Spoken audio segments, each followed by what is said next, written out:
Good morning. Good morning. Good morning. Good morning. Good morning.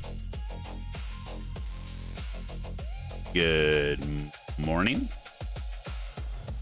Oh, this guy. Hello, good morning. Hello? Hello. Hello. Hello. Hello. Good morning. Good morning. Everyone say hello. You Fernathy.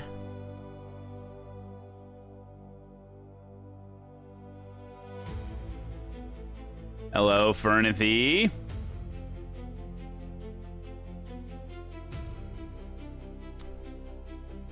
Guys, it's gonna get a little weird. The weekend. Get a bunch of crazy people in here. Whoa. Whoa.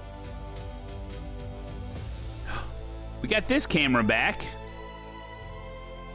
Hey. You did it. Hello.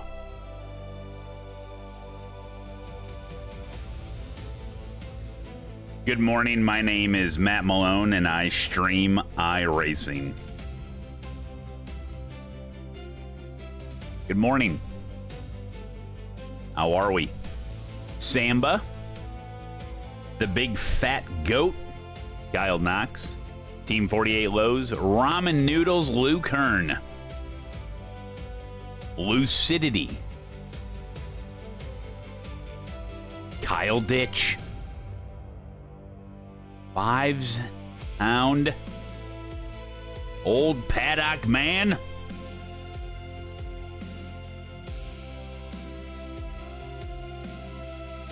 happy Saturday. I know what day it is.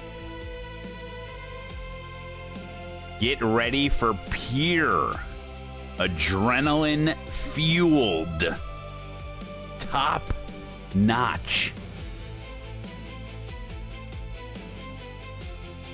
racing.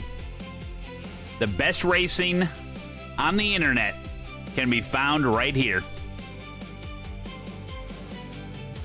And that's legally and factually true.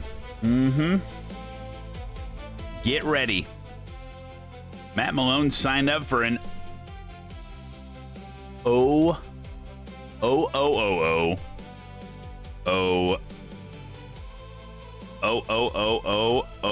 O'Reilly's race at Pocono.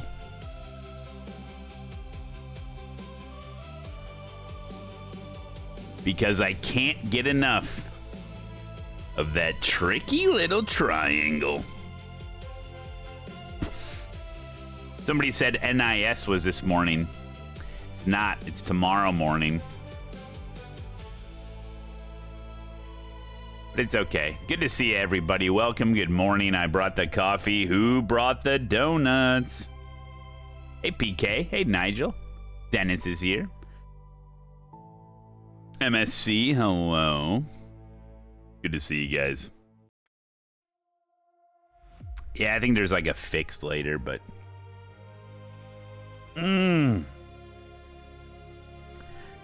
it's really hard to race the fixed setup after using the Go setup, you know? Crazy.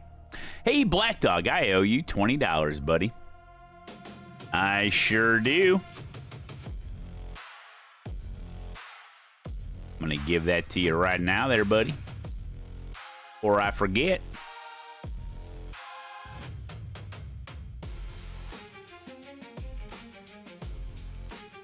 We're jumping into a session right meow.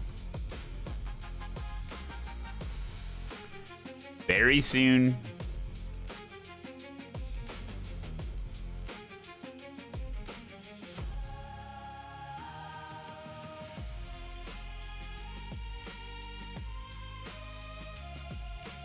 Gotcha, Black Dog. In your Twitch private messages. Some of my favorite pastimes is to... Oh, yeah. Watch Dempsey. Yep, here he is. Malone had a good time. Oh, Promi. Nice. Hold on, guys. I'm just watching Dempsey. He's one of my favorite streamers. Glaman. He has put a gap for next week, hasn't he? What's he doing? Yeah, he has. Oh, no, it's Friday, isn't it? Yeah, 19th, yeah, it's Friday. This guy is such a penis. He doesn't even know when the races Malone's are. watching me. He doesn't even know.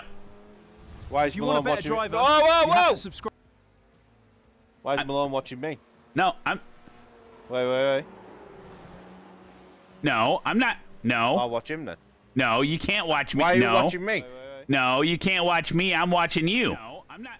No. I'll watch him then. No, you can't do Yeah, that. I'm going to watch you. No, you can't watch me. No, you can't watch me. Watch you watching me, watching you, watching me. Why are you watching me? I'm going to watch you. No, it's not how it works, Dempsey. No, you can't watch me. I can watch you. No, you I don't have can't. to listen to anyone. Tell me who they're going to watch. I'm watching you. I'm trying to watch the 24 hours of Lemons. No, you can't. Yeah, I can watch you.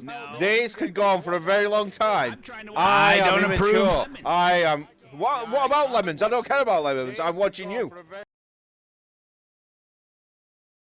Get him out of here. This man coming into my stream. Hi, Dempsey.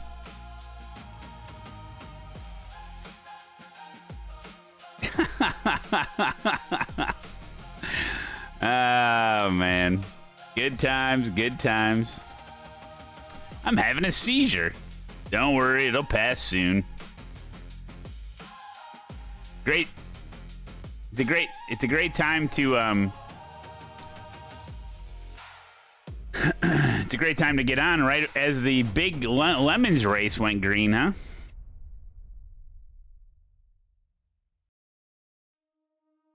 All right. Grin. Am I running the full race or partials?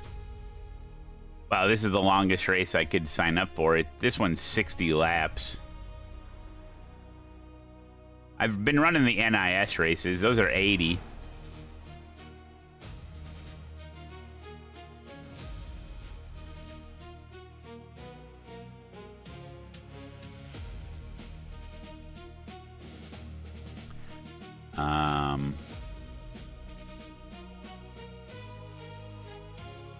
Hey, Matt, the NASCAR cars for the Chicagoland race are not the new Cup cars. My bad. Yep, okay. Thank you. Yeah, that's, okay, thank you for that. I also have to put in, like, fixed setups and stuff. Yeah, I get confused with those cars. Like, which one's which, you know? Thank you for that. I also have to fix the, San Diego track because I put a placeholder Chicago Street, but we're actually racing at San Diego. So yes, we can look at that.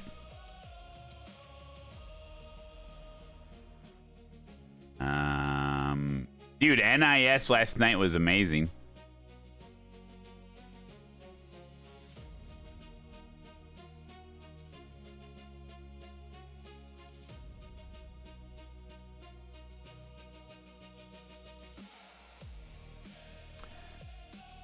Okay.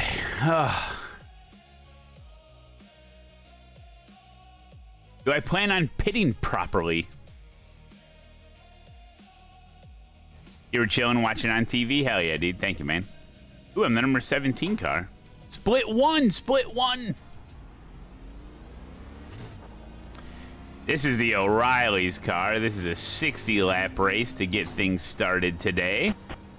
We do have an interview lined up in a couple of hours. So that's exciting. Exciting. LeBrow, welcome. Are you gonna try it, Slugger? Hell yeah, dude. Leak it? No, no, no, not gonna leak it. I'll leak our DMs, but I won't leak who it is.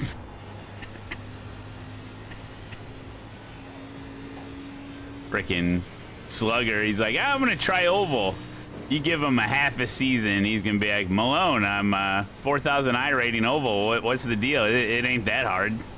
He'll be like, son of a bitch. Slugger, you're getting too damn good at this game. Alright.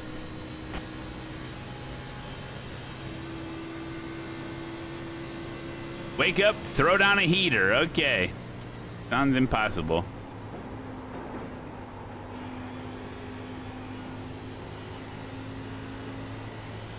You thinking about, if you're getting into Oval, Slugger, you thinking about getting a different rim?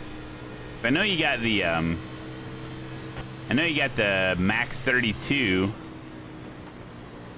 But I wouldn't think that'd be great for Oval, but... What up, Juiced? How we doing, buddy? Kyle, good to see you. Oh, yeah, that's right. You got the interlock. Did you ever share a picture of that? Shit. I think you did. Brain, you know? Brain not worky so welly. Not big enough.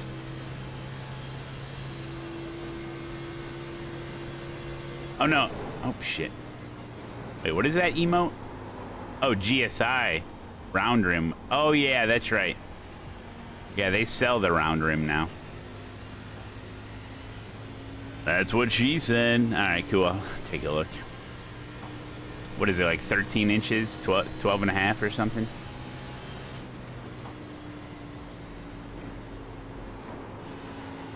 Dude, I was looking at that, 12 and a half. I was looking at that Cletus McFarland rim at the Expo.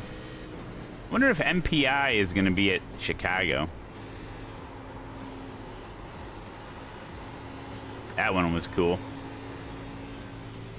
Yeah.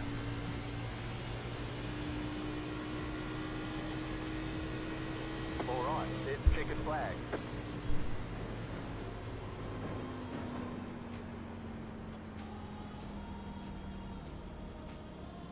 Wolfclaw, you make video games?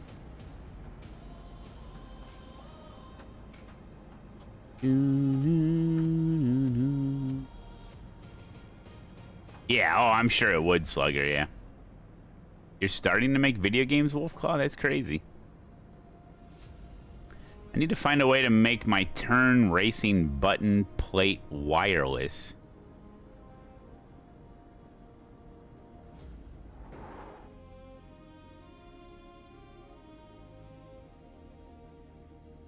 What wheelbase do you have, Lucidity?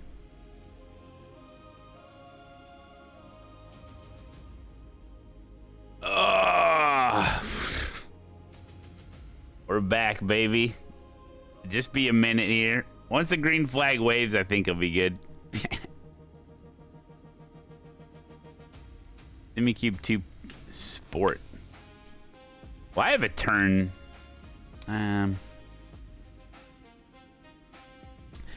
What they do is they sell the, I was able to get, I got a really short cord. I don't know how SimiCube, well, SimiCube, they don't make it too easy. They don't have USB pass-through. You still have to have a wire. Yeah, that cord. Because I got just a short one because my ASETEK quick release has a little USB dongle that sticks out of it, you know? Then I have a short cord that goes from the back of the turn plate right into the dongle. Oh, yeah, Lucidity. There's, yeah, well.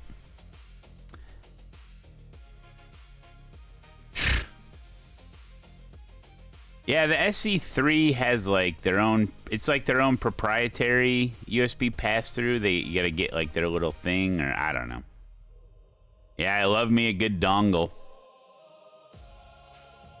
With some button plates, like my Asher rim, that's all like internal.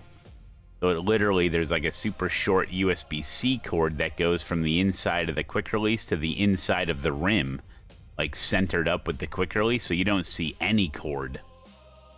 My Mazda rim with the Neo X button plate, there's a USB-C that comes out of the back and it goes right in, so it's very small, but...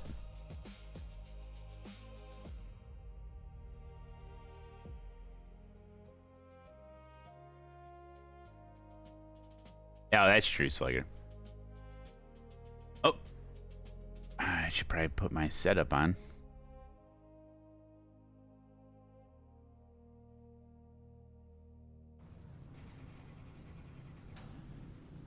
We're doing a B Open at Pocono. And we're talking gear. You got a MPI NASCAR rim, but I wish I got the one with the holes cut out for the buttons. Yeah, I think I've seen that one of yours. Got like the big pad in the middle, like that big hub in the middle, the pad one. Yeah, Juice. Yeah.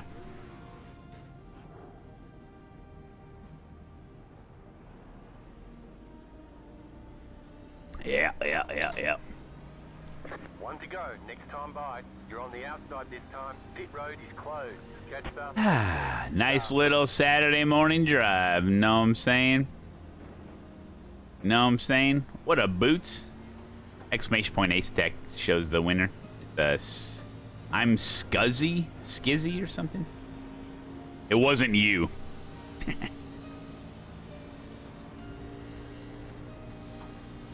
Yeah, John. Well, remember, we did this race. I think it was yesterday. What in the world? Is there a wreck back there? Am I tired from this? Am I tired from the subathon? Somebody just smashed the wall. No, I like it. Yeah, that's, I'm just worried about the JT, wife having to do everything, but she's like, she's all for it. So I'm like, all right, woman. Nah, we're just waking up. We're good. We're good. Yeah, he having some computer issues this morning. We got some computer issues.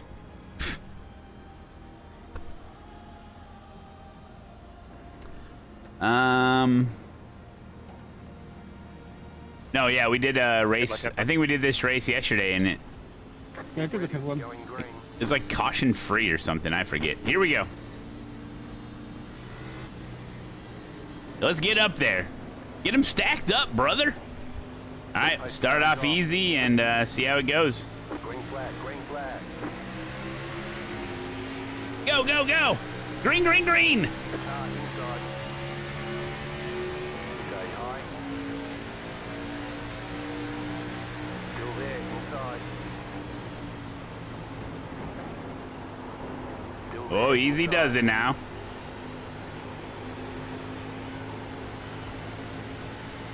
Easy there, big fella.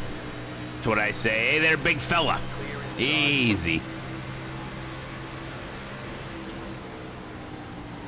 Easy there, big fella.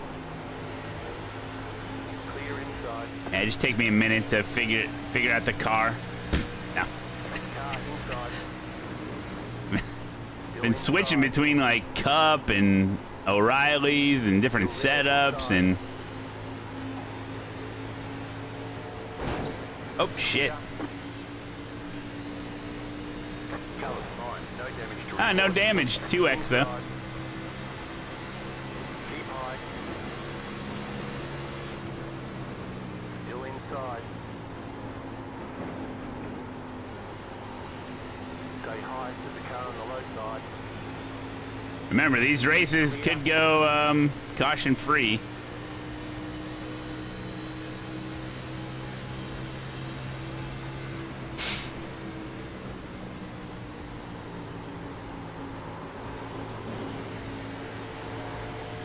Man, this thing's loose.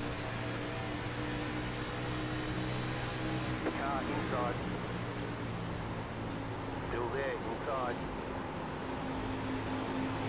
Still there, inside. Gotta be more controlled. Don't worry about that wall. Rule Link, welcome.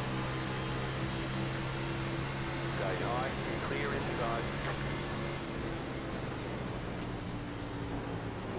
Car inside. Oh, guy's getting loose. Saved it. Still there, inside. All right, we're finding the groove. We're finding the rhythm. Clear. Yeah. What's better than coffee? Hit your head on a concrete wall.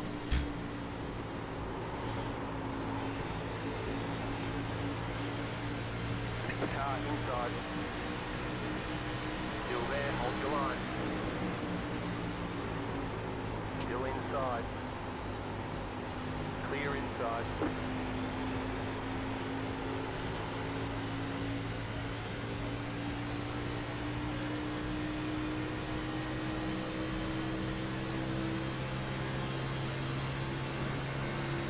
The car in P8 just at the fastest lap. 54.916. Inside. Still there, hold your line. Still there at the bottom.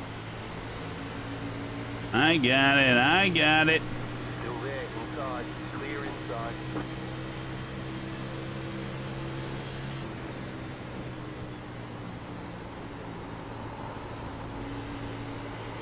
See, what these guys don't know is that I'm actually here for the iRating.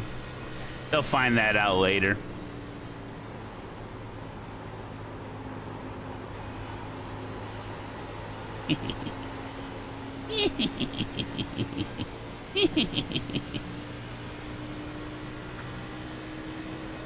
Yo, what up, Tom? How we doing, buddy? Good to see you.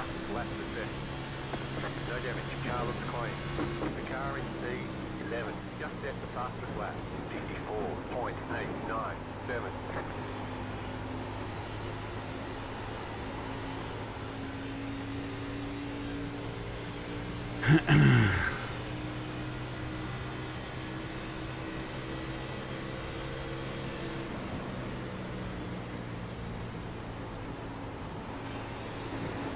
So what, the F1 race and the 24-hour race is happening right now? Or just the 24? Yeah.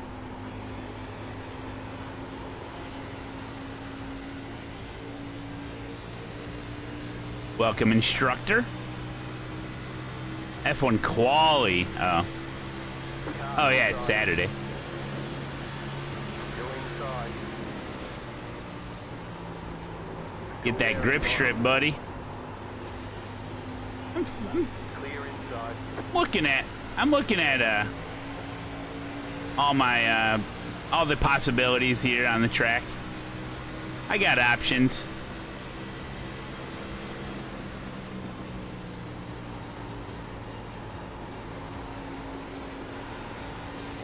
Up. Caution, caution. Are you serious? Single file. Pit road. Oh, Melissa is not happy. That's a pretty deep voice. Put both of us out of the race. That's pitiful. Pitiful.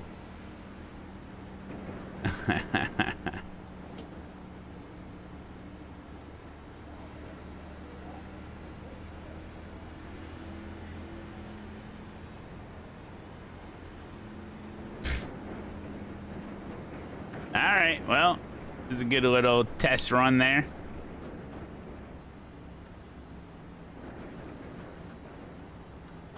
Thing's freaking dragging ass. Catch up, 15 car. Not looking that strong so far around Le Mans. What do you mean? Oh, Ferrari. Freaking emotes. I see a a very sad frog with a Santa hat on, and that means Ferrari.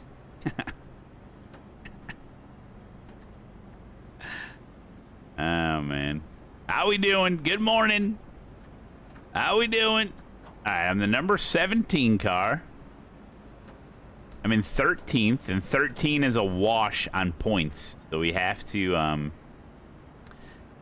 get 12th or better in this race to gain I rating. Pit road is now open.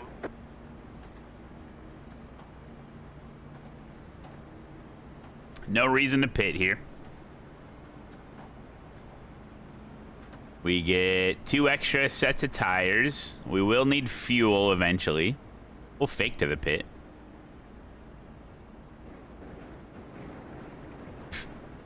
Oh, he got him!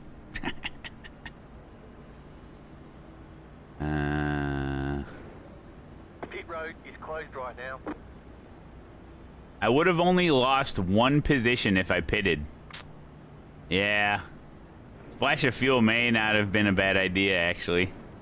Considering I'm so far. I guess there's not that many people in here. Didn't really realize that.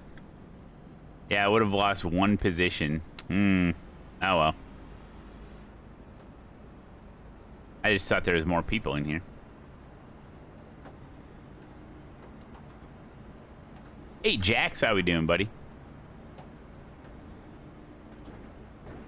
That would have been interesting to get a splash of fuel, then I'd be off cycle.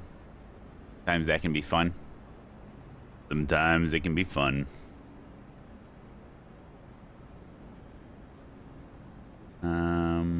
Is everything gonna work today? I hope so. I think everything's working.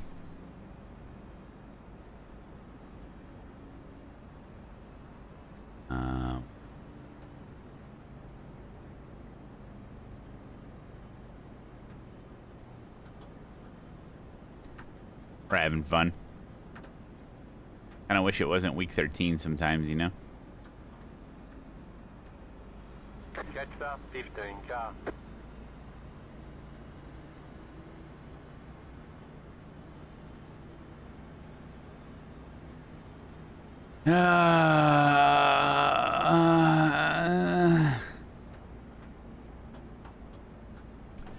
Oh, that is a great question, Dubs. Hello and welcome to the stream, Dubs.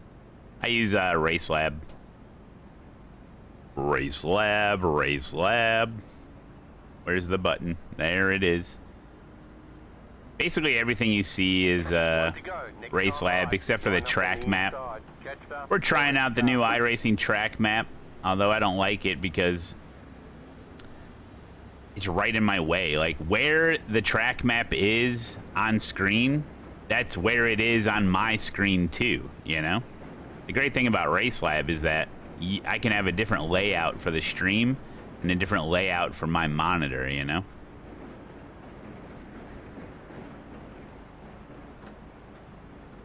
Hey, Tizad. Hey, good morning, Matt. I stopped over by Kick today to mix it up. Well, hope you enjoy yourself sitting in a room by yourself. Where's everyone watching at? Are they on you? Are you guys over on YouTube? Who's watching on YouTube, huh? We love YouTube. How we doing? OG Holidays on YouTube. You're a Twitcher? I don't have a cool gimmick for Twitch. Oh, Pravi is over on Pravi and Tizad. They're over there hanging out.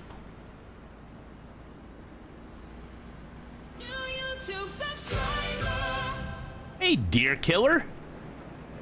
Deer Killer is watching from a deer stand. That'd be funny. Yeah, Dubs is over there on YouTube. Dr. Max. Thank you for the gifted song. Pravi, I owe you 2 minutes. Alright, here we go. I owe you 2 minutes to the timer. Kick doesn't automatically do it. That's on you, bud. No, I'll add it. I'll add 4 minutes if you keep complaining.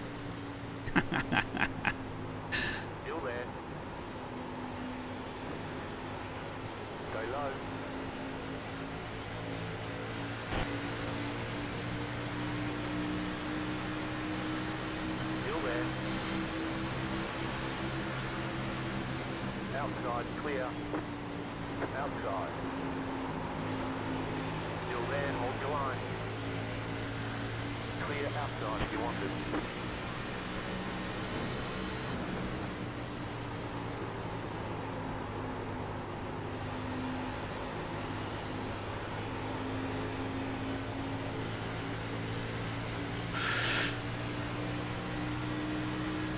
Would you kick your shoes off, Pravi, over there? That's why kick smells so bad. Pravi's got his shoes off.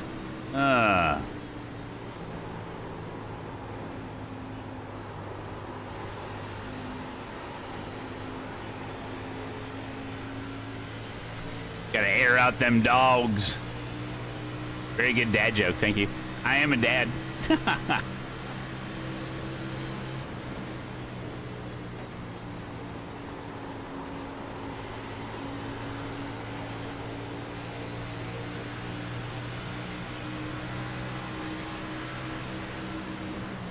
At least I think I am.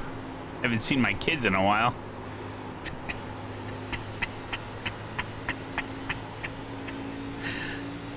What are they doing? Yeah, it's Father's Day. Yeah, get your Father's Day merch, guys. 10% off the entire merch store. Use promo code DAD. You won't get it in time for Father's Day, though. It probably won't come in time.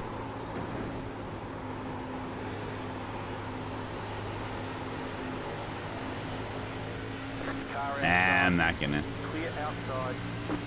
You told your wife to get it? Nice, nice. Dr. Max with the Prime. Good to see you, buddy.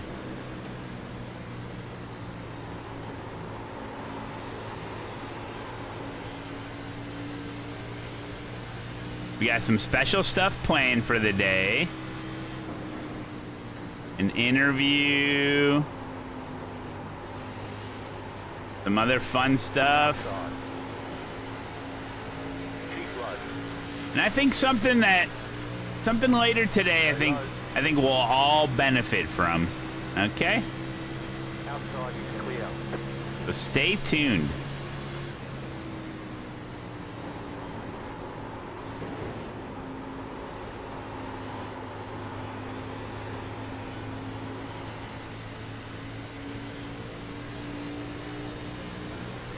So fast, Dr. Max. I will be performing prostate exam on myself live on stream. Part of Men's Health Month. Wait, what? Clear outside if you want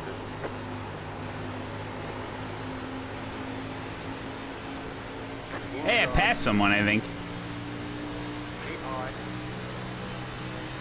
Pravi. You got bad hips.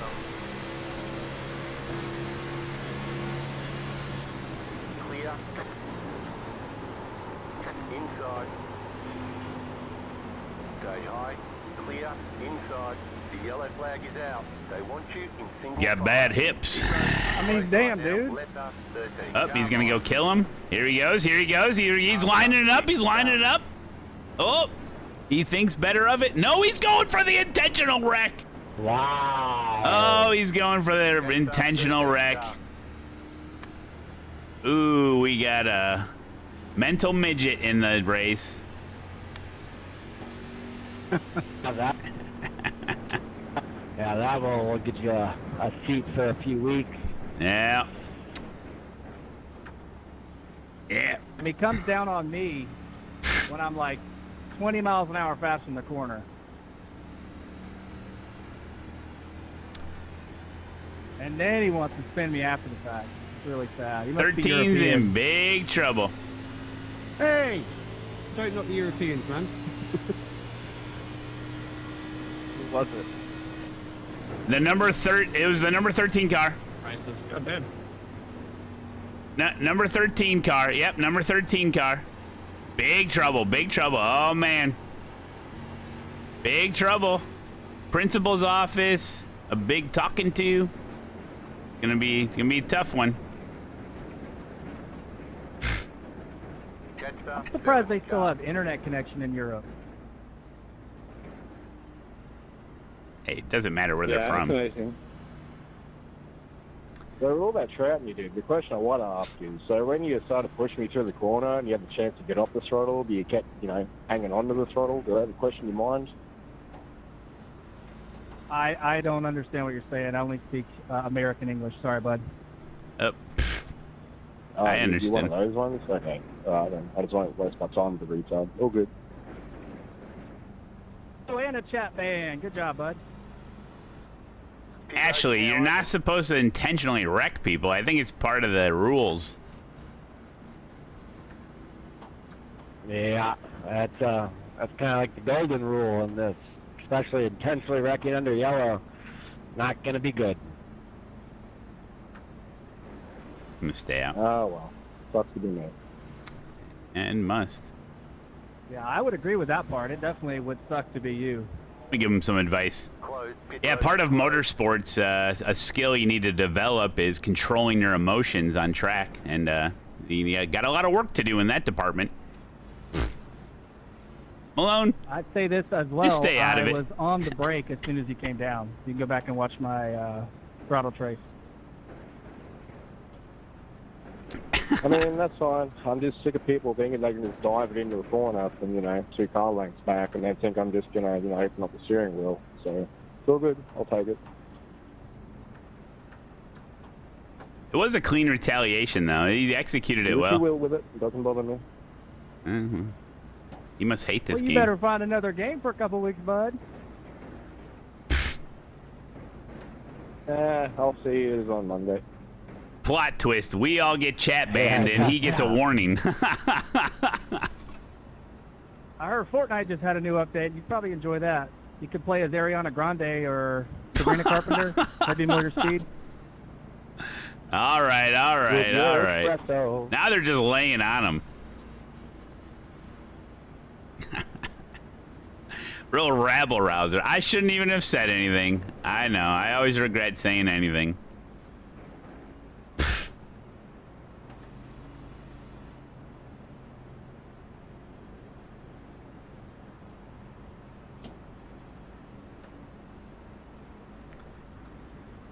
It's fine.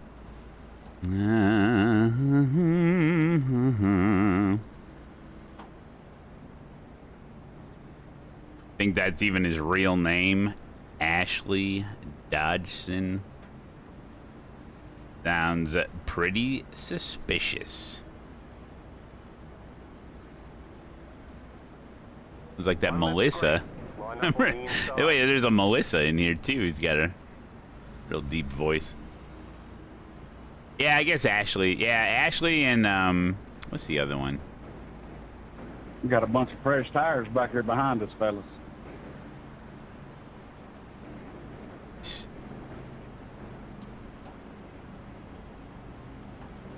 Lindsay. Yeah, Lindsay's another one. They're Indeed it does. ambidextrous names. Oh no, unisex names. That's what it is. Doesn't matter if you're right or left-handed, or both. I'm just happy I'm up there beside Matt. Hey! Now I'm going out worldwide now. Worldwide, baby. Hemlu 84. Good to see you, buddy. How we doing? How we doing?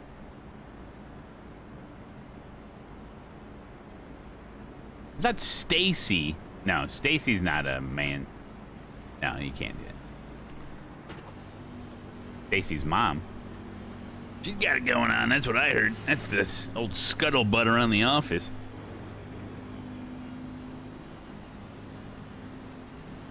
But I'd done trucks at Iowa. No. I did trucks at Echo Park. That was crazy.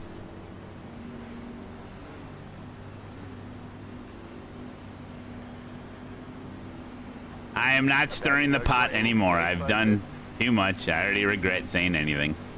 All right, here we go. The pace car is in. Green flag, green flag. You're in the top 10. The leader is running 0.189. Car outside.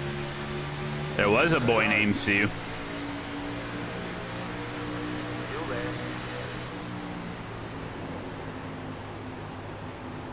Still there, hold your line.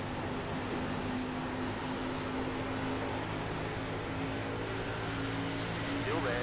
Oh no, I'm alongside of him. Or him.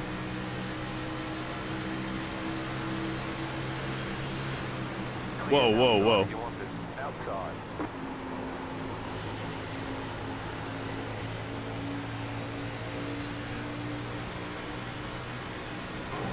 Guy's got nothing to lose.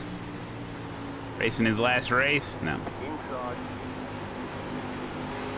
Still there at the bottom. Stay high to the car on the low side. Stay high to the car on the low side. Clear inside. Oh yeah, yellow numbers. Oh, Taylor is unisex name, yeah.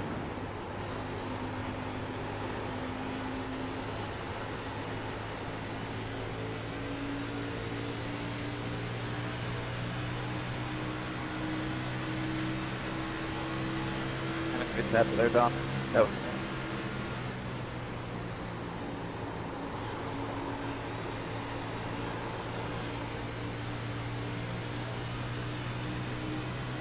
Can't pass him.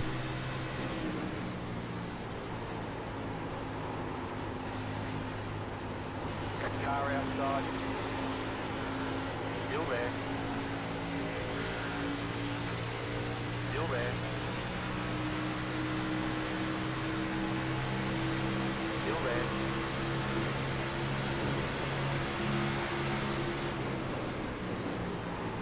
Still there, hold your line.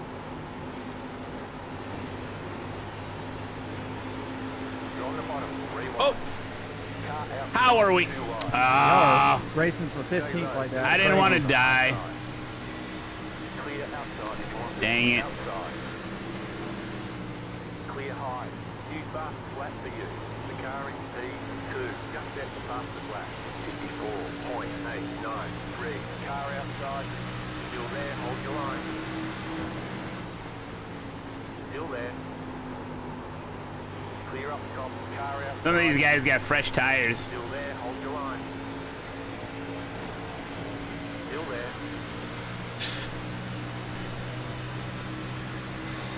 Stay low. There's a car on the high side. Clear.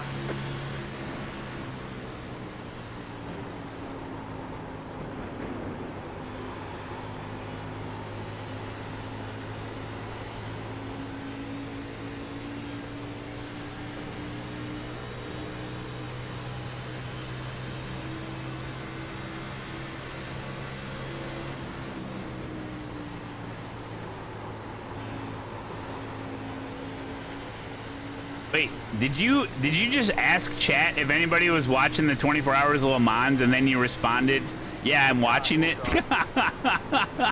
TTH. Still there. Hold your line. Clear inside. Ah, shit. Oh, Firefly got in on it. Yeah. Just... Sorry. What up, DTH? Good to see you, buddy.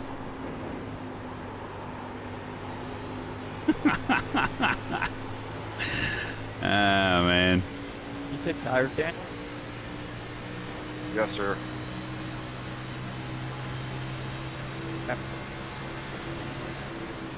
Sorry, I don't know if you can hear me, but yes, I did.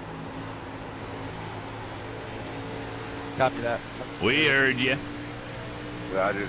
You think Matt's losing it? Sorry. My bad. Inside. No, you can go ahead. I'm watching them. Go ahead. The tires are fine, guys. What up, dealer? Leader is running 55.229. Inside. I still got damage from that dumbass. Clear inside.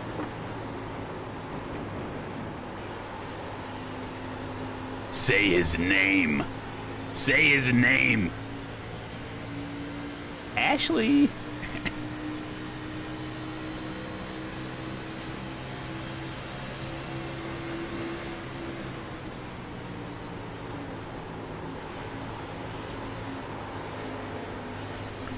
Oh!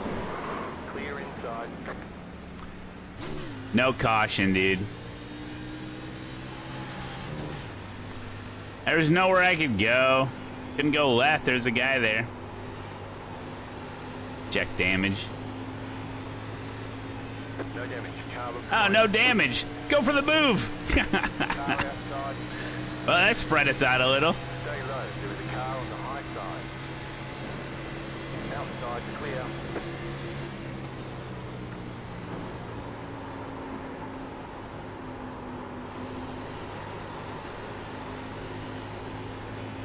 Great. We probably won't get another caution now.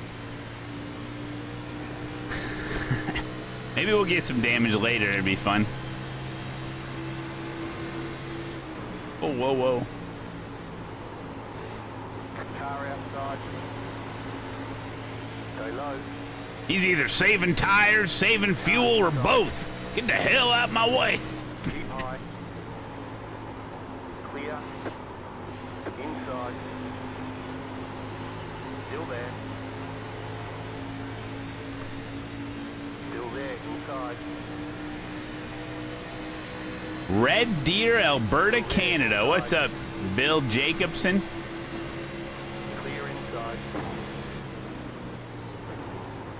Car inside. Still there. Hold your line. Sorry about wobbling, Michael. I got a bit of front damage somewhere. Still there. Hold your line. Clear.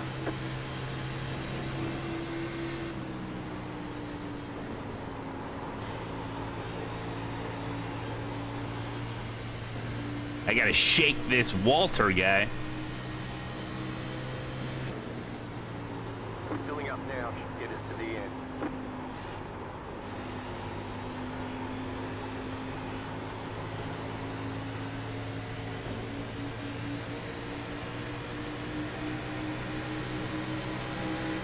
Car outside. Push me. Still there. Hold your line. Clear. Car inside. Keep high. Clear inside. I'll push you. Good corner.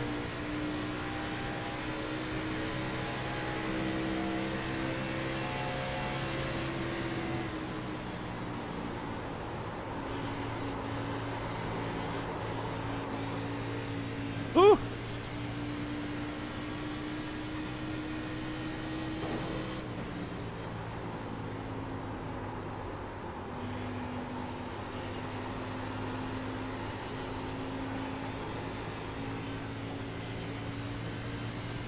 Grand Prix, yeah, the Grand Prix quali's on. 24 hours race is on. Malone streaming. A lot of stuff going.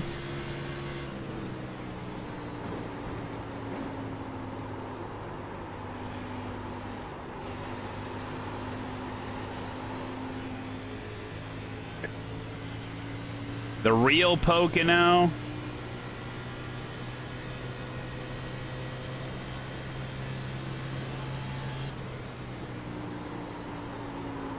Cheers, Dustin.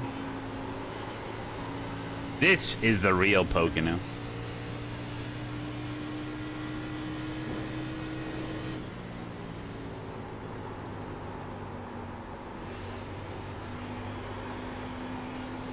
You got a bit hot there, Michael. Jeez. Yeah, I got 15. Coming up to halfway. Get the break there. Probably should have pitted the last pit stop. Car one. Jump the front.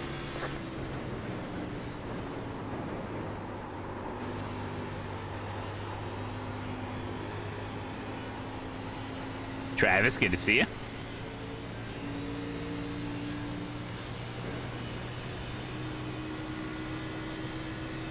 Was it Walter and Ashley? I don't know who the other guy was.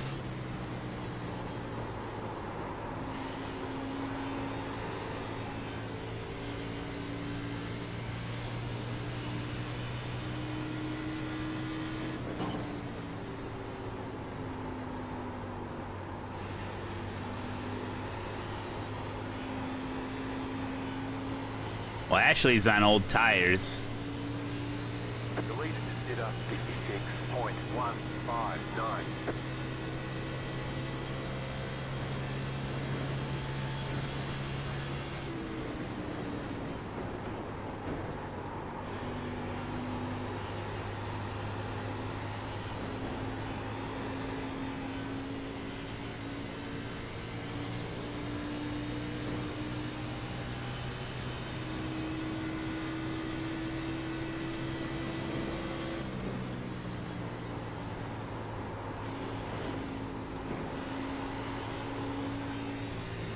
I mean, the leaders are on original tires, too.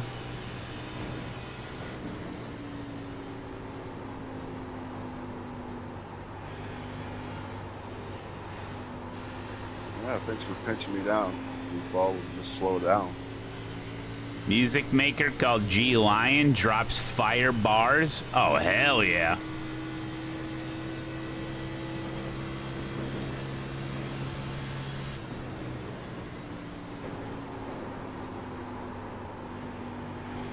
Did you say like me and Michael were like really clean out while we were driving?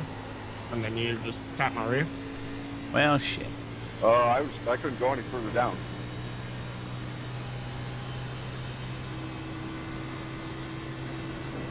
You're losing on the car in front. The gap is 1.7 seconds.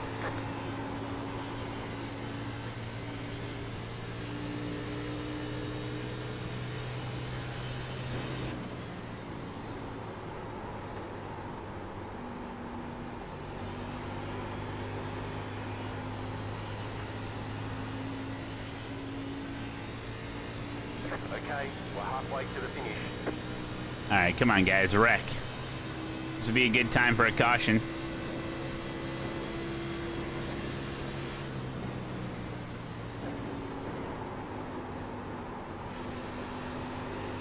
Oh.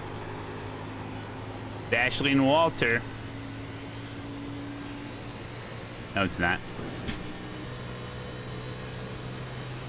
Walter and David.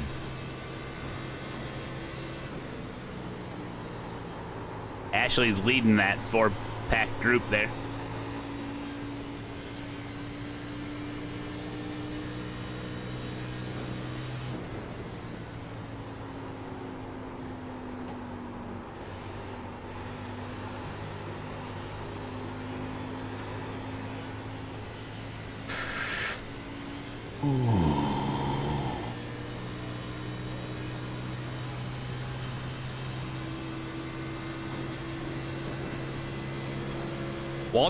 I think Walter's the only one there with the fresh tires.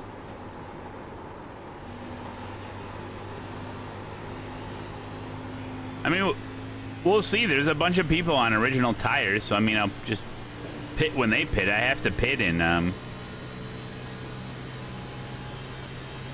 7 laps.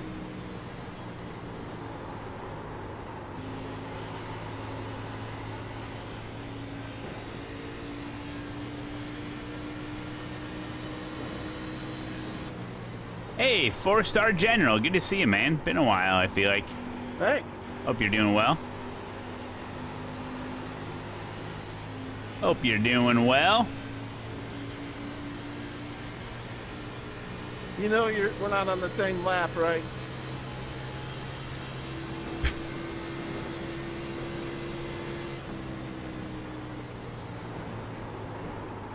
Not trying to do anything here, Michael. I'll just sit with you, dude.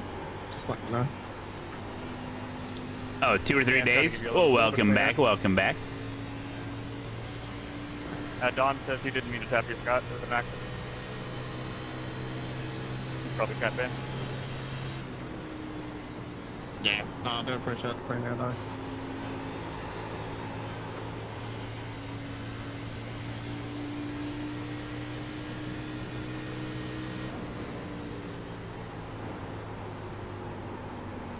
Outside. Still there, hold your line. That guy's pitting. Keep low. Go low. Clear outside if you want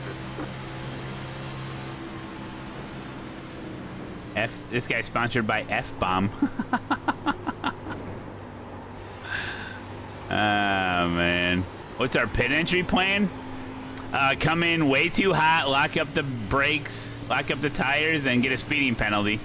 Kind of my thing.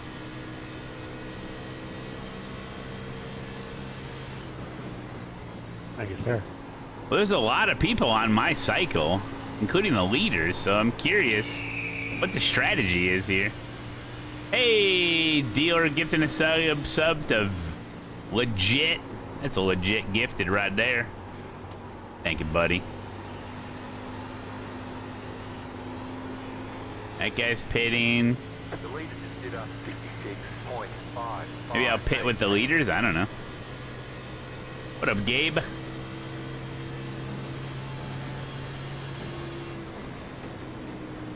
Tricky, all right.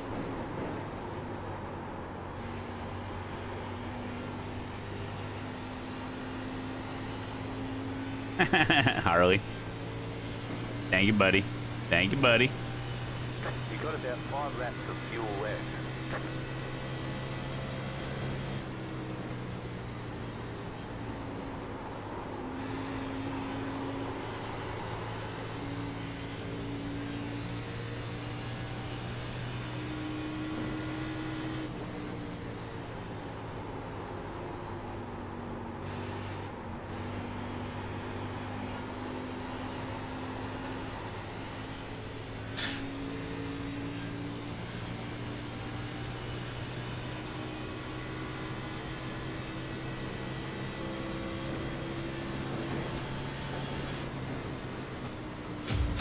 Thank you for the gifted subs.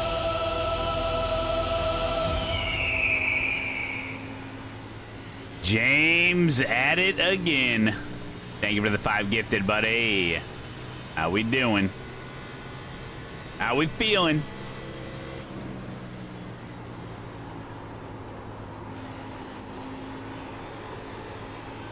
We're gonna be pitting soon.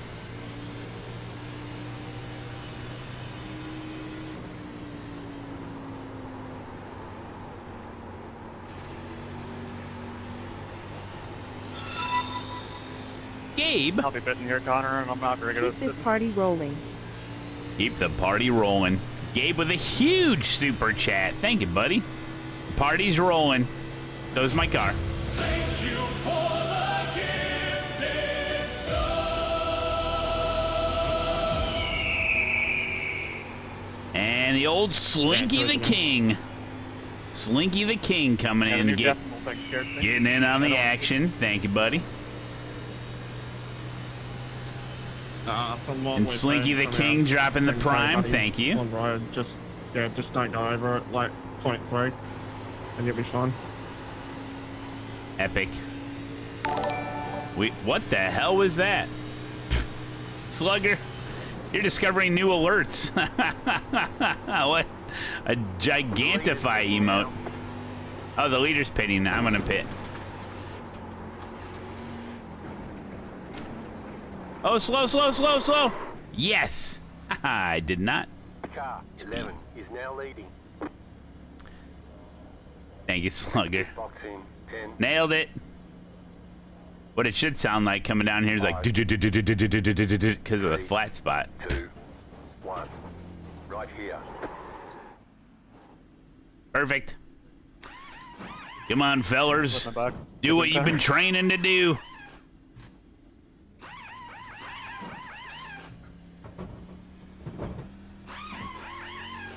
Move it, move it.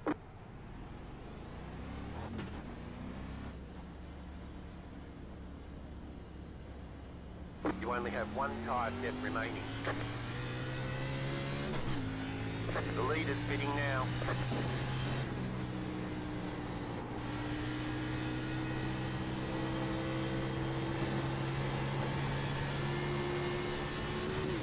Interesting the way this race is played out so far. Close to an AI song. Yeah, that's when chat gets involved.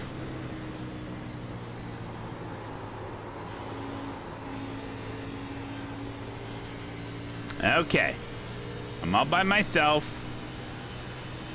We're lapping.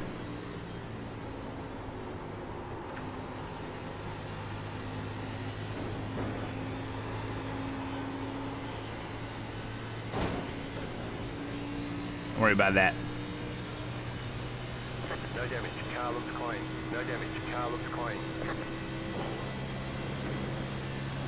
You're losing on the car in front. The gap is 5 seconds. Hey, crackpot.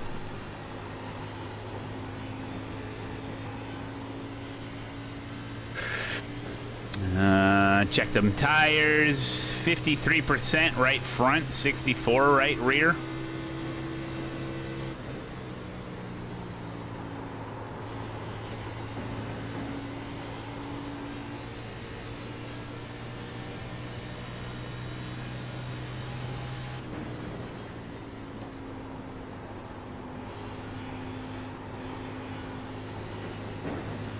The car in front is pitting.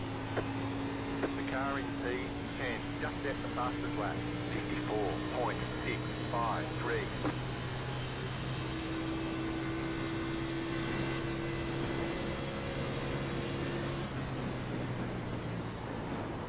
The leader's pitting now.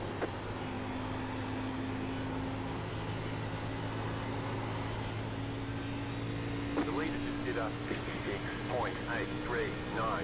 Man, we really should have pitted under that one caution, huh?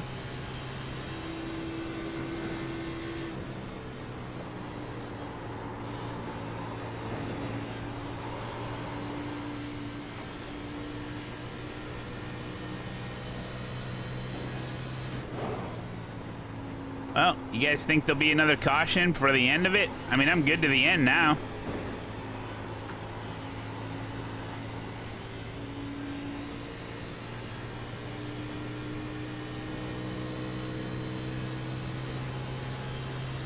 I'm in my little bubble.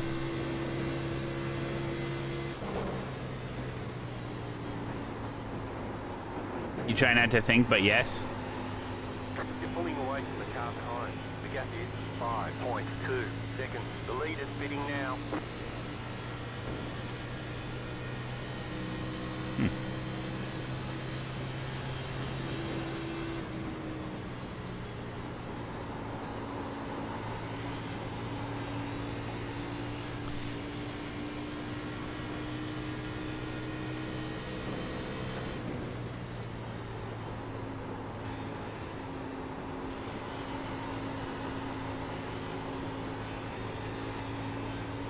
We have an interview in 1 hour. The car in front is pitting.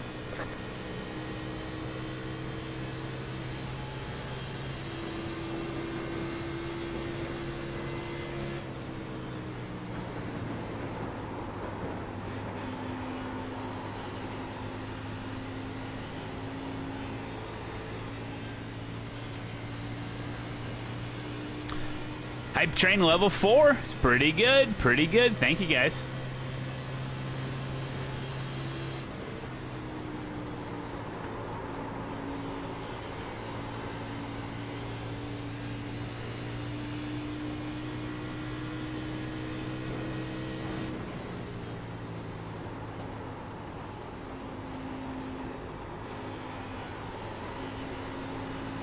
The interview is with you?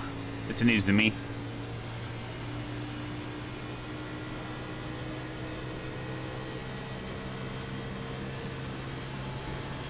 Battle up there, side by side, they could wreck. Thank you for the gifted song.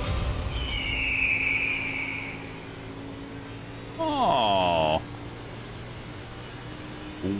Wait and bleed.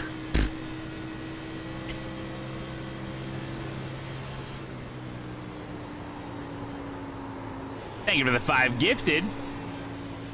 Am I saying that right? Wait. Wait and bleed.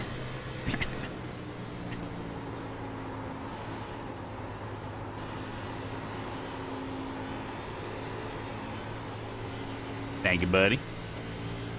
That's correct. Sounds like a real sorority house. You're gaining on the car in front. The gap is 5 seconds.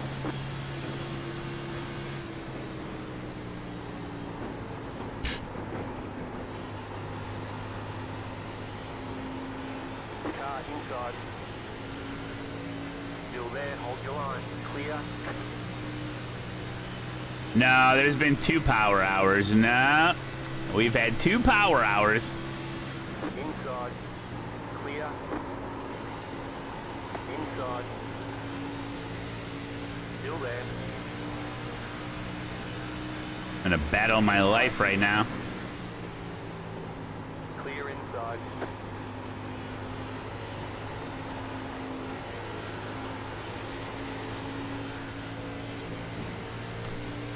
Brian Casey in the number 10 car takes Malone for the 11th spot. Oh, it's a Slipknot song called Wait and Bleed. Thought it had something to do with college girls. All right, thanks for the clarification. Thanks for the 5 gifted. Slipknot. Yeah, they're pretty popular. Their music makes me angry. Whoa, buddy, whoa, buddy. Car outside. This guy is so slow. Clear outside if you want it.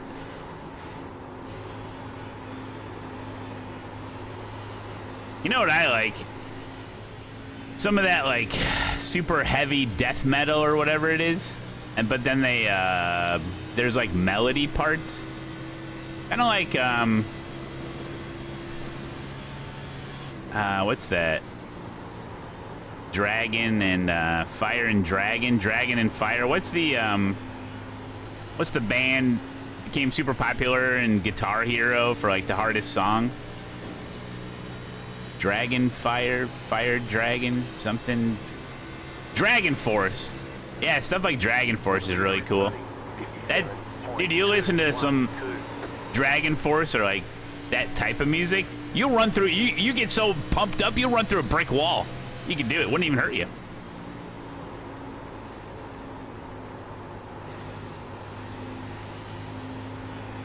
Yeah, through the fire and flames. Yeah, you could run through the fire and flames easy. I'm not exactly sure if that's like Slipknot stuff, but I don't think it is. Still inside. Stay high, put the car on the low side. Oh no. Clear. It's fine. So we're really looking for a caution. We got damage on the front end. Interesting line. Something wrong with my brakes.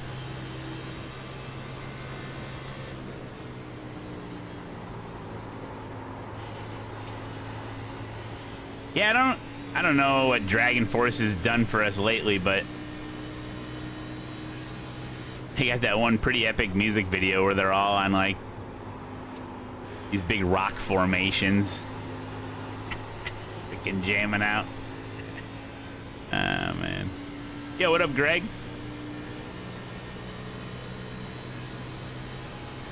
Ken.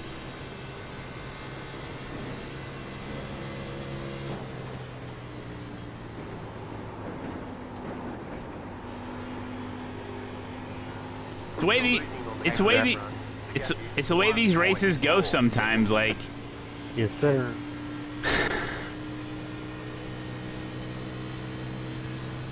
You can get these long green flag runs, especially that when we had that non-caution wreck, like where I had to check way up, it really spread us out. So that really set us up for a long green flag because everyone's all spread out.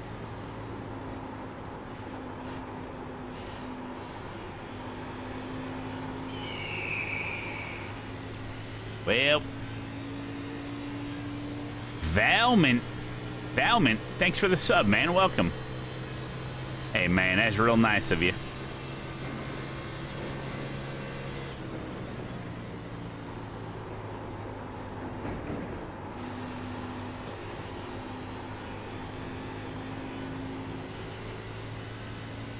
Yeah, last night's NIS was such a good race. The leader's pitting now. The leader's pitting.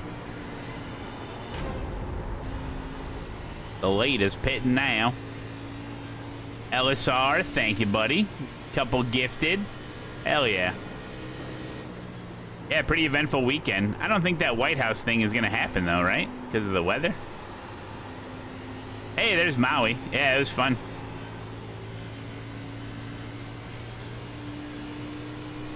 Country and Western music. I'm not really a big fan of music. I can't help it. It's so funny to say that. I mean, I like, well, it's weird because I like Johnny Cash, I like Sublime, and I like some of the, like the super popular songs, like even like, I don't know. I love Michael Jackson. Like I like all sorts of music. I just don't listen to it very often. Yeah, Cash is a legend. Dude, Johnny Cash is, I used to know this trivia. He's in the Country Music Hall of Fame. He's in like 3 different Hall of Fames for 3 different genres of music. Which is crazy. He's in like the, I forget all the names of them. I love opera. Hey, I bet there's a couple opera songs that are freaking bangers, dude.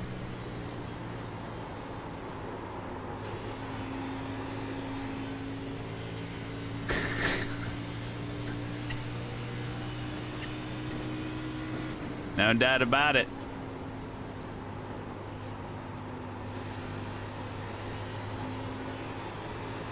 Oh, Rock and Roll Hall of Fame, Country Music Hall of Fame, and I think there's one more, like, I think for his gospel, some of his gospel music, Cash got in on something. Freaking lay down a hymn, bro. Yeah, probably Hip Hop Hall of Fame, yeah.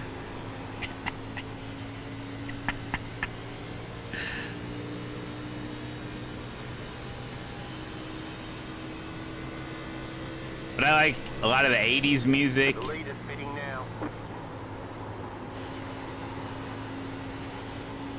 I've been to Yonder Mountain String Band concerts. I've been to a Mo concert. The leader just did a 4.958.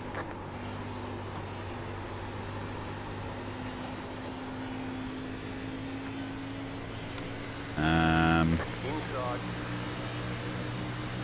Still inside. Clear inside. Yeah, Queen. Queen's great. Love Queen.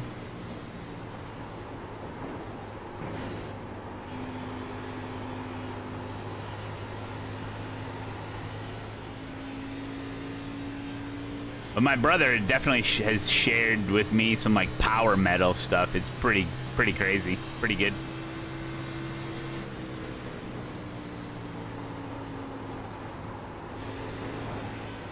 I like Jack, what's his name? Jack White, but also Jack Johnson. You guys know Jack Johnson?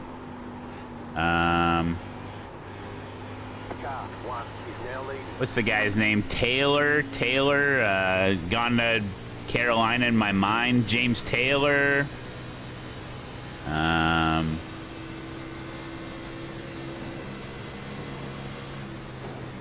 Elton John, The Who. By the way, this is the most I've ever talked about music on the stream. It's fun.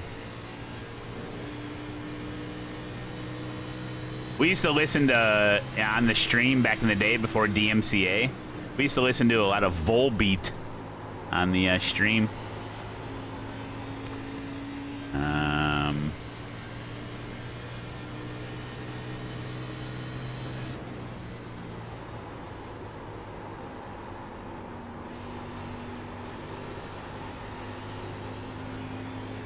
Yeah, pretty boomerish playlist, but One could argue that some of the best music ever produced was years ago, you know? How can you listen to such nice music but then promote AI music? I don't promote AI music.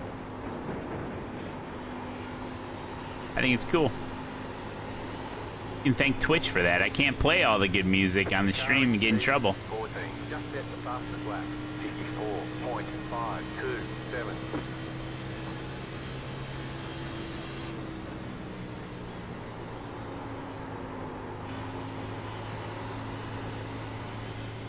It's really heartbreaking. Nirvana is good.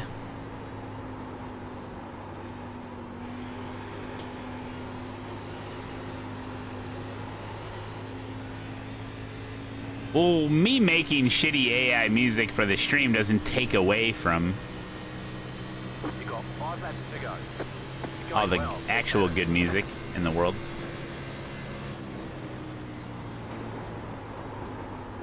And I think Boomer and a Buick is a great song.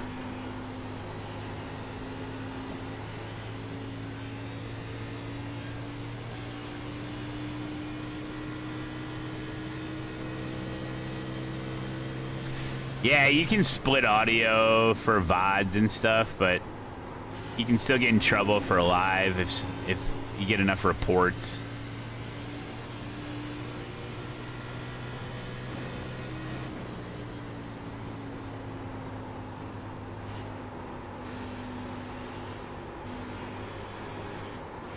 Oh my God, just end the race already.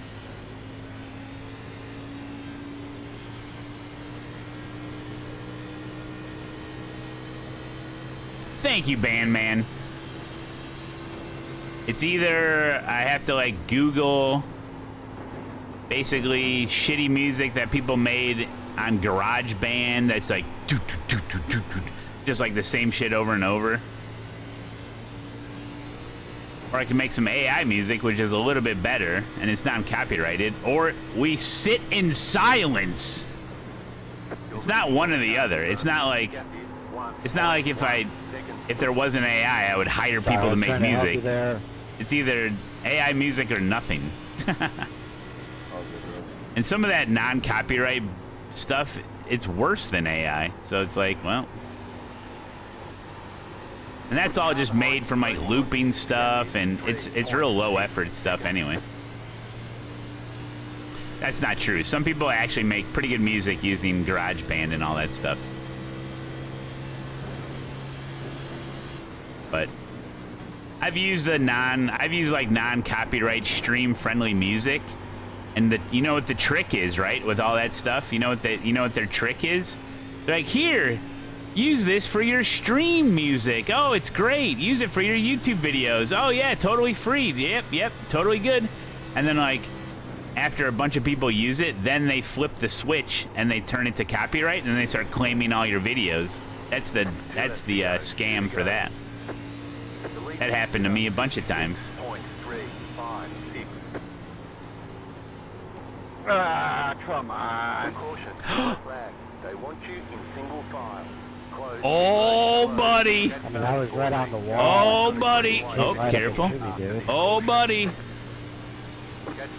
Here we go, buddy. Oh, I gotta let these turkeys by. Like I just went way, way high just to stay out of your guys' way, and you just came right up on me. Yeah, I know. I slid up. There was a car below me. Championship implications. Nothing's free in totally life. My grandma told me that. Yeah. 100% my fault. I'm sorry.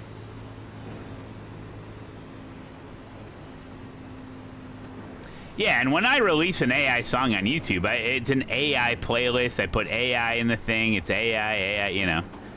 Check it out, perfect one. But like, I can dick around on Photoshop and make stuff that isn't real, and people don't care. They're like, oh, it's Photoshopped. Like, I can cut out a tree and cut myself out and put myself in a tree, and people are like, oh, he's not really in a tree. He did that on Photoshop. It's like, yeah, no shit. But like, you know, it was easy to make in Photoshop, and with AI music, like, you have to work at it. You have to get the right lyrics. You have to get the right prompt. Sometimes I'll click the button like 30 times before I get a song that I like, you know what I mean? Like, it still work to, like, put it together, you know?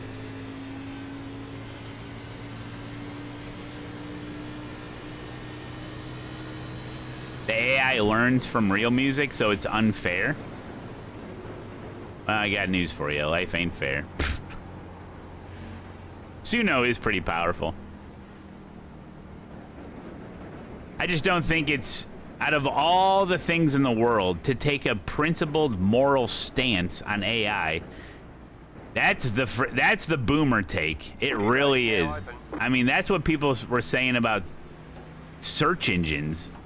Oh, you read it on the internet, huh? Okay, buddy. Oh, it's taking our jobs. It's like, don't know what to tell you. Stuff out there, you know?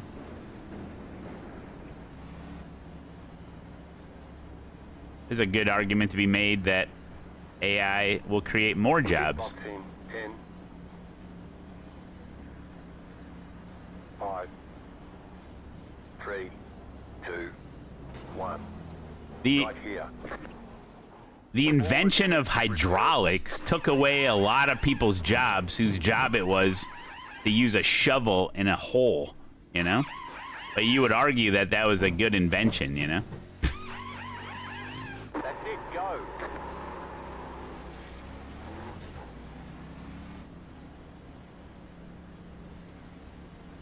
Let's hit the tires. Yeah, I mean, if you think about hydraulics took millions of jobs away from people. Was it a good thing or a bad thing? Easy to understand it's a good thing.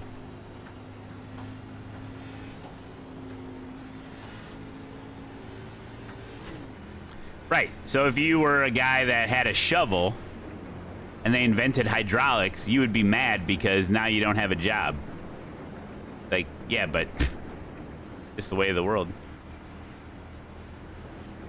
You gotta pivot. And also, I'm not in control of whether AI is getting bigger, smaller, expanding, or taking people's jobs away anyway, you know?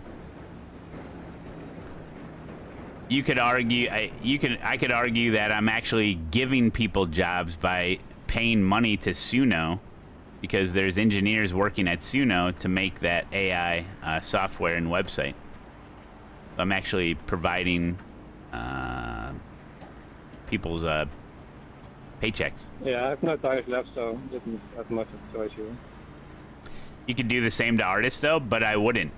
I wouldn't, because it's 15,000 times more expensive, more time-consuming, and I wouldn't do it. So it's either Suno or nothing, is what I'm saying. Me using Suno doesn't mean it doesn't mean I'm not gonna pay an artist. What are you doing, brother? I'm already not going to pay an artist, right?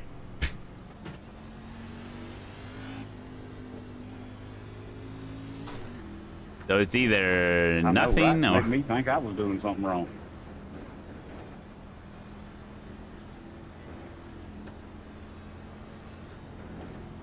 Have we discussed the cotton gin yet? Still waiting for my AI girlfriend to arrive. I've used Fiverr. It's dog shit. Okay? So...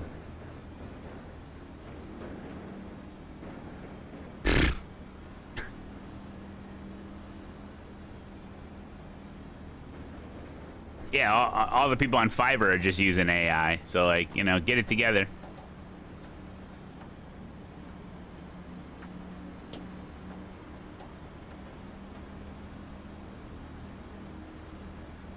Heli or Fox gonna cause next one?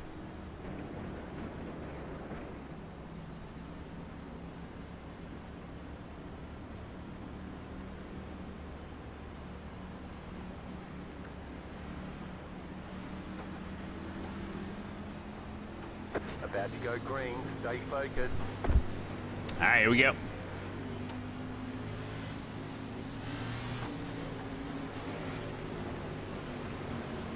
The pace car is in.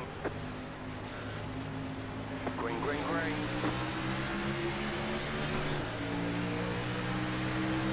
Outside. Yep, okay. Still there, hold your line. You can't. Clear high. The car outside. Clear. Outside. Go I am low. fucking so Yellow sorry. flag. I am Line so up, fucking single sorry. file. Pit road is closed. Left Oh up, my God, 19 I'm so car sorry. I line. completely You missed had the position when break the yellow of that. flag came out. There's a green white checkered finish when the Come yellow on, Paul. clears.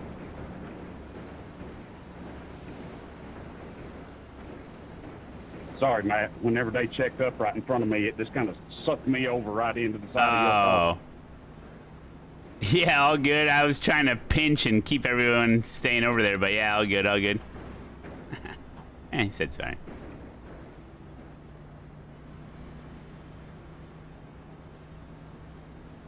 Yeah, somebody up there checked up. I don't know what was going on. I couldn't see nothing but that Toyota car in front of me.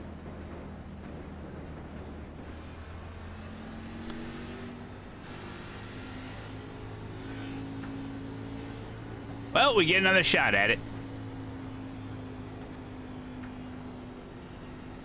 It is Slugger. Yeah, I was like, I just staying silent. I was going to say something, but I was like, eh. And then he said sorry. He's like, yeah, all good. Maui was right in chat that Fox was going to cause it.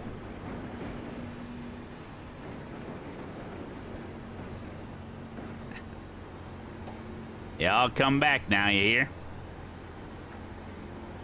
We had a long green flag run, but... Pit road's open.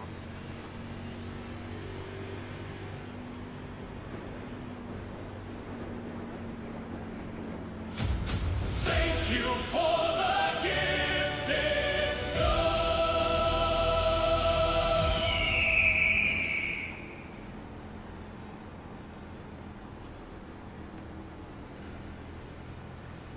Clinty Mean! Thank you, buddy.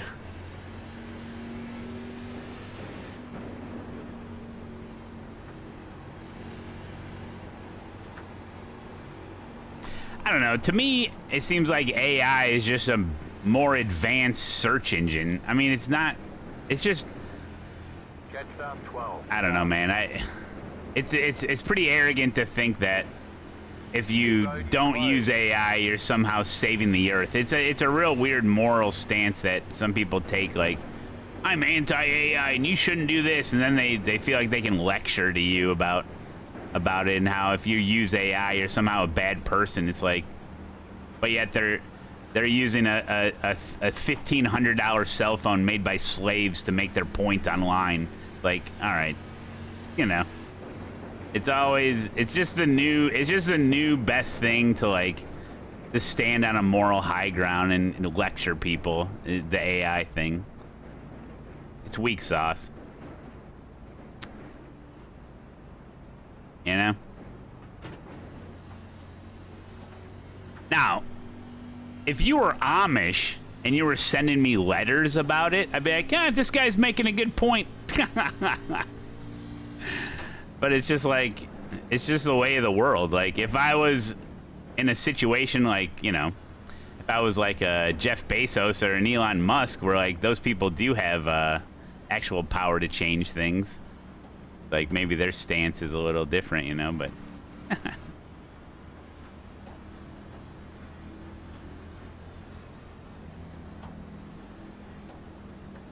I mean, I can't say I'm really super against it. I know that the data centers, I know that the data centers is a problem. And if you really want to change something, you go talk to your ignorant frickin' people that represent your little local town. Because these frickin' ignorant local small town politicians, they will sell out for $1, dude. These big companies come in, they sweet talk the shit out of these boomer frickin' Karens that run your local, whatever, your township, and they butter them up. And they're like, oh yeah, and they just basically lie to them, like, we're gonna bring in a data center, and we're gonna pay all this extra money in taxes, and we're gonna do this. You guys are gonna be set for life. And then they bait and switch them, and they build the damn thing, and they ruin their little town, you know. And it's all because these stupid politicians are literally so ignorant about it. They don't even know. They're just like, yeah, I don't know. They're stupid. You know? So they get, they sell out so easily, and they get bamboozled. I mean, they get bamboozled. They're naive. They don't know enough about the subject. But I have seen some stuff about certain towns, like you too, man. Banned them here or there, because the big companies they don't want to have to build their own infrastructure for all the power and water. They just want to tap into all these towns. So instead of building these things like way out in the middle of nowhere, because they would cost more, they'd have to pay for all the infrastructure of all the services. They just want to tap into small towns and then make it seem like it's a sweetheart deal, and then they pull the rug out from under them later. You know? So that kind of stuff, yeah, it is BS. About to go green. Stay focused. Anyway, try not to get wrecked. This isn't the soapbox I was expecting. I'm sorry. Those cars off. Time to do your job. Green flag. Green flag. Go, go, go! Point 1, 2, 2. Car inside. Still there at the bottom. You're up top, 3 wide. Oh God. Still hold. Oh. Inside, 2 wide. Stay high with the car on the low side. You're in the middle. Oh! Clear outside, 2 wide. Clear, 2 wide. We're doing it! Outside if you want it.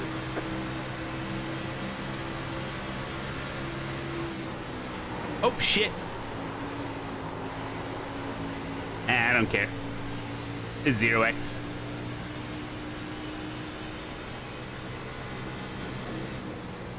You've got about 5 laps of fuel.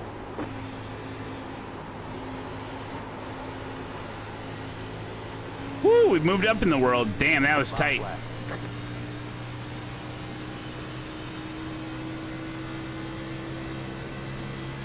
You're in the top 10.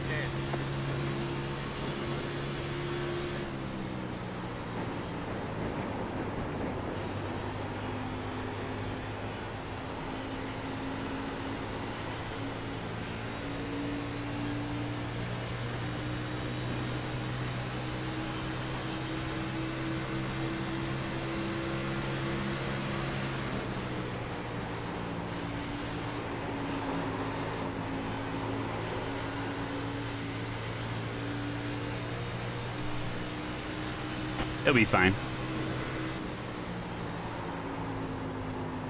Car inside. Still there, inside. Clear inside. Outside. Go! Beat Ashley! Come on! God, I think I got him. Good ride, hey Marco. That was awesome, man. Damn it, I didn't get him. Jeremy, I'm sorry I ruined your race, bud. Oh, that must have been so freaking close, dude. Oh. Dude, I was there. I got 8th. Good run, Woo! man. Yeah. That was fun, guys. One more green white checker. That would have Damn, dude. I ran out right at the line. That was fun. Connor, did you take carries at restart or no? Yeah, we did 68 laps because of all the GWCs. Right sides, flat to yeah, bottom center. On the one car. Bottom center is the laps.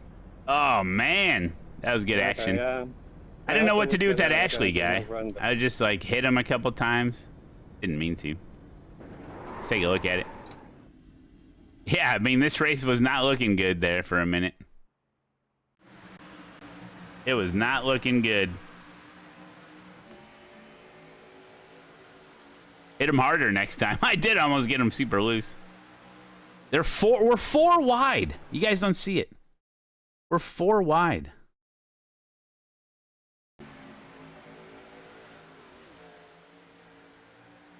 Look at that. Ooh. Wait, hold on. How close was that?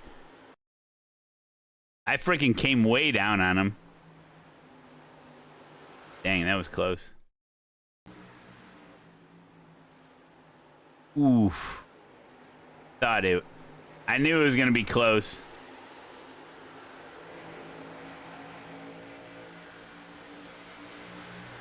Yeah, salty. Yeah. I mean, yeah, Ashley did good. I was just a little amped up, trying to just heading into the corners a little fast.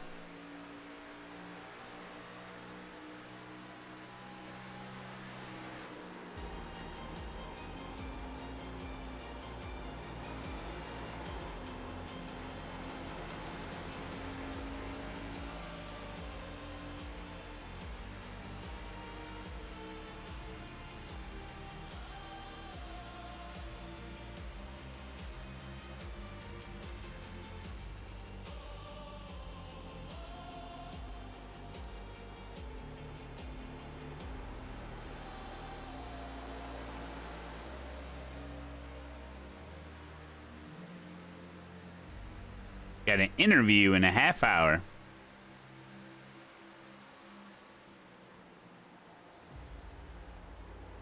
Oh, yeah, that wasn't very nice. I was going way too fast.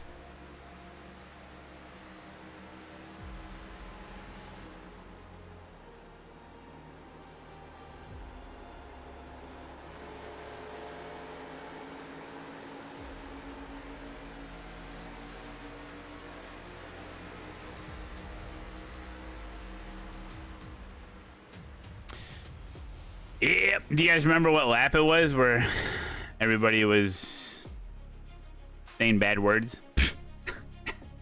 Pretty early, I think. Oops. It might have been right here. Oh my god, I think it's... No?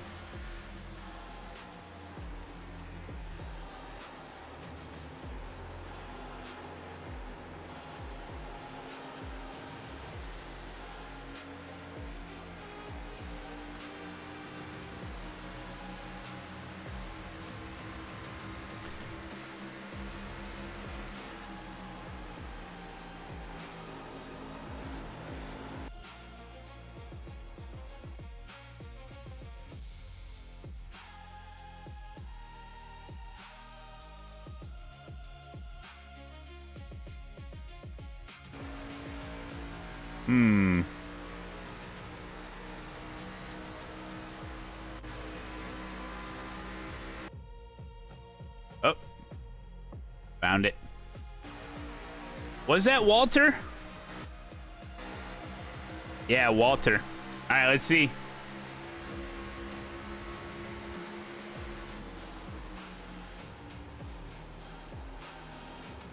Just came up into him. Came up into him.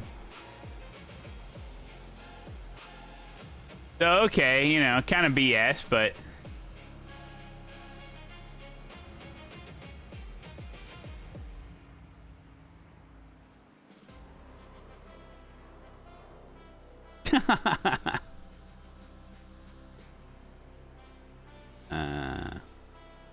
Yeah.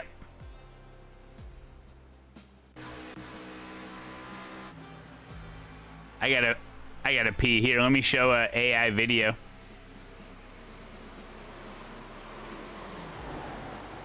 Guys, we're doing another subathon. That's right, we're doing it right now. If you want some info about it, just type !subathon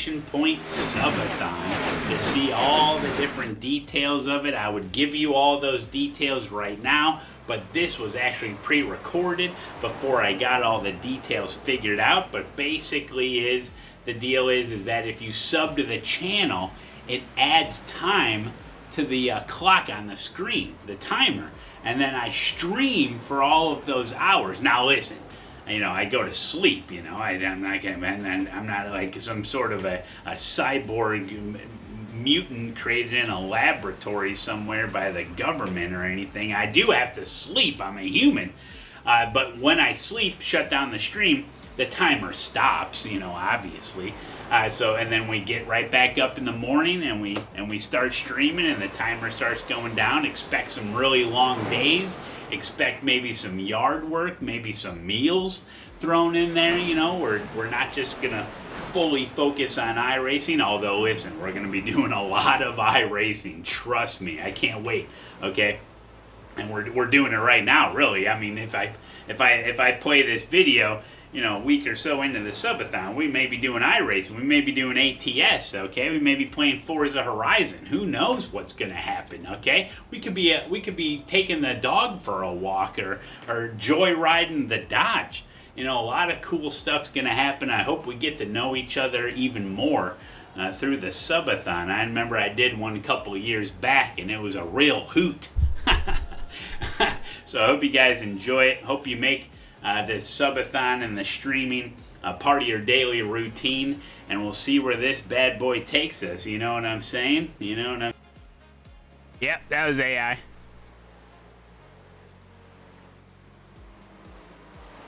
Oh, man. Oh.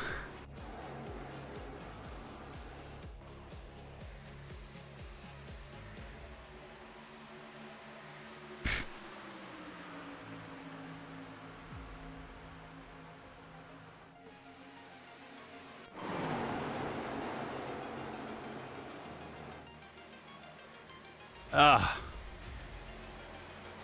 That's the one I had to back down from.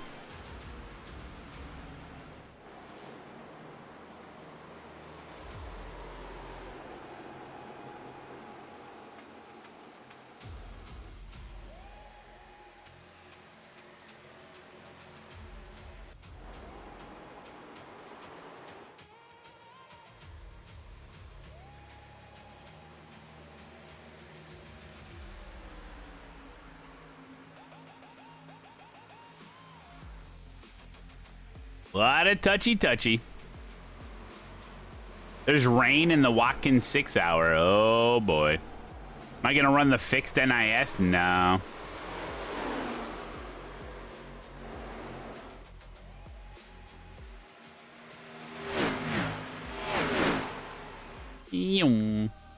Oh. Number 17 car coming in with his gold rims and yellow number. Why does this show up? Why does this show up on the turkey timeline? They're like, yep, this is a turkey.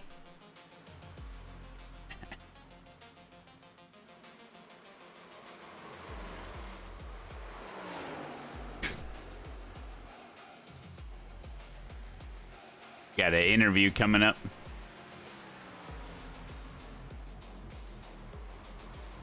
Oh, man. Oh, GT3 is going to Qualcomm today. Maybe we should try that.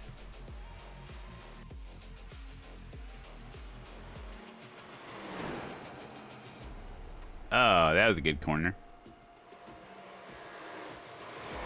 Oh, the brake lock in the pin entry would trigger the incident. Yeah, that could be.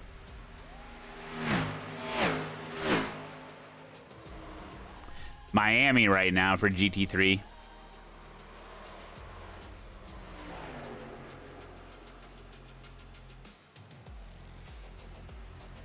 Dude, remember when Porsche Cup went to Miami when Miami first came out? Oh my God.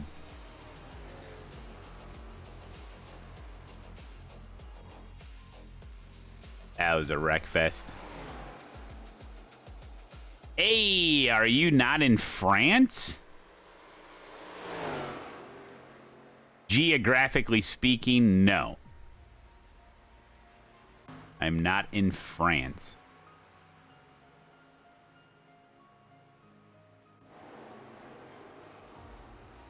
Are you watching the Football World Cup? I'm streaming! How am I going to watch a soccer game when I'm streaming? I'm doing a subathon.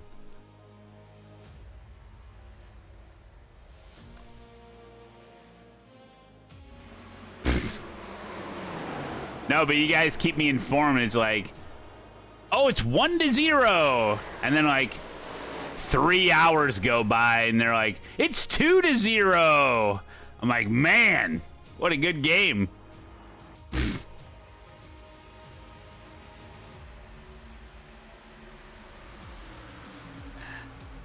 24 hours of Le Mans. Okay.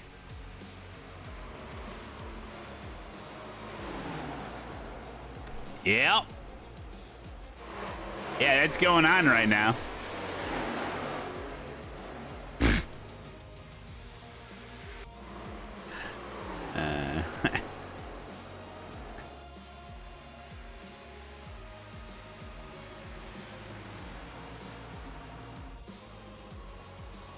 Yeah, the USA whooped on Paraguay.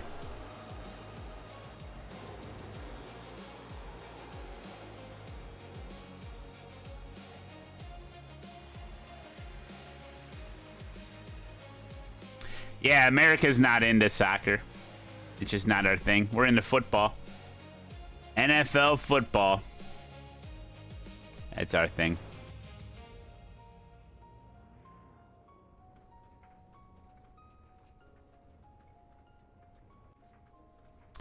All right. GG. Where's this guy going?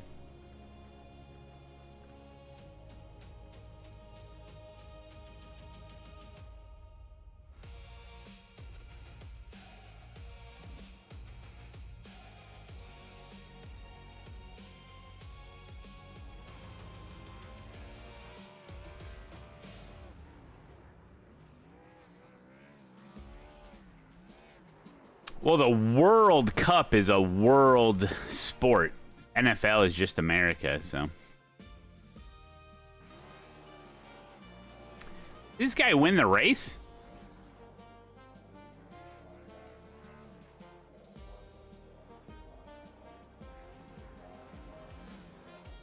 The World Series is baseball, though. Yeah, that's true.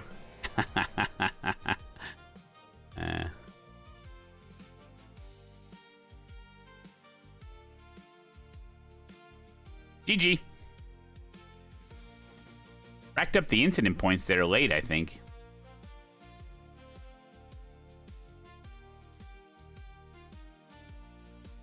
.49 I rating, 0, a wash on safety rating. Yeah, there's NIS. It's the fix, though. I'm not doing it. Padded rugby? No, it's much better than rugby. NFL is way more dangerous, way better hits, way better strategy. Rugby is not what you think. It's not like an NFL.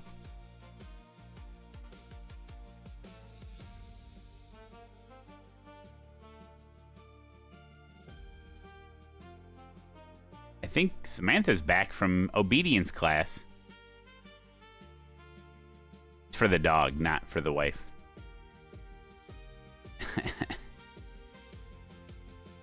All the major sports in the U.S. are U.S. only. It's like you're scared to compete against foreigners. No, because that's not true at all. And most American sports have the best athletes from around the entire world competing because we go and take them from you. So. Ever watch a baseball game? Steal all the good players from around the world.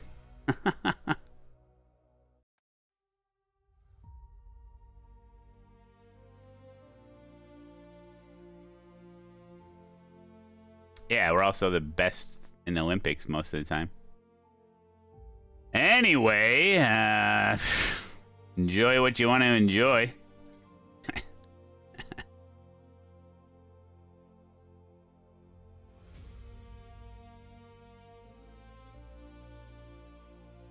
Oh, 1 hour ago, a Twitch user by the name of Grandma's Illegal Wi-Fi followed the channel. Well, hello there, Grandma's Illegal Wi-Fi.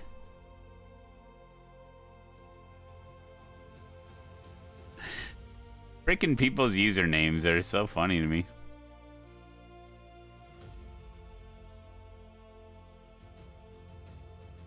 That's right, buddy.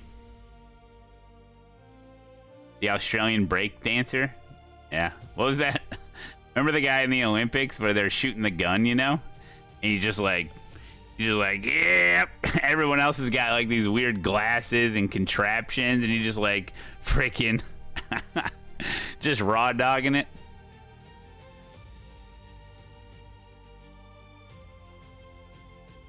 All right, Keen, we'll see you, buddy. Get your work done. Start your weekend. Some people work on the weekend. True. Like when I go to the store on a Sunday and I go to the grocery store, there's people there working. Some people in the chat, it'll be like a Wednesday, and they're like, "My weekend just started." I'm like, some people have their weekend in the middle of the week. It happens. Oh, let me fix... what am I going to do? Yeah, let me fix the league sessions, so if you guys want to practice or whatever, it'll be for you there. There's a couple things I messed up. It's kind of a crazy race yesterday. Probably not the cleanest of first races. Oh yeah, what the hell is this? Yeah, these are the wrong cars. Oh, no, wait. No. This is the one where I need to change the track. Hold on.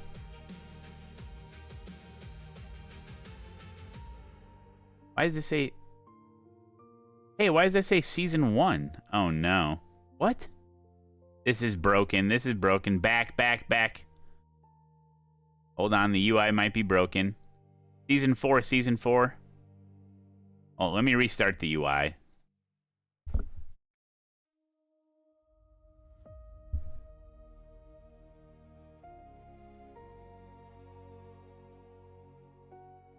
You worked hospitality for 20 years? I didn't see a weekend or the sun for 2 decades. Damn, dude. Yeah. That is crazy. We got an interview in 10 minutes, folks. With one of the biggest names in the industry. Ace Dangerous, welcome. Wait, let me see. View season. Okay, this worked. Yeah, Jared and Al were going at it. Okay, so that one was definitely under Season 4.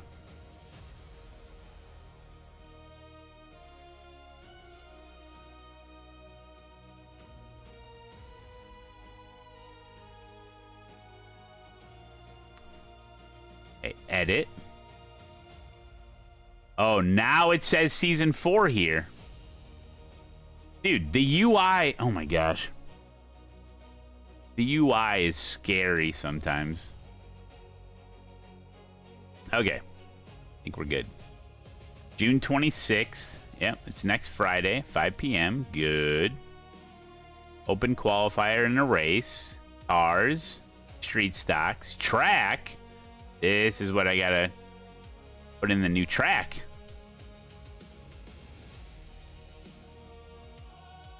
There it is. Perfect.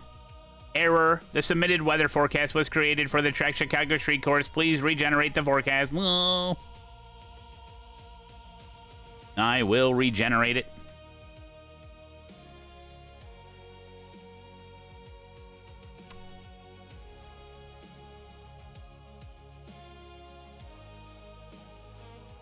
Okay.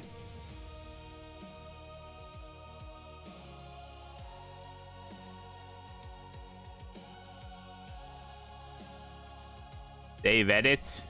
Back. Okay, fixed it. Hello, everyone. Hey, Bobo. Hey, Paradox. What's the new thing that 2 guys run at each other? And they just collide? Oh, yeah. Yeah, it's got real, like, you know those stupid the slap competitions? And then now there's a new one where 2 guys literally, they stand like 30 feet away. And then they say go, and they just run at each other and see who can take down the other guy. It's like a hit. So stupid, dude. Okay, and then this one, I need to fix the cars. All right, I can do that. Yeah, these aren't the right cars. I just don't know what they call them. Look, you think it would be called NASCAR Cup Series, but it's not. Oh, and I haven't been putting in fixed setups either. Dang.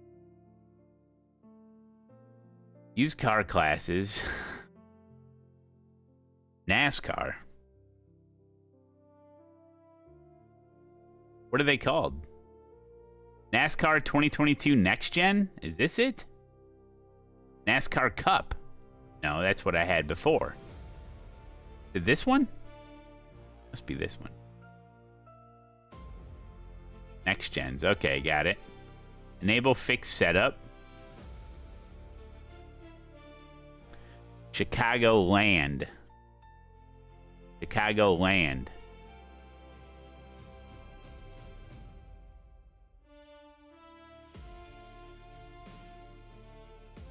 Got it. Save. Hey, Taco. Hey, Joseph Wright. Good to see you. Okay. There it is.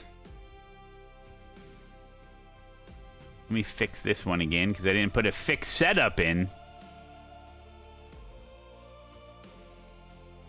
Let me make a coffee quick. Right before the internet. Oh, hey, Samantha.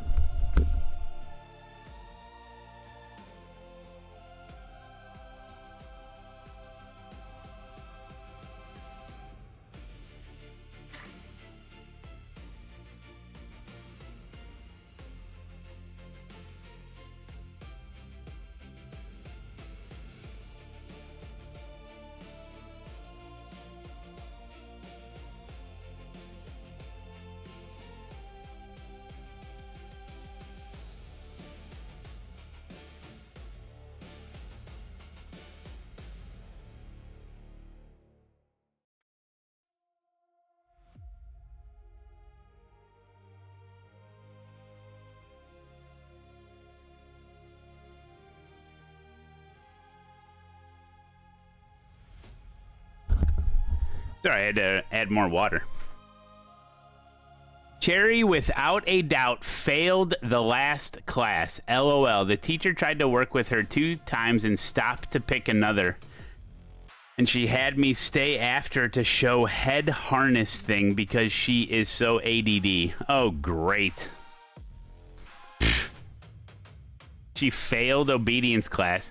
Dude, that's just a big ruse so you sign up for the next obedience class.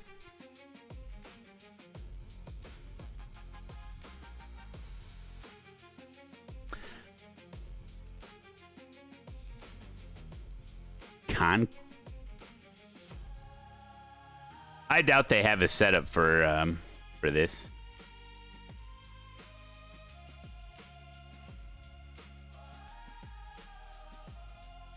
Road.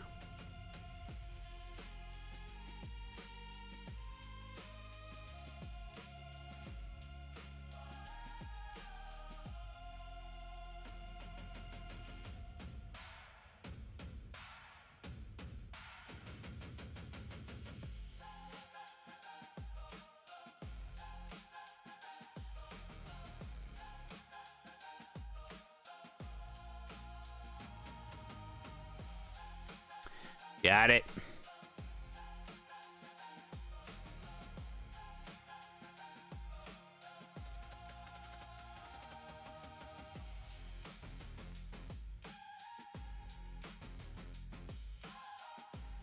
Oh my god, I gotta do this for all of them. Le Mans fixed.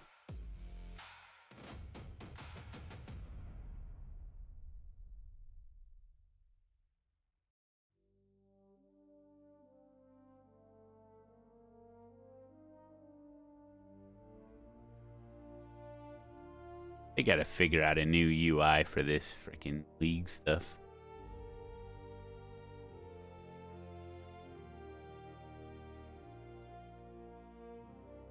Alright, that's good enough for now. That gets us through a couple of weeks. Imagine telling her to sit, and then she just spins around to sit so she's looking at everyone else. She just refused eye contact all day. Teacher couldn't even get it. And then she burst into high energy and jumped all over, repeated every 30 seconds. Yep.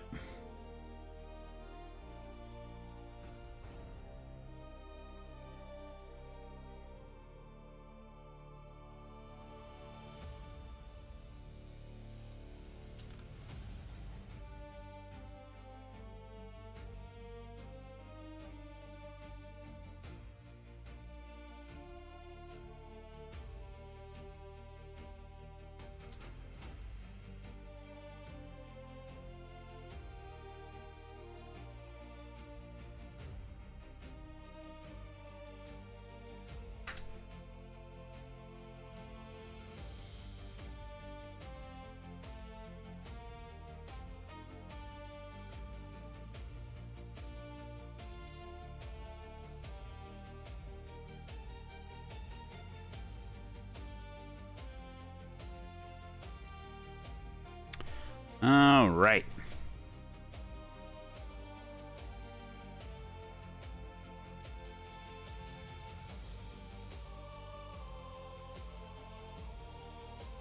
Grab my coffee.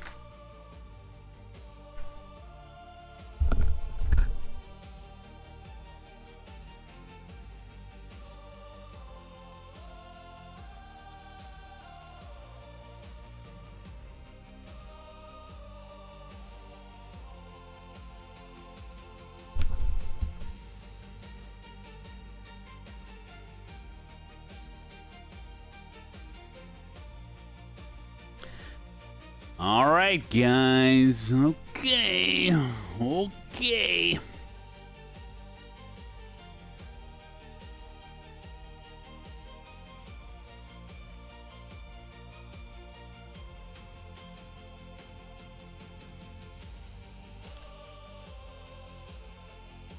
All right. Did you see the Hyundai Magna GT3 concept? Hey, Skizzy, how you doing? Did you get back to me on the Twitch Whisper? Yes, you did. Thank you, buddy.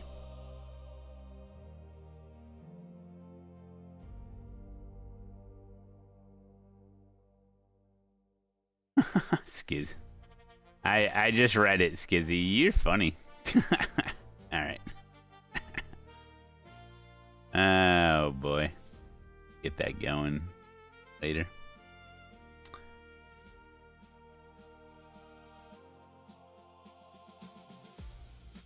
Bum, bum, bum, bum, bum, bum, bum.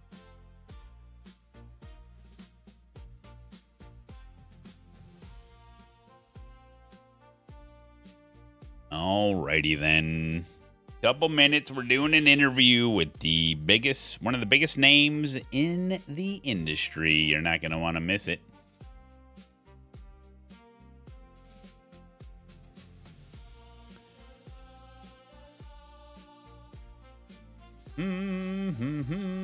Cherry is painfully friendly. It's a silly problem, but a real problem nonetheless. There will not be dinner, Skizzy. Listen, if my wife finds out I went to dinner with you, she'd be pissed. Especially at a fine establishment like Applebee's. All right.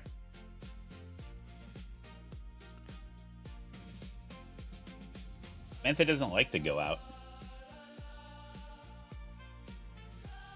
I'd take her to the finest restaurants,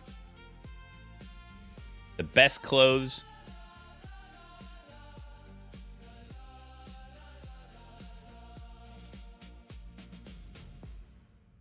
Culver's, yes.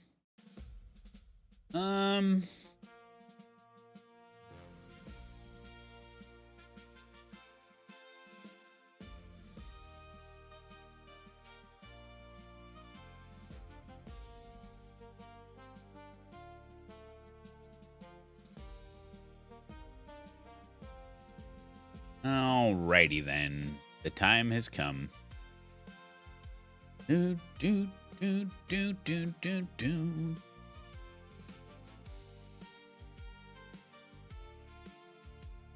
Going dark. Going dark.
Ladies and gentlemen, the interviews continue here on the Subathon. We only bring in the industry leaders, the real pioneers. And today is like none other. I have the true pleasure of introducing to you Mr. Jardier is here. Good to see you, buddy. Hello. Hello, Matt, and hello to your Subathon and your chat and everyone. Hello, hello. Good to see you, buddy. Good to see you. Now, for the one person probably watching that doesn't know who you are, give us the origin story of one Jardier. How did you get into this crazy world of sim racing and streaming? Oh man, well, oh my God, how much time do you have? Like, because all the time you want, buddy. yeah, so yeah, I was playing car games since I was a little kid, and I started doing sim racing in about 2004, like on a steering wheel and online, you know, with the like online people and such. With Live for Speed, that was my first sim racing game, and then 2005 I transferred to Air Factor 1. 2008 iRacing and so on, and around 2017 I started doing YouTube and started streaming, and here we are, yeah, like a couple of years later, and it's crazy, yeah. You've really taken off since then. So 2017, and you basically just wanted to share your passion with the world. That's kind of how the channel started? Yeah, because I was doing like mainly very competitive sim racing. Basically, since the beginning, I was doing a lot of like national sim racing leagues. Then in iRacing, I joined like the iRacing Pro Leagues back in the day, and iRacing World Championship back in 2010, 11, 12, something like that. And then a lot of like esport, Nasser Corsa 1, Race Room, and Project Cars 2, and stuff like that. And basically, like, yeah, basically the main reason I started doing YouTube was because I always wanted to share it with someone, because with motorsport and like sim racing, it's very difficult because it's very small, right? So I never had, even though I had friends who liked car games, there was nobody basically cared, right? Like that you're actually driving in like a very good level, for example, you know, and I really wanted to like share it with someone, and that's why I started my YouTube. I was watching like a lot of streamers like doing like a normal gaming, and also people like, yeah, like a PewDiePie and stuff like that, like back in the day, was very popular, and I was like, wow, this is really cool. Maybe I can start talking, because I was always very talkative and goofing around, you know, while, for example, sim racing or doing go-karting, I was always goofing, and then I was like, maybe I can put it together and start doing YouTube, and it kind of kicked off, yeah, like it was very, very cool, yeah. Well, you do have just a great personality for streaming and making videos, so that seemed to be the right idea for you. I mean, every time people talk about Jardier, say he's always got a smile on his face and he's having fun, you know. And it's nice to see people have fun doing what they love. I mean, is that rare these days? I don't know, but I mean, you definitely showcase that for sure. And then, so what was kind of like your main game? And I know some of your main game kind of switched because you're an ACC guy and now more LMU. Is that correct? Yeah. So I basically like I would say like with sim racing or like with streaming or YouTube, I basically started with ASETEK Corsa 1. Okay. Then it was a bit of a race room. That was like very, very early days. And then where I actually like started properly, like doing proper videos and proper streams was with Project Cars 2. Because I was doing very competitive level of Project Cars 2. And then we swapped to ASETEK Corsa Competizione. And a little bit of iRacing at the same time, and race room as well, and now I really enjoy LMU. So I'm very much, I would say like right now I'm like 100% LMU, like at the moment at least. Sure. Yeah, I think ACC.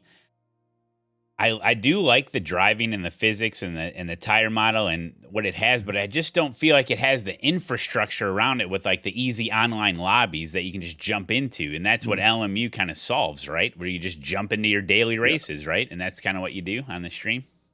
Yeah. Like for like, you know it from iRacing, right? Like you just start a stream and you don't even know what to drive, and you can choose from so many options, and you can just jump into racing, right? With ACC, it was a bit difficult. Like for the first 6 years, basically, it was like you only had to depend on like a league racing and communities and stuff like that, or like esports side. And then LFM started, which very helped with ACC back in the day, because it kind of was on the level like iRacing, like where you could just jump into the racing. But yeah, like one of the things as a streamer or like what I'm doing, like LMU, I've really enjoyed it because I just turn on the game, I see what's going on, I join the lobby and race, and it makes my life easier because I'm a lazy person, you know, and it's super cool. Yeah, that's how it's supposed to be, I think, like in terms of games, you know, like to be very approachable as well. Sure. And, you know, I'm kind of like adjacent to LMU. Like I hear stuff about it, but not too much. What is the state of LMU right now? What kind of updates have they been doing? And give us a little info at LMU for those of you that... It's like it's like a love-hate relationship with LMU. No, like okay, like I'm gonna be honest, like with all the sim racing games, like including iRacing, ACC, anything, the one thing they have in common, none of them is perfect. Like all of them has some sort of issue, you know, if it's like a netcode, the bugs, you know, and stuff like that. And I think LMU is literally like game that I literally fell in love with because it has like a really amazing multi-class endurance type of racing, you know, where they're very on a good level with the strategy and stuff like that. But the bugs, oh my god, this game, man. It's like, now it's good. Like, I mean, we had like a update like 3 months ago for LMU that broke many things. And it's been a bit of a roller coaster, I would say, personally, for the community the last 3 months. But like when everything works, it's perfect, you know, like it's really, really good. But also because the game was like so good in a certain level, you also kind of forgive it. Like there's like issue, you know, game crash, for example, and like you're like, you know, it is what it is, you know, and then you just keep going because the game is just good, you know. Yeah, it sounds like iRacing. Whenever they do a big update, then people are like, no, I got this problem. And this, you know, they try to fix stuff and then break stuff in the meantime. And then there's always patches and stuff. But LMU, I mean, they're constantly updating it and stuff too, right? I mean, it's a constant work in progress, like any other good sim, I would say. Yeah. That's why a lot of people from ACC like it, because the problem with ACC was like in the first 3 years or 2 years, there was like a lot of updates and fixes and very close community with the development. But the last 3 years of ACC have been basically zero. And there was nothing going on, like no updates for the last 2 years and stuff like that. But with LMU, that's why, for example, I did like it very much at the beginning. It was like there was like a lot of communication, and they are constantly updating. There's literally every single week there's a patch or fix or something. There's like a lot of new things releasing like monthly, basically. So like for me, coming from ACC, this is like very welcome side suddenly, you know, because it keeps the game very healthy, you know, and you also appreciate it as a player, you know. And that's why I say I kind of forgive it sometimes. You know, I get pissed because like something is not working correctly, but at the same time I'm like, they will fix it, you know. Yeah, just wait a week and they'll have a new patch. That is nice. It's nice to have the developers that care about the game just as much as the players, you know, sometimes. So you had a cup of coffee with Rensport. Speaking of like esports and stuff, right? You did some stuff with Rensport. What's the state of that game going on right now? Honestly, no idea. I haven't done anything with the game itself. I got invited for their second year summit in Munich. Okay. When they had like the ESL esport competition, And I remember like back, that's like 4 years now, I think, or something like that, 4 years. I remember back in the day, it was like quite cool because of like, there was the esport competition, but it was like a lot of question marks. Yeah. And then 3 years ago, that was not with Rens, like it was a Rensport as a competition, but it was by ESL. I got invited to co-host, like co-commentate as like a expert.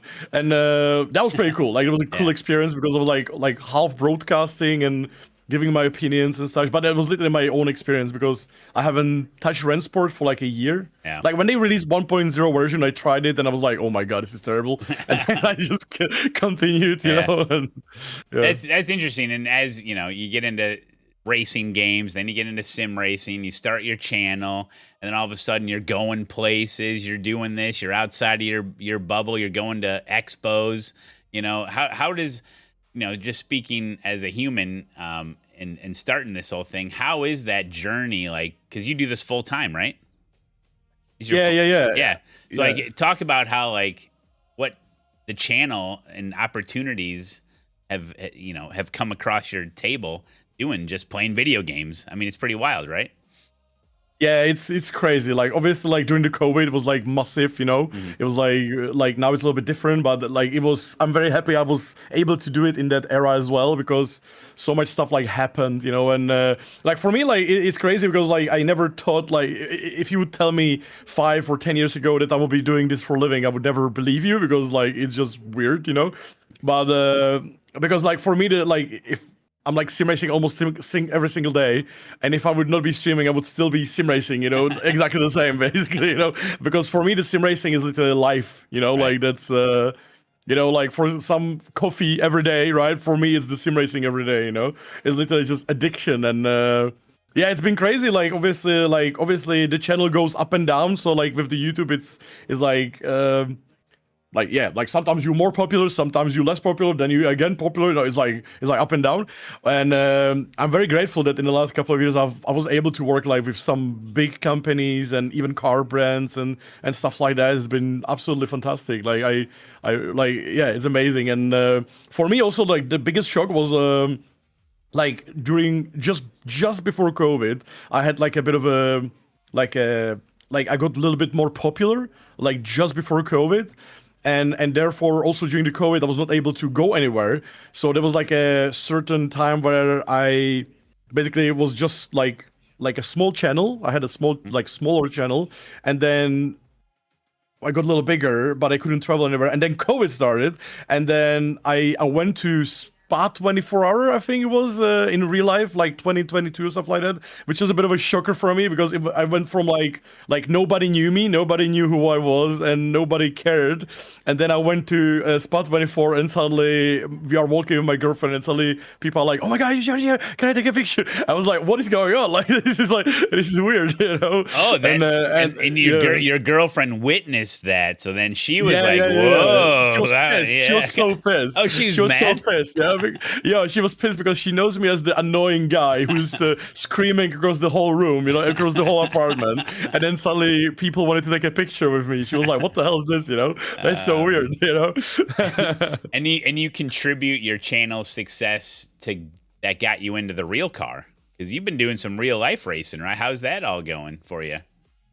Yeah, it's been great. Like but it's been dream, right? Like the sim racing is literally for me. Like sim racing is number one. You know, like whatever comes after is just bonus. And I got some opportunities like thanks to the channel where I was able to sit in a race car for like 3 laps and such, and it was like brilliant. And then 3 years ago, or 2024, I was like, I literally like kind of went myself with a bit of a risk. Like I saved some money, and I talked to some partners and sponsors, and I kind of took like a big risk, but it was worth it. You know, it was literally worth it. I was absolutely fantastic. The last 3 years have been absolute blessing, and I'm being able to do sim racing and real racing at the same time is like. It's just crazy, like, world, because, like, the whole time I'm talking about how sim racing is close to the real racing, which it is, but at the same time, when you get to the reality of the real racing, and if you, like, hang out with the people who are, like, real racing, and they own the cars, for example, and stuff like that, you realize how insane place it is, you know, like, and But obviously, driving itself is just unbelievable. Yeah, that's just the best. So that path is a little bit different than some people. Like, you got skin in the game here when it comes to real life racing. You're putting up your own money to get in that car, which is different than some other people where it's like, hey, we'll put you in the car because some big YouTuber or something. Like, but this is like on your own accord. That's different. Yeah. That was like one thing that I did is like it was end of 2023, and there was a war at Ukraine started. I think at the time, like in that year, at the same time it was like post-COVID, and such, and I was getting older obviously as well. And I remember talking to my girlfriend. I was like, you know what, like there's one dream I want to have. It's like race at least for 1 year in some real racing series. And I started researching, and I found, like, I contacted the Clio. I started in the Renault Clio Cup Europe, and I contacted the Clio Cup Europe. They put me with some teams, and I got like a knowledge of the budget and such. And I was like, holy shit, this is insanely expensive. But at the same time, I was like, okay, I saved some money, right? And I cannot afford a house anyway. Maybe I can live a dream for a year, like when I'm a racing driver, and I can find out if I'm good or if I'm really bad, and stuff like that. So I basically went with my own money, and then I started asking my partners and sponsors and such. So the first year was horrible because it was way more expensive than I calculated. It's just like the real racing is just nuts. And but it was totally worth it because not only I met some amazing people, and I also got some new partners, and I was also like able to work with it, but I also got some more opportunities and some stuff where, like, when people see you already driving a race car, then it's a bit easier to drive more sometimes, even if you don't have money. So like the first year was horrible because I paid so much money and I literally had no money for anything. I basically like burned. If I would bet it all on black in casino, it would be probably better, But Jardier, you spent so much money on your sim rig. You could totally race in real life based on the money you spent on your sim rig, right? Yeah.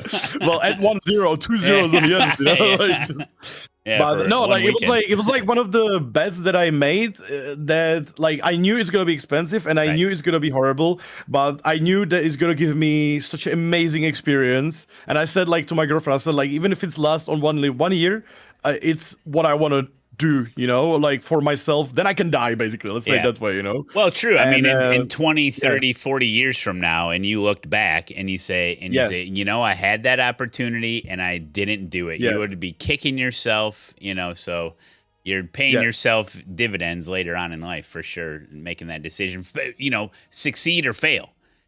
Just give you the chance, right? Yeah, I love that. I love that story that you went in with your own money. That is great. Yeah, and it was great, like because like I had like a plan with like some partners and sponsors, what to do after, and everything like went really well. And because of that, I was able to do a second year in the Clio Cup as well. And I also find out that I got like really quick, and I was really like good as well. And also from the people from the real racing, like they really appreciated that because the first race they were like, oh, this is the guy who's doing sim racing. And then I started beating a lot of good people and finishing really good. And they were like, oh wow, this is like serious, and and it was really good. Yeah, and thanks to that, I also got opportunity to drive a GT car for free basically. Twice or 3 times, which was insane, like insane. And this year I'm basically like driving the whole season in that car as well. And it's also like thanks to partners and the community is like so much easier, and we can also connect with the sim racing itself because I'm streaming every race. So it's really cool, like, but obviously I'm gonna be honest, when I watch, for example, Jimmy Broadbent, I'm massively envying because I know they are not paying anything, and I'm like, oh my god, it must feel great, to be in a race car without paying, But at the same time, I'm also proud that I kind of made it in a way, because like from 1 year, it's 3 years. And it's just amazing because like I said, like I really wish anybody could witness it. It's so much different to watch racing in TV and then like really at least be with the team in the paddock. You learn so like you learn how poor you are and how crazy everything is. But the reality, like the whole reality of the real racing is like insane. And every single racing weekend I'm like able to be there, I'm like just shocked, with stuff. So it's wicked. Is there a little, I mean, you can only base it on your own experience, but is there a little bit of a stigma because like, oh, this is a sim racer? Like you mentioned that a little bit. Like, do you think there is a little bit of a stigma because you got like people like Cletus McFarlane jumping in, this YouTuber, and I don't know if Jimmy had any experience like that, but, dealing with people at the track and everything, and then they see this YouTuber sim racer guy. Is there a little bit of stigma that's associated with that? Did you feel you experienced? Yeah, it was like, I would say like the first season of the Clio Cup, it felt like it a bit. Like not within my team. My team was opposite. They were very supportive, but you could tell from the competition that it was like, oh, this is the guy with the camera, or like something like that. But then like the more races we have done, the better it got. And then like I literally had like a driver who won the Clio Cup Europe like 4 times already, like in the past 10 years, like came to me and he was like, dude, you are really good. You're doing a really good job. And you're also driving smart and such. And I was like, oh my God, like what the hell?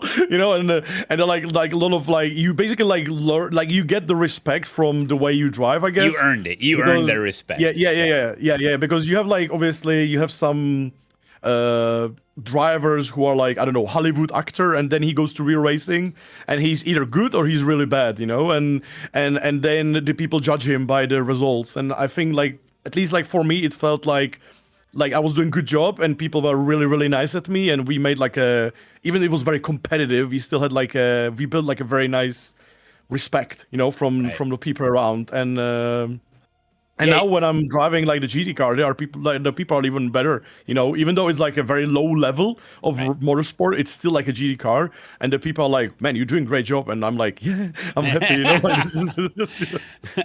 Yeah. And I think I mean, you kind of approached it the opposite way. You kind of put the cart before the horse, where like you paid to get in and then you're asking for brand deals and stuff, usually it's the other way, but there's a more of a higher respect level, I think, for that, because they know that you're truly invested into it.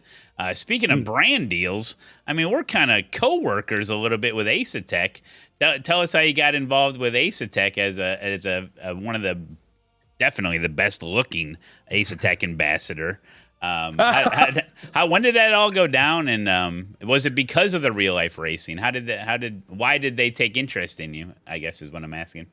Yeah, I mean, we talked with ASETEK like already like a year before I even signed. We were already having some talk, but nothing basically continued. And then I basically pushed them a little bit because like I basically at that time I didn't have any brand working with me because like one company bankrupt basically at the time. So there was like I had no one to work with, and I was like very picky. I'm very picky with the brands. Like I basically I don't go like every single brand. I go brand that I trust and I like, And with ASETEK, there's like one employer that I really like to work with always and talk with and such. And he was always very nice. And then like a year later, I was like, guys, we already talked like a year ago. Can we like work a little bit better? And I asked them to send me equipment to try and do like a review on it. And they sent me the equipment, and I did really like. I kind of like. I don't want to like bullshit, but I literally like fell in love with the equipment when I was unpacking, and I was like, wow, this is really good, And then I was like, at that moment, I don't usually try to push the brands. But ASETEK was like a first brand, but I was like I was really happy with the equipment, and I was like, guys, come on, let's work together, this is good, I like you guys, and yeah, we had some talk, and then here we are, and they also work with me on my channel. We also work with the real racing, and it is awesome, That is so cool. And then because we got to meet each other at the expo. Tell us about like how much fun expos are, and try to get people to go to more expos. There's a huge one coming in Frankfurt in Germany, the big one, and you'll be there obviously. You coming as well? Not that one, because we're expecting a kiddo around in like November. Congratulations! Oh, thank you. But tell people about the expos. I mean, they're fun, aren't they? It's mega. It's mega. Like for me, like the expo completely changed because I was actually on the first ever expo in 2014 in Nürburgring, and it was like, yeah, it was like whatever it was great. And then I'm going for the last 6-7 years. I'm going to every single expo there is, and it is brilliant. Like for me, it also changed very much because of the YouTube channel. Like first, I was just going there to check the equipment and look what I can maybe like buy or wish to buy in the future. But now for me as a streamer, like the whole expo is about a community, and like if you're a part of some community, it's a brilliant place to go. Like if you want to buy equipment, check equipment is the best thing you can do, because like you can try so many different things. It might be actually difficult because you will try so many different things that you will not know which one to buy. You know, like, you have more questions when you leave. Yeah.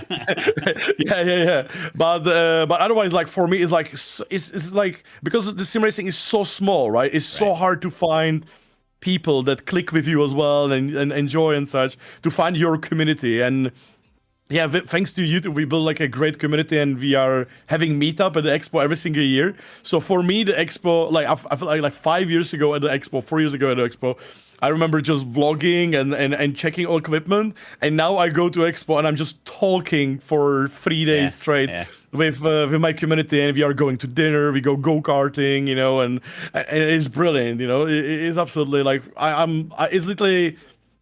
It's only 3 days per year for me. I wish it would be longer or more, but it is amazing because, like I said, like for me, it's all about the community. You know, like we literally like just talking with the people. It's brilliant. It's like a social event, you know, and I absolutely love it. So you did have some experience going to an expo before you were like a so-called influencer. So. Yeah, and back then it was at the Nürburgring, you said, and maybe a little bit smaller. But if you were just a sim racer and you were there just looking for equipment, do you need the 3-day pass, or do you think you could basically get it all done in one day? Because I've had people say like, the one in Chicago, I went to the expo, I seen everything in 4 hours and I left. And it's like, well, you may have seen everything, but you probably didn't try everything, you know. But like. You know what I mean? Like a different perspective. Like me and you now, we go to the expos. It's much different. We're doing stuff. But like as just a consumer, you know, going to an expo, you think they could do it all in one day, or maybe get the 2-day pass? I definitely like with the Europe Expo. I definitely would recommend at least 2 days. Yeah. Because there's so many people. It also depends when you come. Like if you go on a Friday afternoon, it might be a little better than on Saturday, for example. Yeah. But like there's so many people now. You'd be waiting a while to try something. Yeah. I like 5 years ago when you went on the expo, you could like straight go and try something. But now it's great, but also there's so many people. Yeah. So like, sometimes if you want to, like, if you go there specifically for, let's say you want to try ASETEK something, sometimes you might have to wait. So sometimes it's better to maybe go in like 2 days. Like first day you just look around, you're checking the stuff, you know, and the other day you see if there's no queues and you try it. So like personally, I would say for European Expo, I would definitely go like at least 2 days, like for sure, because it's so big. Like I don't know about the Frankfurt this year, but like the last 3 years in Dortmund, it was so huge. It was unreal, unreal. Yeah, I was talking to Luke Crane, you know, the guy with the expo, and he's like, and I asked him, I'm like, why are you guys always moving locations for this expo in Germany? He's like, because we keep outgrowing the venue. You know what I mean? So apparently this Frankfurt one is even bigger space than the one that was in Dortmund. That was the one I was in, and that place was huge. So like, yeah, it just keeps getting bigger and bigger. So it's going to take you longer and longer to get through it. That's pretty exciting. So yeah, that's coming up in October. Yeah. So that's going to be cool. So you guys should go and meet Jardier. You'll be there shaking hands and kissing babies, right? Yeah, for sure. Yeah. Have you driven any tracks in real life that you have done in the sim? All of them. No, like every single track I've driven in real life, I've driven in a sim. Yeah. Really? Like like it's brilliant. Like it's so good. Like you would be surprised how good sim racing. Even I literally was just talking about it last weekend.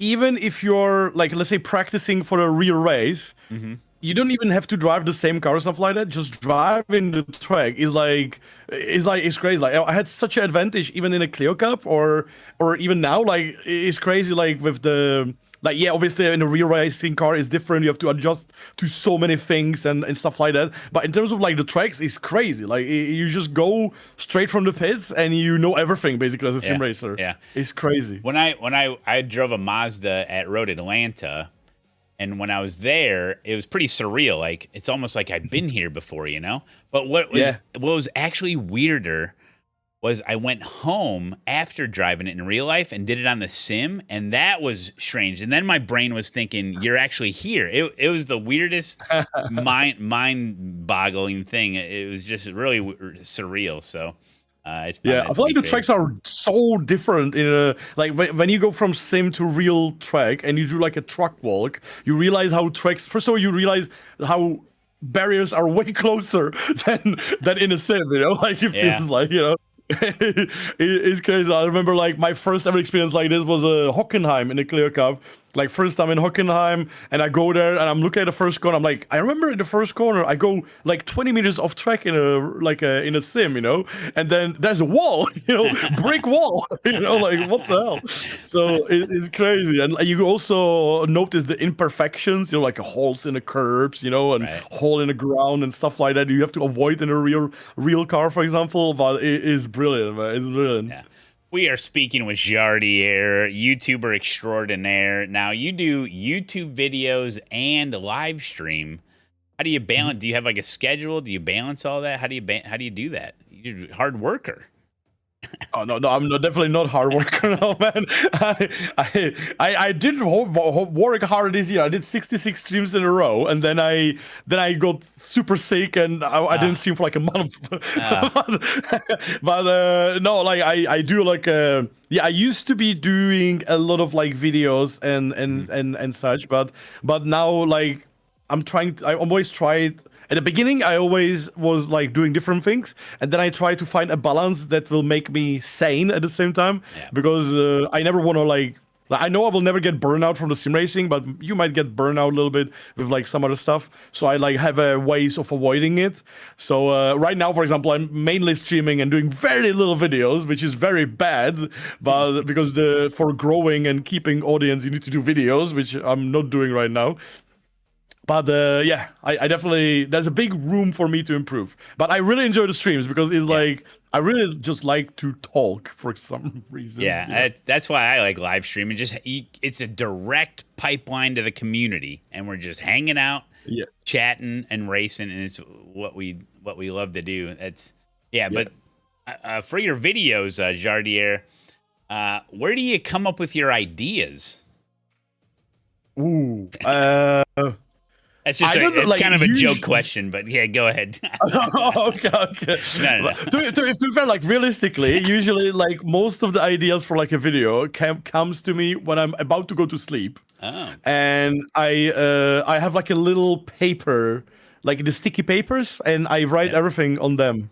And I have them like everywhere. I have like 30 videos written on a paper, but I haven't recorded any of them yet, you know, and on my phone as well. My girlfriend loves it. Like when in the middle of the night, I just turn on the phone to type some stuff down, you know, but That is a good idea. Like once, like, you know, if you come up with an idea and you're like, oh, I'll remember that, but you don't. So you have to write it down. Yeah, for sure. Yeah. I have a really big problems with the memory. So I have to type everything down because my memory is not what it used to be. Yeah. So you got quite a backlog then of videos. You just. Oh yes. Yeah. If you ever want some idea, I have like 30 papers with stuff. Do you just stream on YouTube then? No multi-platform streaming? Currently only on YouTube, but like maybe I will soon start as well multi-streaming, but I'm still like, I like it, but also don't like it at the same time. So I'm like in between, but everyone is doing it now. So maybe I will have to follow the train as well, you know, and do it as well one day. But yeah, we'll see. Do you do a lot of vertical content? Like on Instagram? Yes. Like post stuff on Instagram. Yeah. Instagram, some YouTube shorts, but like mainly Instagram, What do you think about the vertical short clip culture we're in? Seems like the brain rot. Yeah, I mean, I can definitely notice the effect on me as well. Like I obviously understand because I obviously been watching YouTube for a very, very long time. And obviously, as everybody transitioned from like a 20-minute, 30-minute videos to like 10 minutes videos and now shorts as well. So I definitely understand. But I prefer videos. Like honestly, I prefer videos 100%. Yeah. But yeah, I kind of understand this like short spasm culture or whatever it's called. Like I kind of understand it, but it's hard to follow. Yeah, I think especially on the YouTube, like on Instagram it's fine, but on the YouTube it's very hard to follow because it kind of goes against what you were doing before. Right. Because especially when you're streaming, right? Like, you're doing everything in a longer run. But I understand. How about you? Yeah. No. I mean, I don't even make like normal YouTube videos anymore. It seems like because I've just been streaming so much. But like with the vertical stuff, when I'm streaming, I just push a button. And it makes a vertical of like the 90 seconds. But it was explained to me with the short verticals, and you spread them all out. And I don't know if this is right or wrong. This is just what I heard and kind of what I follow because it's so easy to do. But it's just a reminder for people. They're scrolling, and it's like, oh, there's a 10-second Matt Malone video. Hey, Matt Malone's here. You know, just a reminder. Hey, I'm here. Yeah. You know. Yeah. You know, and this is a cut from the live stream. Like, I'm just a reminder for people. Like, hey, I'm Matt Malone. I stream. You know, so it is kind of weird, but like, I like the idea of like short form, maybe just on one platform, and then your long form on another platform. You know, so people know like, oh, I'm on Jardier's YouTube. I'm ready for good put together landscape videos and some live streams. Oh, here's Jardier on Instagram. I'll get a quick hitter. You know. Yeah. You know, so maybe it's hard to keep up with the landscape of like the trends and what works best. But at the end of the day, we're just doing it for fun. Share stuff where people are at. You know, that's what it's all about. But eventually, I'll make some actual YouTube videos. But yeah, the live streams are just so much fun. You know what I mean? And I just love hanging out with the community. Watching the 24-hour race today. Oh yeah. I've been watching the first 2 hours so far. Yeah. Very nice, very nice. You do some like pretty long endurance races too. LMU does those. What kind of big events do you have each year that you do on the sim? But it changed so much. Like honestly, like I'm so sad with this. This is the most sad thing for me because like 3 years ago we have been doing every single weekend. We have been doing at least 12-hour race. Like every once weekend. A month. Yeah, almost every weekend. And then like there was like a peak of ACC. We were literally every single weekend we were doing 6 12-hour races. And then once a month there was like a 24-hour race. Like it was 1 year. It was like 2 years. It was crazy. Absolutely crazy. Yeah. But then everything like kind of went, I don't want to say died, but like the competitiveness and everything went south. Right. So there was like basically nothing to do anymore. So I felt a bit of void, like in terms of like especially the year before and last year a bit, it was like a very void for me where there was like just nothing to do in terms of long-term racing. But now in the LMU at least, like, yes, we are not having like a 24-hour races, but we are having like a 4 6-hour races, 12-hour races, which you can even do solo sometimes, and it's so much fun. Like it's like perfect for a streamer, you know. Yeah, it's like perfect because I'm also very selfish because in some races I just want to drive myself all the time, you know, because it's like a good car, good combo, good grid. So I just want to drive myself, you know. So it's really, really enjoyable. But yeah, we were like, I mean, we are doing 2, 3, 4-hour races, 6-hour races, and some 12-hour Le Mans. And the only one I know, like in LMU, there's upcoming in October, they said there's going to be 24-hour Le Mans again. But we'll see about that because I'm not sure the servers are good enough. Oh, sure.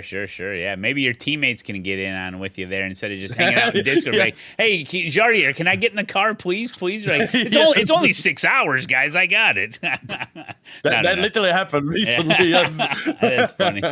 Oh man. Well, hey, listen, I don't want to take up too much of your time. Thank you so much for hanging out with us. Where can people find you, and what's the next big thing that's coming up in Jardier's world that people need to be aware of? You can obviously follow me on like Twitter, Instagram, YouTube, on Jardier. And the next big thing, oh my god. The next big thing. Maybe when ASETEK SIM Sports will release once. It's gonna be like a big thing, but otherwise no. Like a lot of racing. Next week we're starting a new seasons in European Le Mans series, and then real racing in 1.5 months. We will have another live stream in the real race car. Oh, okay, 1.5 months from now, a live stream from a real race car. That is pretty cool. How does the technology on that even work? How do you stream from in the car?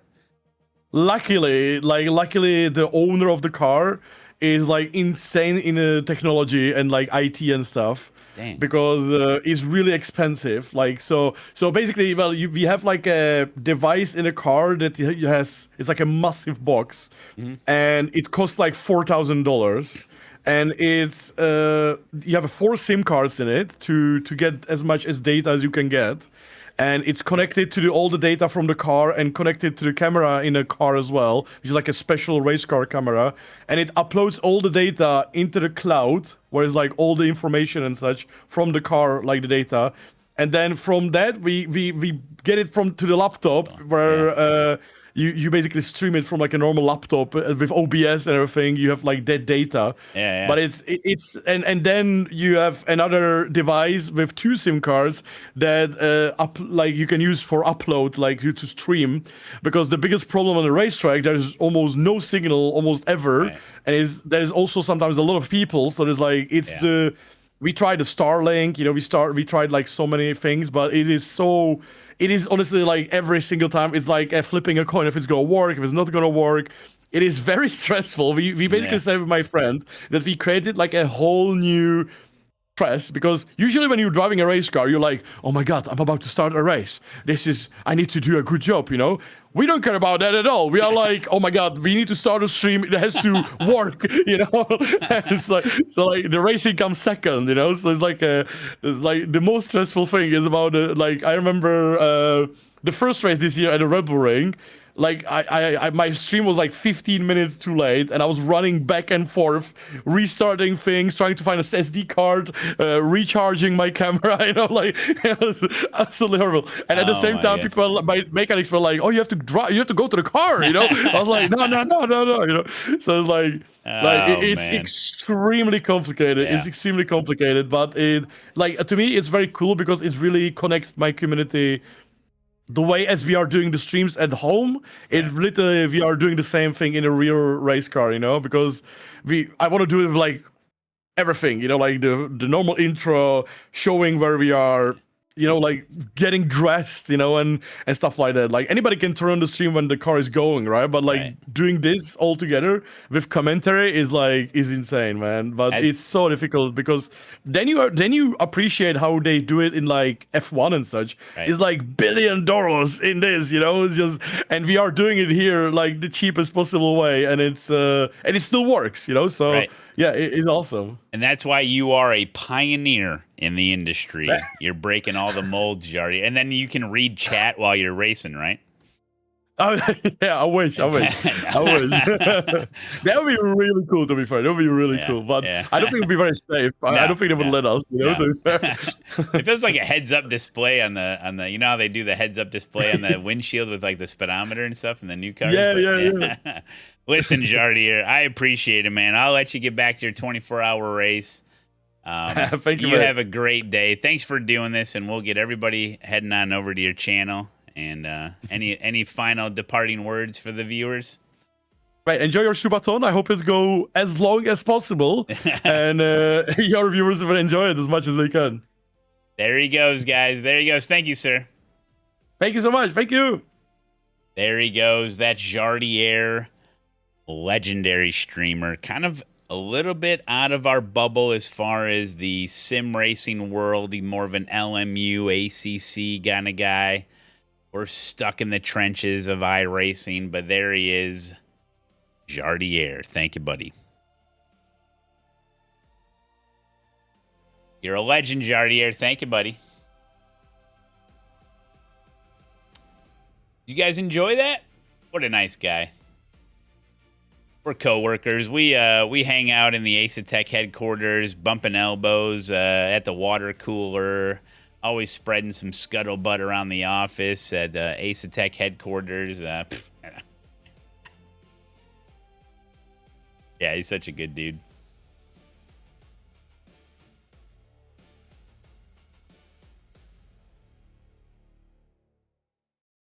I just signed up for a Rallycross race. It starts in 30 seconds. Right on to the next one. A little bit later, we're going to be doing something really fun, and I'm ready to be fully exposed for it. Part of me's not looking forward to it, but a part of me, I think it'll help a lot of people. And Malone may be exposed later on. No. Should be fun for you guys. That's later.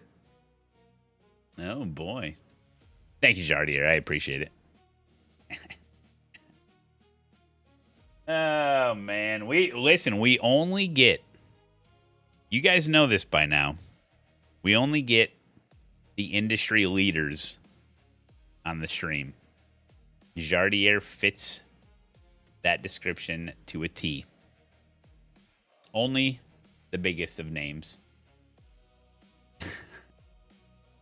No, it's true, though. Jardier is absolutely killing it. Dude, I had no idea he put up, like, his own money to get in that car. I had no idea.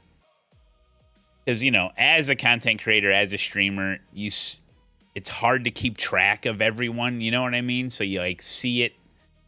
You check out some videos, you see thumbnails, you try your best to, like, know what's going on with other people in the space, you know, but you don't fully know. And I just figured, well, Jardier, super popular streamer, super great sim racer. They put him in a car. No, he put himself in the car. That's amazing. I didn't know that. That's amazing. That earns a lot of respect, I think. All right.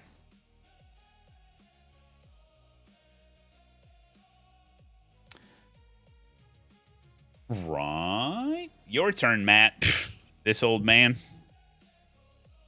I passed out watching you last night. Oh, geez, lay off the booze, man.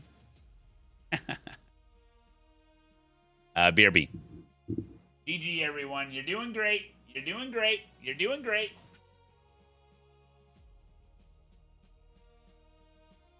Hey, guys, what's going on?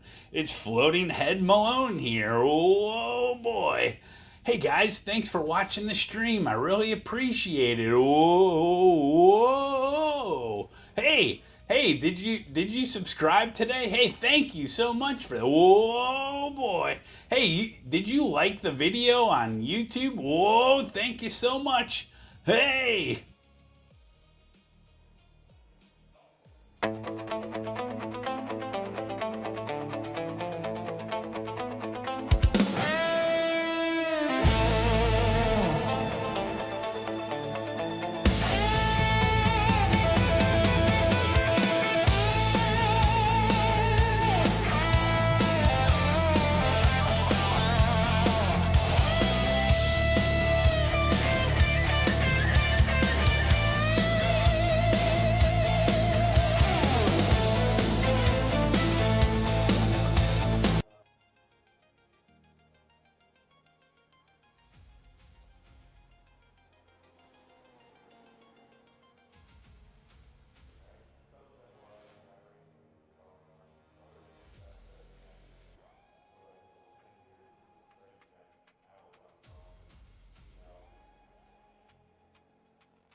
Alrighty then. Floating Head Malone makes my 9-month-old laugh every time. We love it. Hey, what's up, Maizen? Alright. Car 5, just set the fastest lap. 39. Let's go. Hey, Dennis. Practice is over. Head on in. You're hanging out at Salem Speedway, Salem, Indiana for Monster Truck Rally? No kidding. Am I going to the races tonight? The IRL races? There was no plan to. I mean, there's only 3 hours left in the subathon, so probably not. Maybe I will go. I'll just go by myself. All right. What happened to the turtles? This guy's asking about the turtles, guys. Well, 2 of them died, and I let the other one free.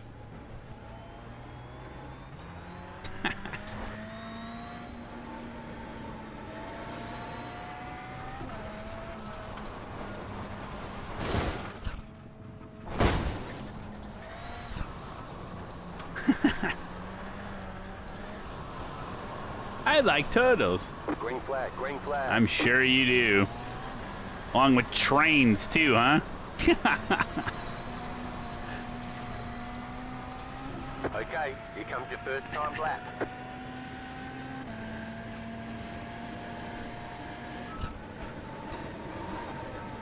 Yeah, appreciate Jardier getting on. That was cool. That was a good conversation.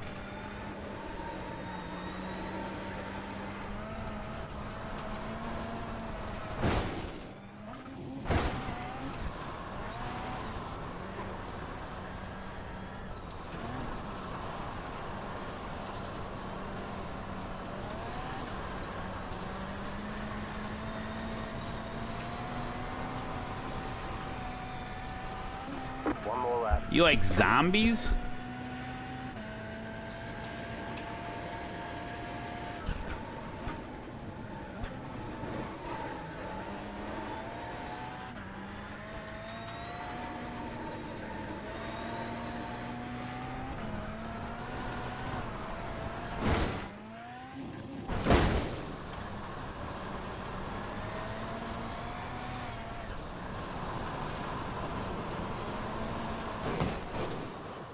Whoops.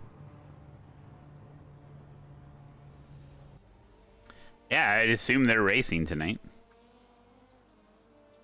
Let me look it up. I could text Kurt, see what's going on.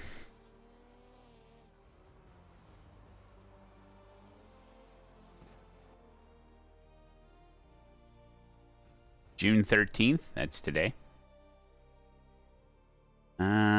Pure stocks, 1,000 to win. Divisions, limited late model, street stock, pure stock. And that's it.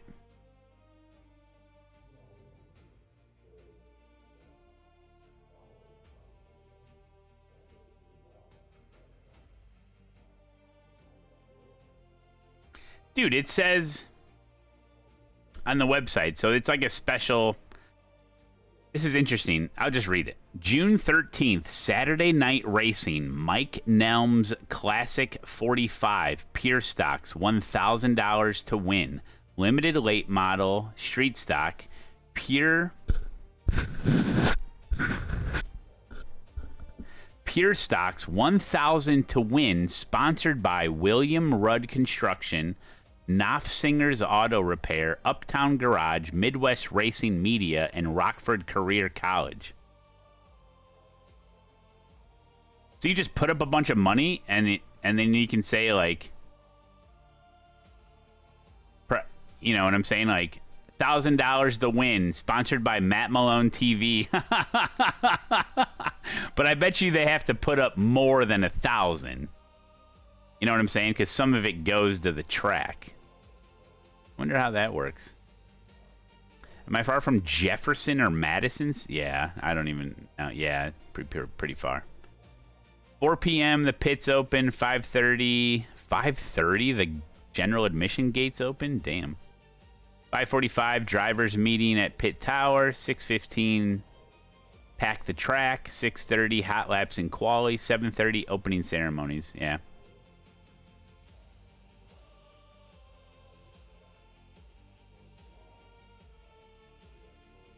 Races to follow. Pure Stocks B main, 8 laps.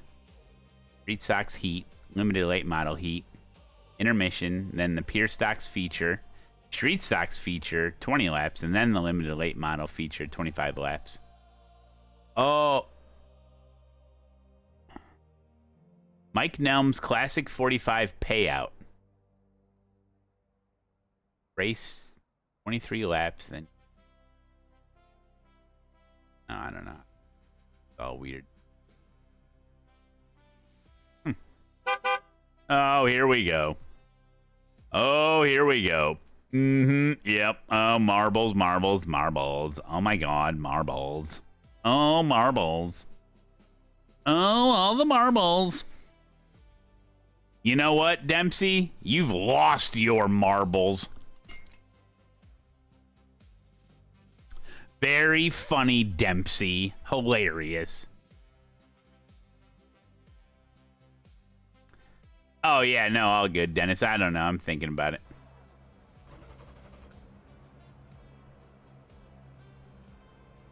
If I walk to the back of the pits, then I'll get banned on Twitch from what people say now. 2,471.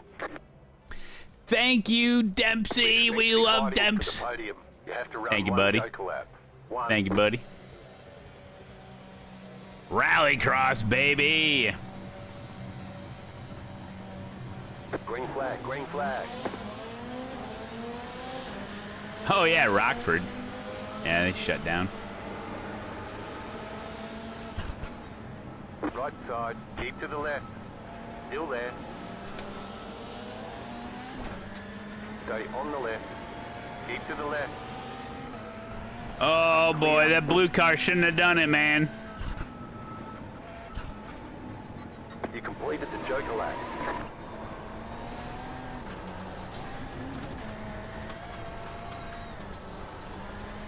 Where am I going?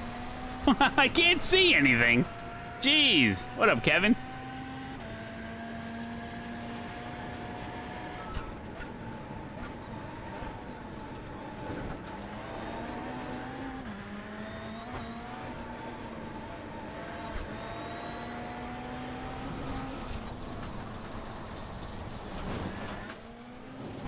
This is not ideal, man. Clear.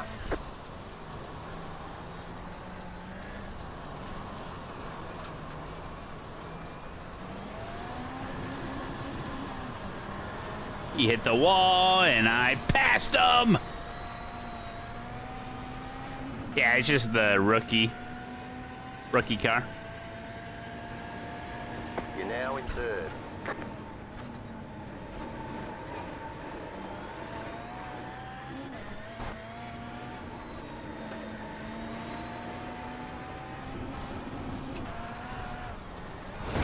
Oh, that guy's dead. Whoa! Nice one, buddy. I thought he was going right at them tire barriers.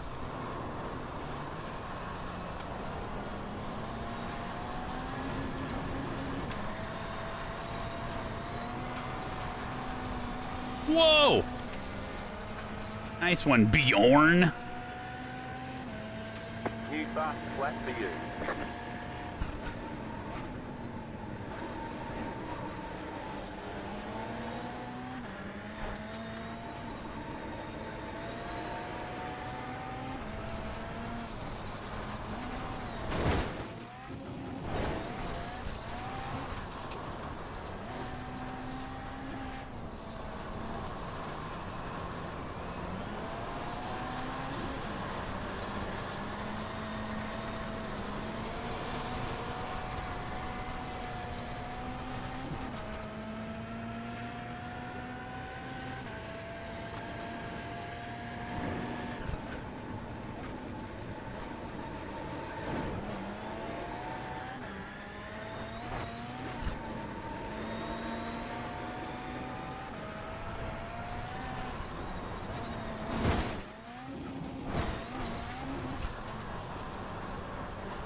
Ah, these guys are good.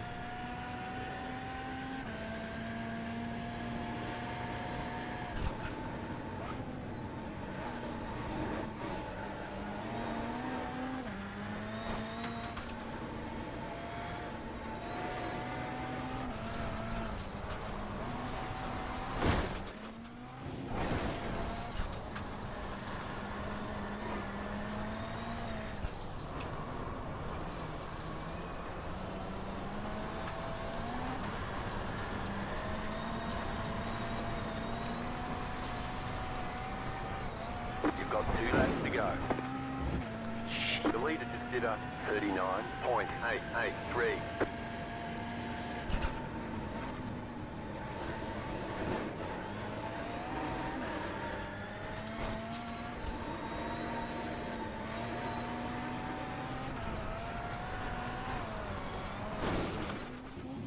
Shit. Oh.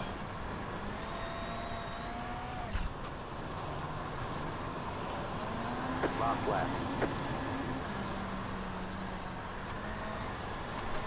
Damn, dude, I suck at that corner. Dempsey says, why are we not winning?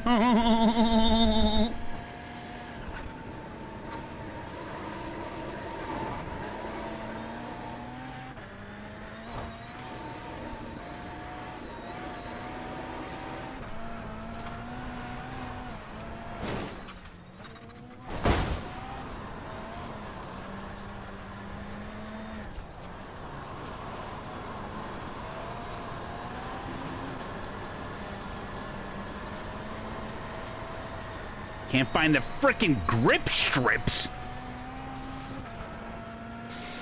It's a good question. Still not answered, by the way. There's the flag. It's over. Nice run. I gained 5 I ratings.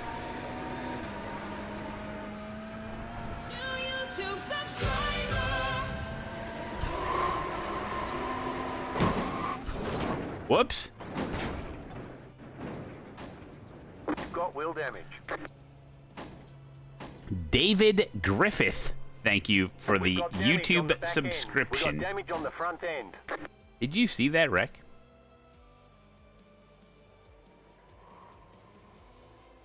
Whoop. Oh, man. That was a real good one there, buddy. I want to see that first lap in TV1 mode. This was good action. This was good action, buddy.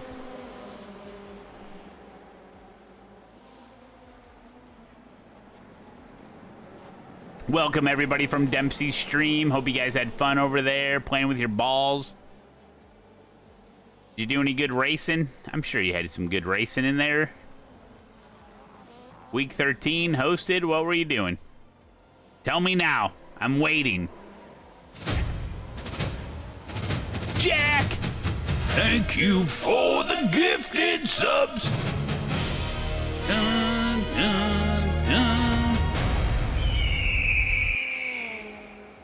We did 6-hour Glen test. Oh, what do you think the car?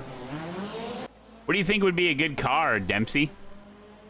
You won an F4 and an M2 and a hosted Glen? Wet practice? What? Ooh, the vet is good. Really? Jack, thank you, you legend, Jack, for the 5 gifted. Look at this camera view. So, but was it good, though? The vet felt good? Oh, okay.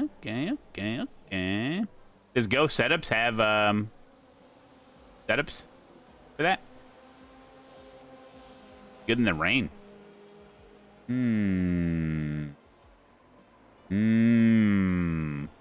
setups are out.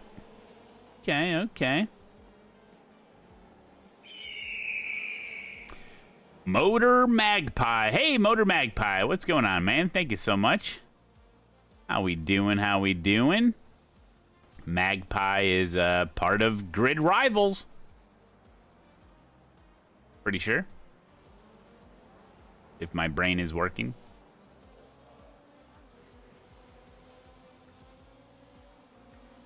The vet was the fastest on the Go app. Nice. Until they changed the BOP. Part of the winning team in Grid Rivals. That's right, Magpie.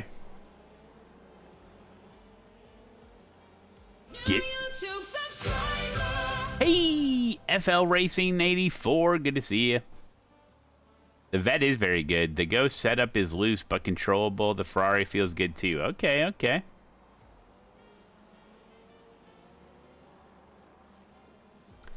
All right.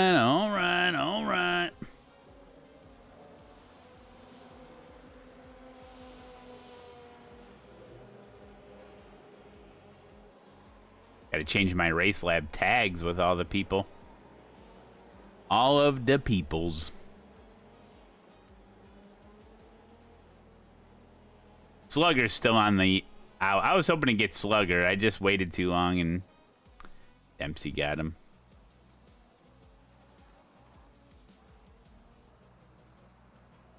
It's hard to draft.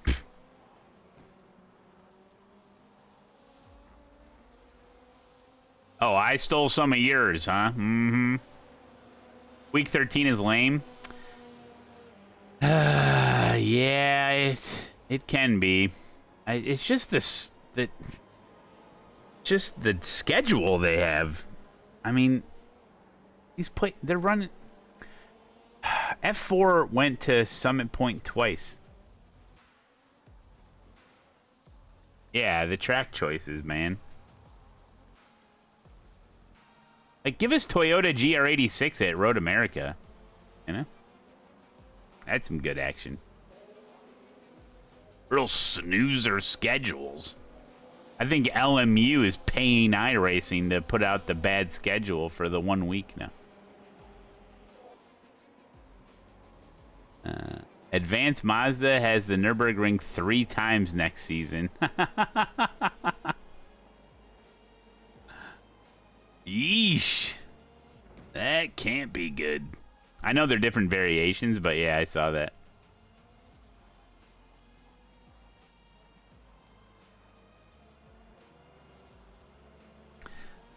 That's Big Tan 4. Well, hope you enjoyed the interview. Got some other stuff going on.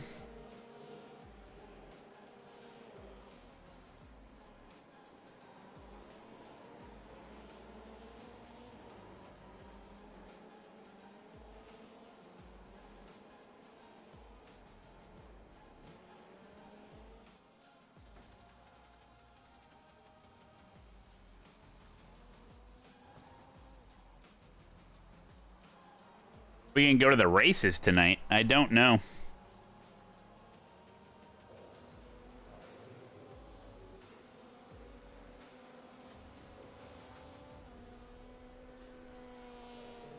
See what's coming up.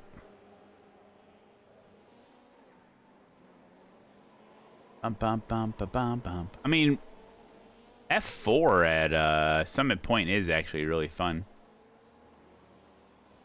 GT3's at Miami. Mazda's at Aschersleben.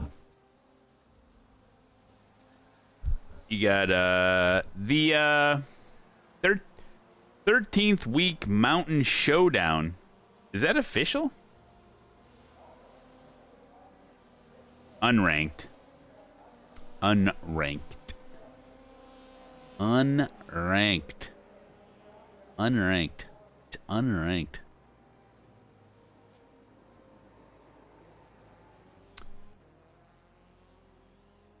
Official ovals? Well, you got mini stock.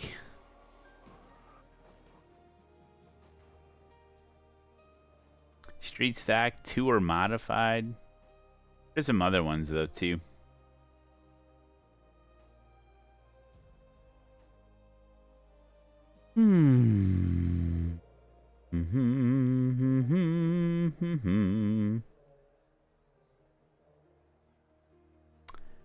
Sprint car. Well, I've been doing, yeah, you have the O'Reillys. Next one's at 1. O'Reillys at Pocono. The trucks at Daytona. Trucks at Iowa. People keep telling me to do that. The next NIS Open is at 9 a.m. tomorrow.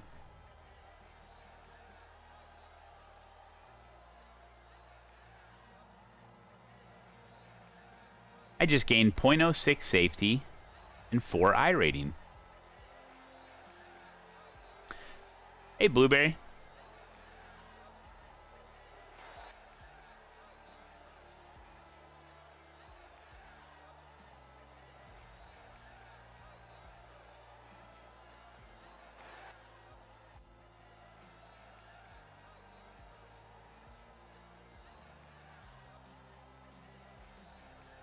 Ugh.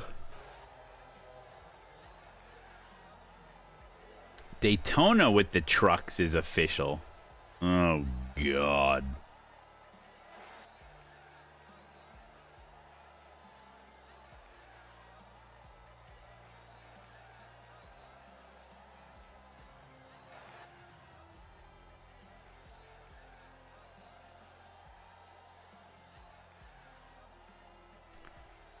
Well, guess we'll do another rally, and then we'll hit up a F4 race. F4 don't start for 20 minutes.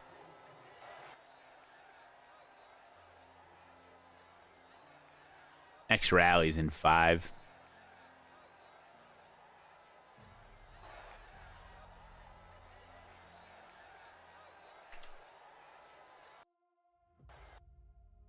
Freaking crowd cheering for nothing.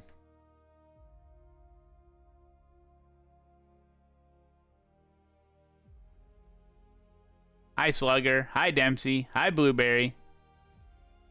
How we doing?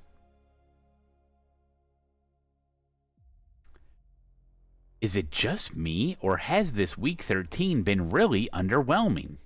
I agree. I'm going to go ahead and agree with you on that one. I'm going to go ahead and agree with you on that. Yep.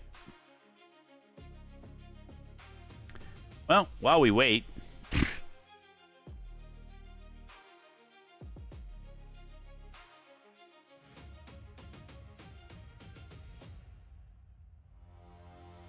Let's look at YouTube. I gotta cut out the DJ interview. Processing will begin shortly. That was yesterday. Where was the DJ interview? I forget. Not this one. It was 2 days ago, I think. Draft. No. Number 16? What? That long ago? Oh, yeah. Thank you, buddy.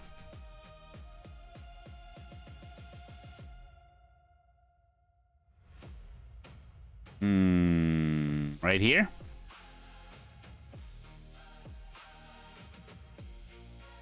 Right here. Nope, that's Dale going to Culver's.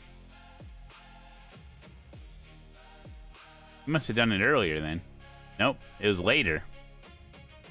It was right here. Ah, I found it. I found it, guys. Don't worry.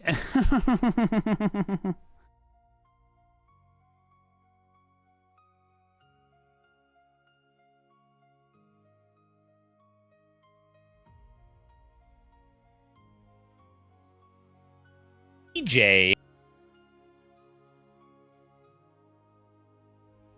All right, ladies and gentlemen, listen.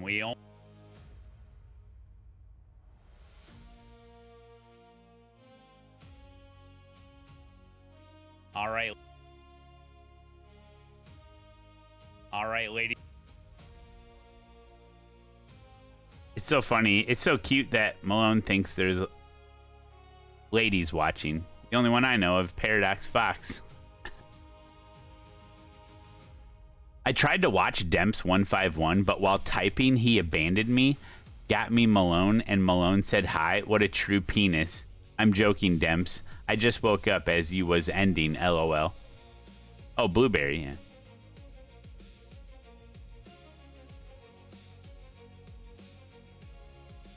Did I pause at the end? I didn't pause to know where to cut it? I'm an idiot. Like somebody said something. I had Why is the timeline moving?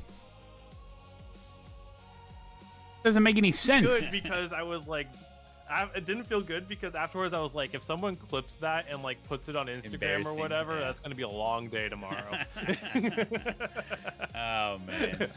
Hey, great talking, DJ. I appreciate you coming on short notice, making time for us. Really appreciate it, guys. Yeah. Go check him out, and yeah, thanks for coming on, man. I really appreciate it. Yeah, thank you. Good luck on the rest of your subathon, and happy 2 years. All right, thank you, buddy. Thank you, buddy. There he goes. There he goes, everyone. DJ. Give him a sub over on YouTube. Listen, you sub to him over on YouTube, you're probably going to get better at iRacing. And isn't that what we want? Right there. Right there. Him. Over on YouTube, you're probably going to get better at iRacing. And isn't that what we want? Got it.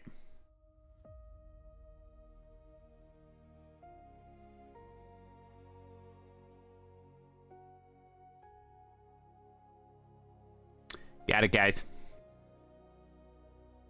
Man, you are perfect for this platform. Who's he talking about?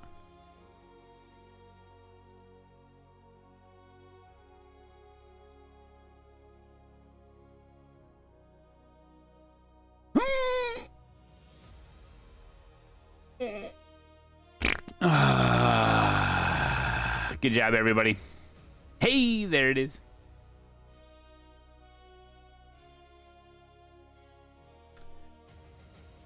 Let's see. Most of these are public. Ooh, the next big interview, the one with Jimmy Broadbent, that'd be the next one to be released. Is the Dave... Oh, no, the Dave Cam one's coming out today at 2 p.m. Okay. All right. GG. Is it nap time? No. No. Oh, man. All these are all scheduled out already? Oh, my goodness. Gonna have to get some more clips today, guys. Only one more, and it comes out at 5 p.m. today. We're gonna have to set some more up for tomorrow.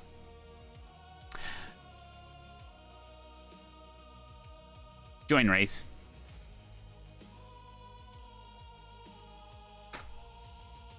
So Slugger said that he found this channel by watching Jardier.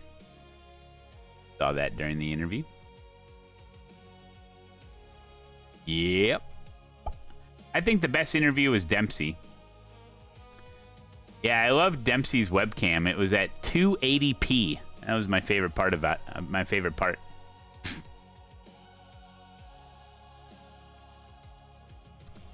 Perfect.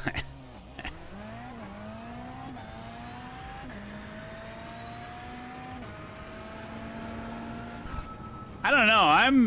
I really liked hanging out and talking with Dave Cam. That was a fun one for me. The Jardier one we just did was great. Jardier is such a good guy. And let's see.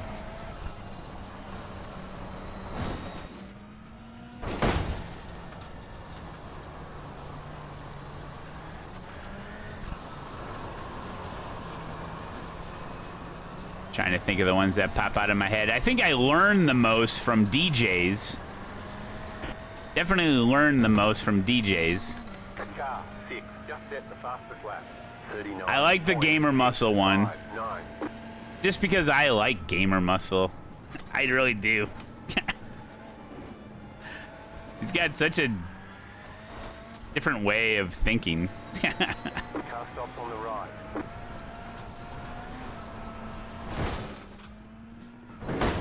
Oh. Jardier is your favorite streamer? Oh, thanks.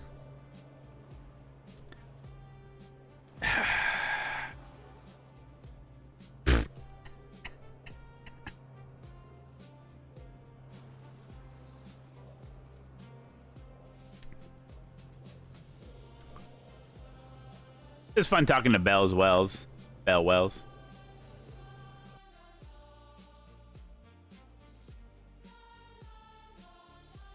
Jack was a good one. Jaxer. That was an early one. He gets into the philosophy of it. Yeah, Slugger? I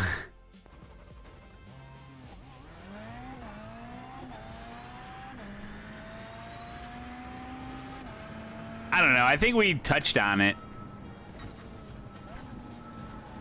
I think it was during the Gamer Muscle. Maybe the Dave Cam one. Anyway, it's basically like,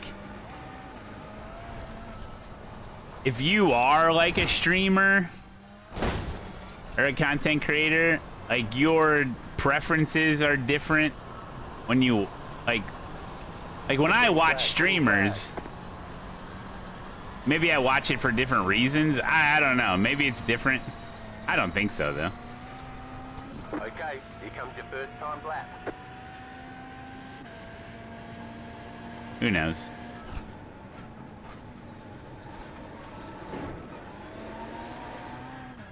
I don't think it's much different.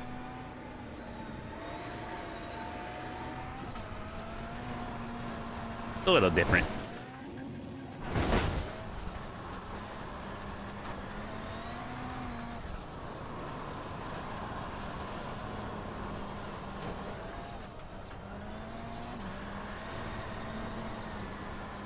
Malone was my favorite streamer, then you discovered Dempsey. One more lap.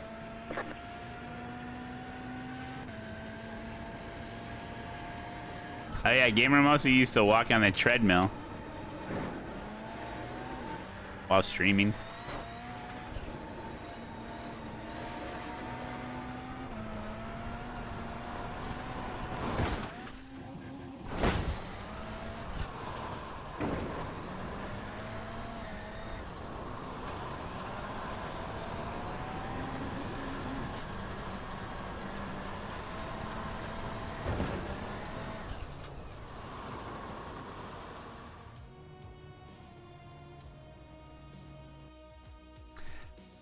But I will say, I mean, Gamer Muscle's best streams are when he's playing iRacing, you know? That's just my preferential sims.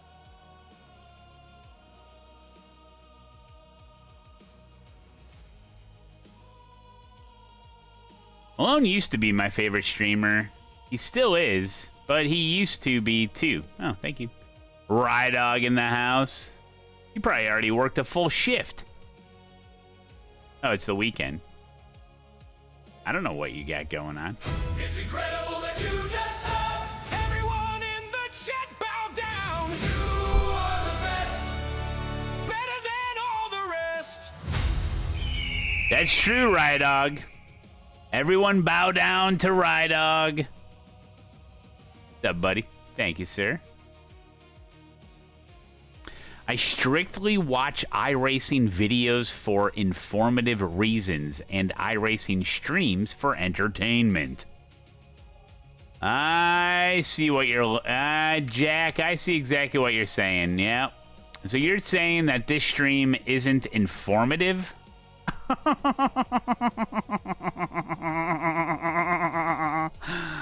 Man, I don't know how it's possible, but I've been getting 2 subscribe things a month. I had one 10 days ago. Hey, if it adds time to the counter, I'm all for it. I gotta say, I was unfamiliar with Malone until the Sim Expo, and now I lurk all the time. Thank you, buddy. Thank you, buddy.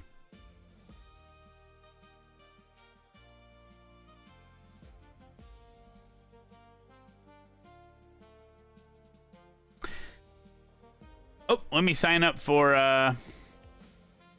F4 because it's super tight on the timing. I don't want to miss it. Hold on, un momento. Signing up. F4 Summit Point starts in 6 minutes. I think we'll make it. We hitting the epic Grip TV hosted races today? I don't know. I'd like to do... The estimated SOF is... I want to do a hosted at Qualcomm in the Cup cars. So I can get some footage and make a little video. Head down, stay sharp. For selfish purposes.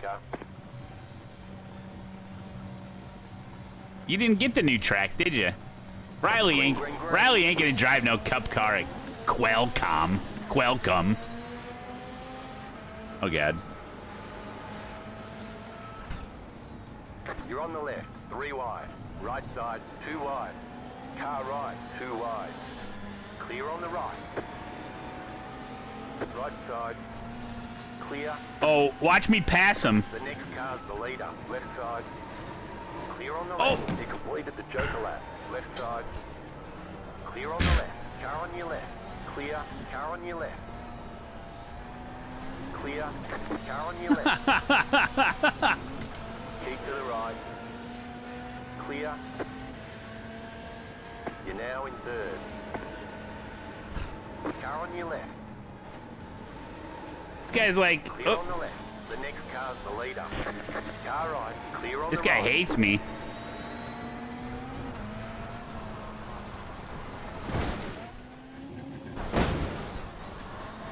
We have a very interesting segment a little bit later. I think a lot of people will benefit from. Like Jack, who says he only watches the stream for entertainment purposes. Oh no, I'm moving fully into informational. Okay? Later on. Position.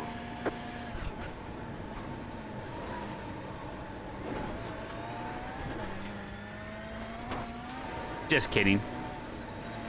It's a secret. No, it's not. Yes, it is.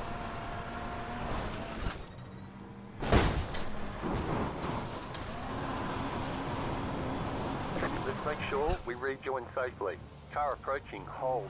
Clear. You've got wheel damage. Slow down. You got a penalty? We're Dang cutting the it. course.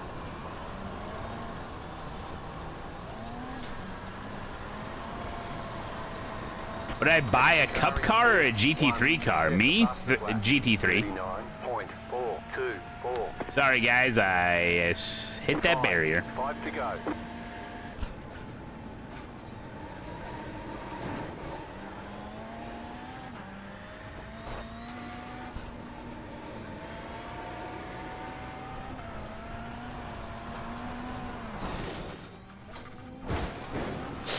Oh.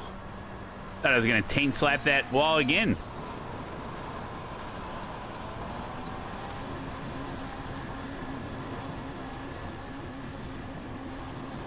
I'll shift. Give me a minute.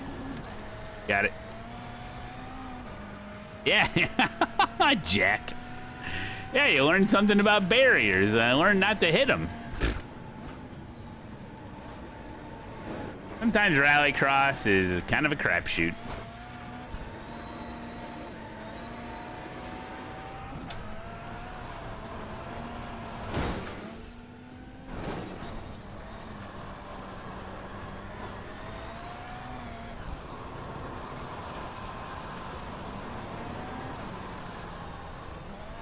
That's not the way to do it.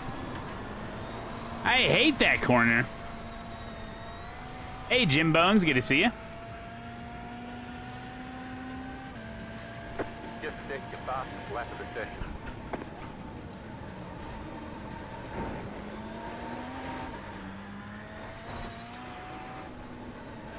Come on, I gotta be able to catch this guy. You got a slow car on the right. Car stop on the Oh. right. Right side, clear. 2 left Hey, to go. buddy. 2 to go. The leader is running. 39.777. Passed him. Where did he go? Did he spin out? I'm wheeling it too much. I really am, I know. Just set your fastest lap of the session. Gotta be smooth.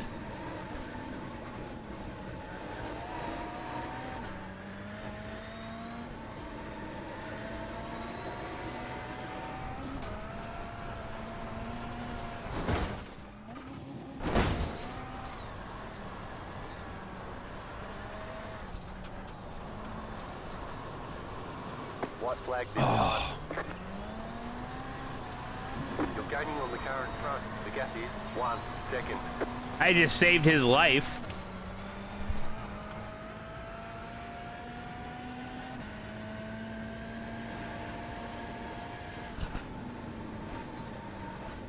You're pulling away from the car behind. The gap is 8.6 seconds.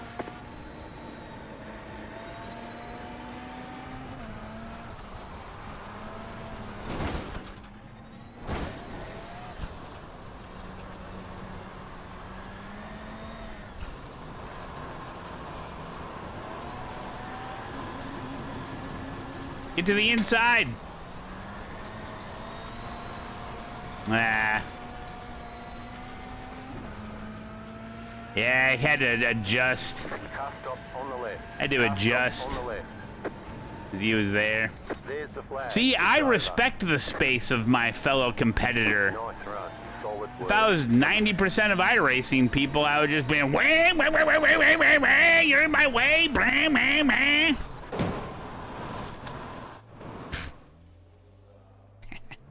You've got wheel damage.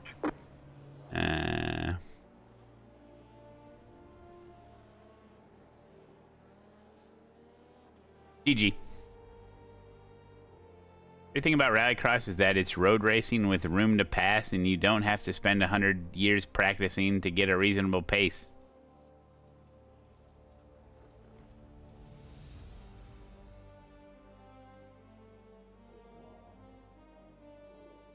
That nose in there. Sniff ya. I'll sniff ya.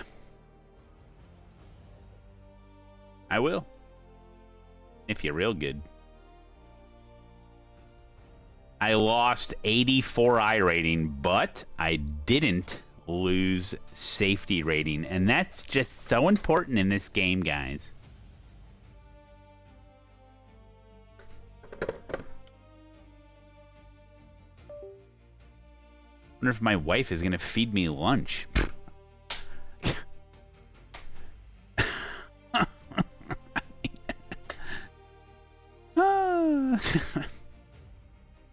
I don't know. And I pay her. Unbelievable.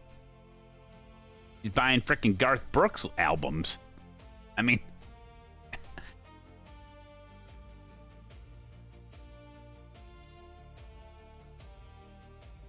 For every hour my lunch is late, I shred one of the Garth Brooks albums. You know? Did we do the prank call? Yeah, we did. Yeah, yep,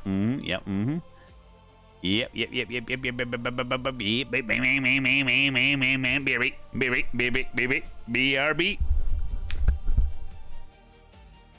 Hey, it's your favorite NASCAR driver, Dale Earnhardt here. Now listen, Matt Malone is about to do an oval race, and it could quite possibly be the best race you've ever witnessed. Okay, now I've taught that man everything he needs to know. And what are those things he needs to know?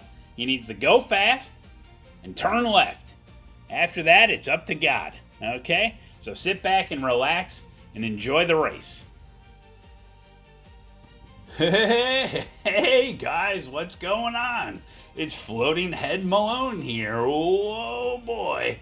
Hey guys, thanks for watching the stream. I really appreciate it. Whoa. Hey, did you subscribe today? Hey, thank you so much for that. Whoa boy. Hey, did you like the video on YouTube? Whoa, thank you so much. Hey.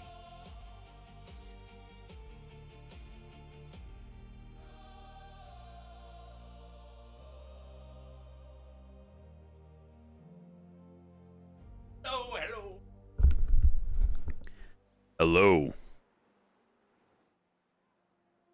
I really need to refilm all those AFK videos, but, you know, 12 days into a subathon, I couldn't find time.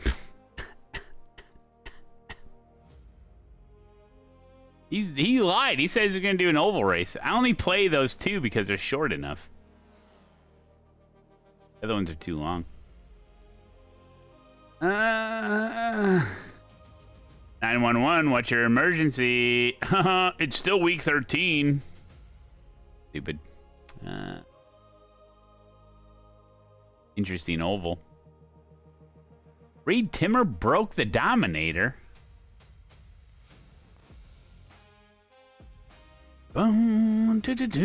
Let's see. It was the prank call was. I'll find it for you.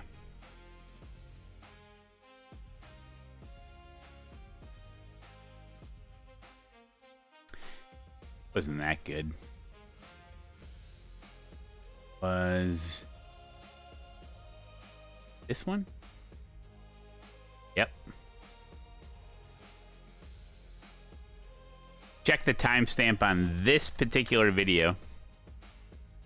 It's 1:56 in, an hour 56 in to that video.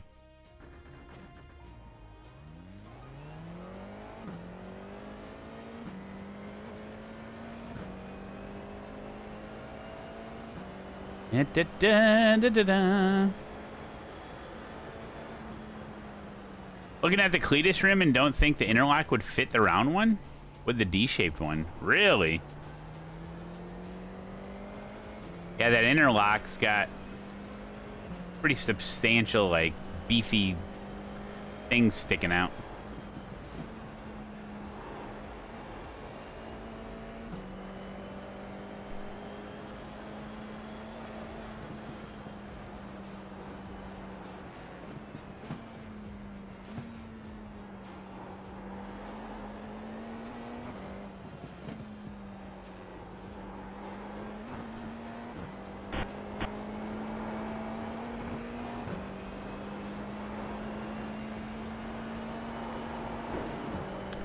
It's such a crazy race here last night.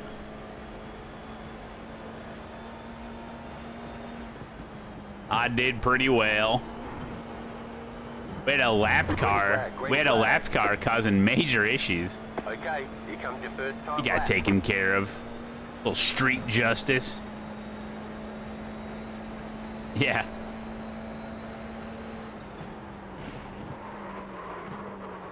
Oh, that reminds me. Somebody must have protested Ashley from the B race earlier, right? I totally forgot about that. I was gonna clip it out. I would imagine the guy that got intentionally wrecked in the B, I'm sure he protested it.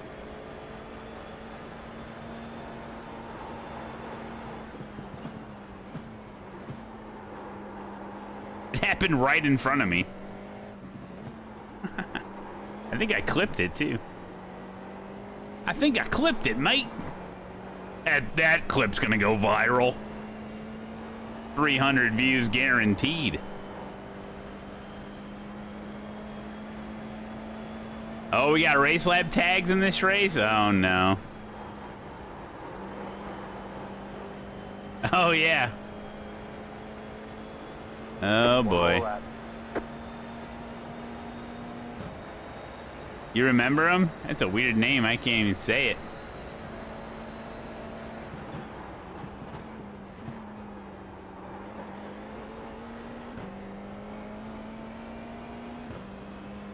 That's why you remember him, because he got a weird name.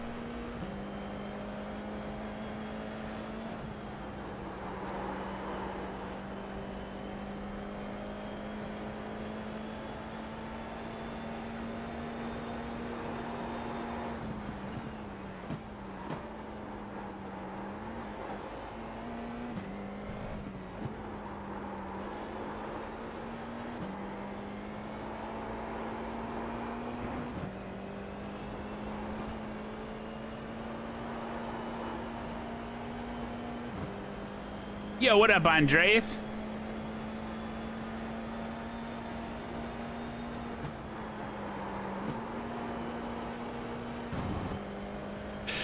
All right, all right. I'm pretty hungry. All right. I need something to eat. It's gonna be 1 o'clock here soon.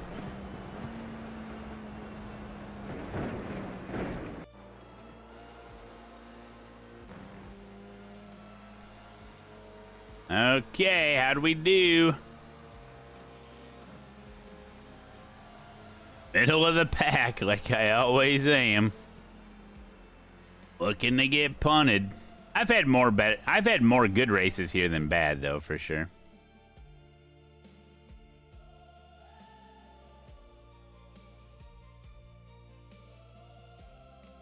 I am definitely in the danger zone. Rate Oschersleben from 1 to 10?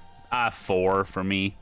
I know it's a popular track, or some people really like it. I don't particularly like Oschersleben. I give it a 4 out of 10.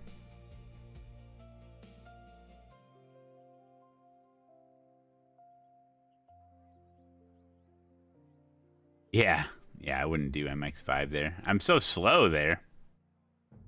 4 out of 100?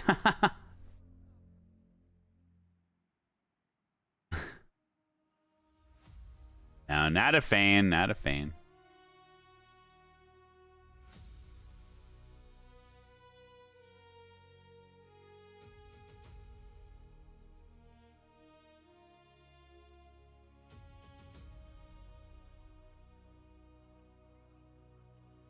Oh my goodness.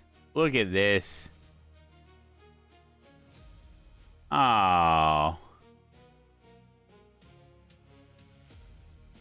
Oh my good. Oh, there's more. Oh my goodness. Oh my goodness. Oh my goodness. Oh. Oh man. Oh, that's crazy. That gives me like that feeling, like the wedding feeling, you know? The wedding feeling. Oh, it's so nice. Makes me so happy. So good. That's such a good picture. These are such good pictures. Aw. Wedding vibes. You don't know what I mean? Ah, it's great. It really is.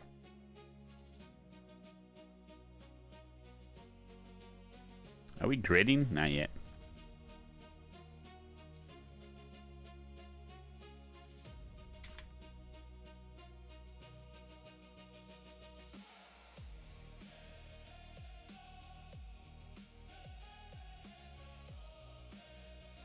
Can I? Thank you.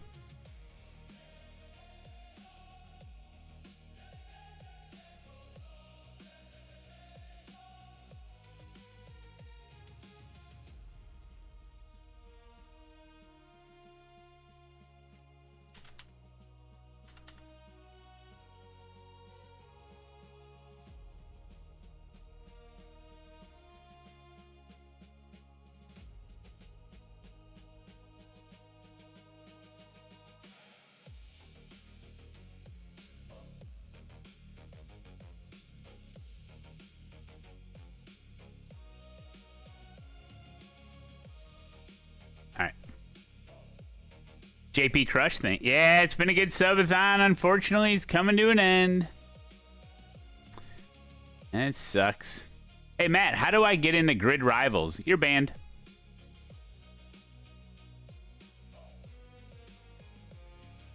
Trying to line some other stuff up. Got some stuff going on later. Stuff tomorrow. Possibly. But now we do an F4 race at Summit Point Raceway. The estimated SOF is 2,891. Top split. Opportunities. Let it be known that this is top split. Let it be known.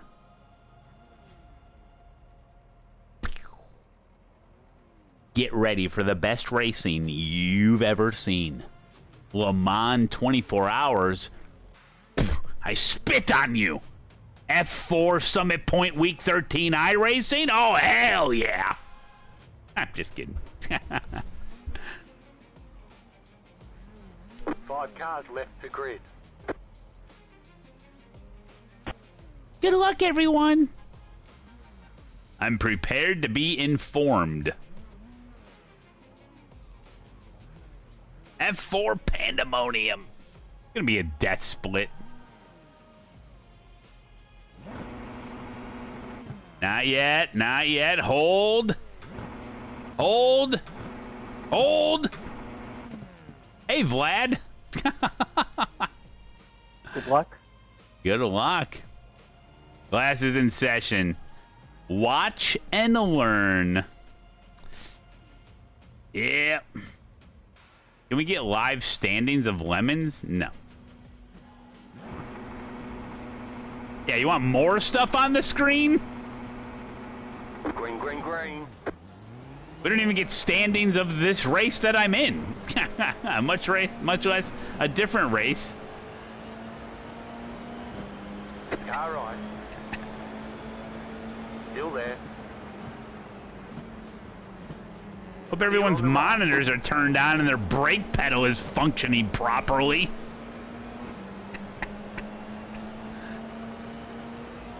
The SR8 race yesterday is a little congested.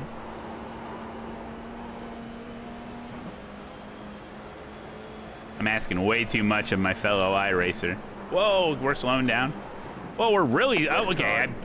I'm driving behind the slowest person in the game. Still there, hold your line. Keep to the right. You think I'm giving up this spot? I may have no choice. Hell no, I ain't giving it up. Clear. Don't do it. Orange. On your left. Don't touch me. Clear on the left. It's a violation of my personal space, sir.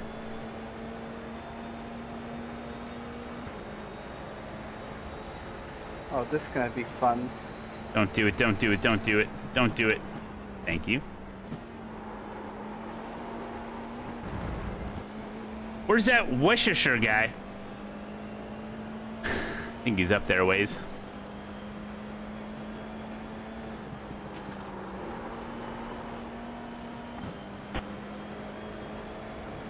Worcestershire sauce.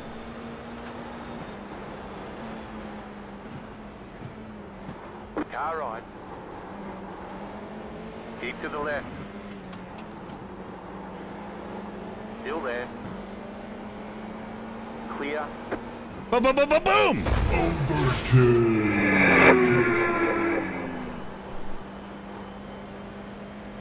We're going, we're going, we're going, we're moving, we're shaking.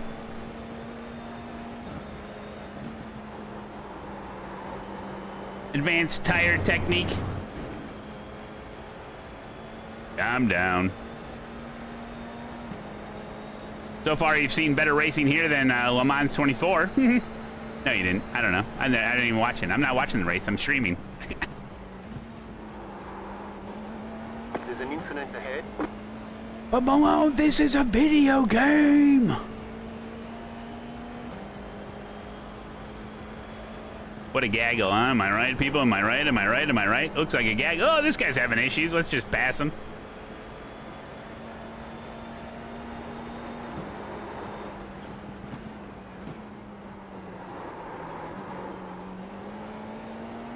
Well, I'm having issues.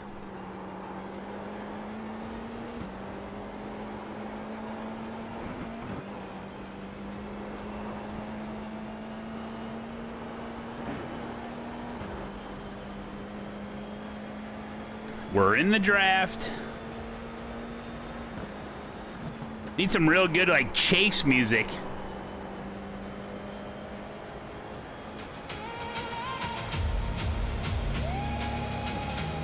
This isn't it. Just set your fastest lap of the session. Don't pass me, don't pass me.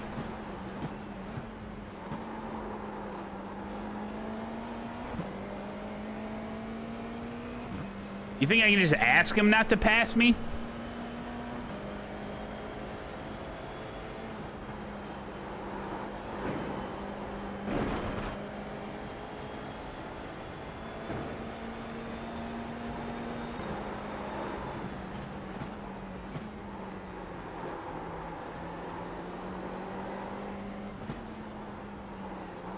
There's an incident behind. Every time he says that, I always hope he says ahead. There's an incident ahead. But he always says there's an incident behind me. And I'm always like, ah.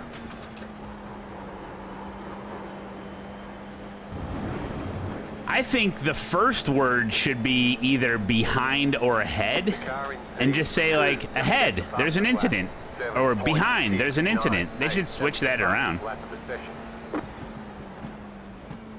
There's an incident ahead. Oh. I wielded it into existence. Don't touch me! Oh no, it's the Worcestershire guy.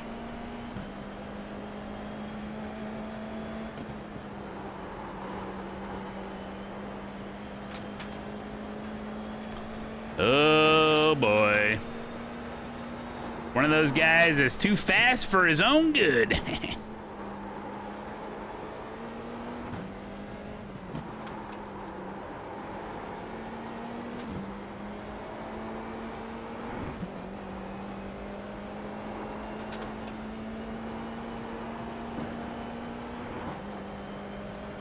Yeah, he'll clear out some freebies for me. What up, Al?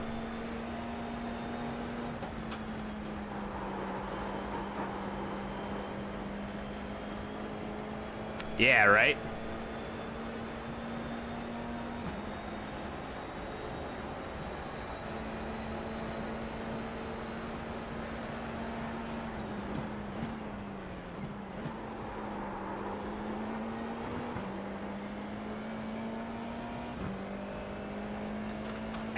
Moscow. Yeah, just get to the point already.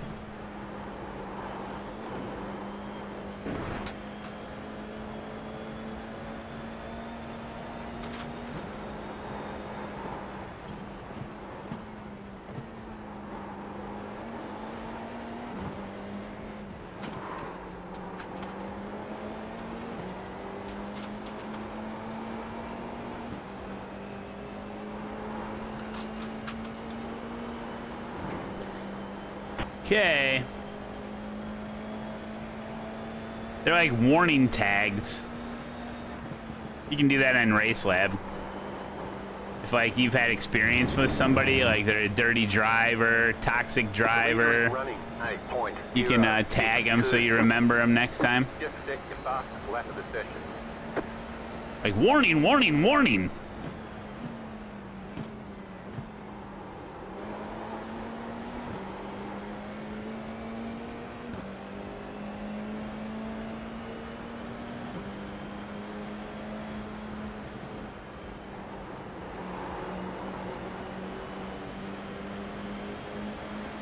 Car on your left.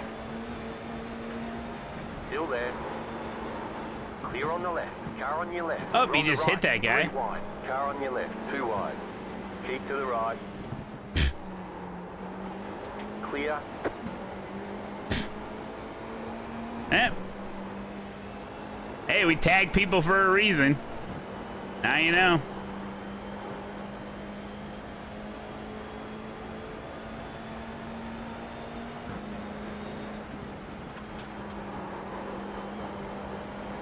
Gotta have damage from that. Okay. Car right. We're all gonna die. On the left. Still there, hold your line. There's an incident ahead. You're in the middle, 3 wide. Right side, 2 wide. Stay on the left. Clear on the right. You're in the top 10. Don't move over when someone's there. Damaged. You might get understeered due to Shit. lost downforce.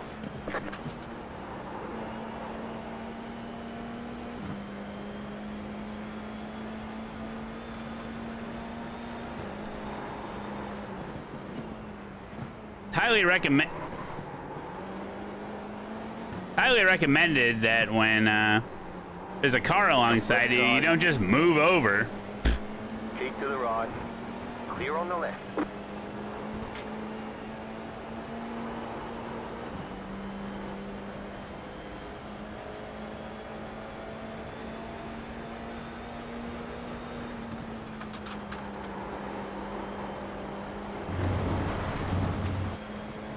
Yeah, Jack, you picked that one up.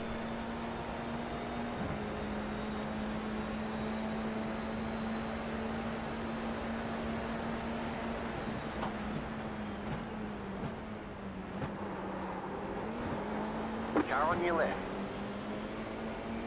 Still there, hold your line. Clear on the left.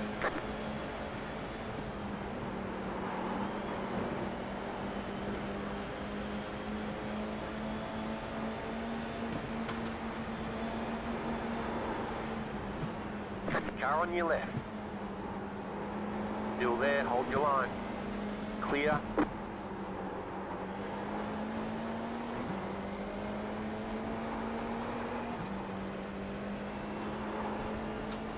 Well, I mean, I feel like I have a front wing. Your front wing is damaged. You might get understeered due to lost downforce.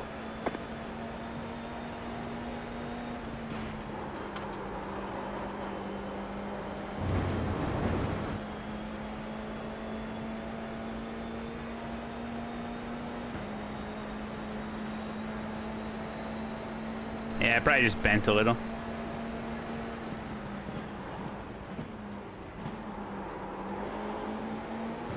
See, with people like that Worcestershire guy, like, those tactics for him probably work a lot of the times because people don't want to wreck, you know? So when he's pushing people around on track, they just accept it. But what he doesn't know is that there's races scheduled every 15 minutes. And,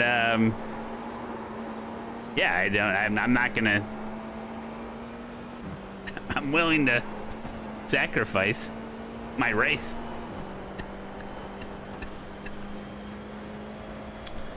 So.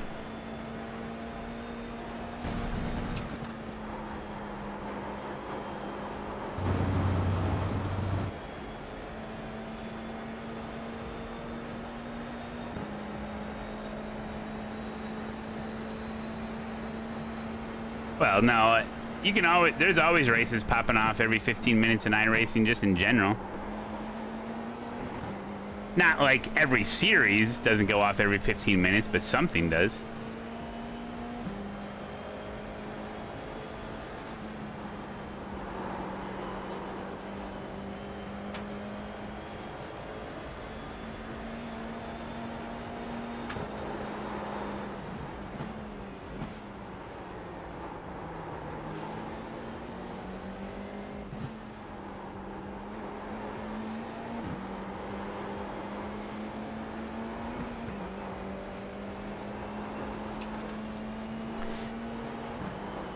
Can't just be side by side with somebody and just run into them and in the hopes that they move over. It's not how it works. So if I'm holding my line and I'm side by side with someone and he starts moving over, I don't move. And then he can run into me and we might wreck, we might not. He might wreck, you know. But Car stop on the right. it's on him, you know?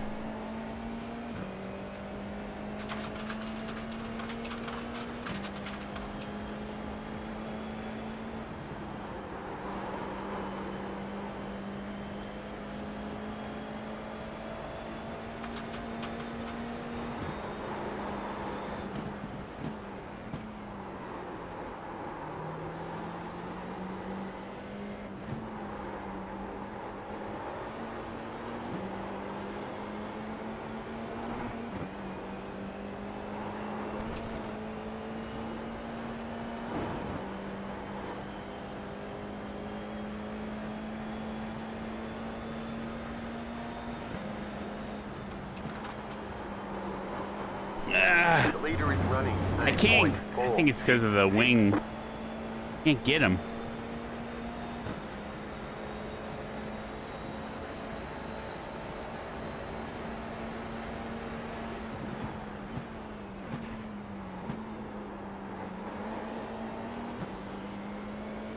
I think it's giving me extra drag.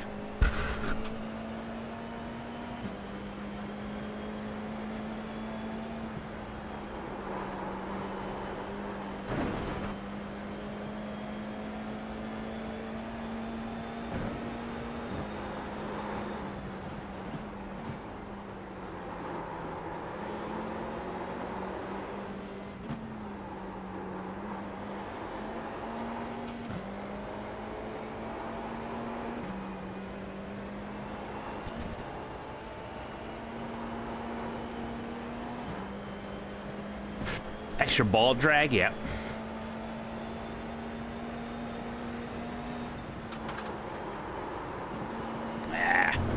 White flag, white flag. Well, not push too crazy here.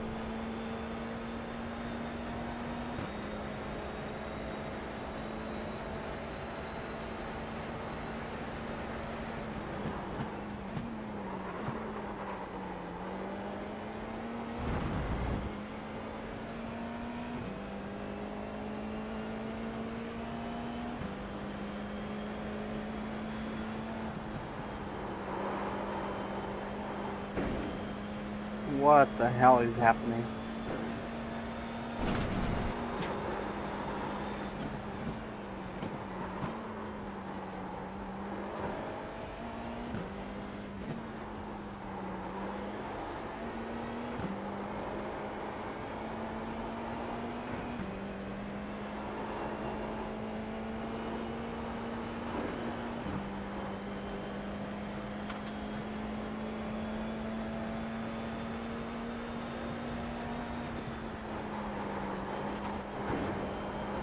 GG's, 8th. GG. You guys right down on the right. Go left. There's the flag. It's over. Great job. You did really well.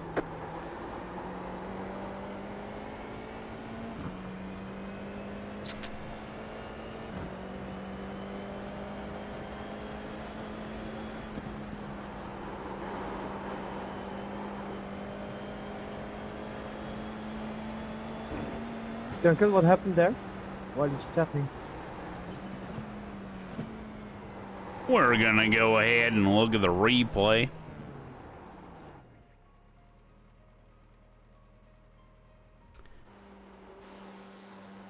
Finish betters unite.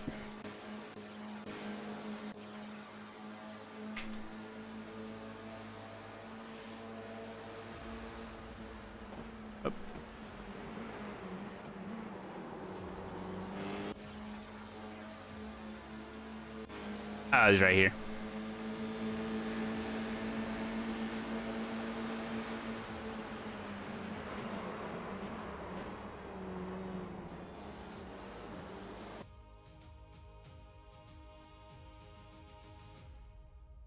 I highly advise against floating over into someone else's lane.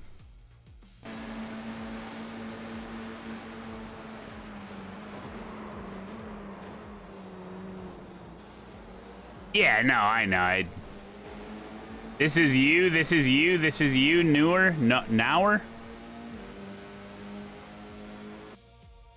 Well, he was doing other questionable stuff the whole race. He hit a guy. Yeah, right here. Elizabeth, welcome. Some of the names in the race don't make sense. Not a sorry, not a whoops, not a nothing.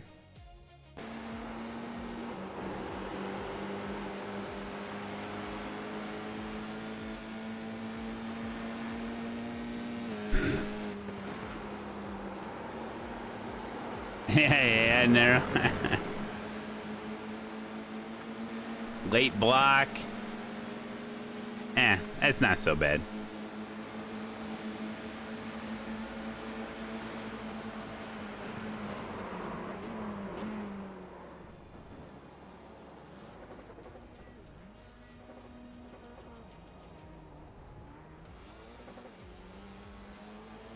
See what my front wing looks like. It was fine.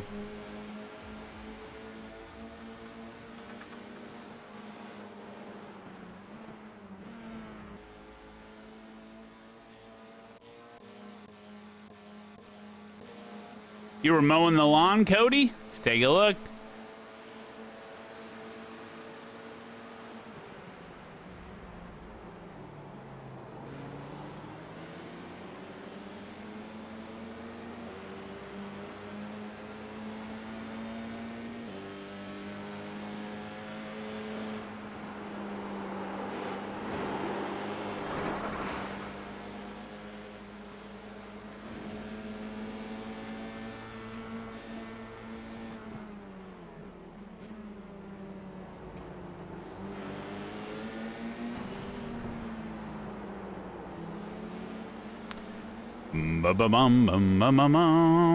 Oh, that's a lot of damage.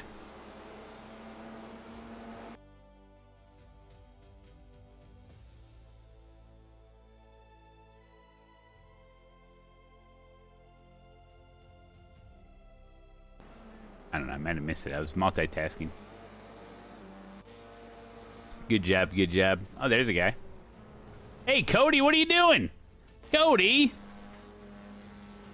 Cody, listen, Cody, they hire professional landscapers to take care of the infield grass. You don't need to go out of your way to give it any more of a cut, okay? Look at these guys breathing down your neck.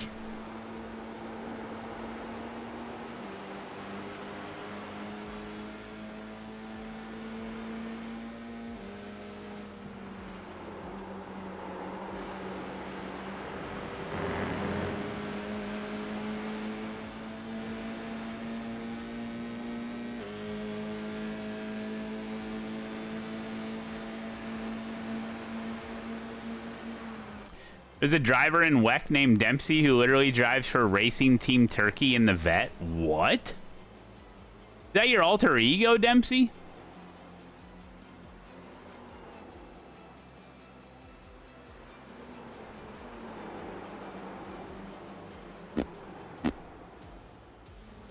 Morning, Big M Race. How you doing, buddy?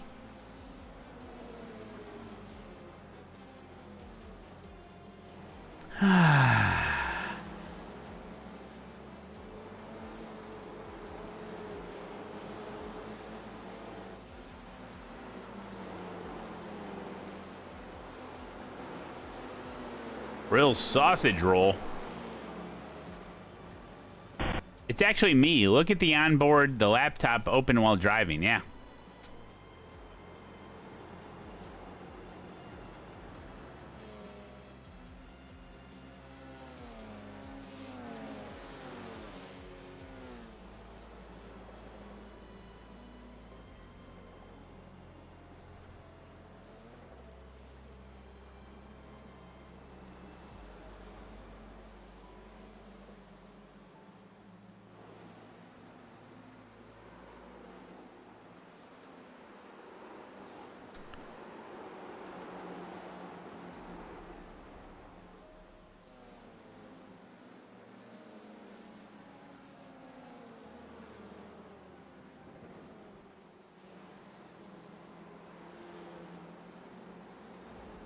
Well, I think I gotta eat some food, guys.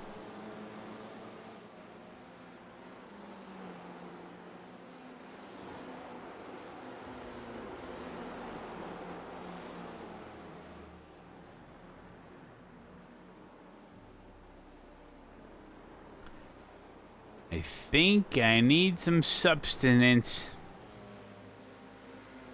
Is my wife watching? What's going on? Did she forget about me?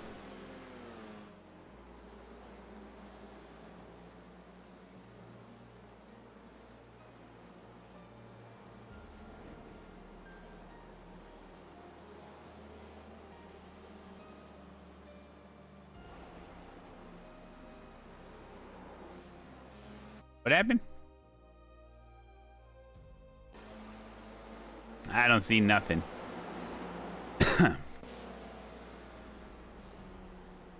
Yoink! Oh! Oh! Boom! That man died on impact. Hey, PK. I wonder if the halo gives drivers additional courage. You know, some people argue that.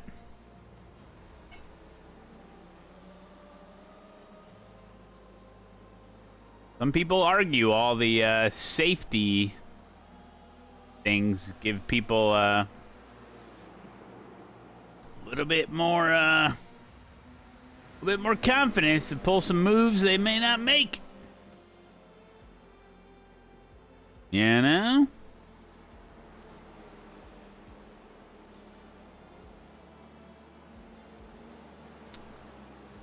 Never know. Oh, it did that radio thing where it goes click.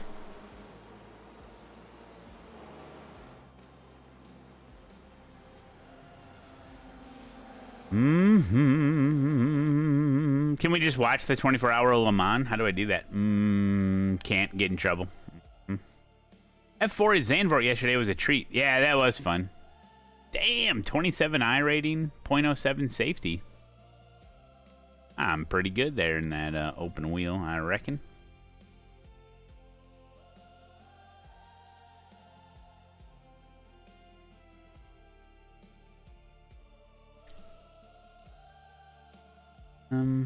Hello? Hello? Hello? Hello? Hello? Well, you guys want to go upstairs? Maybe I'll just call the wife, see what she's doing. Maybe she's out doing yard work.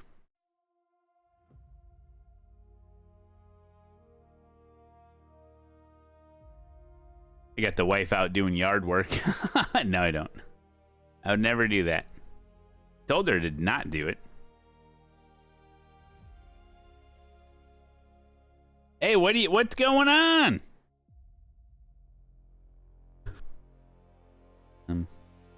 Seeing if there was any lunch going on.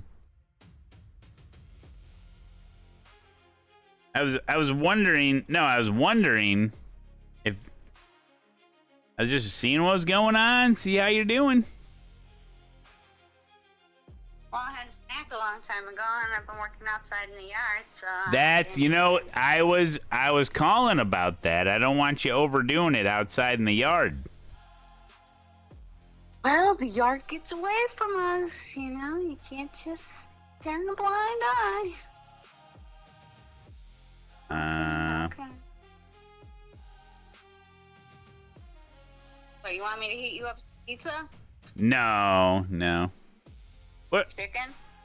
Chicken? Well, maybe a couple things of chicken and one of those sandwiches that you made.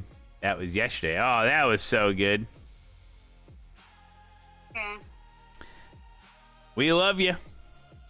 Alright, love you too. Alright, bye-bye.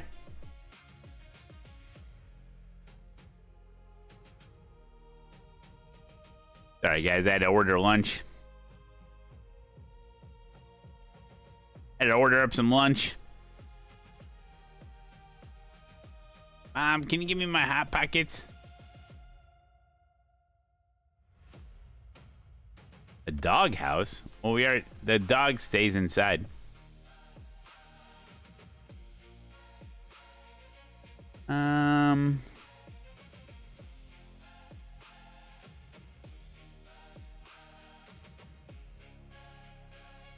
Quick rally? Sure.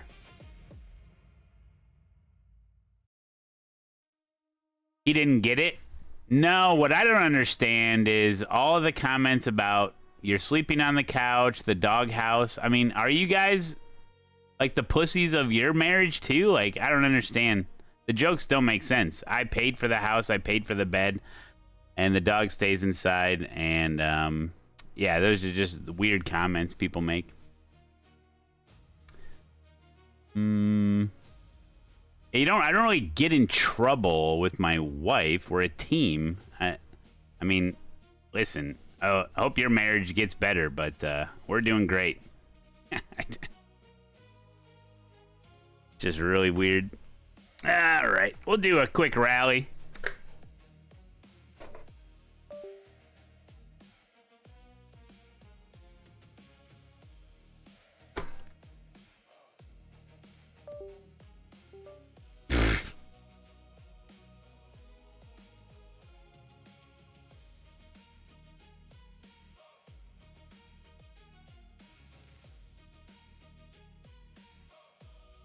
Rallies are quick.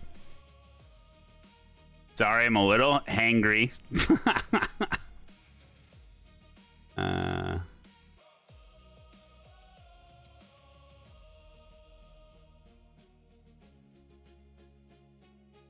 Doing good. We're doing good. I'll just wait 1 minute.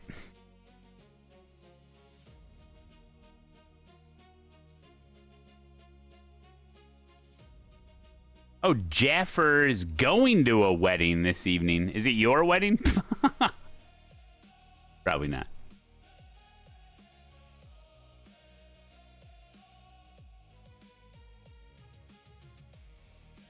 Can't wait for Matt's new book. How to sim race and still have a functioning marriage. Coffee, Schmitty. Oh, you got that NASA badge. I thought I watched that stream too. I didn't get no badge. Maybe I do. Let me type something. Do I have it? Ah, no. Dang it.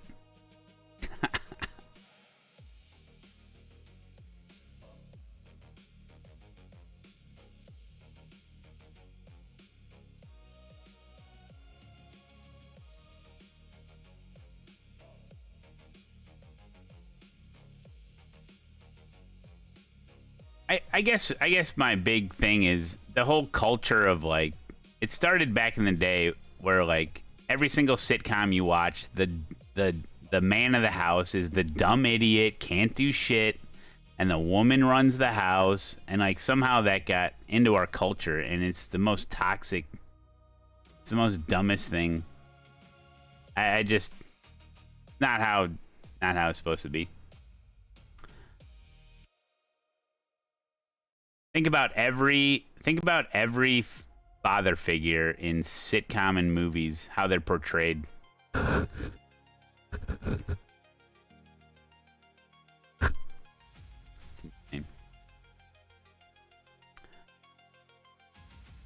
Click on your badge. You might be able to select it. Oh.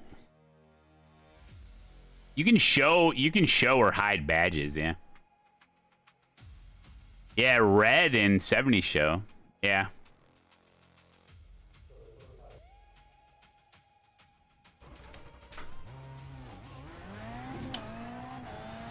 Tim the Tool Man Taylor. Remember when Brad went through his emo phase in Home Improvement? Or was that the middle kid? I forget.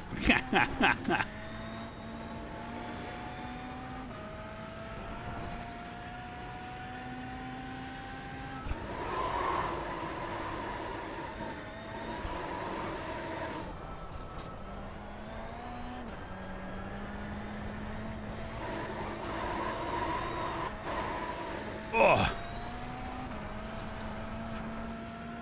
Brad turned out very well. Yeah, he's doing great for himself, isn't he? What is he pulling, a 30-year sentence? Oh, it's not funny. It's not funny. He's a child actor. Most of them don't make it. Those child actors, man, I actually feel pretty bad for them. They usually don't make it. Yeah. It's actually pretty sad. Got into the drugs.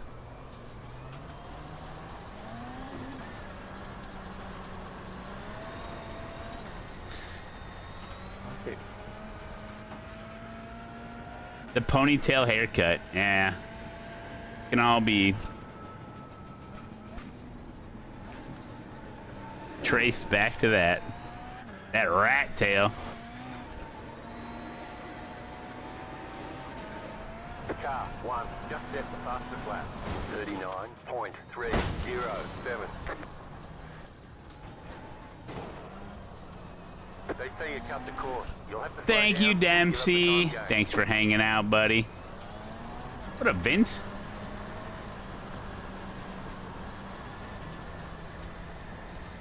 Some child actors just end up in the IRL truck series. Yeah, like Malcolm in the Middle.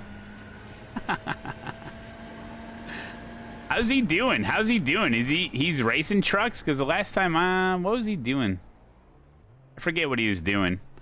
But I think he was doing it the right way, right? Like, it wasn't one of those things where, like, he just got gifted a seat. Like, he worked his way up.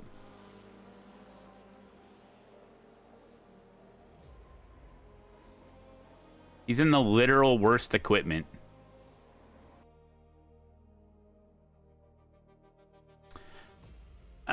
Moken wheat.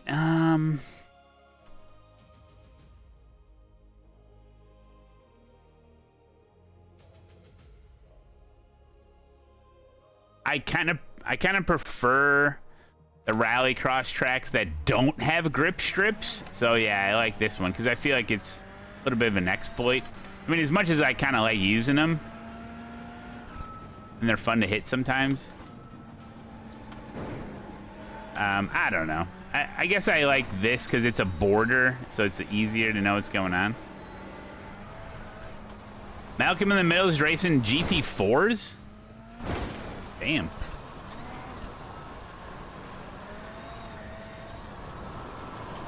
But I hate this corner. I can't figure this corner out for the life of me. A grip strip in Rallycross is the area on the track where it's dirt, but on the very edge, like where the curb is, the dirt is like very thin, and it basically is treated like asphalt, so you get like major grip right there. A good example of that is at Charlotte Rallycross, like the third to last corner. It's the It's the last dirt corner on the lap. And if you go extra wide there along the edge of the track, you get like massive grip and just shoot.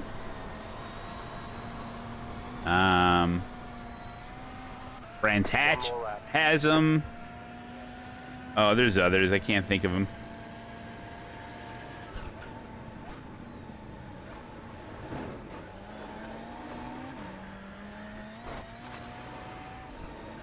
But maybe grip strips are real in real life. There's a grip strip on the outside of the Joker on this track.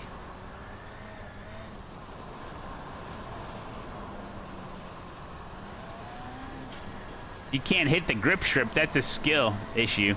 Yeah, but what if you don't know about it? You're welcome. I'll show you the one on the... There's the flag. It's over. If I can get there in time. A Joker.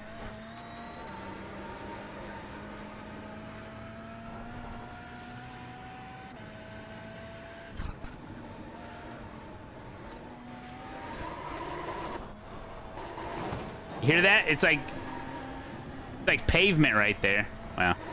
Yeah, hear that? Hear that? It's like pavement. Well, it could be considered like... Well, no, Riley's right.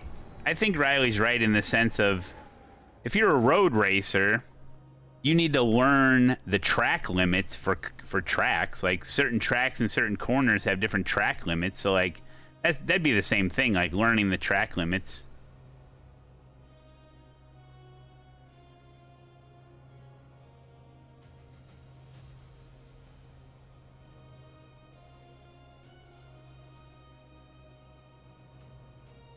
Right? It's like the Glen with the cup layout. In a perfect world, there isn't grip strips. Yeah, you just take them all out. But I don't know if it's a real life thing.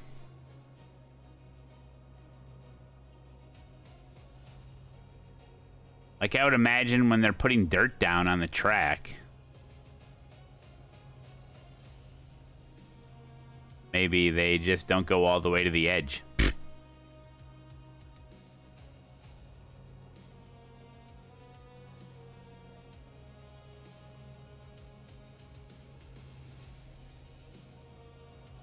If it's on the racing line, it doesn't bother me. No, they aren't, though. Yeah, the actual, like, you're talking about the race line, you can turn on or off. Yeah, I don't think they would have you. I don't know. We'd have to get an explanation from iRacing about it, a developer or something. Get you all cleaned up, sir. You got $1? This guy you got again. $1 on you? You got $1? Huh? Ah, look at that, spick and span.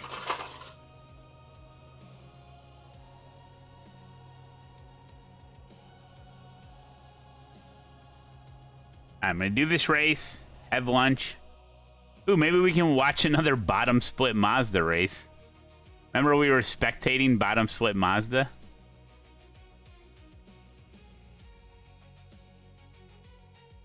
Bets are open. Good luck, chat.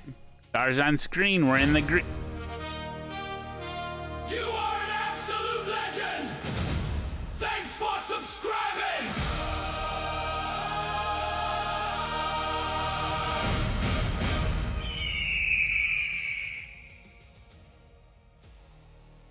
Thank you, Upper North. Absolute legend. 26 months.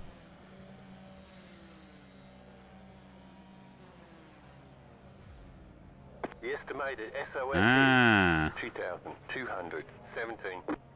Yeah, Northern Mongo. Keep it clean. The DNF today would hurt our points a lot. Dirt bike.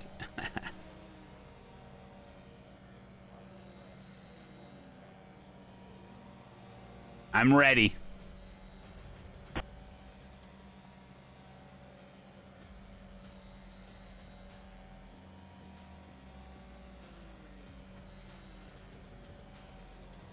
Everyone's gridded.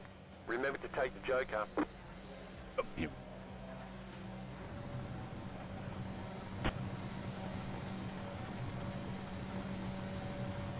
Green, green, green.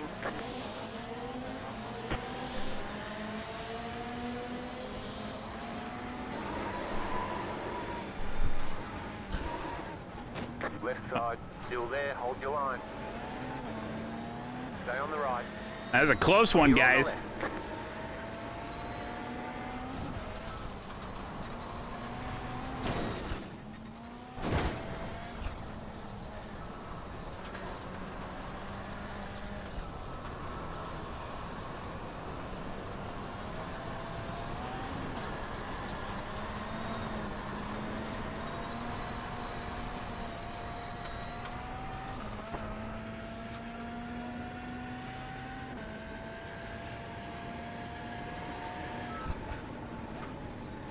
Oh, Joshua Lloyd up there? Got that eagle paint?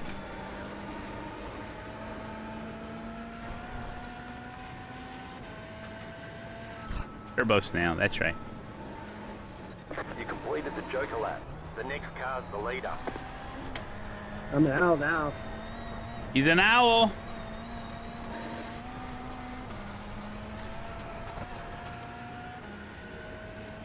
Thanks, babe. Okay, Ooh, I can smell it. It smells good. Don't be overdoing it out there now. I want you to pull a hammy.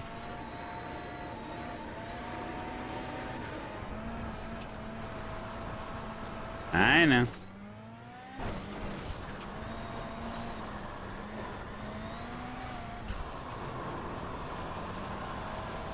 Who's hammy?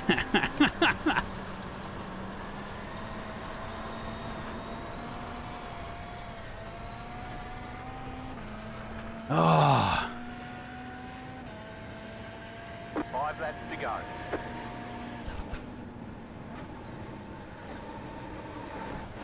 Oh yeah, the track map doesn't show the Joker. The first time seeing of that.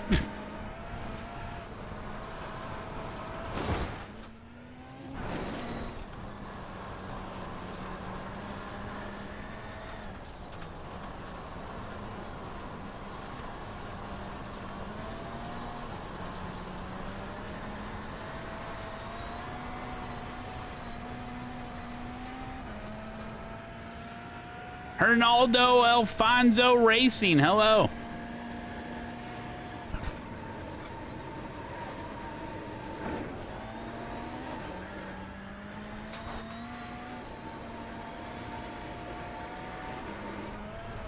You got it.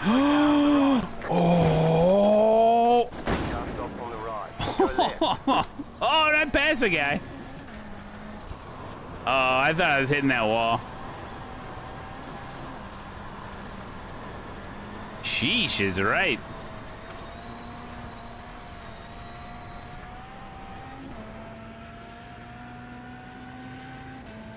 Sweet. Oh, that Ian guy is super good. You don't see him screwing up very often.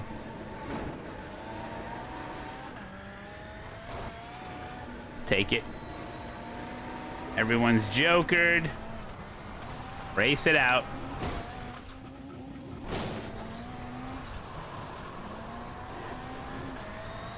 Now be honest, Riley. Do you usually beat that Ian guy? Do you know that Ian guy?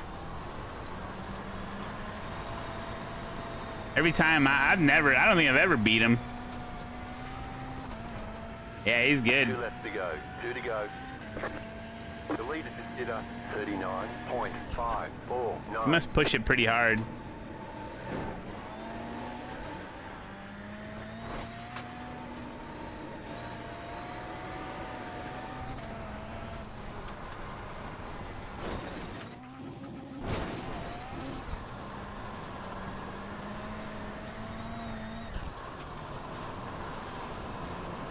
White flag, white flag.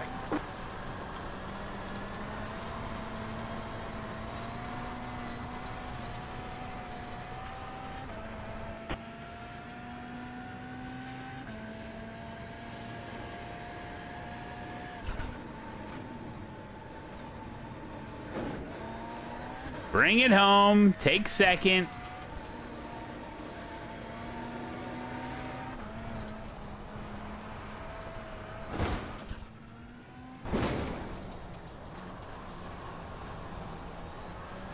Not complicated.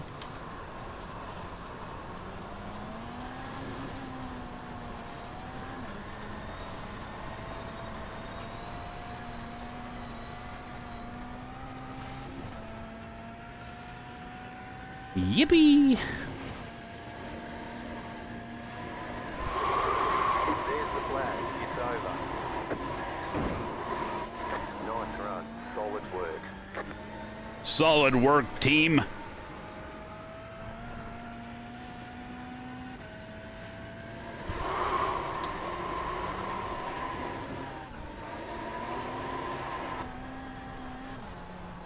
Nope. You gotta whip it better than that.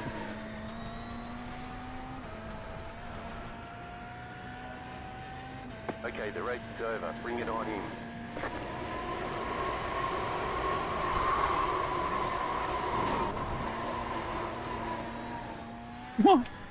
What did I hit?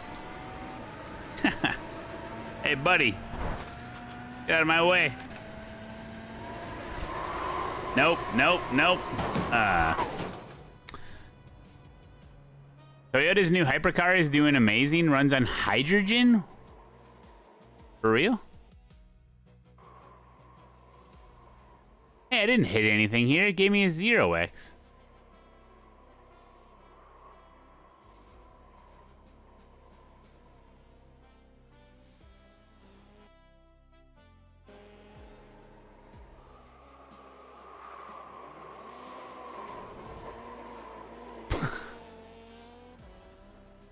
The rear bumper hit the ground. Maybe that's what it was. Oh, right there.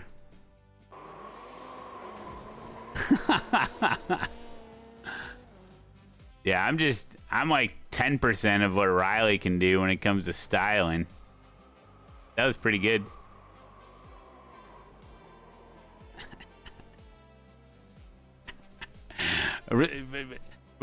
Rate that 1 out of 10, Riley. Rate that drift 1 out of 10.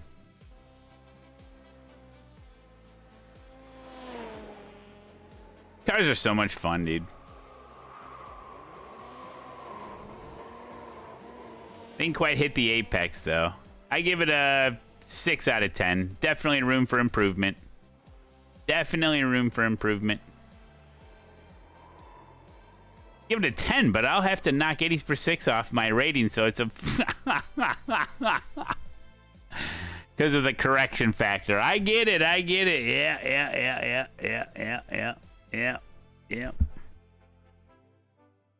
I hear you.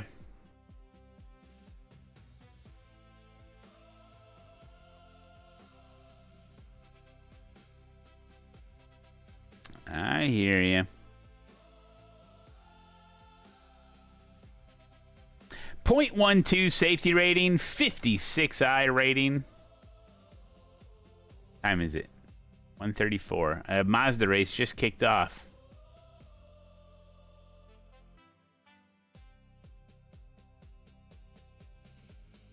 Event started at 1:15. And we got to find the one that just started. Or no, wait. Scroll down, I think. 130. Here we go. The 130 bottom split. 400 strength of field.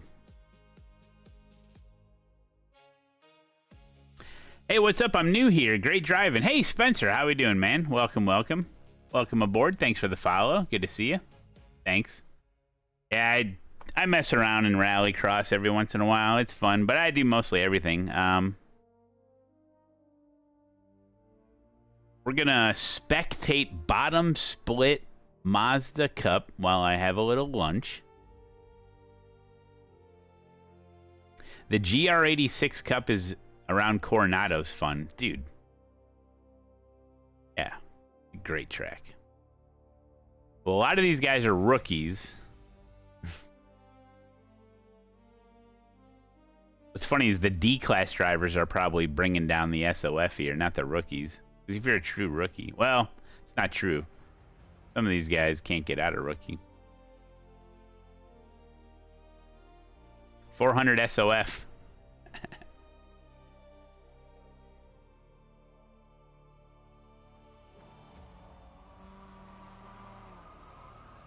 We usually typically will use chase cam.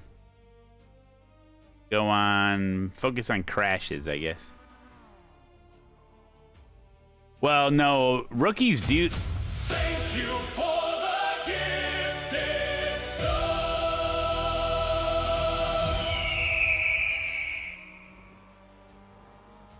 Dirt bike rider with the 5 gifted.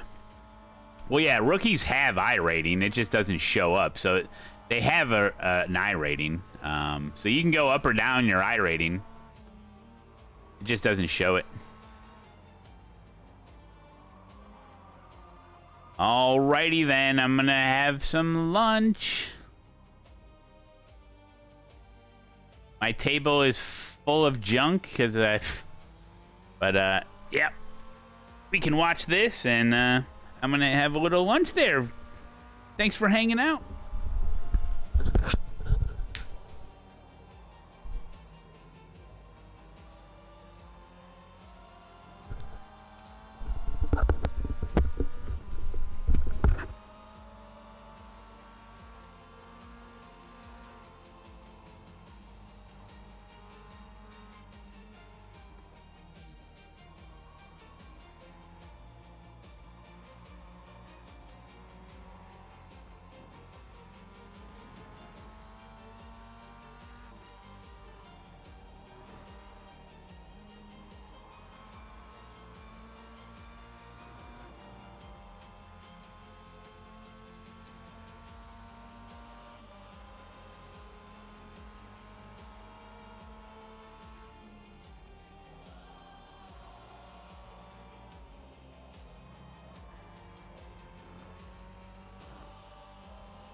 Alrighty then.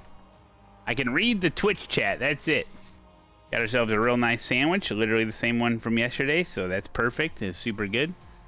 And what do we got here? What do we got here?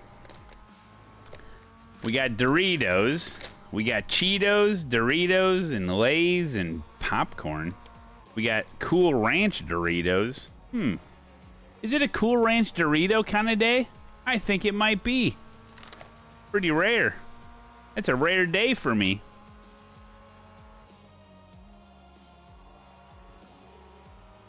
Any Monster Munch? I don't know what Monster Munch is. All right. Oh, yeah. Classic sandwich with bread. Tomatoes, cheese. Oh, yeah. She went all out.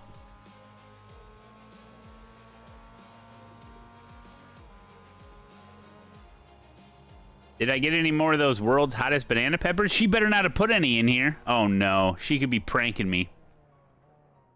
What if she put one of those in here?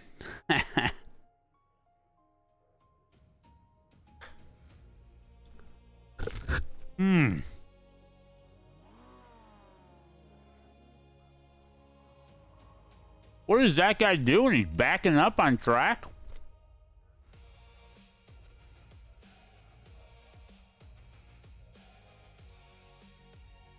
Probably loves this part of the stream.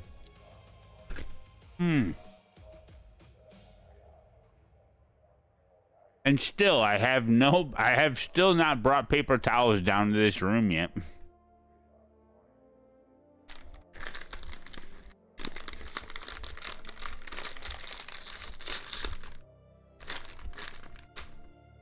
It's a Cool Ranch kind of day, buddy.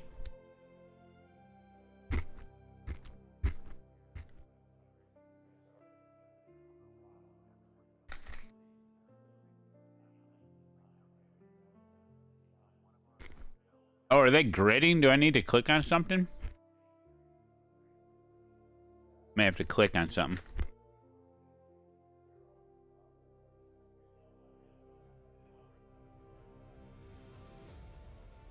Yeah, paper towels. Yeah, paper towels. They're not gridding?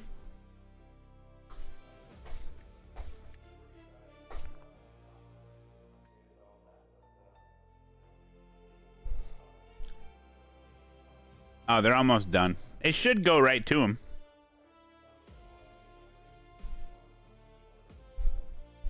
Gridding procedure starts soon.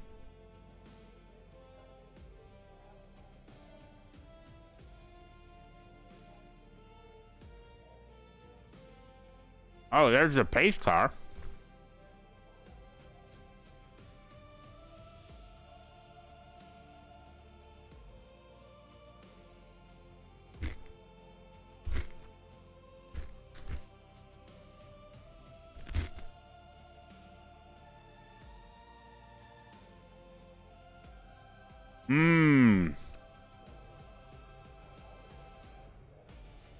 Oh, there they're gridding. Oh boy. 400 SOF Mazda race.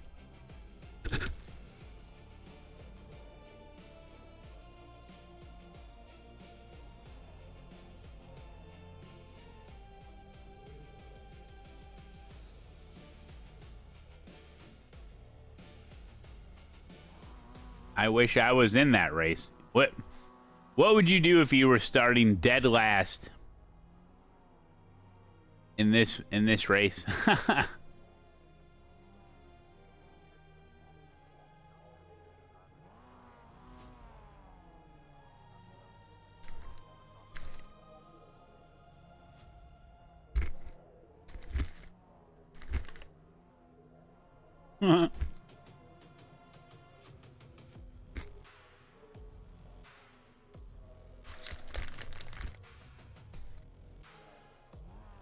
Dude, I bet you could. Okay, like imagine you yourself at the confidence level that you are. You started last on this grid. As soon as it went green, you didn't go and you waited for the leader to show up on your relative behind you, and then you went. Do you think you could still win? You could be waiting a while. Green, green, green. Oh, there they go.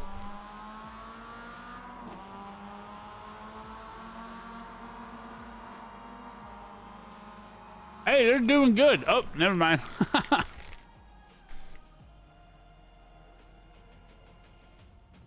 Well, he died before turn 1.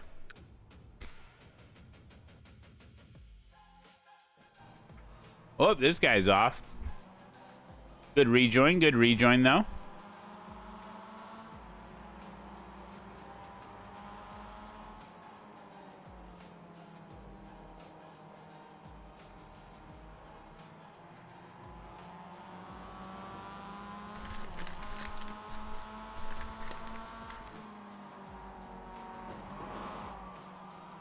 Whoa!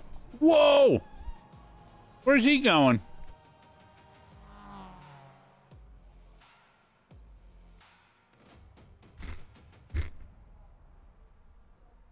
This camera sucks.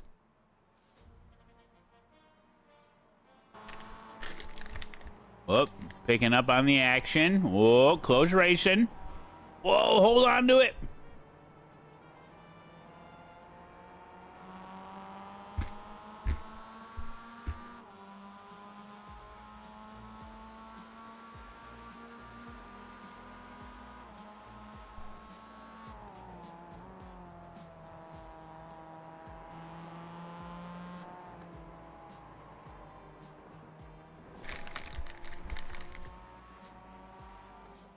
Yeah, this is the mukbang part of the stream.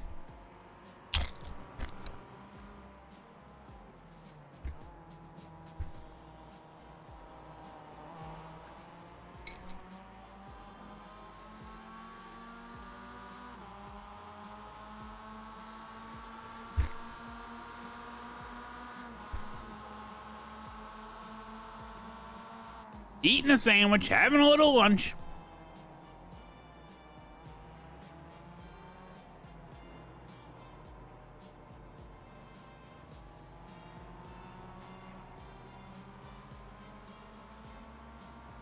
Slugger.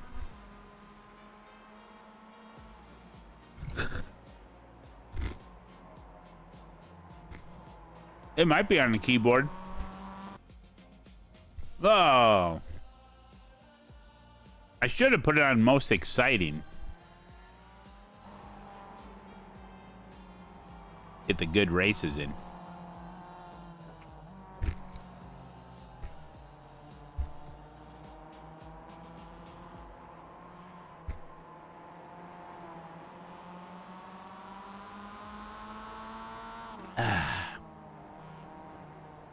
I might have a cookie. I think I might have a cookie.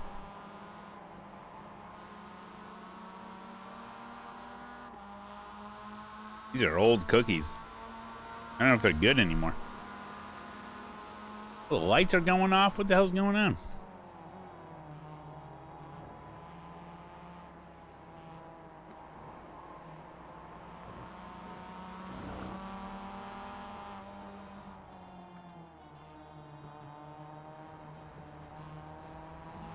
Good racing.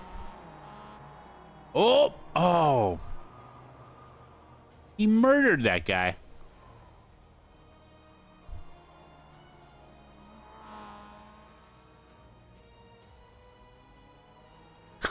Magpie. You're hired.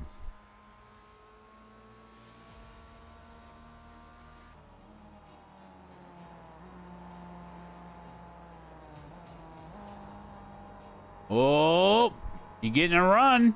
Took the inside there. Yo, what up, Space Ghost?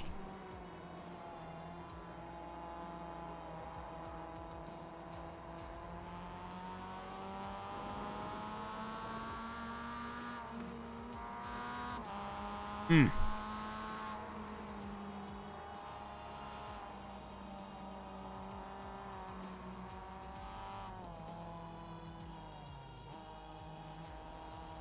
Well, 3-car battle here. Oh.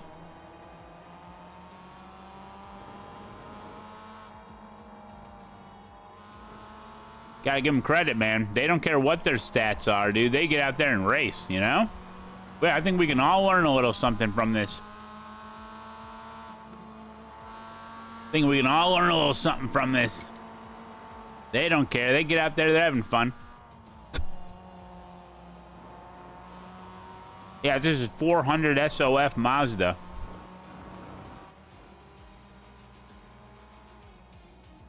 He looking to the inside. White car gave him room there. Oh, does he get a run? Oh, he goes too wide. He's figuring it out.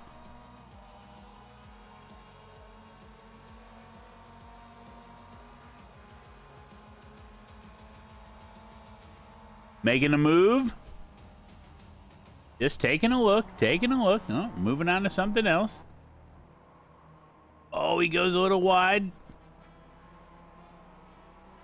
Setting up for exit is what he's doing.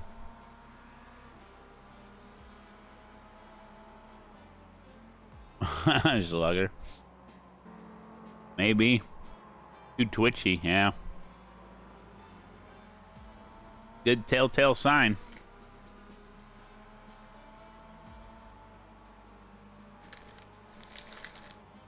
Yo, number 2, let me buy your slow registration. I don't want to get a 4X.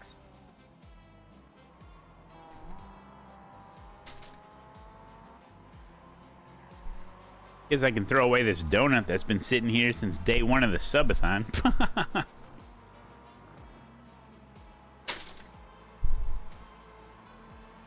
We gotta clean this place up a little.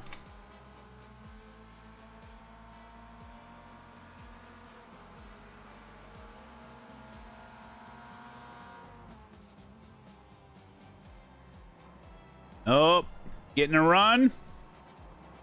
A good battle. Is that a Verstappen? Hold on, I want to watch this battle.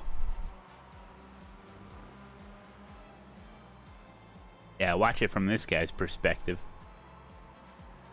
That's from Turkey. Oh, he's gonna get the run. He's got the run. What does he do with it? Looks to the inside. What's the white car gonna do? He's letting him go. This guy's smurfing, dude.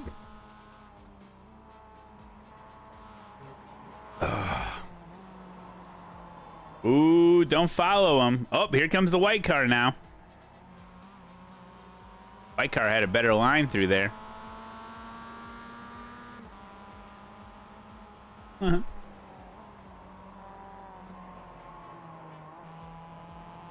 Split 15 of 15. Come on, come on. Come on, we're cheering for you.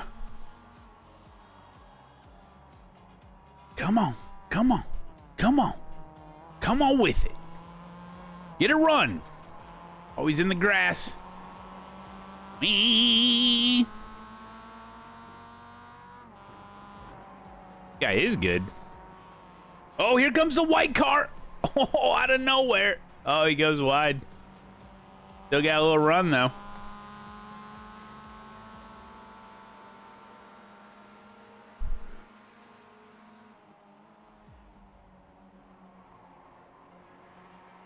Come on.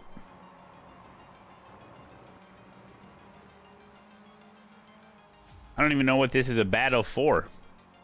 Does it say his position? No. Doesn't matter. Every position is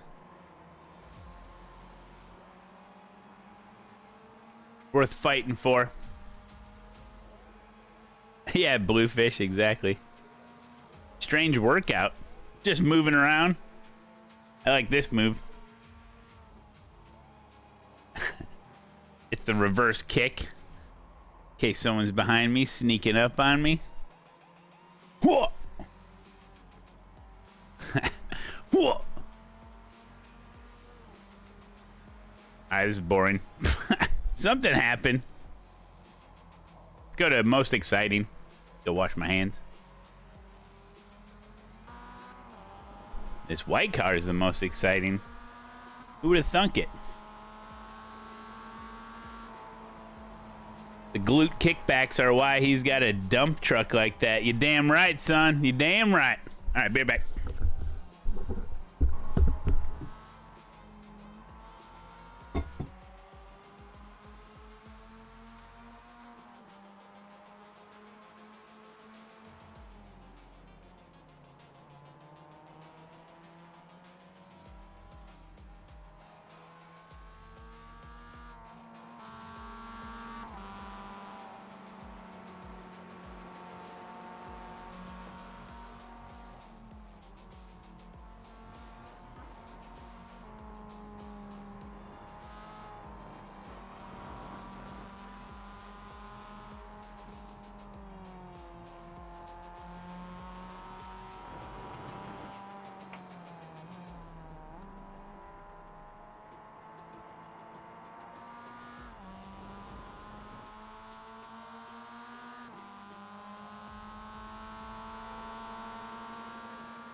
Dude, are you serious?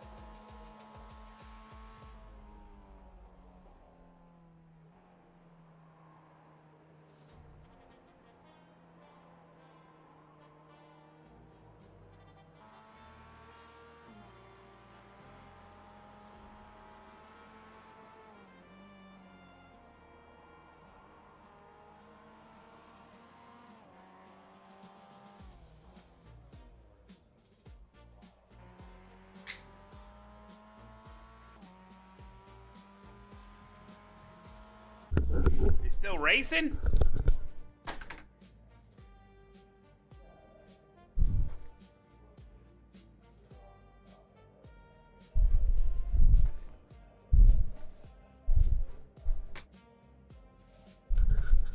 Oh, it's over.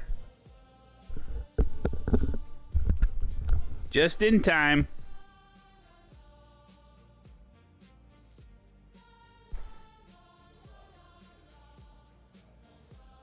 Just in time. White car wanted to retaliate after the line.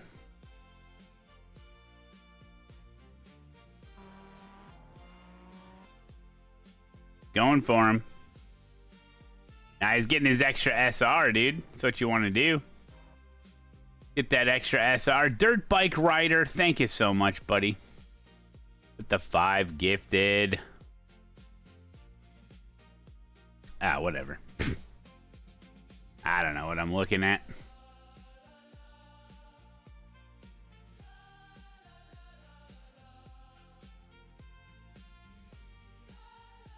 You get extra SR after the race until the results have been tabulated, yeah. Surprised you didn't know that. Surprise, surprise. Ba-ba-bum-bum.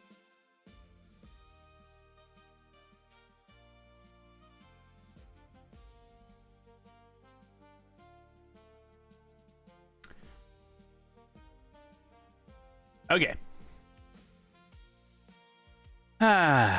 You know, we're doing it.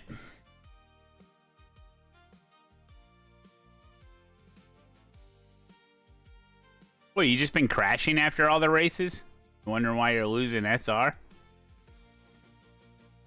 I've been there, done that. You know what I'm saying? Been there, done that.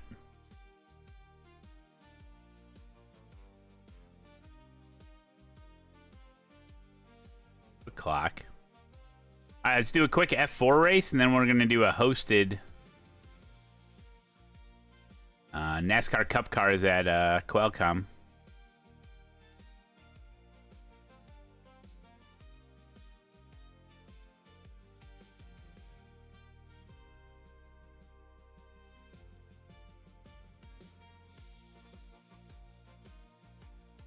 Count me in.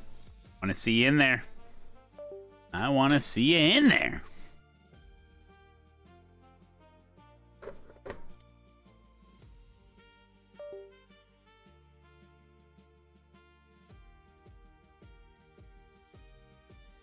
A caddy is leading Le Mans.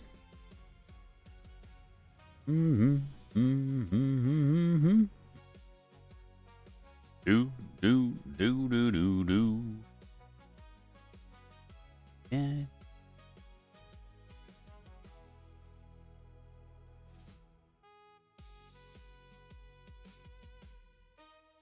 We're just waiting.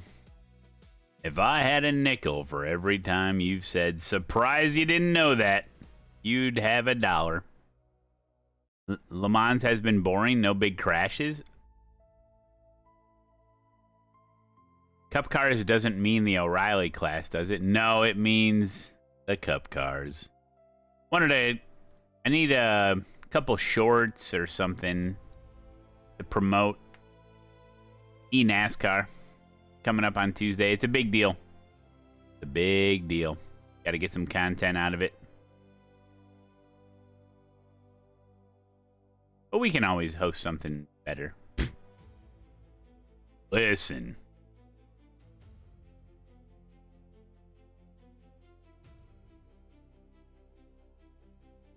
Oh, man.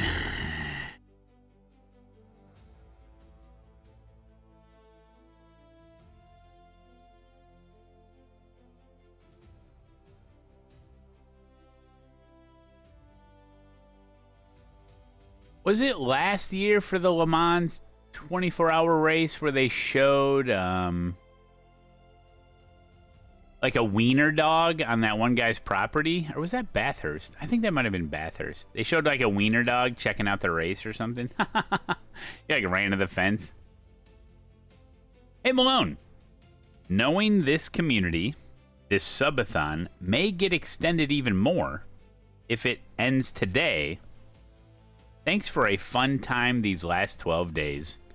Had you on the screens around the house for a lot of it. Thank you, Ghetto Bond. I appreciate that. It has been pretty special.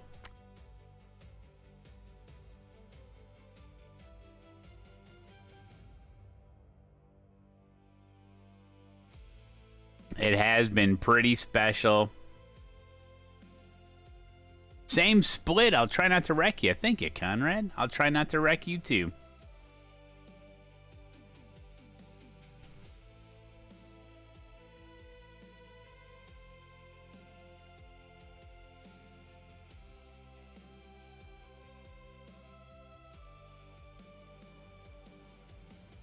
Why are you guys keep using quotes around the word special?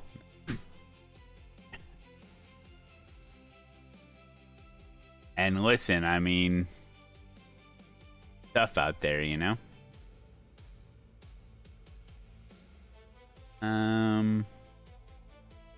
See who's in here. Anybody coming up with any... No RaceLab logos for anyone in here. Might have a good group. Might have a good group. You missed the prank call. Yeah, that was yesterday. Except for that Conrad guy. Yeah, there he is.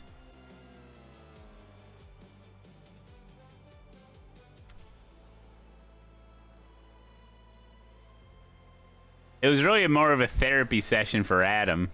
Dude, that call took a turn, man.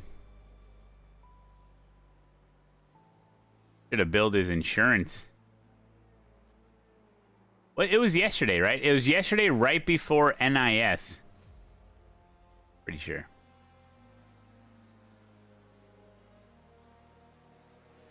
I was just telling him my story.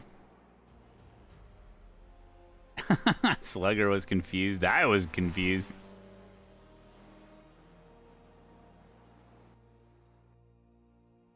Huh. Conrad's from Canada.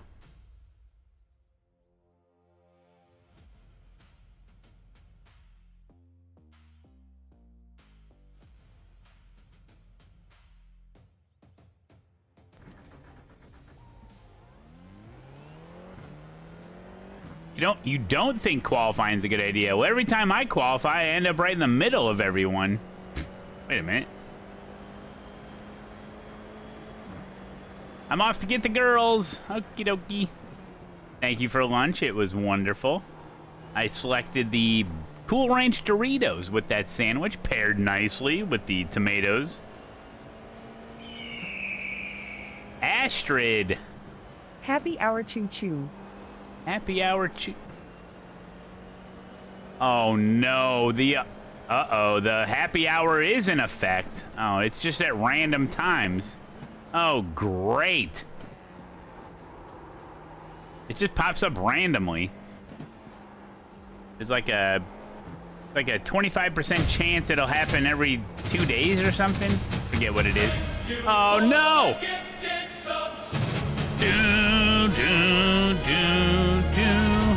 Whoa! Greg Gorilla, Space Ghost, you guys. Oh, oh. Green flag. Okay, here comes your first time lap. Villain underscore loose. Thank you, Jeremy. Greg again. Thank you, buddy.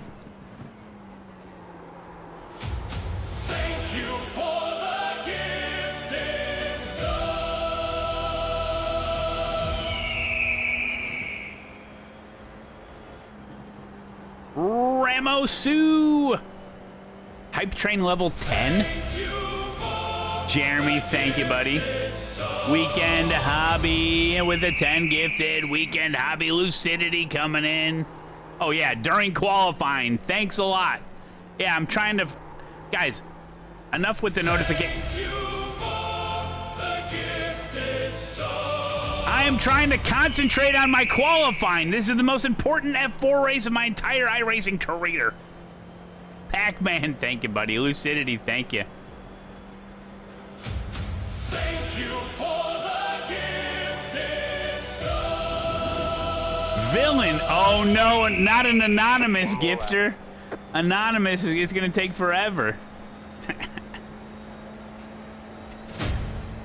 Weekend hobby, thank you, buddy. Thank you for the gifted subs.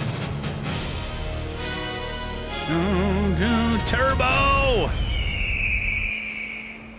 7.5 out.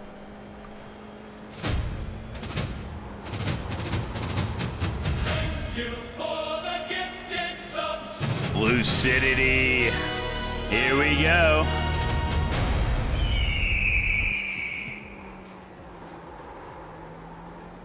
We love our subathon. Thank you for the gifted subs. Look what you made me do. Kev Dog Millionaire, look what you made me do, Pac-Man. Thank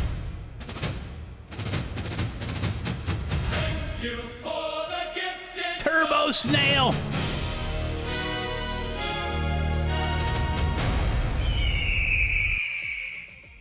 Are you guys abusing? You guys are abusing the timer again. Lapula.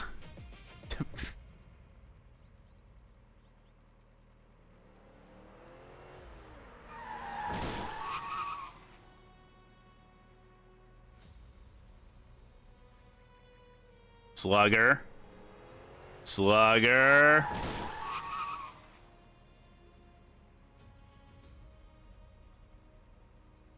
Slugger. I see what you did there with the 50 bomb.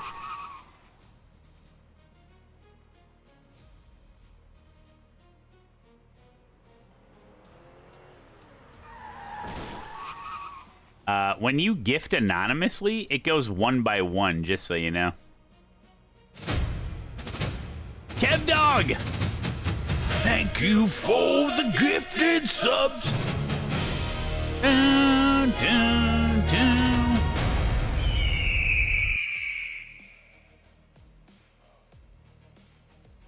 Thank you for the gifted subs.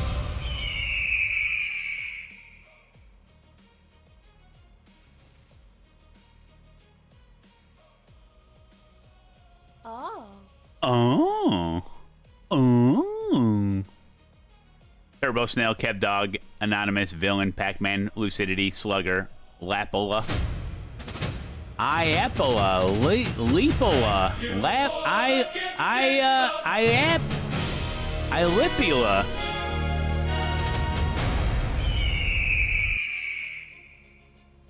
Oh, Slugger misclicked. Thank you for the gifted subs. Legend.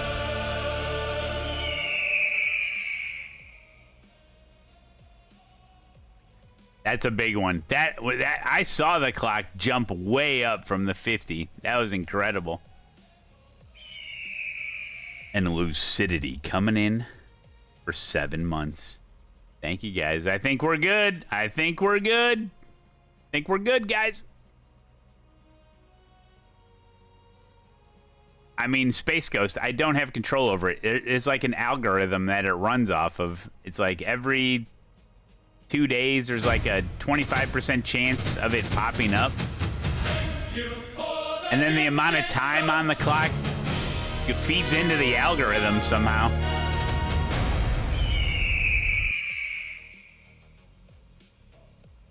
Kev Dog Millionaire with another 10 bomb. Let's go.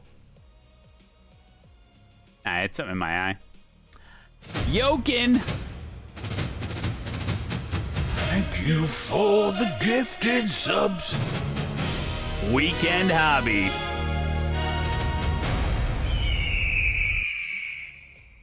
No, Space Ghost. No. No. No. No. Thank you for the gifted subs. Guys, guys. The race is about to start. I need to concentrate. Thank you, Jax. Thank you, Trent. Jax the doggo. Trent5420. We cannot. Thank you for the gifted sub. Did you see that pop up on this?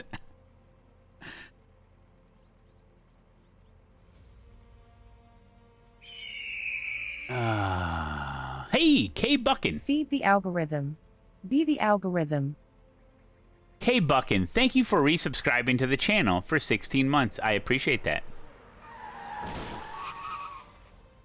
Freaking war zone out here. Chicken flag, chicken flag. Wild Rhino gifted us up to Conrad. Villain gifting 500 biddies.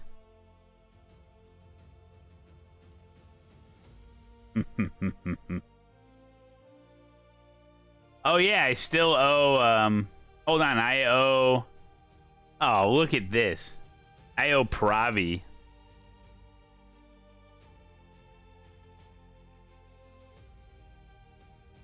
I said I'd give him 4 minutes. There it is for the kick sub earlier.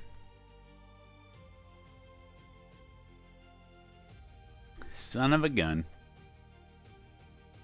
All right, guys, listen. I'm in a race. No distractions. The estimated SOF is 2,768. We expect to be fighting. Oh, we hit the milestone. Well, I guess we're doing I'll set up a hosted. And then once I set the hosted up and get and you guys can join, have fun in there, and then we'll have chat make a AI song. Which is gonna be great. It's gonna be great. Jack! Dun, dun, dun.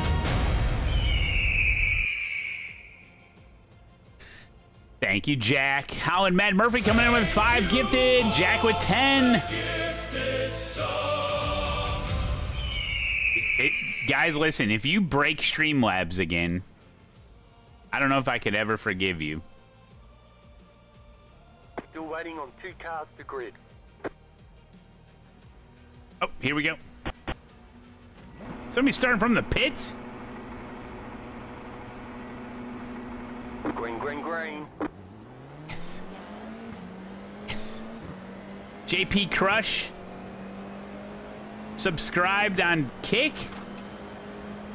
I owe you 4 minutes. Clear. Car ride. I had to do Kick manually. Clear. Right side. Stay on the left. Zach Motorsports. Whoa, whoa, whoa, guys. Whoa, guys. Whoa, whoa, whoa. I'm right here. Clear. Go left. Go left. I'm going left. Right side. Jeez. Clear. Sorry, dude. I didn't expect you to slow down that much. Yeah, it's a race. Clear on the left. Don't slow down. Sometimes that can throw you off, though.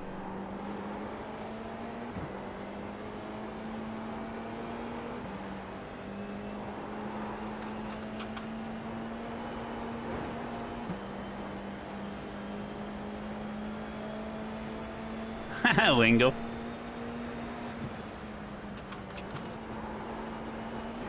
Fucking kidding me, dude? You're...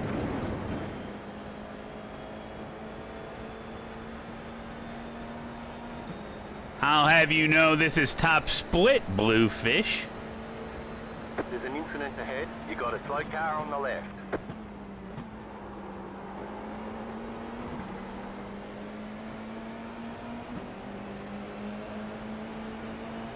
Left side. Stay on the right. Clear on the left. Yeah, the milestones are based on points. Let me by so we can work together.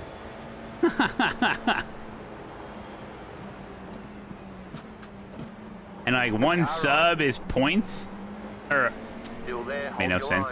One sub is 6 points because it's $6 per sub. So the points are basically dollars. Sort of. Thank you for the gifted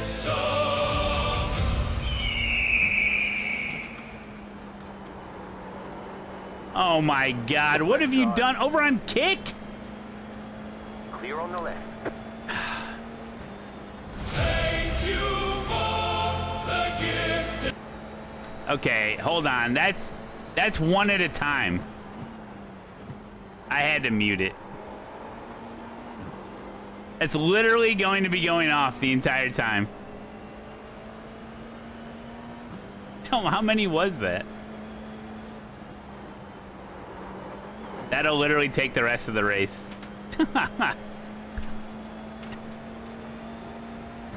No, not 100. What?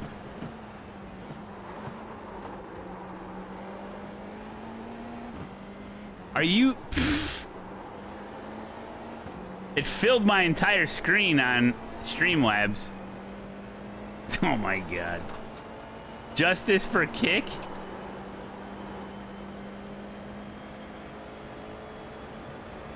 My Streamlabs is frozen. Oh my God, I think he's... Oh my God. What? The car in P5, JP... I think JP... Oh my God. Was it actually 100? Flat for you. Push me. JP Crush just gifted unmute. Oh my God.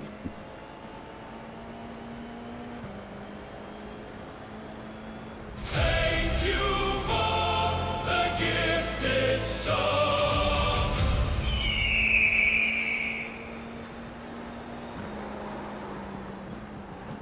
There's an incident ahead. Car right, clear on the right. I avoided hitting him. Thank you for the gifted song.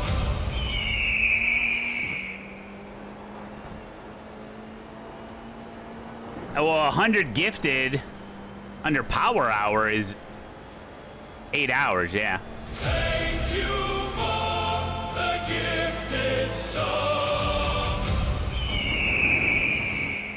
It's literally going to be going off the entire race, guys. Pravi, you won't see that for a while. 5 gifted from Pravi. The gap is 1 point. Thank you for the gifted song. I can't hear. You know, I hear that. Left side. Backing off of that. Thank you for the gifted song. Well, whatever the timer says, I have to add 8 hours to it. Right side. Clear. Right side. Clear on the right. Car right. Clear on the right. Thank you for the gifted song. Well, more, yeah, more than 8. 8 plus a couple. There's more kick subs? Oh my God. JP. Thank you for I don't want to do all the manual math. The car in P. There's not even this many viewers on kick, like total, on the entire platform. 2. Car on your left. Still there. Thank you for the gifted song. They're literally, kick is literally gonna think something's up, like money laundering.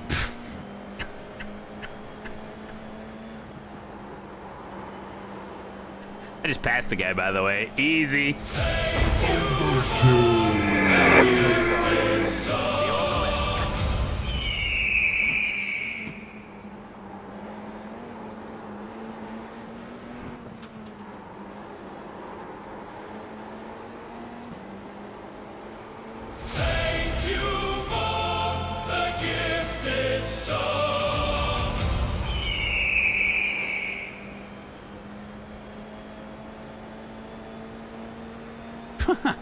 Everyone's going to kick to try to get a free gifted? Well, you're late. It already got given away. Thank you for the gifted song.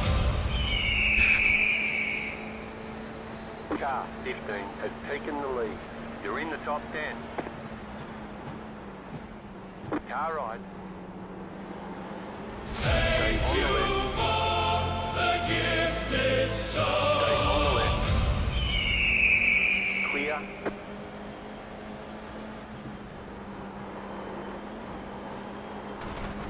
Oh, that slowed me down. Thank you for the gifted song. Car right. Got him. Clear on the right.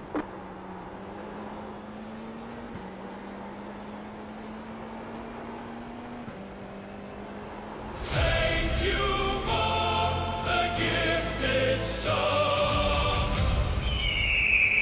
What? How many viewers on Kick do we have right now? If you say 8, that's a record. No. 5, man. 16 viewers. Guys, can I mute it? Should I mute it? Should I mute it?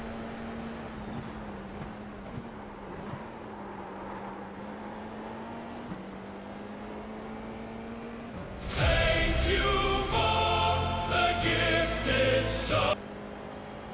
Thank God. No, one person said yes. It'll be literally going for like an hour.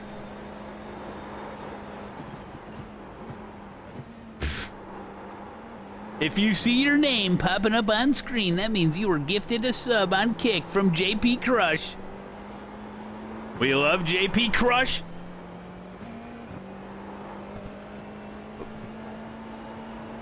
Guys, I'm trying to concentrate. Trying to give me a chance?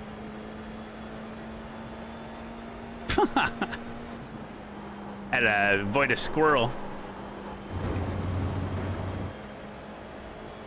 Remember, no distractions. You're losing on the car in front. The gap is 1.2 seconds.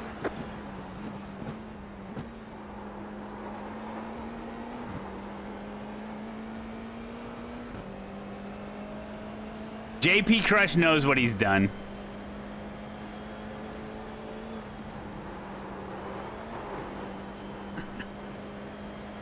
Censorship is a new low, Malone.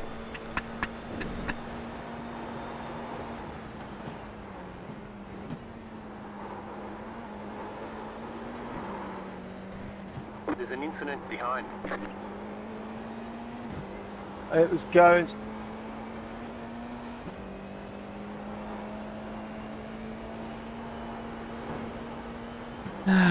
This is what JP Crush says when he walks into a room. Holy shit, Big Dick is back in town!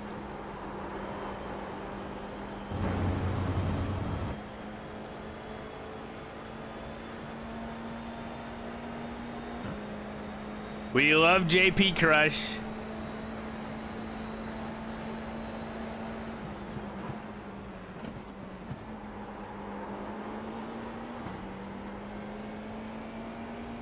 I have 700 followers on Kick. Pretty good.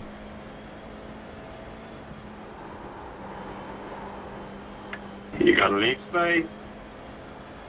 37 people watching on Kick. Oh, thank you guys. I guess.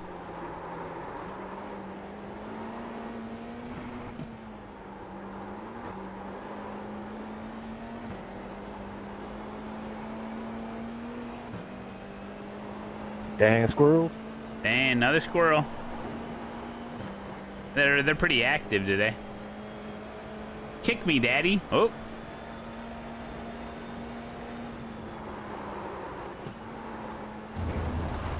You're defending against me. We should be trying to. Clear on the right. Nice pass, Conrad. Hit the overtake button. Here it is.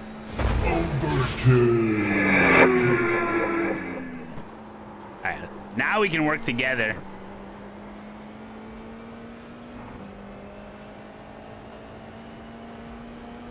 Slugger says it every time it pops up.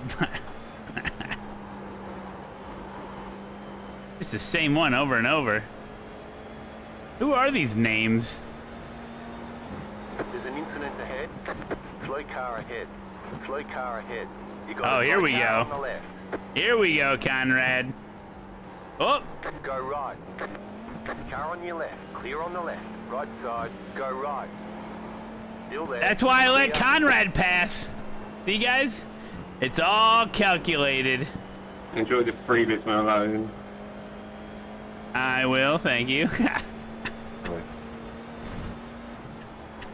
It's all calculated. Wait, Matt, aren't you that streamer? Huh? I'm a streamer, yeah. Who? Where you at, Unc? He's the streamer. I am the streamer. Did he say, where you at, Unc?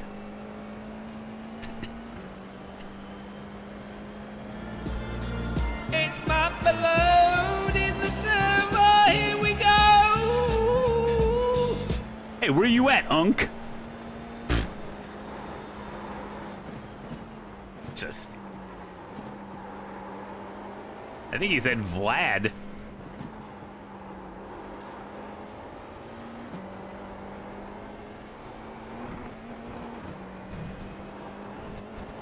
I am driving all over the place. JP Crush got me blushing. I don't think you got the racing line on. The leader is running 9.319.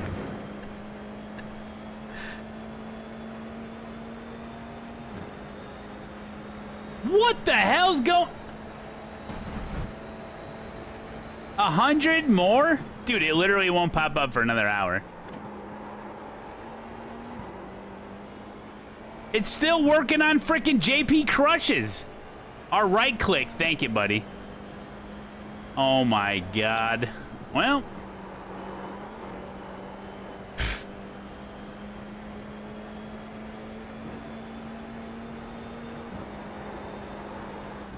It goes in order, guys. It goes in order. Was that Slugger? Oh my god. I clicked on mute. You literally broke it. Oh no, it's working.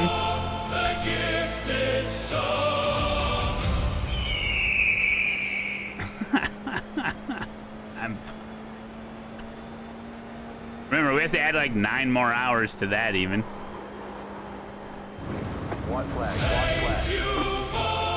White flag!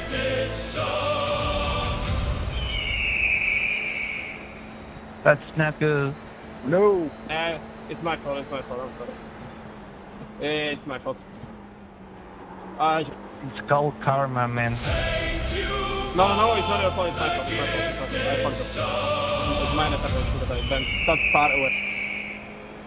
My bad. Does Conrad have what it takes?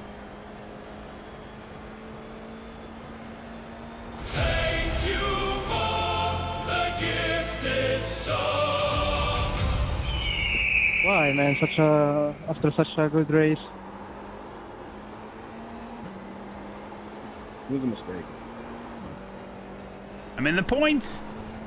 Thank you for the gifted song.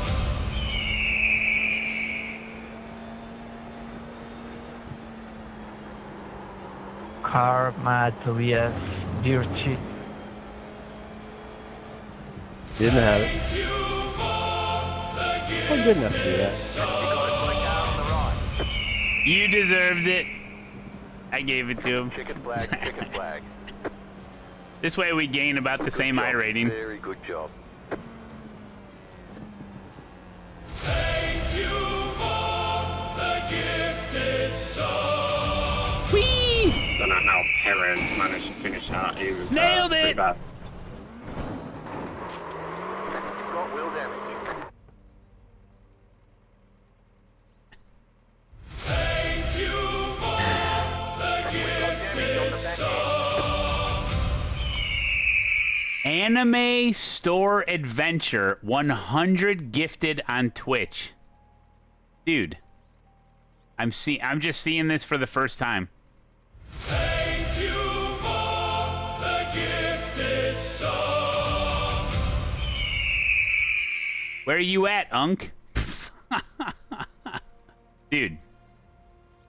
Anime store adventure. Dude.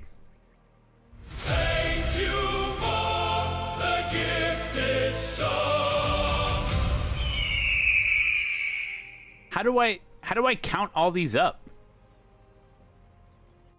I know I have to add manually the kick ones. Thanks a lot. Thank you for the gifted song.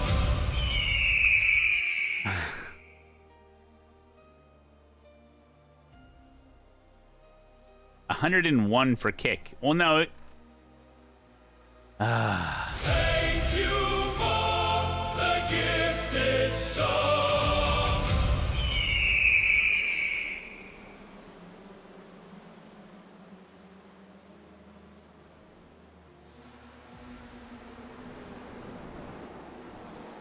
Thank you for the gifted song.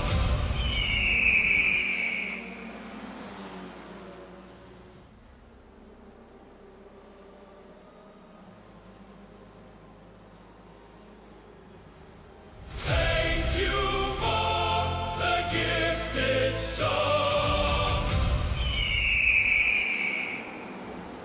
445, 46, 47, 48, 49,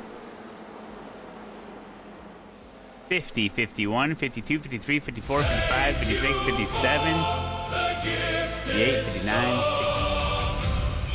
4, 65, 66, 67, 70, 71, 73, 475, 76, 77, 78, 79, 80, 81, 82, 83, 45, 86, 87, 97, 98, 99, 100, 1, 2, 6. Thank you for So 110. It's 110 from JP Crush on kick. Is that right, JP Crush? Is my math correct? Pretty sure. Thank you for the gifted Oh no. song. Hold on, Villain. No, Villain gifted some too. Yeah, because Villain and somebody else gifted like 5 each. Thank you for the gifted song.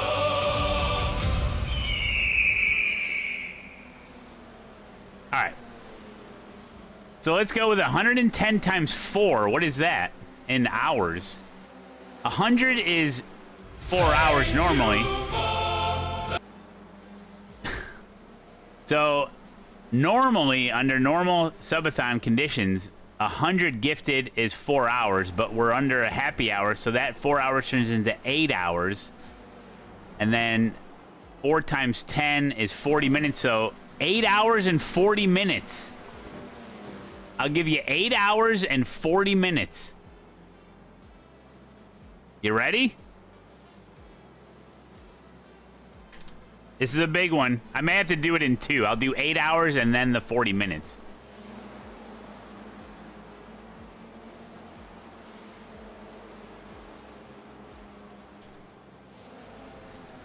Oh boy, here we go. What's it gonna turn into? Oh. I did not type it in correctly.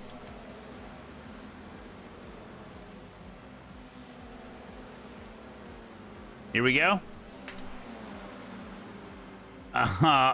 Oh, 39 hours and then 40 minutes.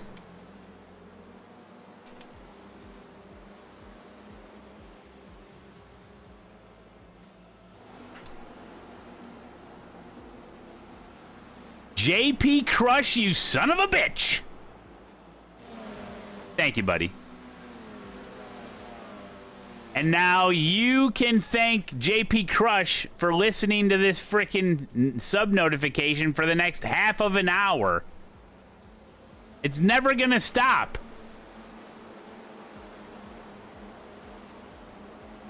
Thank you for the gifted song.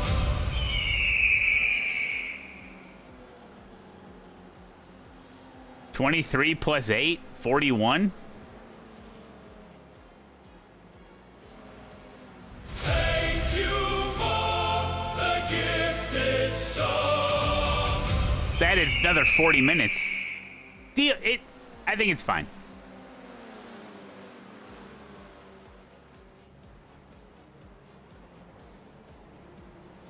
Thank you for the gifted song.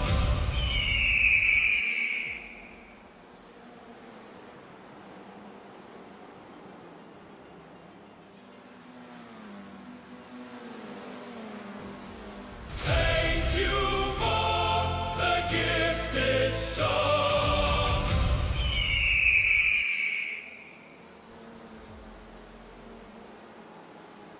Bones with the 20.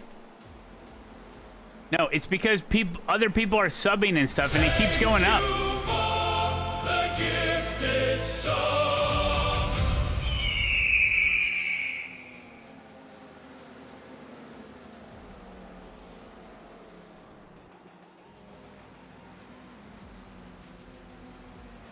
Thank you for the gifted song. No, it's not that I miscalculated. I did the math correct. If it added it wrong, it's still 8 hours and 40 minutes. I didn't miscalculate. But if I put it in, I typed in subathon add time 8 hours. Did it not? Did it add more than 8 hours? I did it twice.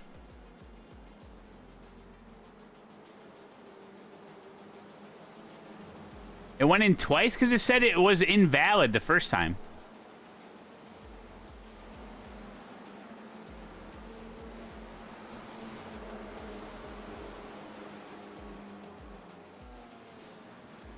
I'm going to check the tape.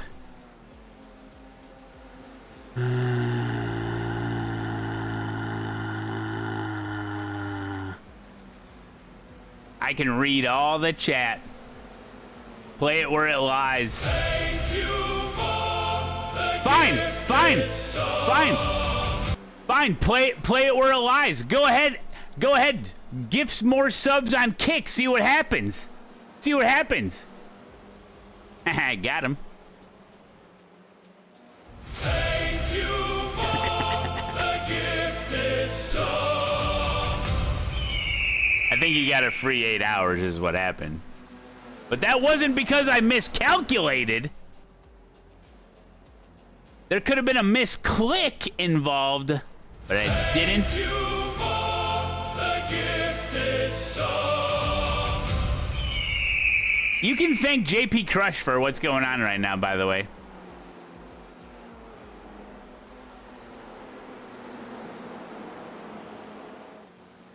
Thank you for the gifted song.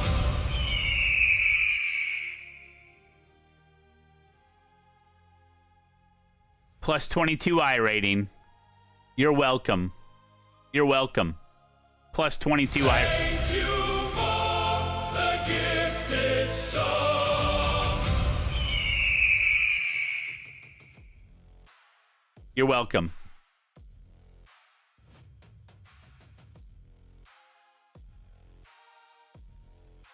Thank you for the gifted song. Here we go. Oh, 39 hours. It went twice. And then 40 minutes. Hold on. 23 hours. Here we go. 8 hours. Oh, 39 hours. And then boom, another 8 hours. And then 40 minutes. Guys, listen. Bones just dropped 50.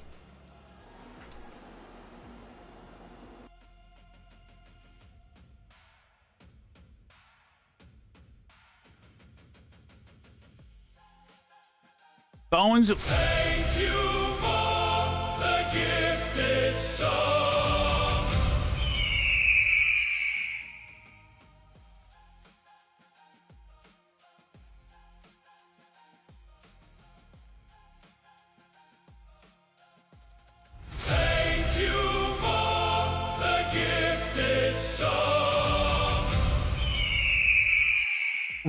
Mama Sue gifting kick subs now. Look. I'm making... Thank you for the gifted song.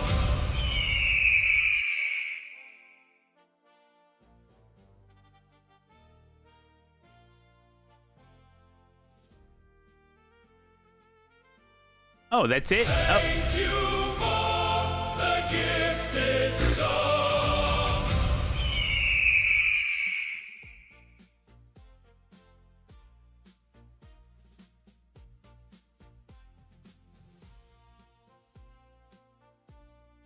Thank you for the gifted song.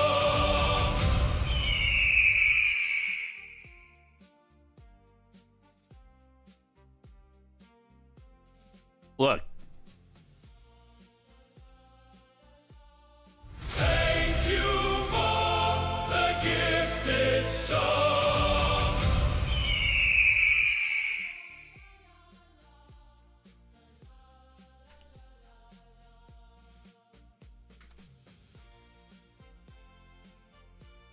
Thank you for the gifted song.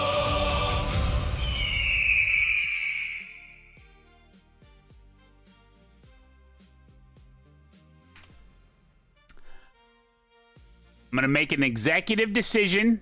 Something that... What's fair is fair. I'm a stickler for rules when certain things happen. What's fair is fair. I have video proof.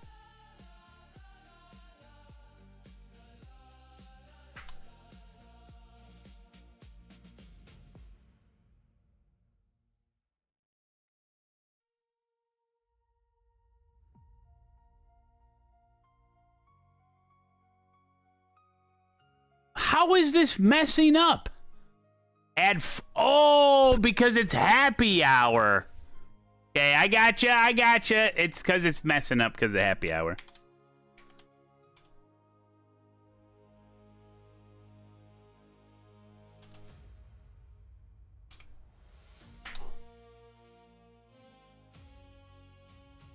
There we go. So I've been giving you extra. You've been saying that for a while now? No. I don't think you were. I didn't read it.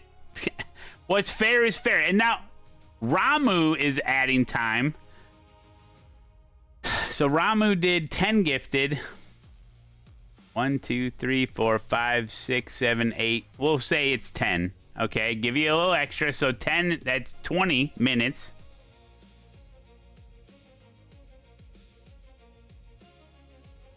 Should be 40 minutes.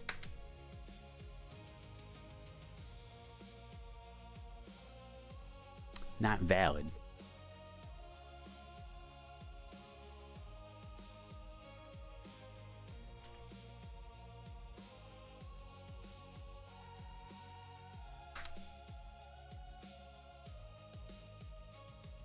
And that would have added 40 minutes. Thank you for the gifted song. JP Crush, listen, guys, I can't control this. He gifted over 100 subs on Kick, but for whatever... Thank you for the gifted song. But for whatever reason, it lists them off one by one. So there's so much on queue right now.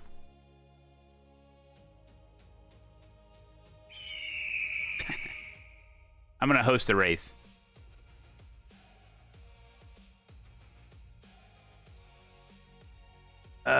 Is it? Oh, it's done! Yay! Thank you, JP Crush.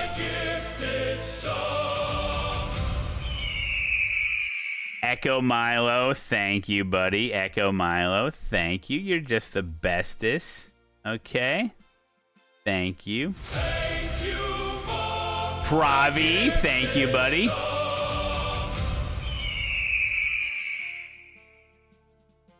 Thank you, Pravi. You're the best.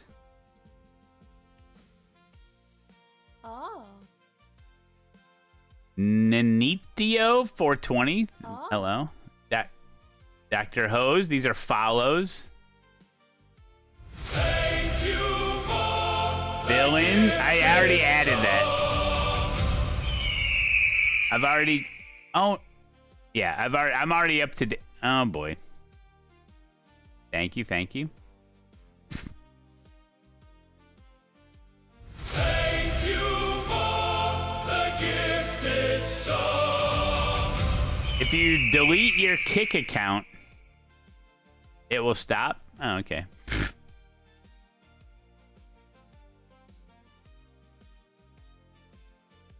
Thank you for the gifted song.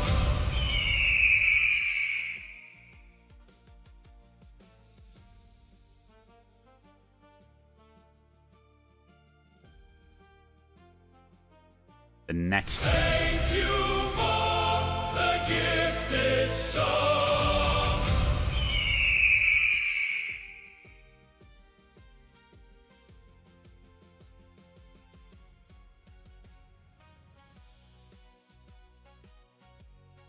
Thank you for the gifted song.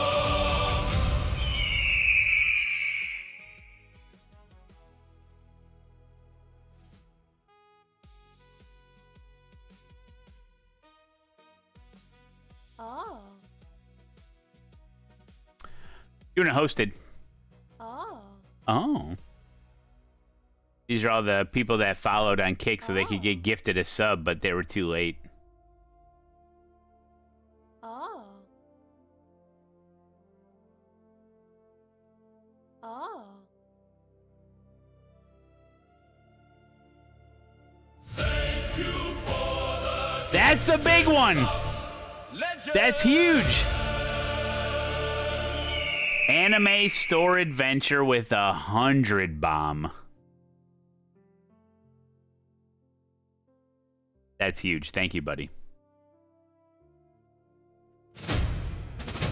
Right click for 10. Oh, the gifted subs. Dun, dun, dun. Thank you, right click. Oh.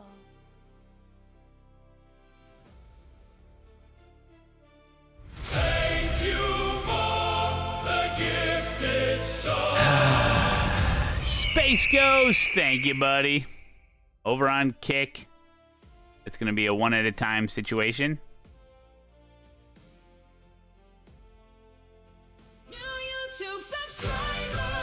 Hey, Brian, thanks for becoming a YouTube subscriber. I appreciate that. Thank you for the gifted subs. Legend.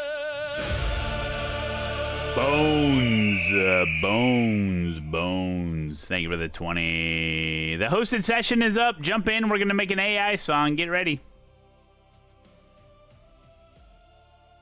We got about an hour and 10 minutes before a special thing, so got to wrap everything up. Paul with the 5 gifted. Ramasu. The gifted song. Thank you, guys. How much longer till Power Hour is over? 11 minutes. Oh, God. Thank you for the gifted song. Ramasu.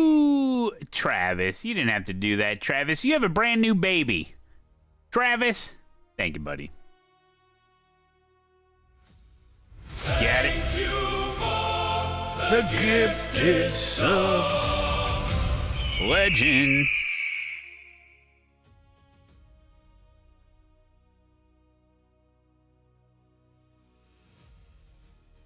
Unless I got that wrong. Oh. Thank you for the gifted song.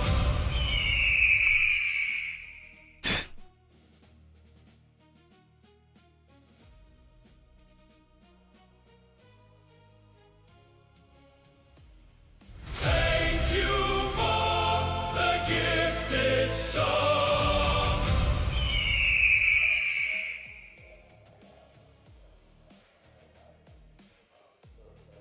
Ramasu! Avengers, assemble!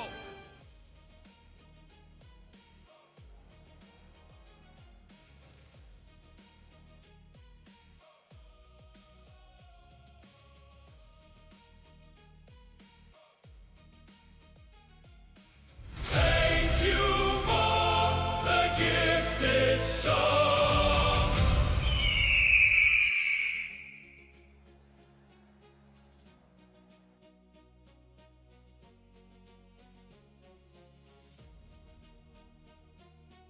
Thank you for the gifted song. Ramasu!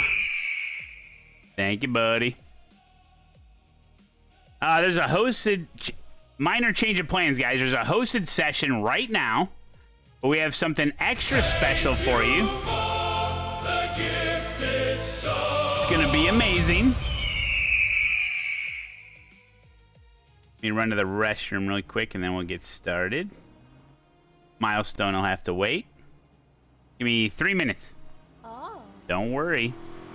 What did I miss? Another 50 bomb? 40 from JP.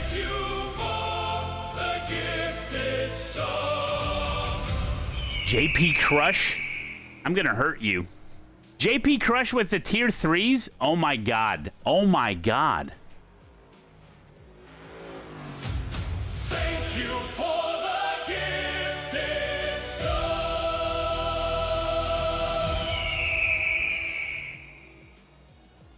What?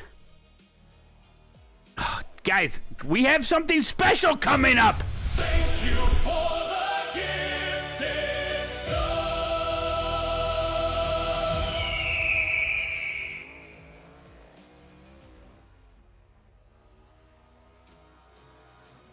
Avengers, assemble!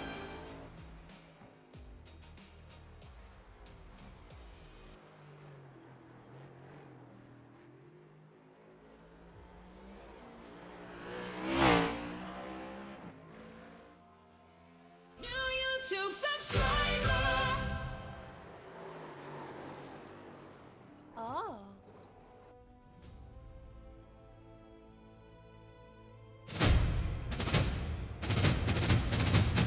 Thank you for the gifted subs!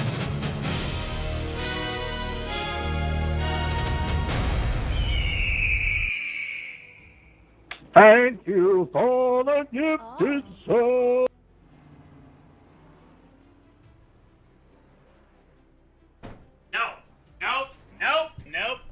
Nope. Listen, JP Crush, listen. Listen. JP Crush. I'm going to fart in a jar, and I'm going to seal it extremely tightly, and I'm going to send it to your house. Stop that.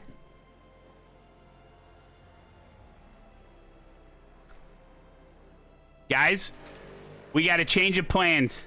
I got something special for you.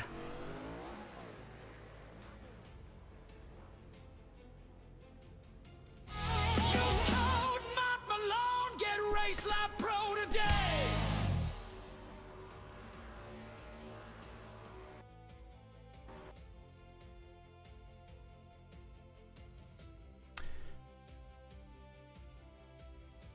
I have something special for you guys planned, okay?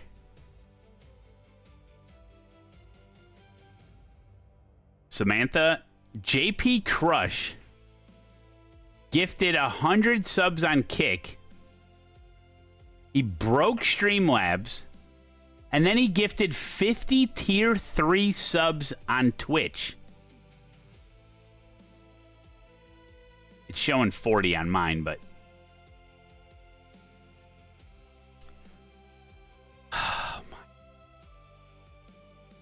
okay.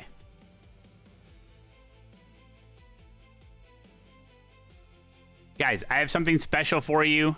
You guys are going to benefit from it. We have plenty of time to do it.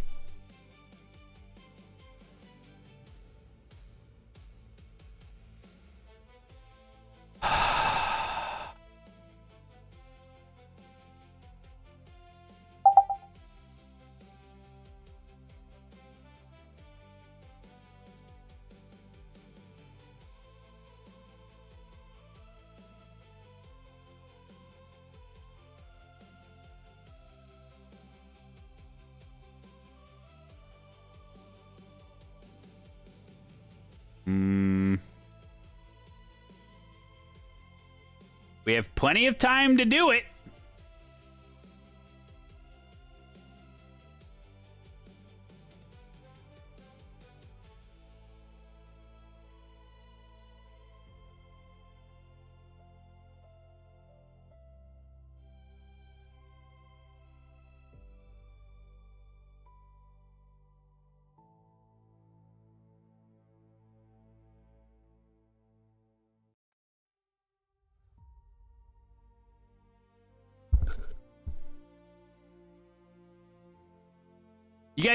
You guys broke all this shit. You guys broke it. Listen, here's a little secret for you. The subathon is gonna keep on going, baby. We ain't ever gonna stop. 53 hours, 103 hours, let's go, baby. Ha ha! Okay. But, hey, listen. Listen. W Pumpkins in the chat. We're gonna get real serious here, folks.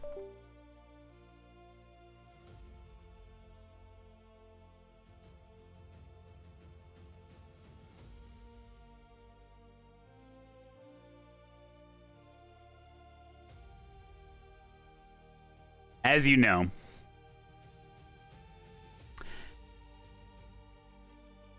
Mick Wiggin with the 10 gifted, just in the nick of time as I see the power hour is almost over.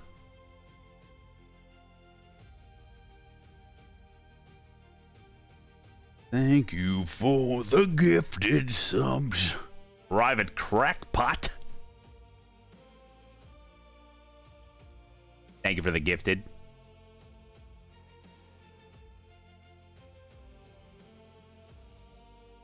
Oh, really, Samantha? I don't know if I'm going to the races or not.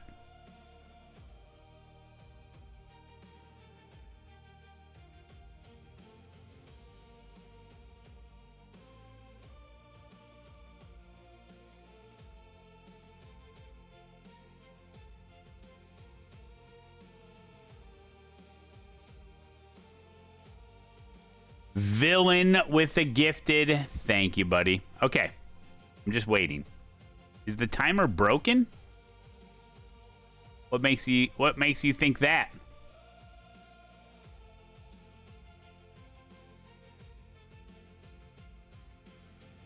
I don't think so, because Greg just added another hour 20. What he gifted?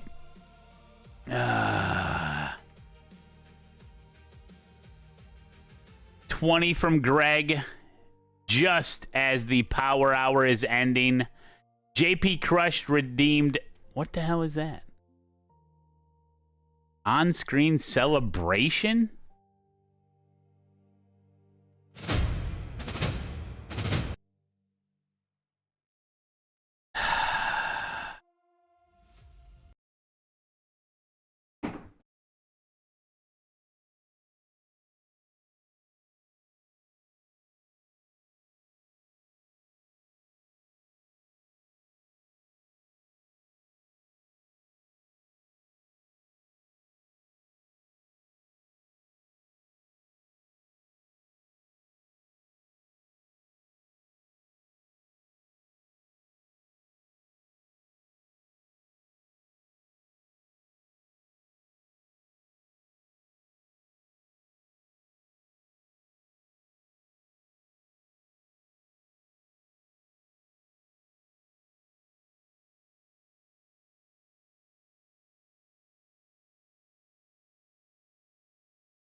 All right, ladies and gentlemen, listen.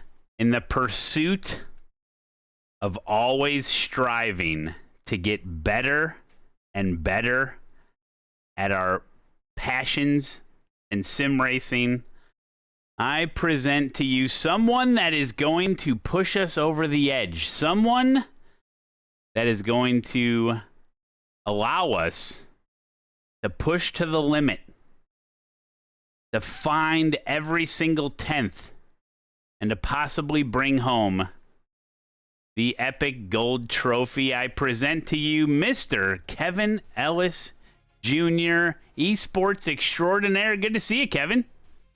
Yeah, good to see you, man. Long time no speak, but yeah, it's good to be back.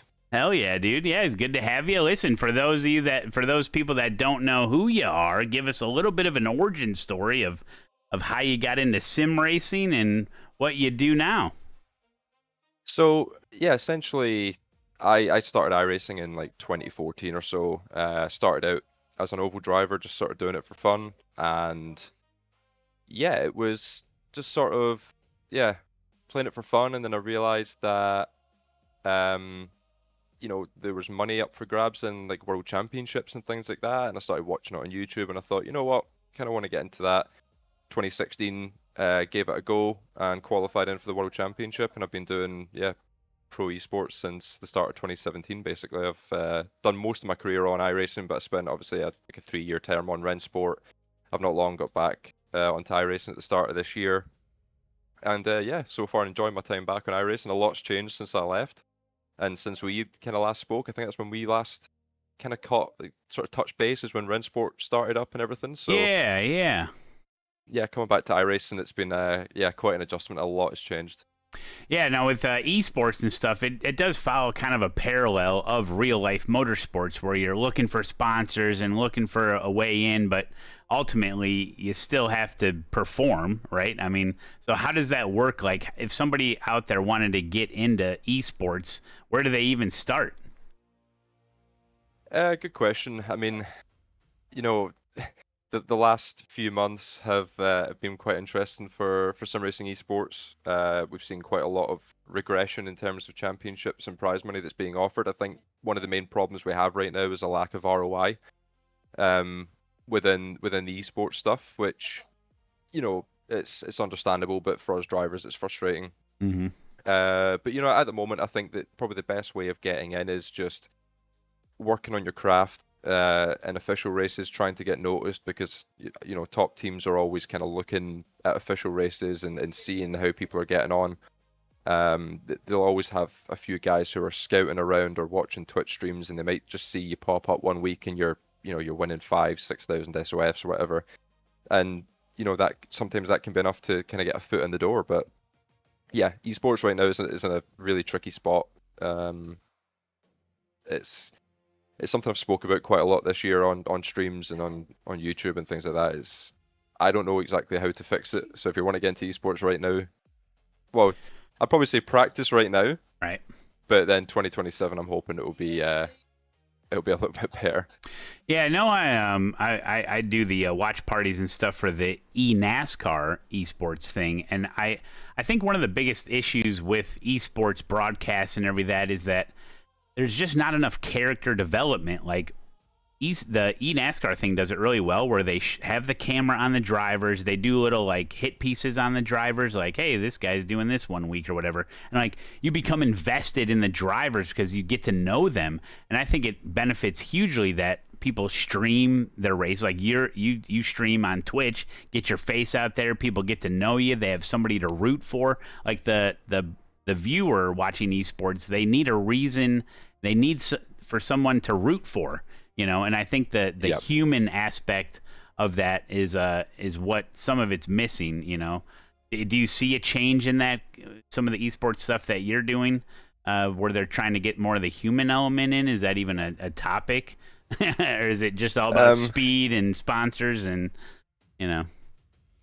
Yeah, I mean, like, from the team's standpoint, there's no sort of pressure from the teams to elevate your sort of social following as such. There might be teams out there that do, but of all the ones I've been associated with, they're not typically bothered. I think that you're seeing it quite a lot this year with not just myself, but you've got a lot of esports guys who have started releasing content. They're doing more streaming. They're doing YouTube videos, and it's because, you know, there's not much esports stuff on, so a lot of our time is freed up now to do more social media and build a bit of a following and things like that. And I think it is really important that people understand who's actually in the races, because, you know, you'll know yourself, obviously, from watching PESC and the Coke series and everything else, that especially when I was in PESC, there was very little personality kind of shining through on the broadcast. It was literally just names in a car. You got a 30-second interview after the race, and then it sort of moved on.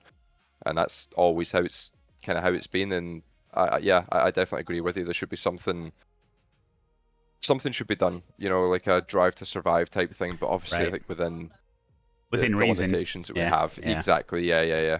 There should be more drama, more beef, more arguments. You know, I want to see people having virtual fist fights and stuff. You know, like cursing each other out on social media. There's not enough beef. You know, it needs to be exciting. Sure. And so, tell us just a little bit about what you are doing. You got the Twitch stream going on. You compete as best as you can with whatever esports stuff pops up, I assume, as well. And then now with the coaching, tell us a little bit about the coaching. Yeah, so coaching was the first thing I got up and running when I got back onto iRacing. Basically, I was left in a situation where I had a contract to race Rennsport for this year, for 2026. And, you know, we got told a couple of days before Christmas that we were going to be released at the end of January, and Rennsport was no longer going to be at the World Cup, and the team I was with were going to pull out. And it basically went from, you know, having a normal esports job and then all of a sudden having absolutely nothing. So I was like, right, first things first, we go back to iRacing, you know, I kind of lock in and I set up coaching. And, you know, it's something that I'd done in previous years, working with setup shops and things like that. But I was like, you know what, I'm going to just go alone. It's the only hope I've got of paying the bills and being able to continue to do what I love as a career. So yeah, coaching was where it landed.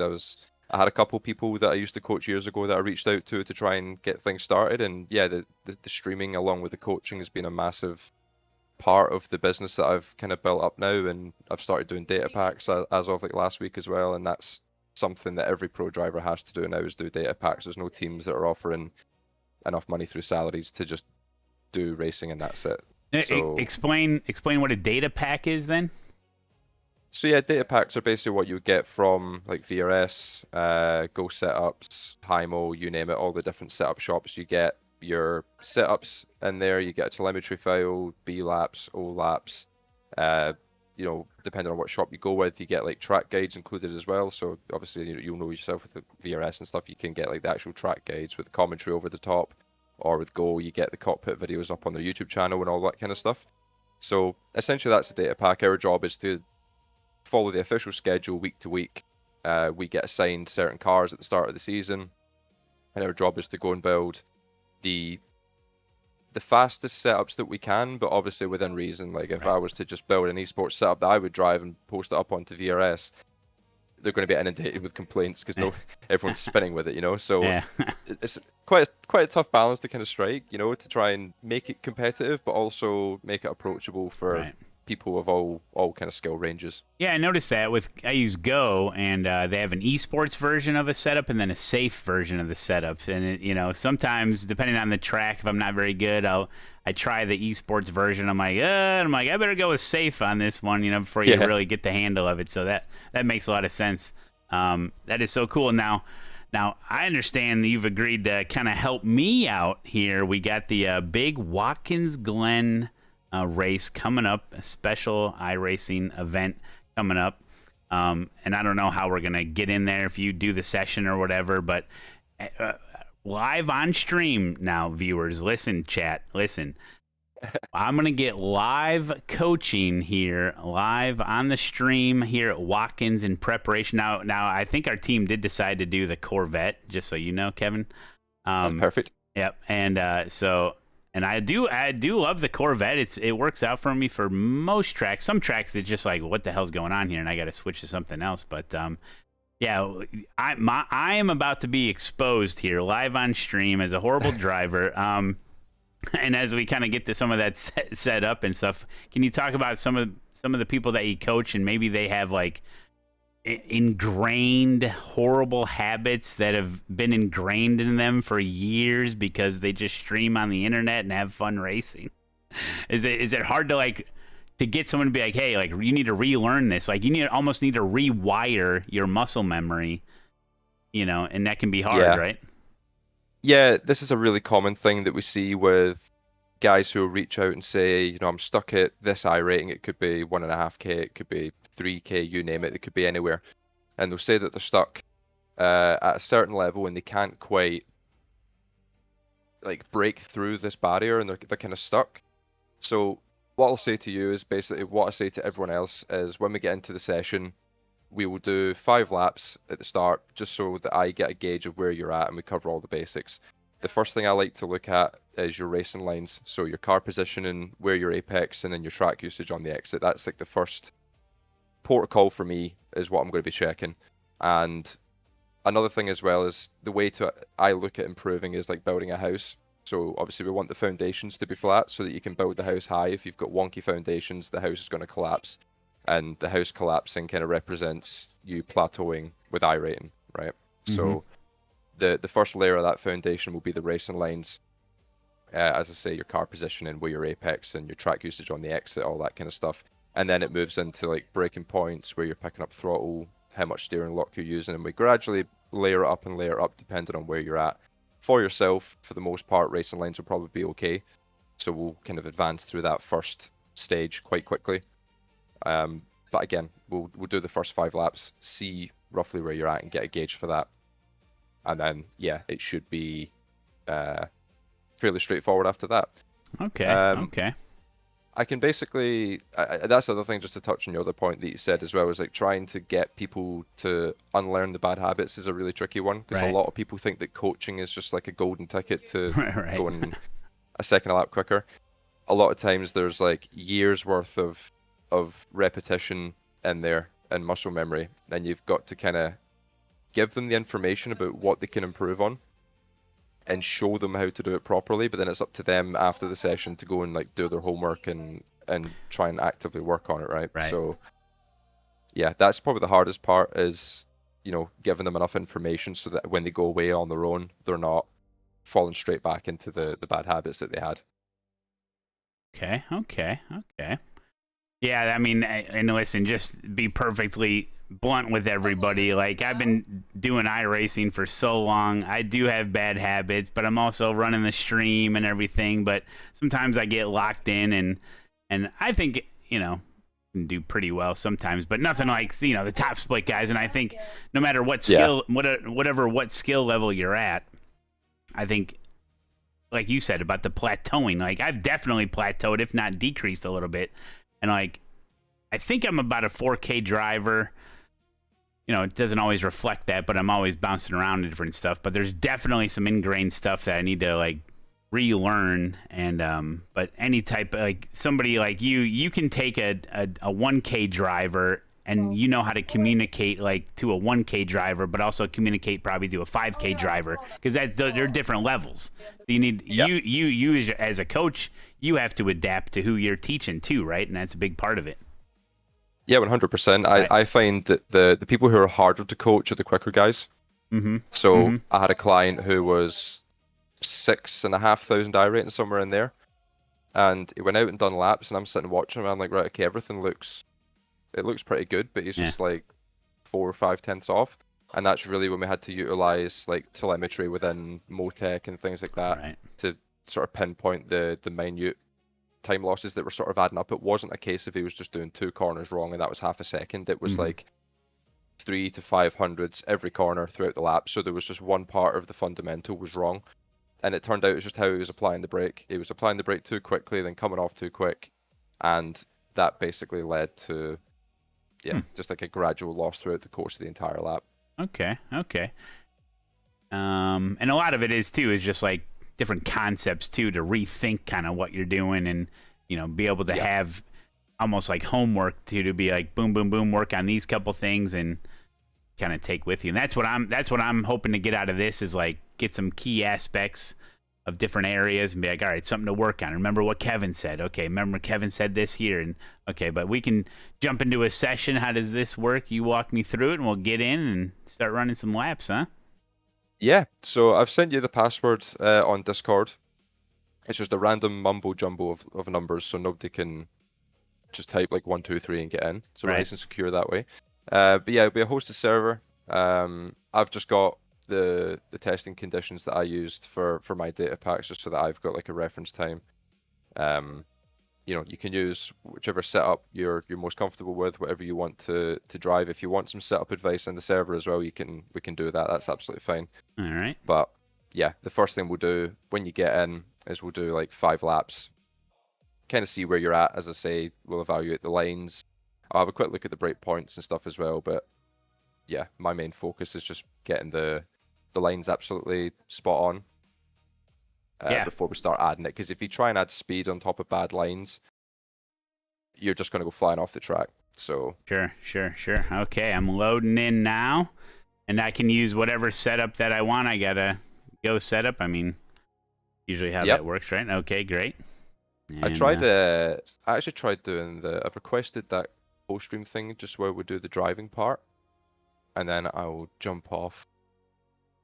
Oh, what does that mean? I don't know how this co-stream thing works. Oh, right. I will be honest. I will jump on there real quick. I forgot about it. Yeah, if I appreciate you. It's just I think it's so that your chat comes through on my end as well. And if people have questions, I can like answer them. I seen that your 4.99 safety rating and like 9K. Yeah, I'm still trying to get caught up. I got kind of left behind whilst I was off on Rensport. I got left behind with iRating, so. Okay. Got the. We should be good on that. Shared chat. Do I click leave and join this session or stay in current session? Leave and join, probably. I think I just Okay, it says joining Matt Malone. I'm much better at driving than I am Twitch. Twitch is too complicated for my my little peanut brain.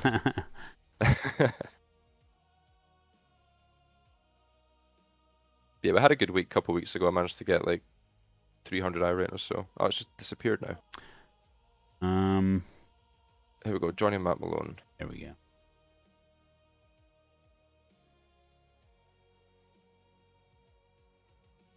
They do not make this easy, do they? No, they really don't. It's just stuck on Johnny Matt Malone. Oh god. Hold on. Alright, I sent an invite. That might pop up. If I click join.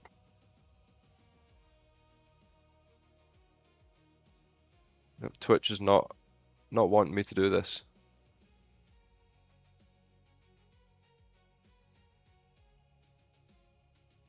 Try sending me another invite. I think what happened was it went through the first time, and then when I clicked leave and join session, it kicked me out. Which is suboptimal.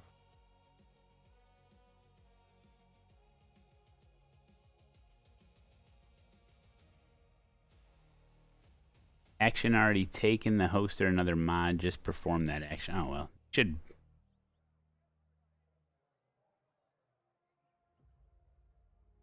Yeah. I think we broke it. Are you using Chrome or? Yeah. Oh, okay. Yeah. We end it. Start stream. Okay, it gives me the option to knock now, whatever that means.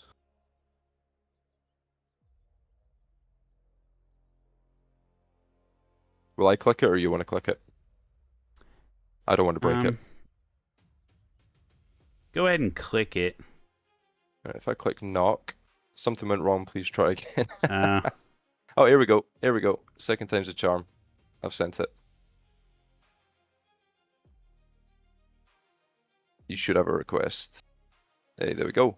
Oh, it says you rejected it. Dang it. I didn't, I swear. Oh, wait, hold on. Oh, God. My God. I love technology. Oh, wait, I see. Try knocking again. All right. Sent. Fourth time's the charm. Come on. Oh. Hey. Hey. It's working. Let's go. go. Yeah, that was easy. First time. Follow me for more tips. Yeah, it's on in my chat. Say subscribe for further tech support. That is not advisable. All right. I grab the set. I'm gonna go just regular race esports is what I would usually use, and then just start doing laps. You crack on and do some laps. Yeah, if you do want to do any telemetry review, just make sure you've got your telemetry login, and then you can send me that through Discord, and we'll have a look at that. Oh. Well, we'll maybe keep it to basics for now. I don't know if we'll have time for that. Yeah, it's all good. Okay. No problem. Yeah. So you're gonna be doing the Watkins 6 hour then? How does that work for the super high iRating guys? So for us, I've actually been without. Well, I got into Drago for like a month, and then Drago basically ceased to exist. So I've been left without a team since then. But I've been working pretty hard behind the scenes to kind of pull together a group of some kind and start a team of our own. I can't say who's running it, who's a part of it, or any more than that. All I will say is that Watkins Glen, there will be a new team in top split on the grid, and I'll be there, hopefully at the front, not, you know, away at the back. Hopefully we don't off-track quali. You know, turn one is turn one's always a scary corner, but we'll try and get through there. Yeah, I mean, for us in top split, it's just a case of surviving really, and just driving flat out for 6 hours. There's no management really. How crazy is the qualifying for those special events? Because it's like you have to perform right then and there. Like you get your 2 laps, that's it. Like, is that tough? You practice a lot for that, just for that, right? Yeah, there's a lot of work goes into the mental side of things. So, especially with how this tire model sort of works its way in iRacing, especially in qualifying, you don't really get 2 laps. You have 2 laps you can drive, but there's only 1 lap that is actually competitive. It's very rare that you can get the tires into the window after lap 1 to then have 2 pushes of equal speed. Like the first one will either be the quickest, and then the second will be miles off, or it'll be vice versa. So yeah, basically every single quali for us is a one-shot. Like it's a one and done, that's it.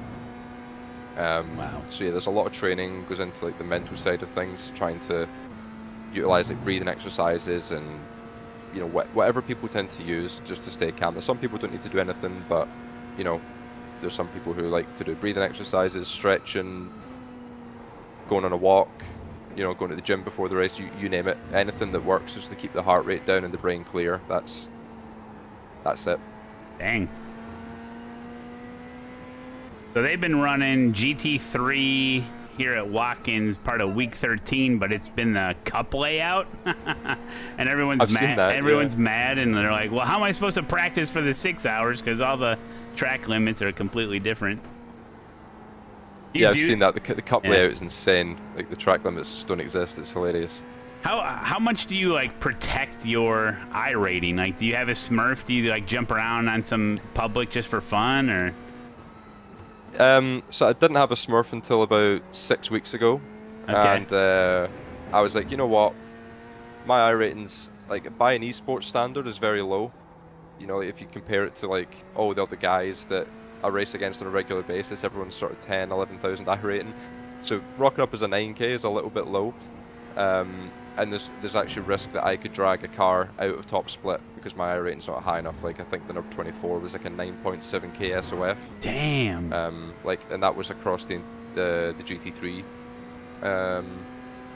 car class. So with like a 9,000 iRating, if the average is 9.6, it's pretty close. So if you have someone in your team who's like that, you start finding that they need to manipulate the lineups and put you with, you know, the highest iRated guy. So I was quite lucky. I was teammates with Johan Harth, who's like 11.7k or something like that. So he could sort of get me in. But yeah, I was like, I can't afford to just turn up and do races every day and have fun with it, because one mistake, it's 180 down the drain, and then for sure like, we're not going to be top split in the next event, and I need to sit it out and watch from the sidelines just purely because my iRating's not high enough. So yeah, there's definitely a lot of protection. How do you get it higher up? You just join like super high SOF IMSAs and stuff and just grind it? It's very much being quite selective. Yeah, you've got to be quite selective. So you will typically, what I'll do is I'll look at the schedule and I'll say, right, okay, so GT Sprint week 2 is at, let's say, Hockenheim, for example. Hockenheim, you know, overtaking's a little bit difficult, but with it being GT Sprint, it's a single car class, so there's less risk. Right. Trying to farm in IMSA is incredibly risky, especially when you're at the mercy of like GTPs and LMP2s and traffic and stuff like that. That's a really risky way to farm. You know, when like Road America Week 12, we were getting like 4,000 or 5,000 SOFs every single race, so it was good. It was good gaining opportunities, but the GTP strength of field could have been like 3.2k, and you've got like a 2k guy who's got damage on lap 1, and then he's coming back through the field, and you know, if you're trying to gain I rating and win the race, it's incredibly scary. And we saw it happen to Johan at one point. He got crashed into by a damaged GTP on lap 1, and he lost like 160 I rating or something, and it was no fault of his own. And that's like the risk that you run, you know. Gotta be pretty. It's gotta get your adrenaline up, though, you know, when you join a race and it's a little risky and you got your 9K or 10K, and it's like, well, here we go. It definitely gets the blood pumping for sure. Yeah, like you'll be sitting on the grid, and I'll be sitting looking at the relative, like studying the I ratings of the guys behind me, going, right, is this guy a wrecking ball? Is this guy Cam? Is this guy crazy? Like, you start like micro analyzing all the guys around you and thinking, right, okay, in turn 1 I might have to do this, and then you start. I think it's just a me problem, but I typically try and like predict how the start of the race is going to go in my head, just so that I'm like prepared for it. But like I had it in Mugello, where I was grinding Mugello. I'd gotten to like 9-1, almost at 9,200 I rating. Hit the brakes for turn 1, and the guy in P7 had been spun on the straight and came into turn 1 completely backwards. Went right across the front of my car. I've slammed on the brakes to avoid him. I've been hit from behind. I've gotten damage. I'm out in the marbles, and then I self-spun and got crashed into, and that was 165 down the drain. Oof. That quick. And it was all because the guy in P7 got turned on a straight, and with me having to avoid, it just led to everyone piling into the back of me, and it was that was it, you know. So yeah, the Smurf is definitely, it's nice to have. Obviously, it comes a bit of a prerequisite, like. You drive the same on the Smurf as you would on the main. Right. You know, don't be sitting doing last to first challenges and just wrecking people out through the way. Like, that's no way to go about things. Right. Yeah, I mean, it's why so many top guys have Smurfs. I don't necessarily like having one. It is more fun to race because I can just sign up for like an M2 race or a Mazda Cup race. And right. Yeah, have some fun.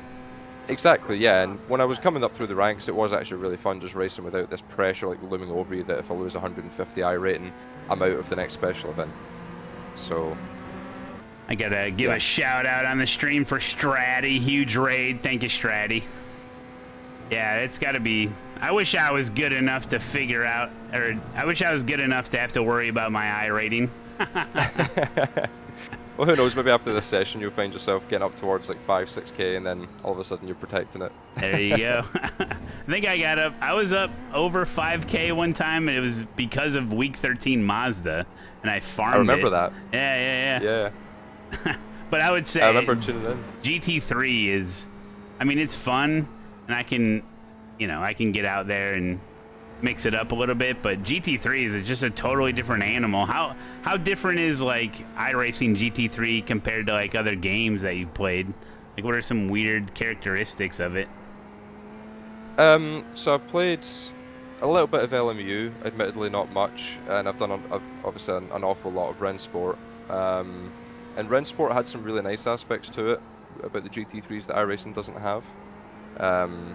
Just on a side note, when you get to the line, do one more lap for me, and then I'll fire up like a Discord live stream or something, and I'll kind of run you through the lap. Is what I normally do.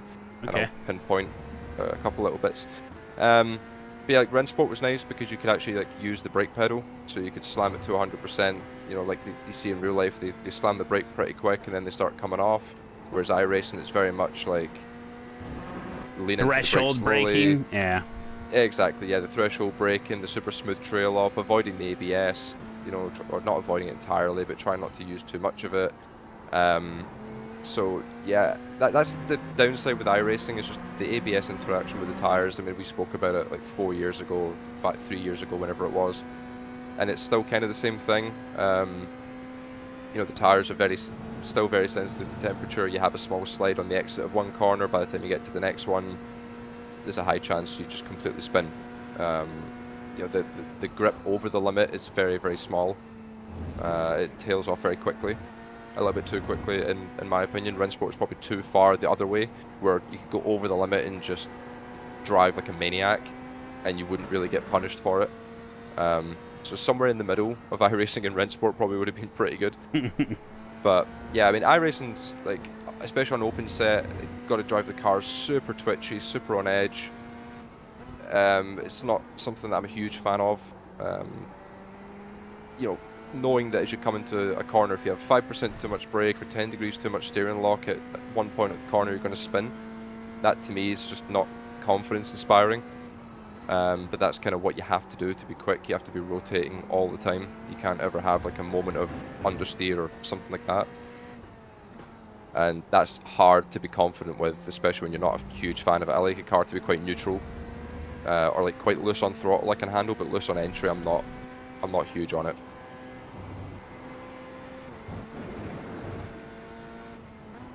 So yeah, overall, what I'm seeing so far is pretty good. I think my target lap time in these conditions was 44.1 in the Corvette.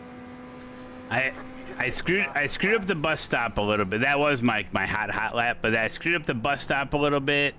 But otherwise, pretty good for third split. It didn't look too bad. It honestly didn't look too bad. First laps with this setup, this car, and this track here, like in a while, you know. But all right, cool. Then you're gonna share your screen on Discord, and then you'll analyze it. All right, cool.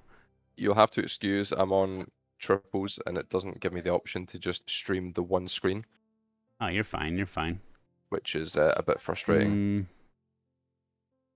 It might look a little bit scuffed on your end. That's the only problem.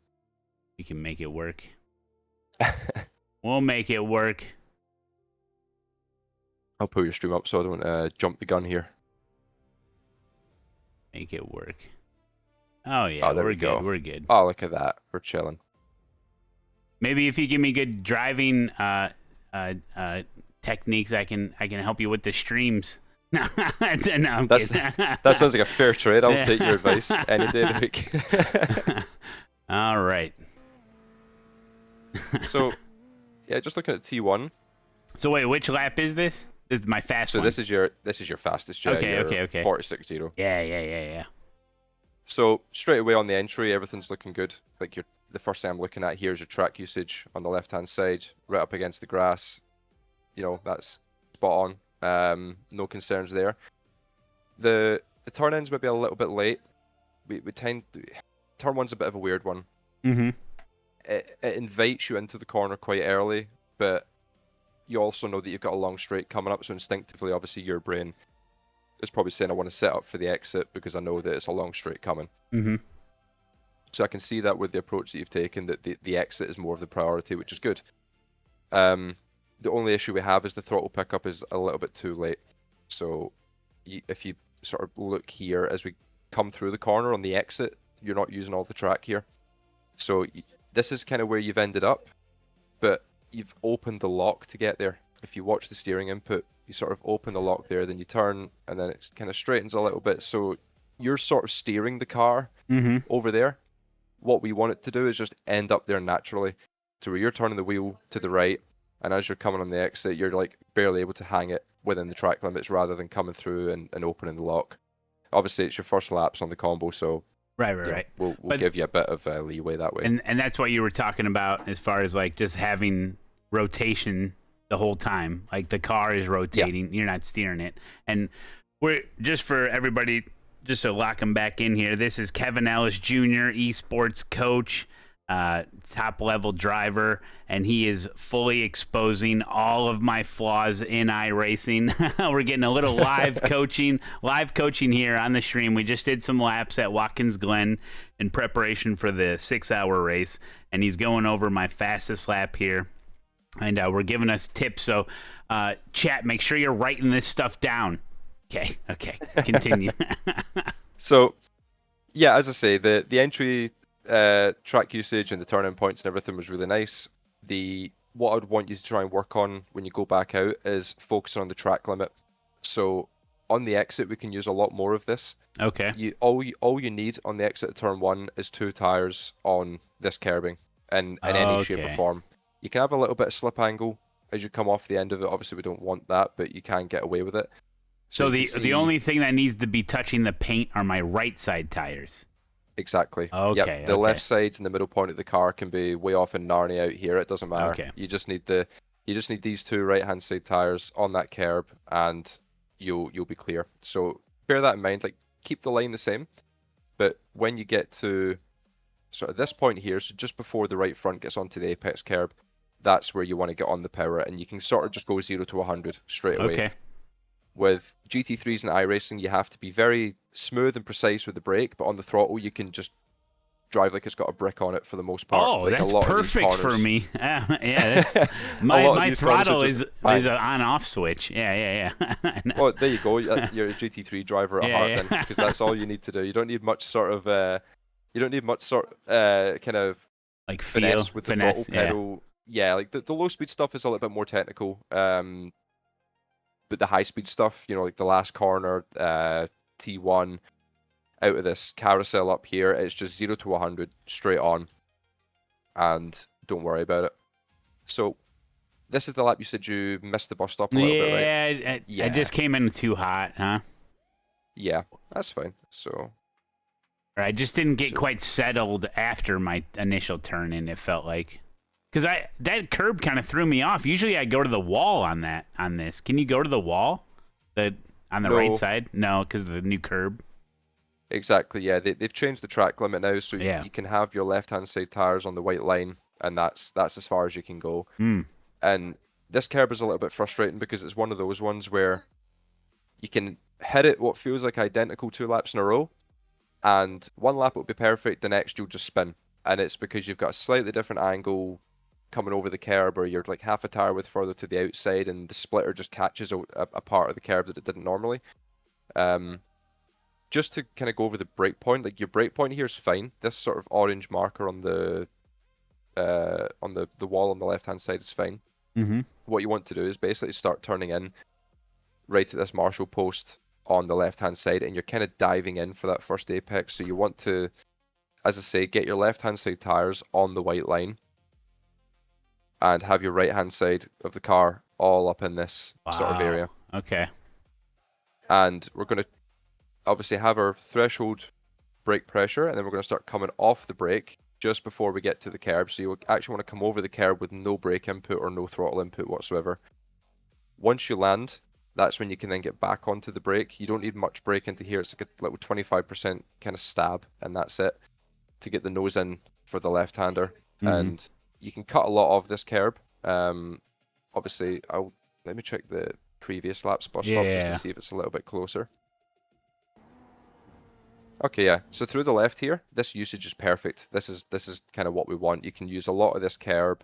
You want to land in this sort of triangle section here as you come off the curb.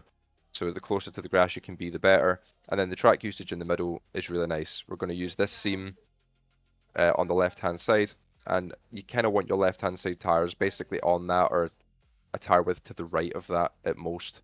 It's quite a tight line, actually, that you carry between the two. Yeah, because you're just straight line. You're just straight lining it, basically. You're trying to, right? Exactly. Yeah, exactly. So, yeah, the line through here is nice. What we can do is just carry more speed. Okay. But that will come through the first right. So when you cut more off the first right, you'll start to get a feel for how smooth the car can land, and then gradually you want to increase the speed that you hit it at.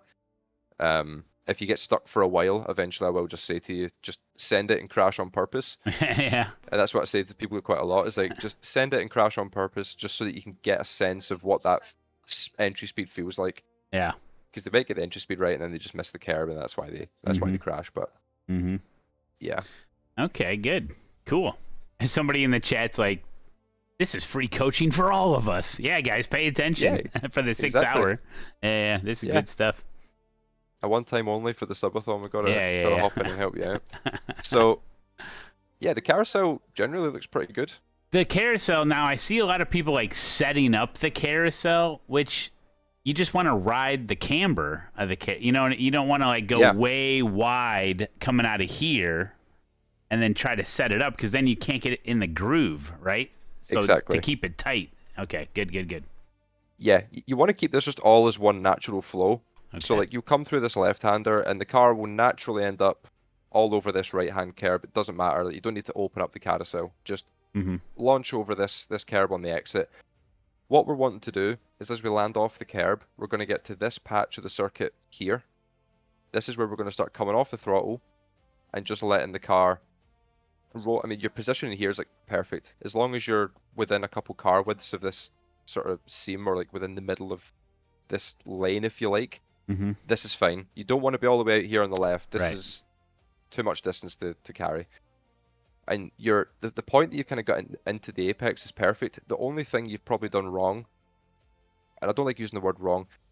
No, the one thing we can probably improve on is the throttle pickup. And that's where this little access road is going to come in handy. So as we come past this access road here, you can this is another corner where you can kind of just go 0 to 100. Now, obviously, it's dependent on the entry. Sometimes you want to drag like 5% brake just to tuck the nose in if the line out of the bus stop is a little bit hindered. But that's the general rule of thumb, is when you get to that access road, just thump it. And your track usage on the exit's fine, but you can use more. There's no track limit out here. You can be like right out up against the wall. As long as you get back on before the grass, that's fine. Okay. Any questions about like the first couple corners? Or the first 3 corners? No, not really. I mean, it's a lot of information, but we'll take it all in and keep going. Sure. The coming out of the carousel there, I feel like if you are on throttle early and you are making that corner and you go to the wall and everything's right in the world, you're straightened out and have enough time to not hit the grass. What I find sometimes is that I'm coming in hot and I'm going right towards that grass. So then I have to, like, something's off, you know? Like I don't get on throttle, or my rotation isn't quite there, and I get on throttle too early, or sometimes there's that bump there, and sometimes I just kind of give up some speed so I don't even deal with that curb and grass and the bump. But I think if you do all your rotation much earlier, you're completing the corner earlier, and you're along that wall, and then the car's straight, and then you just move slightly to the right to avoid the grass. Exactly. Okay. It's all about managing at what point in the corner you lose the front end. If you lose the front end in the entry phase, so you come off the throttle and you don't touch the brake and you just let it coast, and you feel the front end kind of going on the entry, you already know by the time you pick throttle up, you're in for a bad time. Like you're going to have to delay that throttle pickup, because if you lose the front early, it's ruined the whole corner. If you lose it midway through because you brush the inside curb, for example, like brushing this will kind of just kill the rotation and you'll slide a bit wide. If you lose the front end there, it's savable, but you have to be careful and mindful of that. So basically, the whole setting up for the carousel, and then that, if you need it, that little bit of 5% brake just to keep the weight on the front of the car to keep that rotation. That's the idea. Exactly. Okay. Yeah. And also, you'll find as well that into the carousel every single lap, there will be a slight variance in speed, because no one's hitting the bus stop exactly the same lap after lap, right? If you catch that first curb a little bit wrong through the first right, then your exit speed's going to be off for the exit. You can't get back to throttle in time. Whereas if you nail it, you could come in 5 miles an hour quicker than the previous lap. So it's just all about, like, as you turn in and kind of come off the throttle, is identifying what you're feeling through the wheel. Is it like, do I feel like I've got grip, or do I not? Does it feel a little bit light? So you might want a little dab of brake just to scrub off that little bit of excess speed, and, as you rightly say, move the weight transfer forward. Okay, cool. Just to give you the right line. Because that's pretty important corner. I mean, I always find it a good place to overtake there. If someone busted out wide into the carousel, then boom, I go right inside of them, and they can't get back, like because of the curbing, or the just the way the camber is. It's good overtake opportunity.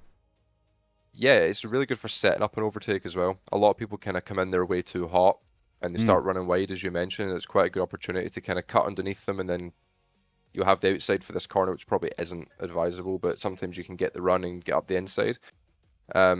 What I was going to suggest is we'll do this next corner. I'll give you some feedback on that. We'll get you back out on track. Try another 4 or 5 laps with the changes we've discussed. Give your brain time to kind of process everything, because I don't want to just give you like a full lap guide, because you're not going to remember half the shit we spoke about at the start if we just keep going, right? So with this one, like the line looks good. what I like to do is look for this apex curb. There's a bit that really sticks out. I don't know if it's easy to spot, if you can see what I'm talking about, but this white line sort of tightens right around here. Yeah. So this is your apex point and your throttle pickup point. So when you get to here, you don't want to be touching the inside curb if you can help it. Try and avoid it. Okay. When you get down to here, you can be very aggressive up to about 80 to 90% throttle, and then you only really have to modulate that last sort of 10 to 20% depending on how it feels. Again, if you lose the front end back here, then, you know, we're going to be fighting it quite a bit on the exit just to try and keep it on the track. But if all's going smoothly and you're feeling good, you can get to here and just slam it. Mm-hmm. And it should sort of glue on the exit. So yeah, you have to be quite patient. You want to come in tight, but you don't want to turn into the apex yet. So you kind of come in and you sort of mirror the line with the curb and waiting, and then you cut in right at this point here. Oh, I see it. The white line tightens. Yeah. Okay. And that's where the rotation comes from. When you get over that white line and pick the throttle up, the car kind of compresses on the exit, and then it will turn, and you should have a stable rear end, all things going well. Okay. Okay. Right. Jump back in. Yeah, so feel free to go out. We'll give it another 5 laps or so. Try some of the changes that we've spoke about, and just see how they feel. If you want me to remind you of any while you're out on track, that's fine. Just let me know. What is it with the GT3, like the cold tires? What people say, like 3 or 4 laps. Some people are like about 8th lap it comes in. Like what is the deal with the cold tires and GT3? So quite a lot actually changed in the most recent update for iRacing. There's a lot more grip on cold tires now. So before, you know, it was very easy to sort of spin or just randomly lose the front end. Yeah, there we go. That was good curb usage there. That was nice. It was very easy to just sort of spin on entry, whereas now there's a lot more grip in general, and that just sort of comes from the tire change, where I don't remember the exact wording they use, but it's the same thing that's now leading to us running like no traction control on the setups. Like you can basically do a full lap round here or a full stint with no traction control whatsoever, and it's fine. Wow. They've like increased the grip of the tire. I don't know if it's horizontally or what they've done, but they've changed something within the tire that's given the car quite a lot of grip. So now the car handles really nice. The rear end's a lot more planted, a lot more predictable, but it's still about 3 seconds off, give or take, depending on what track you're at. And again, the peak lap time is all dependent on the track that you're at as well. Like Spa, it could be lap 2 or lap 3. I did a data pack at Open Park earlier today, and it was lap 11 was wow. was when the tires finally came in, because it's like a 1:10 lap time. Round here, I think it was anywhere from lap 4 to 6, depending on the car. You know, the Ferrari fires up very quickly. It's very good on cold tires. It's comfortably the best. Whereas the McLaren took a couple of extra laps, but when it got the heat in the tires, it took off. Like the McLaren was clear of everything else. So yeah, it's very car and track dependent with the tires. So we're running a couple out here, Matt. Whoops. I was trying the 0 to 100 throttle thing. Yeah. So we'll give it a couple laps, so I'll let you off. To clarify, 3 seconds, what you said earlier, 3 seconds off of the real life times, what you were saying? No, it's 3 seconds off like what your fastest time would be. Oh, okay. So yeah, the first lap out the pits, they're pretty slow, but they're not dangerous anymore. They're you know, the tires they feel quite smooth. Not smooth, but like easy to drive, I should say. Compared to before, but the lap time is still roughly the same. The big thing with cold tires that I find is just trying to avoid the ABS entirely on cold tires seems to be a bit more beneficial than when they're hot. Okay. I don't know if it's just because of the lack of temp, but anytime I get into the ABS on cold tires, it's almost like the grip just switches off on the front tires. Once they're hot, you've got a bit of extra grip margin to play with, so you can lean into the ABS, and you do want to lean into it a little bit. It's not a case of avoiding the ABS entirely, but you have to have the ABS engage at the right point of the braking zone, and that's where it's tricky to learn and get that muscle memory.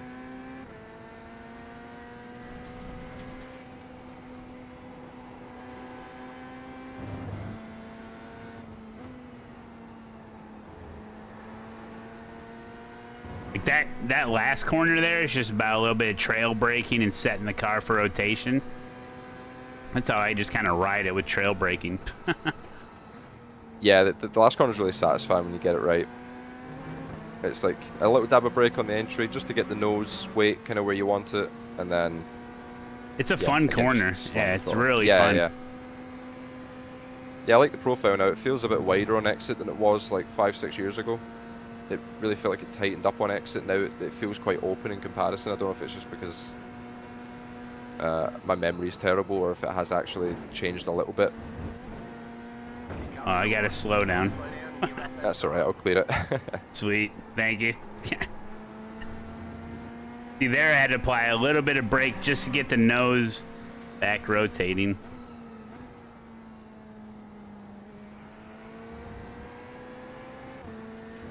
Oh, that was pretty good. I mean, I can see that oblong white line that you pointed out. Yeah. That's huge. Yeah, these are all little things that you're always looking for, you know? It's almost like the curve, they like screwed up the corner, you know, when they were like building it. And it's like, it's not a perfect curve. And then it like extra turns in that one little area. It's almost like that right at the apex. Yeah, I think the dude sneezed when he was laying the curb in that corner. Yeah, it's all these little kind of things that you want to try and pick up on, you know. It could be even like a little brown smudge in the grass somewhere, you know. Right. Small things like that we pick out as like reference points that just make it a little bit easier. You know, something daft is, oh, the white line sort of goes more to the left in this area. That we'll use that as a throttle pickup point, and yeah, that's just kind of, it's quite good actually. Do you remember the website IR Track Maps? I don't know if you ever saw that website, but it's like Google Street View but with iRacing tracks. No. I can't remember who it was who made it. I think it was IR Track Maps it was called, and you could basically drop into Street View on an iRacing track and like go around and zoom in on different points. Oh, really? So when I was prepping for PESC races, if they had that, I would go on and like zoom into parts that I couldn't do within the replay camera. Like if I was like sitting at my desk and couldn't firing up the sim and driving, I would just go on that and sort of come through and like looking towards the apex, and I'd be like, right, what's on the left hand side? Like, what can I use? Is there like a turning point? Is there a brake point? And you could like zoom in and go in like random little areas and sort of look around, and it was a really, really good asset for me when I was like trying to learn all the new tracks in the P Cup when I was switching over from the F1 car. That was a really, really cool thing, and a few of the reference points on here have sort of been picked up from that website. It's a really, really cool feature. My buddy Kurt's watching. Good to see you, Kurt. We going to the races tonight, Kurt? I've actually got a question for you. Sure, sure. Do you think this subathon is ever going to end? Because I checked earlier and you had like an hour left. I know. And then I took the dog for a walk and I got back and it was on like 42. And I was explaining it the other day, is like, you know how you go to the bar and you get like one drink at a time and you're sitting there hanging out? That's not the chat. The chat will order 7 pitchers at once, you know? And they just go all in. So I'll make this a super hot lap. Fastest lap you've ever seen, Kevin. We can look at it again. I'll take notes. Is he... That was better. Yeah, you got another booking coming up? How long you got? Yeah, I've got another client in like an hour from now. So we got time. Okay. I make sure to not try and put them too close together because, yeah, it's a 1 hour session, but it always overruns 10-15 minutes. I like kind of chat to people and giving them some extra advice after the session just to be like, you know, I want to make sure you've got everything you need like before you go off on your own. Yep. So, yeah, I was just space it out just so I don't get caught short. Yeah. Yeah, it was good track usage on the exit.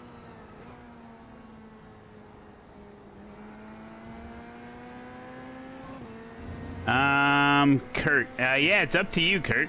Whatever you want to do. Your lane in this corner is actually very good. It's a tough. That's a tough corner. I wouldn't change anything. Okay. Oh, they loved it, Kurt. They loved going to the live races. I took the stream to a dirt oval race last Saturday. I looked a little goofy in the grandstands holding the camera and stuff, but it came through really well. Do you ever do any other type of racing, like Rallycross or Dirt Oval or anything like that? So I was pro in Rallycross for a season in nice. 2021. Yeah, so I got into the World Championship and done that for a season, and that was awesome. My teammate at the time ended up winning the championship, so that was cool. I think I got like 5th in the end, so I was pretty happy with that for like a rookie year. Won Rookie of the Year that season as well, and managed to throw away 2 wins. As we'll go for a little spin. Well, that was a purple. It was a purple lap just now. I think there's some good stuff to look at there. Yeah, there we go. That's another little step forward. We found 300 so far, and you've not really had time to like practice it. Yeah. We're chatting away and everything, so yeah. we're not in like optimal conditions. No, but it's been fun. It's fun though. I've definitely picked up on a couple things that, especially this is good. This is good. We all learn in different ways. Chat, come on. and listen, I've got built-in bad habits too. So, but no, this is good. I've got bad habits as well. To be fair, like I'm not the epitome of a driver. You know, there's still things that I want to work on myself, but yeah, we'll get you pretty close. Like as I said here, like when you came through here, the line itself is actually really nice. This is a corner that every time I coach someone at this circuit, this is a corner where they come in and they'll either just not turn the wheel, or they'll come in super tight. They'll be away in here running the tight line the whole way through. Right. And you can just hear on the exit, the engine is just like desperate for something to happen, right? Like it's just the car just ain't going. So this is really nice. The brake point looks nice. The entry line is pretty sweet. And yeah, again, this corner is actually kind of the same as the last one. If you pay attention to the white line, you've got the same thing again. So I think the same guy laid this curve in the last corner, and he must have had hay fever or something, because both times he sneezed. Yeah, and we've got this like little sharp corner here. Okay, good. Yeah, I'd picture this corner is almost like sort of my like NASCAR practice comes in, where I see the banking, but then if you go too far to the left, I feel like it's less cambered, it's less banked. So I want to maximize the banking, and then visually as I see it, that line that I'm taking is like the maximum banking. I don't whether that's true or not, but it just feels like the best line through there. And then I mean, most of the time I'm just going too slow. I think that's the difference between the esports drivers and me. Like they're way more on the edge, you know, where I'm holding back a little bit, but the car could give me more. That's a really hard thing to teach people. It's something that I've got with a few of my clients, where like they've gotten to the point now where like they understand the lines and everything looks sweet. It's having that like inner confidence to really carry the speed on the entry, because like they'll try and carry the speed that I carry and straight away they spin. Yeah. Whereas like as I come into there, I'm expecting the wheel to go light. If the wheel is going light on entry, I'm like, okay, good, this is nice. Whereas in reality, it's on the verge of spinning and crashing. But for me, that's my cue that I'm on the edge and I'm on the limit. But for somebody else who hasn't got that confidence near the limit, that's an instant death sentence. And I think it's just that's where actual practice sessions come in, and what you were saying with the bus, the bus stop is just like get in there and fail a couple times. Yeah, you know what I mean? Like, just get in there and screw it up, and so you can get the feel for it.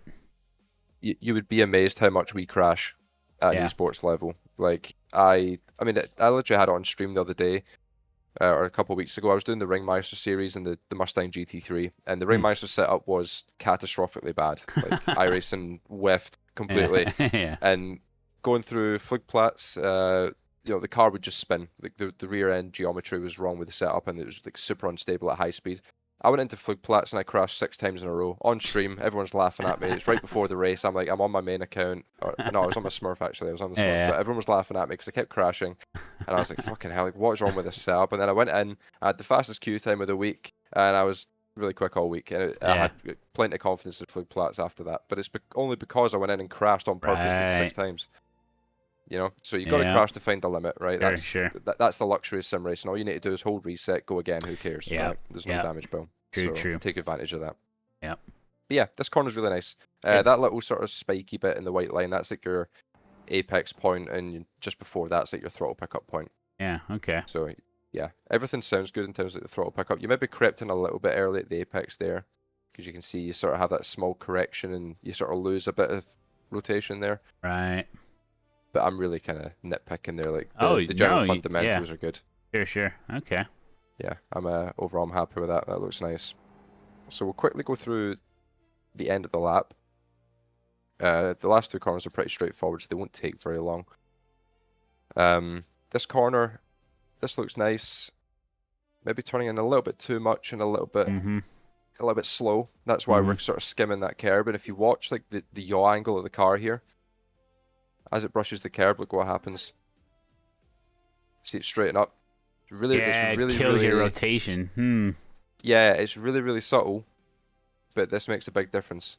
So it's just that little straighten up that it has on the apex curb, and you can tell just from the profile of the curb that it's designed to do that, because it's angling away from me. It's not like flat where it kind of invites you in. This is one where if you hit it, you're off to the outside, it's going to push you. So this is one where you do want to creep in quite early on the entry, so this is nice. You start turning in at the 100 board, which is what we want to do. Okay. The only thing that went wrong here is you were a little bit down on entry speed. If you carried an extra 5 mile an hour, you would have sort of just skimmed the white line and you would have been perfect. Right. This is kind of similar to turn 1 again, where you're straightening the wheel to end up out there. If you kept turning to the right, you would never have sort of gotten out this wide. It's more because you're opening the lock to end up there. Okay. Rather than ending up there naturally, if that makes sense. No, it makes perfect sense. Yeah, and that's something you see a lot of people like you look at it on the surface and like, oh, the track usage are really good. Like they're using all the track on the entry, they're all over the you're all over the curb on the outside, but then if you actually look at steering input, they'll come out the corner and then halfway through they'll just go like that and straighten it and then turn again to end up on the outside, where it's like, no, you kind of want to carry enough speed to just end up there. It only makes sense to use the entire track if you're pushing the car so much where it needs the entire track. Exactly. Yeah.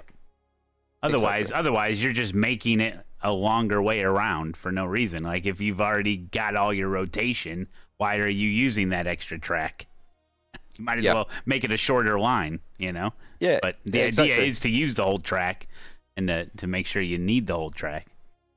Yeah, and that's something I kind of want to get through to people is like when you're working at getting quicker or like learning a new track, right?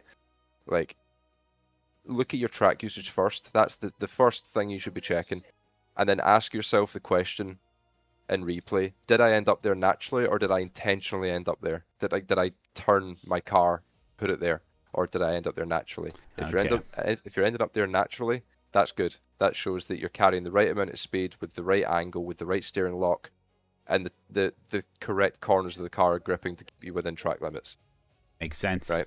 Yep. If you're coming out and you're like in the middle of the track, you'll go, right, okay, well, you know, I didn't carry the speed necessary. I've not ended up in the right place. Now, this corner is lovingly named Bitch Corner by me and my teammates because there's nothing nice about this corner. There's nothing good to say about it. There is a corner at VIR Grand Layout called Bitch Corner for real, and it says it on the track map and everything. Yeah. They must have had the same. No idea. They must have the same thoughts about that corner as this one. It's these damn American tracks, Matt. You guys make some weird fucking corners. Yeah, VIR Grand. Yeah. Anyway, that's funny. Yeah, this is a tough corner because it's so flat. Yeah. Okay. Yeah. This is like the transition coming back onto the cup layout. So you sort of turn in and you can see from here, like it is actually positively cambered. You can see the outside of the track is higher than the curb. But then when you get over the transition, it almost feels like negative camber where you're kind of falling away all of a sudden. So with Bitch Corner, because as you're coming up to it, when you get over the top of the crest, the track flattens out quite a bit. So we want to do the turning early. So your brake point here is okay. I would try and move over to the right a little bit quicker. Just so that you're a little bit straighter before the corner, but overall your brake point looks okay. And then what we want to do is sort of, like, I'm trying to think of the right word. You sort of creep into the corner, almost. And there's a bit of a double apex. I'll see if I can get a camera angle that will really show this properly. I might need the chopper camera for this one. Yeah, because I would always set this, I set this one up. I kind of go in wide and try to hit a late apex. But it's almost like a double horseshoe. You want to double apex it a little bit? Kind of, yeah. There's an apex point and then there's like a give up point. Okay. So there's like a point where even the chopper camera doesn't really show it too well. It's like round about here, there's a where's that mark on the wall that I've just seen? Oh, in the grass.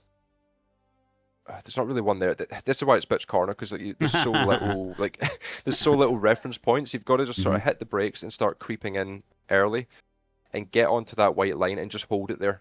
Hold it on the white line throughout the corner until you get to this point here again, where the white line tightens and cuts off to the left. This is your give up point.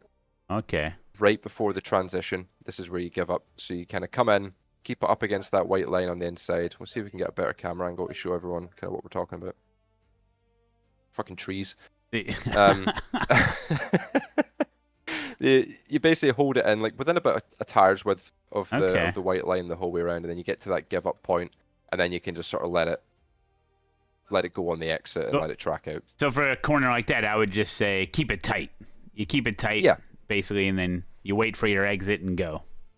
Exactly. Get in tight, hold it tight, and then when you get to this point, when the front end of your car gets to here, then you can give up and let it track out on the exit, which again, your track usage on the exit's fine.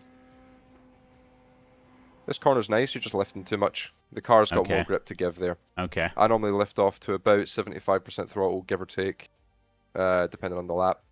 Oh, so you're not really nice. fully lifting? Oh, no. You only lift off about 20 to 30%, anywhere in that range. You roll throttle. I think the short oval guys say you roll throttle. Yeah. You roll throttle. Use their terminology, yeah. You roll off like 20, 30% and then just roll back on. Okay. On the exit as well, just be careful. If you look, the curb profile is quite weird. So you've got this sort of serrated section, and then it just drops off to a flat section. If the right side tires fall off of that onto the flat, then the splitter will hit the ground, and you'll get some weird jumping, and you can't get the car back over to the left for the last corner. Okay. So you can lean on this. You want to lean on this with the right side tires. Use all the track, skim the curb on the outside, but don't let the tires fall off that serrated section.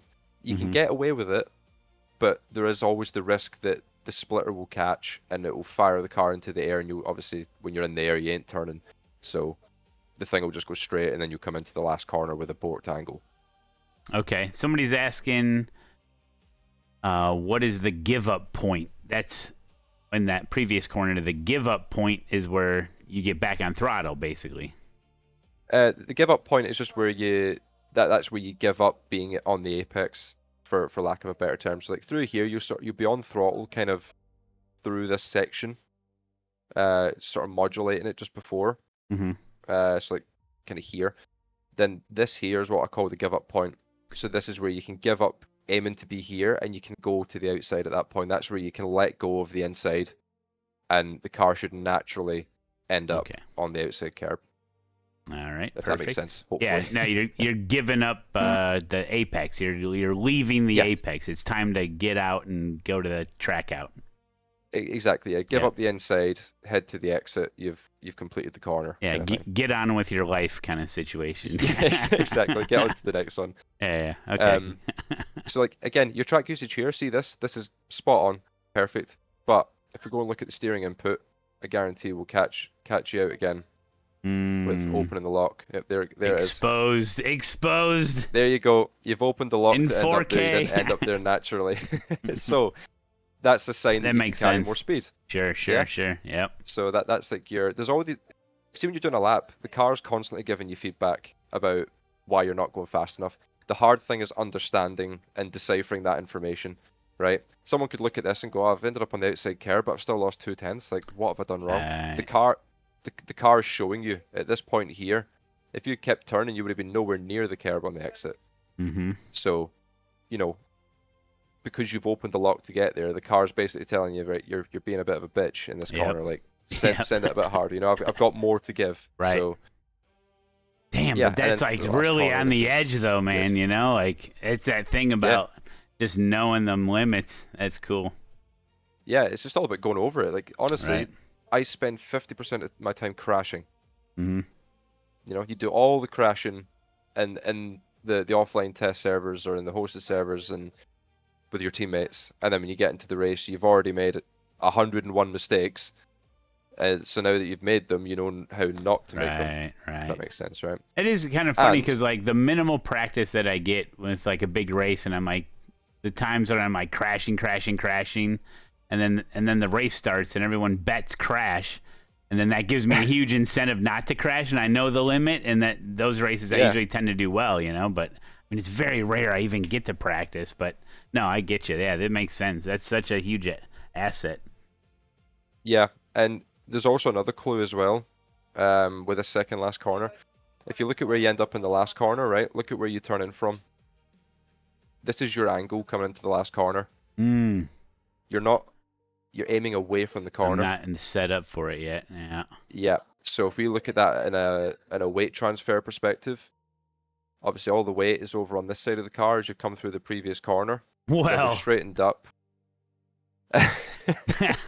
You know, the cockpit's on the left, right, Kevin? Where is all the weight? I'm kidding. I'm kidding. The momentum is going that way. I had a big sandwich before the race. No. I'm jealous. I had Chinese food. I'm in no state to drive right now.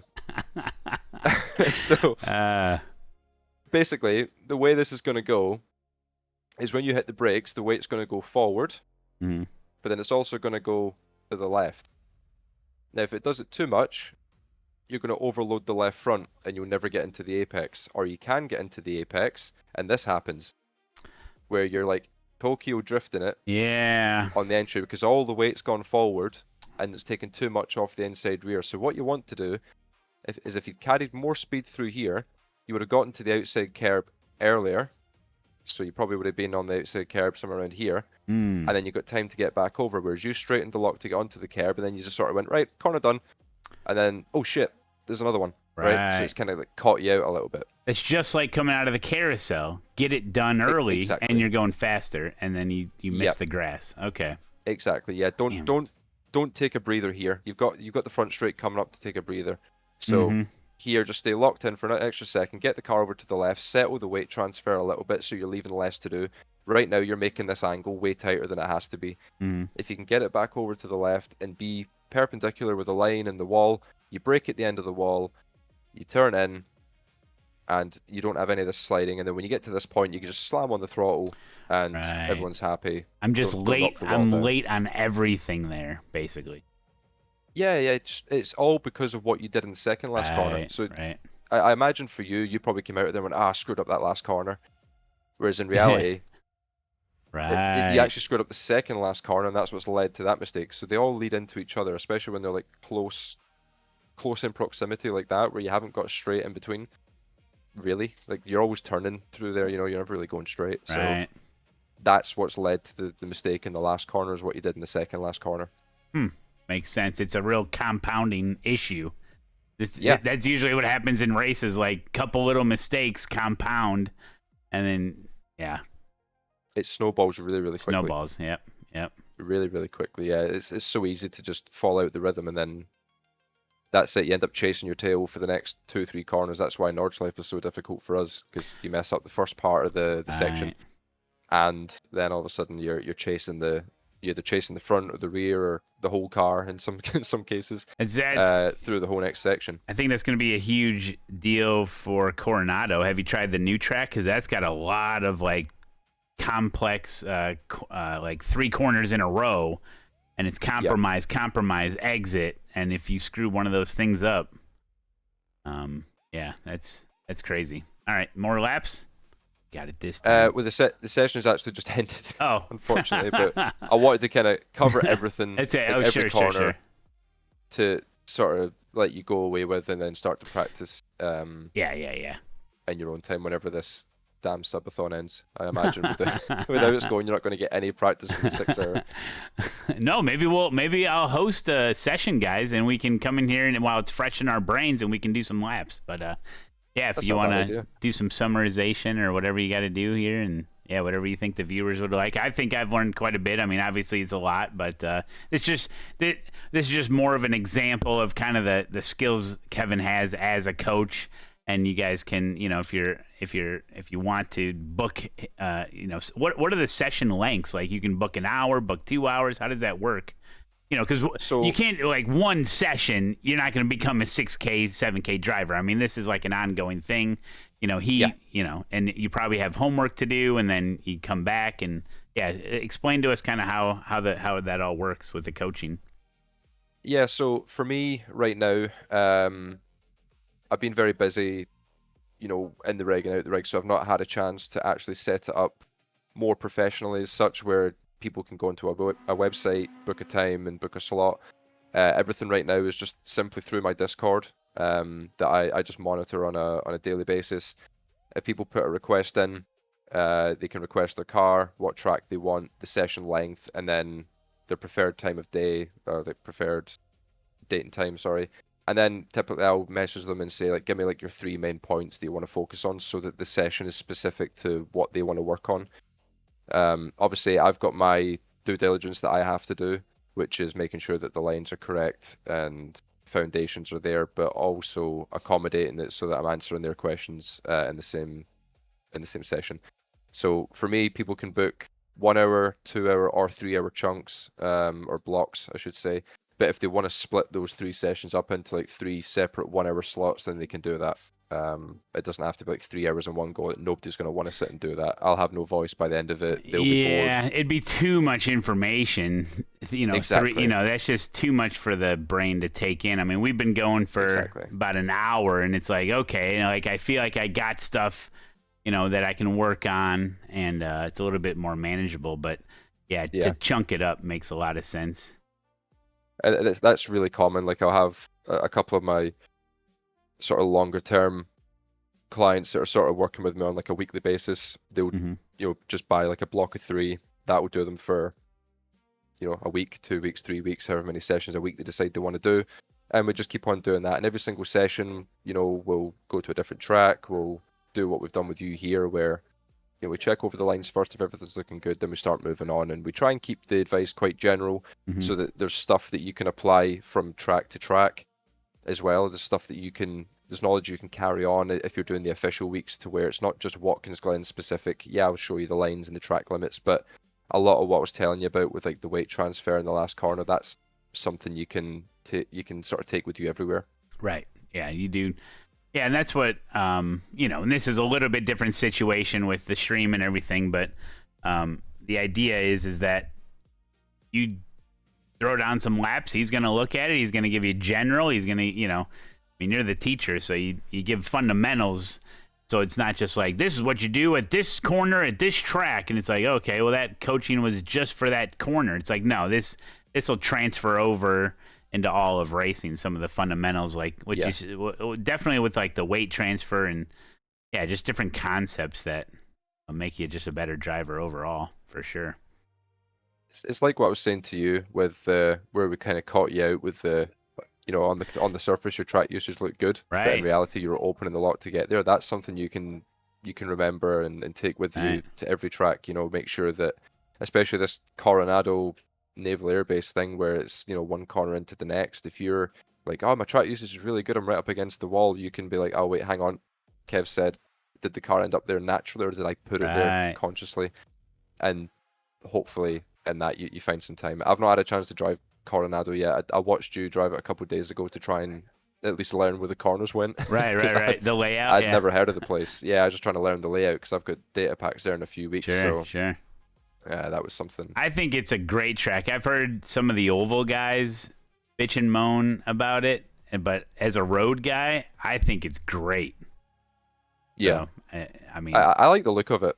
It's bumpy. It's tight in some areas, but then it really opens up. Yeah, and I think it'll be fun. When you're flying around, like especially that last corner and the first corner, and the bumps and the walls.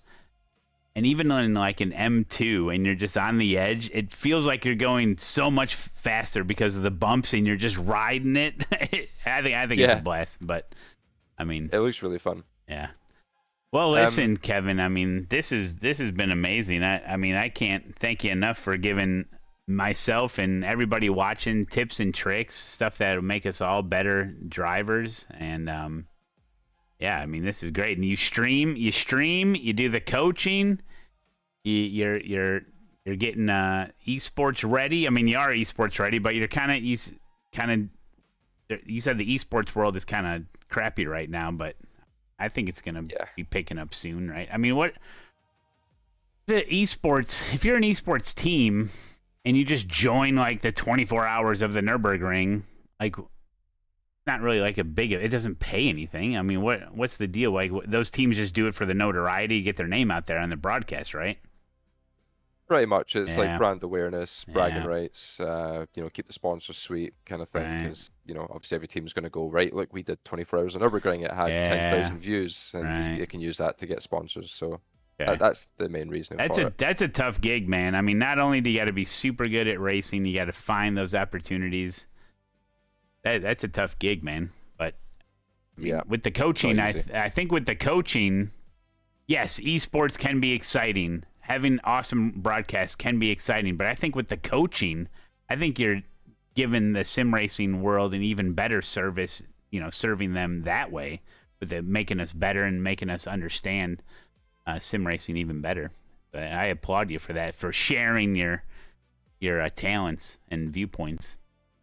Yeah, I mean, I was 900 iRating at one point, on road. So sure. I had to put the work in and kind of get coaching and everything. So yeah, I think now it's my time to give back and help people. And there's when I was a little kid and wanted to do racing in real life and being told it wasn't an opportunity, sim racing became the next best thing. And the fact that I've been able to turn that into a career option and be able to use sim racing to pay for the house that my kids live in and things like that, like it's all just been one crazy ride for the past decade that now I'm at a point where, like, coaching is a really good way of networking as well. Like, I've met a lot of really interesting people that I wouldn't have otherwise met if I hadn't have done the coaching stuff, and I'd sort of stayed in my own little bubble that all of us esports guys tend to do. We go and live under a rock and we just do pro practice data packs and that's it kind of thing. And we don't put ourselves out there too much. But when I got let go, I was like, I need to make a change. I need to try something different, and I'm glad I have. Yeah. No, it's great. I mean, you guys can watch him stream on his Twitch and ask him questions. Now, during your streams, right, you're giving out like free info too, I'm sure, right? If people ask or hanging out, in the chat. So, definitely, just watching you drive. I mean, you're gonna pick stuff up. I always say that if you watch me drive too long, you're probably gonna lose iRating, but you watch Kevin to bring it back up. So you need a little both. I think while I'm in my current farming phase, trying to get to 10K, I might have to not watch you for a while then, in the nicest way possible. If that's how that works. That is a good question. So you watch the stream, or let's say I'm just dicking around doing some stuff, and are you like hyper analyzing my lines and stuff? And you're like, oh, Malone, like, okay, I figured that. Yeah, I'll be sitting there. I'll be on the toilet or something, like on my phone, sitting watching. I'm like, Matt's missed that apex. Yeah, I missed it. Matt's reading chat in the braking zone again. He's with that car. Oh, he's been overtaken. I'm sitting like, come on, Matt. Like... I can only imagine what it's like, for somebody like you to watch the stream. But like, you know how it is with like Mazda and I'm just having everyone brings their own aspect to streaming and sim racing and stuff. Like you watch my stream and it's very much kind of serious, and there's some days I'm having like a bit of a mental breakdown on stream because I'm not going fast enough, and that's kind of what I can offer. But then you're much more like the entertainment, interaction, community vibe, but also you're not a complete Billy to where, like we've seen in this session, you still know how to drive. Like you're only 2 seconds off my lap times and you haven't done any practice. So and I'm jumping you bring that kind of nice blend of both, right? Okay. But for me, like if I click on a stream and the guy's like, just whiffing every corner, I have to turn it off because it really frustrates me. Because I'll go how I am. I go from F4 to Rallycross to GT3, but I do want to get better, and I do need to like lock in a little bit more for certain circumstances, But I think just that the practice where you can fail, I think is really important, because I'm going from race to race to race to race. So I can't just like, I'm going to go full throttle into this bus stop and see what happens. Well, it's lap 3. I'm in the race. I can't do that. You know what I mean? It's too late to that point. Yeah, so I think that's important. That's a good point. So, but I mean, you've got to take it all with a pinch of salt, right? Like, with what you do, it's so difficult to build up any muscle memory or any consistency when you're constantly jumping from like dirt road to formula to sports car to oval to I'll click on your stream one day, you're in like rookie street stocks yesterday. I'm like, what? And then I clicked on today and you're doing Rallycross. I'm like, right, okay, this guy's just crazy, right? Like that's but that's at the end of the day, as I say, like that's part of your stream, and that's what makes it so entertaining, is that you're always at least in a race. Whereas if you watch my stream, I'll do a 45-minute IMSA race, and then it's an hour of me sitting practicing, tweaking the setup, like, you know, sweating because the rear camber might be off by 0.3 of a degree or something stupid, you know, like that's just. But that's just how my life is, and it's fun to nerd. It's fun to nerd out in different ways, though, man. I get it. I need to learn how to just get that. I have dreams about setups. That's how like. I'm not even joking. I've been doing iRacing for like 12 years. And there's nights where I've lost sleep. When I was fighting for the World Championship in 2022, I was waking up at 5 a.m. and being like, I've got a setup idea, I need to go and try it, and I'll get up and go to the rig and go and try it. Because I'd make a note on my phone and go back to bed, and then when I woke up in the morning, that was the first thing I was going to do. I'd get breakfast, get a coffee, boom, go and test it. Have you ever had a dream, and maybe it would be a nightmare, where you're building like the perfect setup in your dream, right? And you're clicking the right rear spring and you're doing this, and then you hit apply, and then it says failed tech, and you're like, no! I've literally had it with an Indy 500 setup years ago when I was on Apex, and we had like this really, really fast qualifying setup for the Indy 500, and I was like, right, okay, we're on pole, right? Like, one of my teammates is on pole, but I reckon I can make this quicker. Yeah. So I'm sitting there and I'm rubbing the chin, you know, playing with the mouse and thinking I'll make some changes. And I'm like, right, okay, that looks good. I hit apply, and every single aspect of the camber, ride height, spring rates, all failed tech simultaneously. And I looked at the setup and thought, I can't even rescue this. I don't know what direction I've gone with what. And it was literally like 3 parts of the car had clicked and everything had failed. Camber, toe, ride height, you name it. Everything. Cross weight was all busted. So there you go. And I gave up. I can't do oval setups. Like, credit to those oval guys. Yeah, I can that's only a work whole in symmetry. I don't know how they do. Yeah, it's a whole nother world. Whole nother world. Oh man. Well, this was a lot of fun, Kevin. I really appreciate it. And for those that want to maybe book a session, how do they do that? So best thing to do is just to join my Discord server. I don't know if I'm allowed to post the You can post it whatever you want. Okay, I appreciate it. Right, let me get the link real quick. So yeah, join my Discord server and just put a message in the coaching request in there, and I'll get back to you. Normally when people put a request, and I will then get the I'll see the message, then I'll DM the person directly to organize like an exact time. Yeah, that's best way to do it, through the Discord. There it is. Yep, perfect. That's my Discord link. So yeah, awesome, man.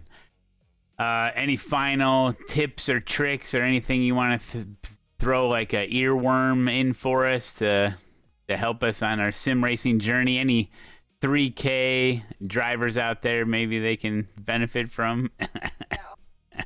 Go and crash more on purpose. Crash more on purpose. I love that. Get comfortable with being uncomfortable. Yeah. You know, stop driving around in your little comfort zone hoping that you'll magically go quicker, because you won't. Go out there, crash in every single corner you can think of in practice. Go and find the limit for yourself. If you really do want to get quicker, just go and crash more in practice, not in races. Yeah. We appreciate it, Kevin. Thank you for doing this. You got another call coming up. We're gonna take all of your advice, and we're gonna rewatch the video over and over again, and we're gonna get out there and we're gonna win the 6 hours of the Glen 10th split. I think we can do it, chat. I have faith. If what I've seen today is anything to go by, you'll be fine. But yeah, no, I just want to say a big thanks for giving me the platform to sort of come on, and big thanks to everyone in chat. Slugger, I saw you posting my Twitch link in there. I really appreciate that. And everyone for all the support. I'm only a little small fry compared to Matt with his social media stuff, but it's I'm enjoying kind of building it up and everything. So I do really appreciate the platform, and having a bit of fun while we've done the coaching as well, and having a bit of a chat. Great. It was good to catch up with you. Yeah, good to see you, Kevin. I appreciate it. And we'll see you out in Top Split somewhere then, huh? Hopefully, I might rock up in one of your races on my Smurf account. We'll have a There bit you of fun go. that way. There you go. I'll pay you a visit in MX5s. Yeah. All right, buddy. We'll talk to you later. Thank you. Thank you. Thank you. Thanks for your time, mate. All the best. There he goes. That's Kevin Ellis Jr., esports extraordinaire. Super awesome guy. Love his accent. Love his accent. He does coaching. He streams esports. Hope you guys enjoyed that. Hope we learned something from it. Give him a follow. Twitch.tv/Kevin_Ellis_Jr. It's in the chat. It's in the chat. You guys got it, buddy. You got it. We could pin it. You can pin it if you want. Ooh, Slugger, your first pinned comment. Can you do it? New moderator. There you go, Kevin Ellis Jr. Moving right along. The subathon continues. Only 56 hours left to go. Yeah, huge shout out to Kevin. That was cool that he did that. That was cool he did that. He didn't have to do it. Oh, I forgot to ask him a funny question. I was going to ask him... Now, Kevin, let's say you book a 1-hour session and you pay for a 1-hour coaching session. Does the hosted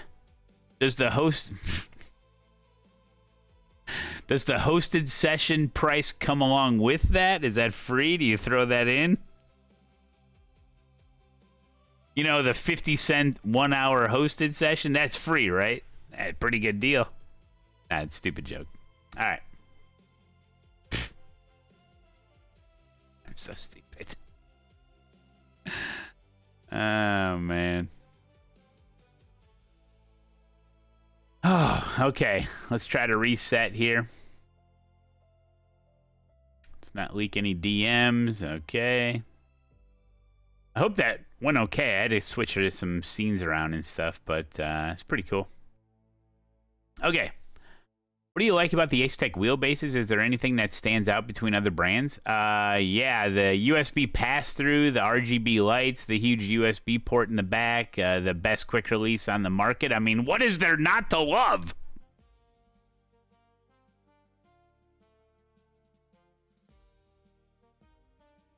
Boom. It took me a while to find the button. Sorry. Yeah, I mean... Out of all the ASETEK products, their wheelbase is probably the best. If you look on all social media, go to any expo, what are they all rocking? The ASETEK wheelbase. You can put any third-party rim on it, any rim you want. The RGB lights show traction control flags, cars on the inside, outside. You can change it whatever you want. It's got the best feel. It's got great feel. Got USB ports on the back. I mean, what is there not to love? So I hope you guys learned something from Kevin. Did you learn anything, you turkeys? Okay, so we've hit some milestones. Oh, what does Kev... Oh, I didn't ask him what gear he uses. I don't know. You could ask him on his Twitch stream.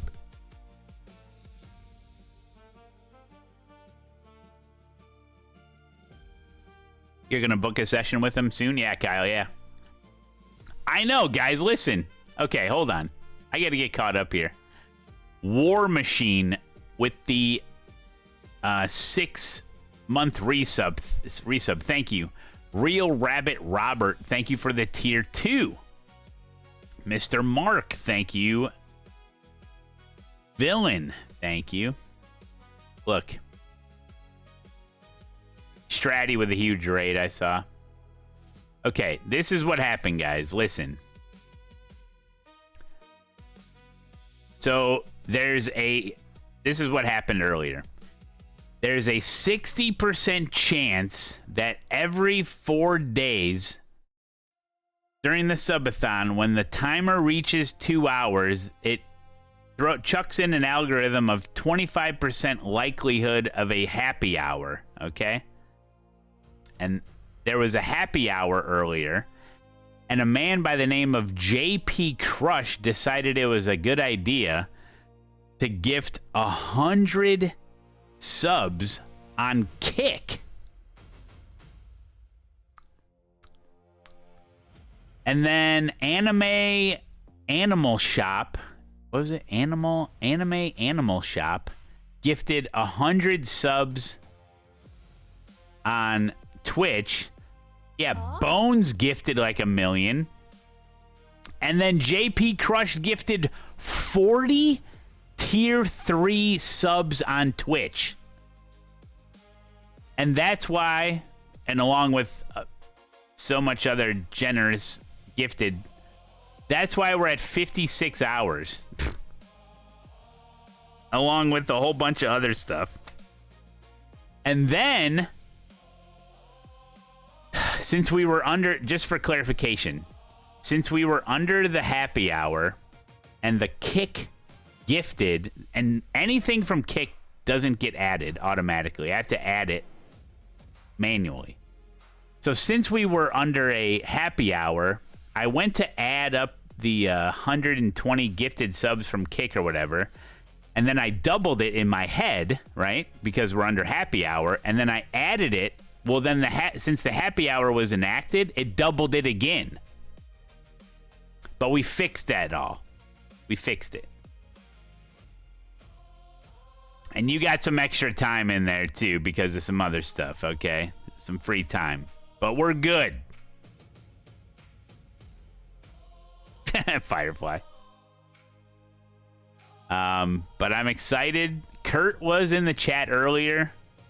I don't know if we're going to go to the races or not. I'm not sure what he was saying.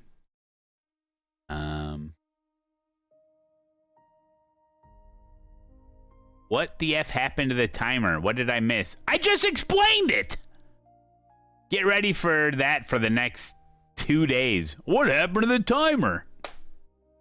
It's a subathon. It goes up and down. Kurt with an R?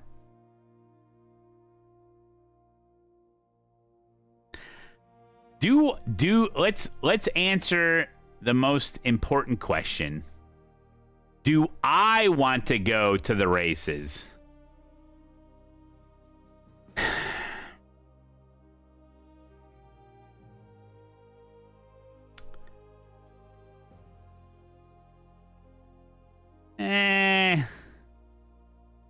Not particularly.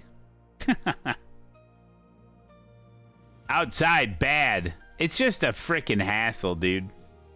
And I was just there. And tonight's races aren't... Tonight's race is a super long pure stock race.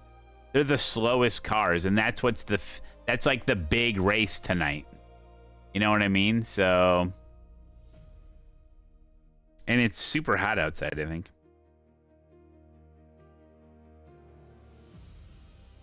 Oh, so we did hit the milestone. We have to come up. So what's going to happen here is I'm going to give... Yeah, it's 80 degrees. Oh, it is supposed to rain at 5 p.m. Oh, it's a little blip. It's getting bigger. Look. It's not worth the hassle. I don't think we're going to go. What did I tell Kurt, though? I'll text him.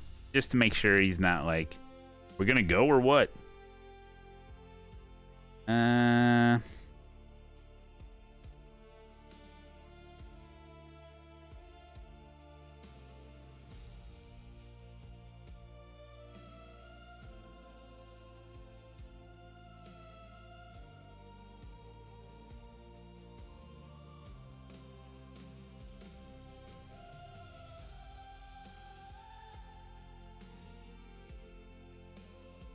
Turbo Snail, thank you, buddy. Okay, so I have homework for you guys. Okay.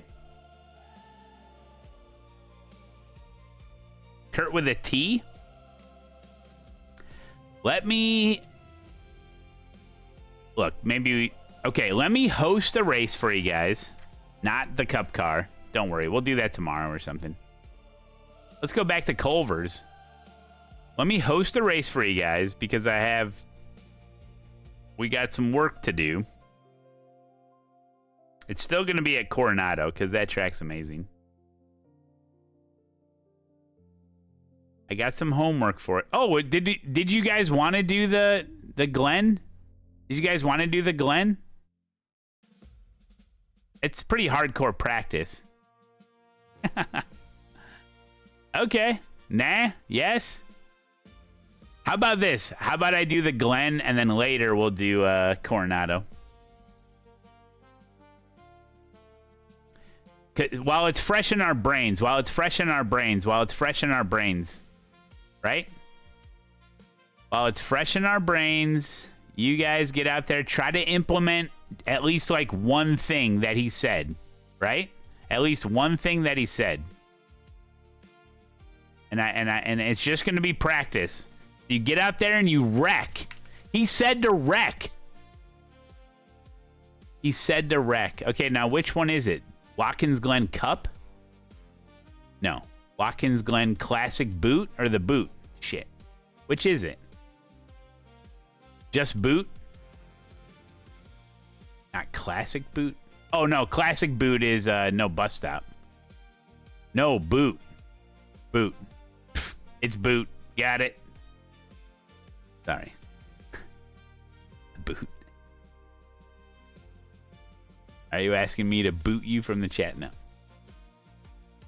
Okay. All right. Get that going. Get on in there. That should pop in a minute. That'll pop in a minute. Let me hit the pisser. And then I'll give you your homework assignment, okay? Hey guys, how are you? Matt Malone here again, and it's good to see you. Thanks for supporting the stream. Listen, I wanted to let you know, I know you guys are watching maybe the live stream probably right now, and that happens on YouTube, Twitch, and Kick. But I want to let you know I'm in other places on the internet. That's right, I have a TikTok where you can melt your brain. I am also on Instagram, Twitter, and we have a Discord. Come join the Discord, ! Discord, and a lot of stuff going on there if you really want to get entrenched into the community that we've built up over the years. Head on over, a great place for some resources, great place for some banter, for latest news, any breaking news in the sim racing world. Somebody will post a link.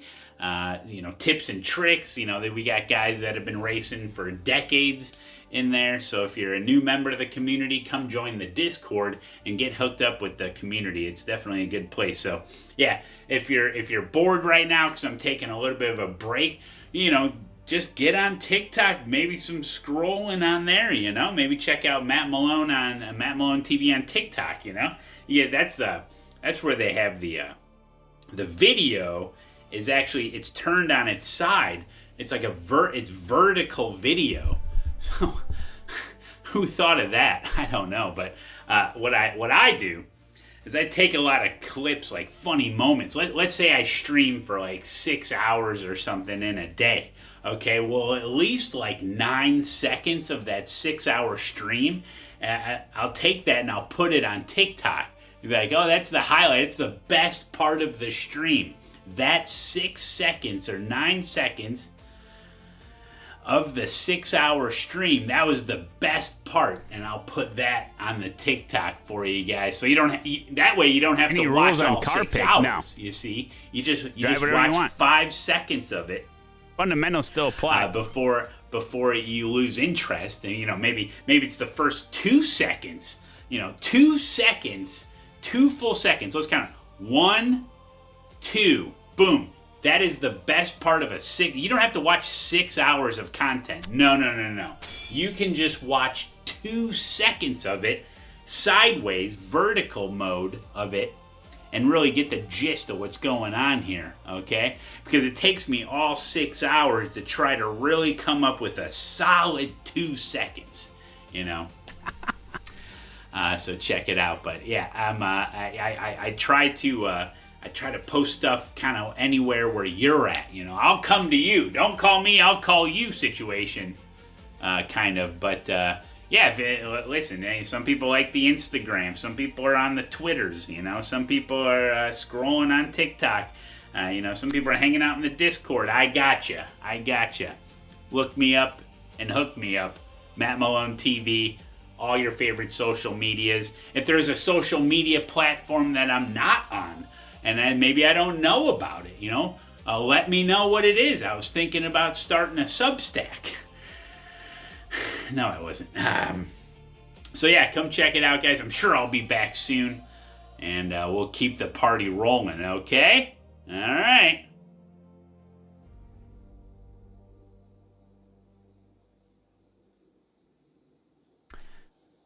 "56 hours and 25 minutes. I have time to kill." I got time to kill, my friend. All right, get on out there, guys. Okay, here's your homework assignment. We hit a milestone.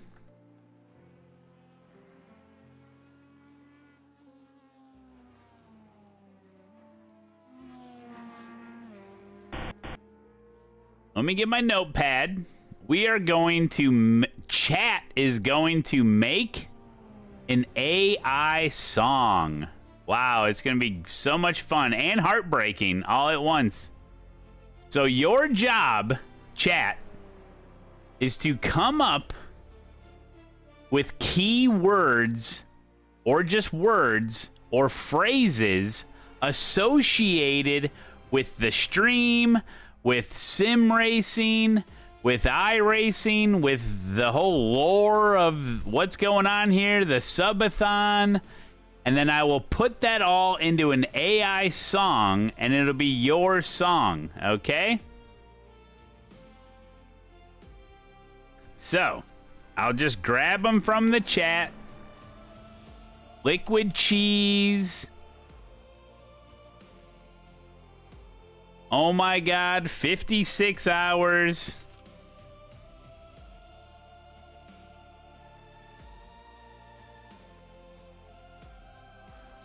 Balls? Thank you for the gifted sub.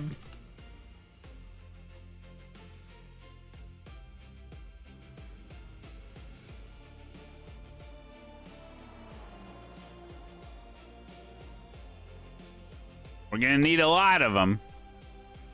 Banana, pepper, tears, Vlad the Impaler, W Pumpkin, concrete wall. Listen.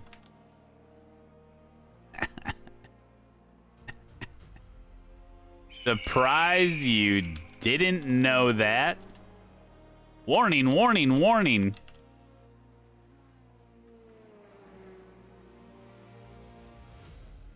Ban Pravi. Oh, it may not know. Provy, it might know. Hey, Kevin Ellis Jr. with the raid. Good to see you, buddy. Thank you so much again for doing that. That was really cool. Loose Tech with the sub. Thank you, buddy. I didn't. Oh, that did pop up. Peace and love.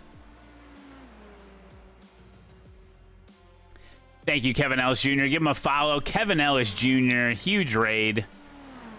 Right now, since we hit another milestone, thank you, Kevin. Respect to you, man. Seriously.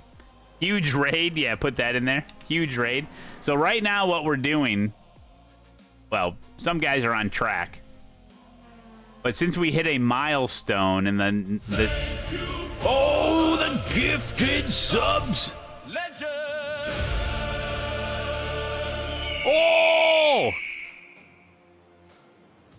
Huge gifted. Thank you, C. Bob Roy. Appreciate it, buddy. Appreciate it, buddy. So right now we're gonna have chat make an AI song, and the homework that chat has and what we're doing right now is that we are coming up with keywords, phrases, and words that are associated with the stream and iRacing and funny stuff that we say or tropes or something. So we can put it all into a AI song. So it's going to be really great.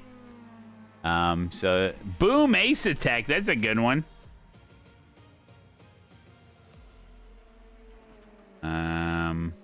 Track Me. That's a good one. So I'll show you the process of making an AI song. I use Suno, but we will use Grok to write the song with your keywords, and then we'll look at it, edit it if necessary, and then we put it into Suno, and it'll spit out a song. There's some workarounds, like if you're making a song in Suno, you need to stay away from capital letters. They got weird rules to make it sound legit, but we'll go through the process. I got a P, BRB.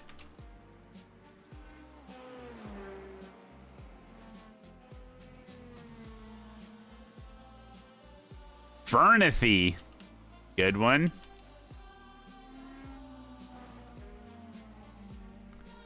Gimmicks. Ding-a-ling-a-ling-a-ling? You need a poop? No. Grid Wars. No, wait.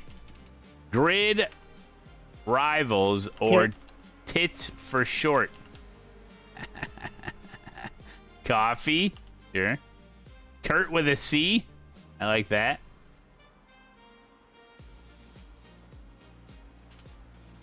Some of this won't. Some of this stuff, they sometimes don't pronounce stuff right. What the hell's a gaper? Samantha, I'm hungry. Sometimes it is to have a good, like a phrase that makes sense, you know? Shave the stash at 20,000. Tier 3 subs. Good one.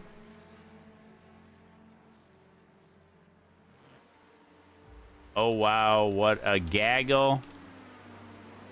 Power Hour.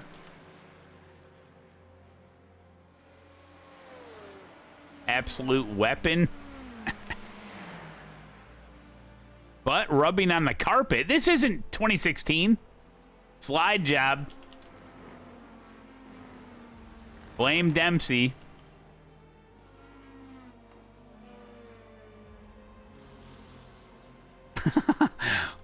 Look at those.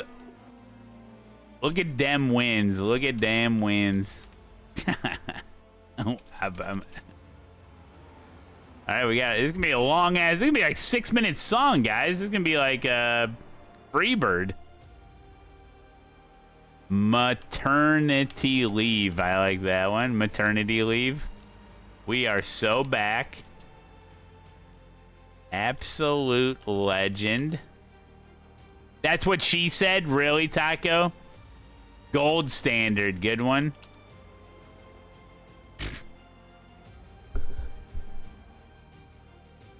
Oh, Malone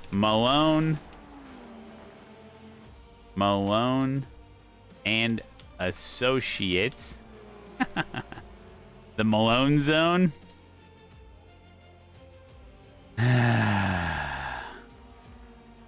Okay. Your mom? All right.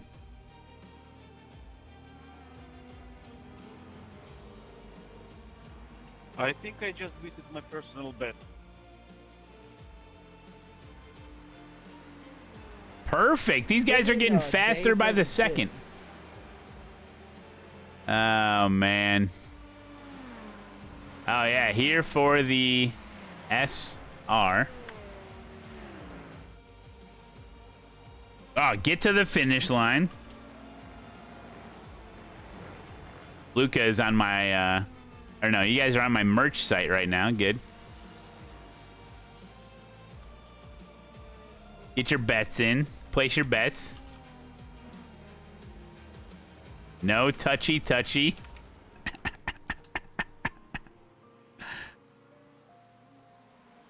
No, Taka Messiah, Adam's therapist. The rapist for 200? No. Overtake. This is a lot.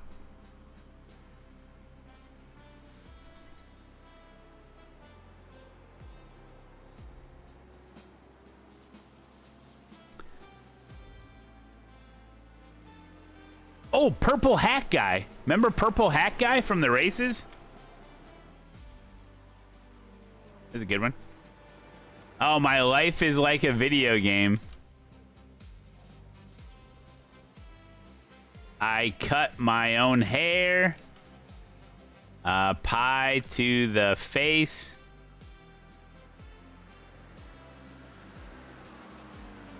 My wife's basement. This might be too much. Face paint is stupid. True.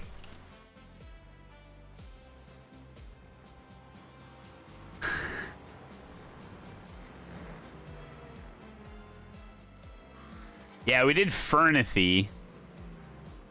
Gay unicorn game? No, it's gay horse game. No. Turkey timeline. You can't say the word gay, people get offended. I'm out of ideas. Okay, got that in there. Wait. Is the M2 any good?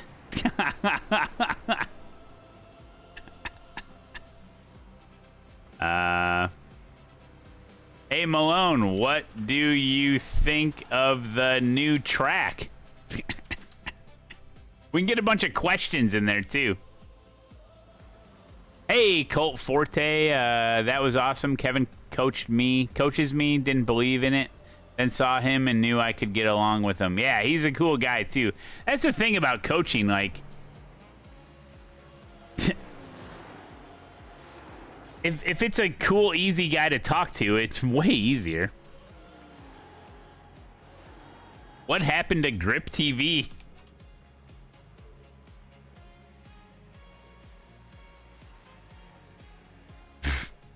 $56 hours, what happened?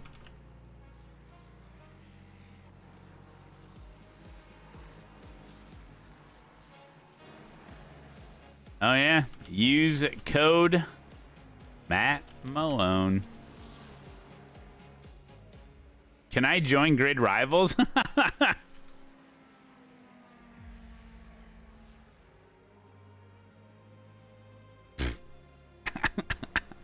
Hey, Colt, thanks for the sub, man. Thank you, Colt. I appreciate that, man. What time is eNASCAR?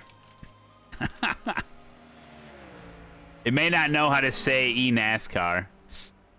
I'll separate it.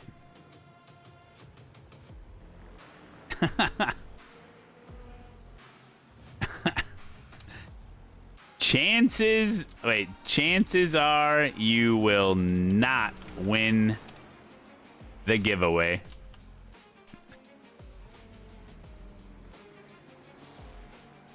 We got another one. Oh man, that's funny. RACELAB. Oh, just put, what overlays are you using? Okay. Yeah, overtake's on. Yeah. You are an absolute legend. Thanks for subscribing.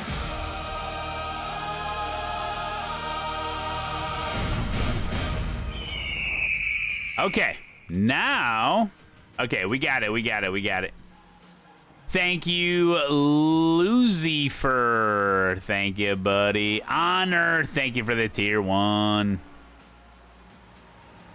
Okay, so now I'm gonna go to Grok, or AI of your choice. And I'm gonna say, hey,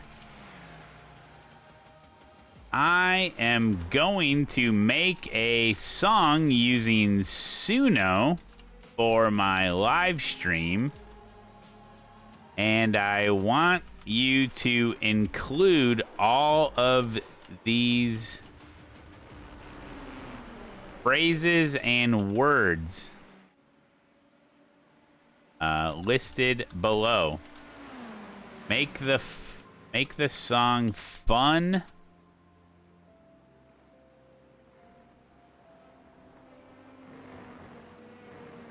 and stream appropriate. Okay, let's see what it can do.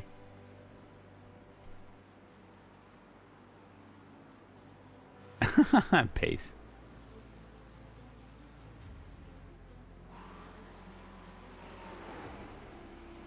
All right, let's see what it can do. It's thinking. I'm using 17 gallons of water right now, guys. So heartbreaking.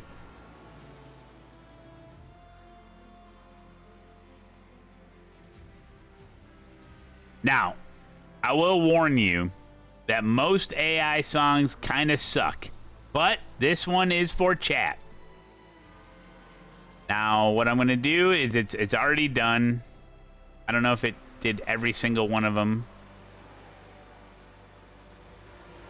But what I like to do is copy and paste it and put it in a notepad so I can edit it if needed.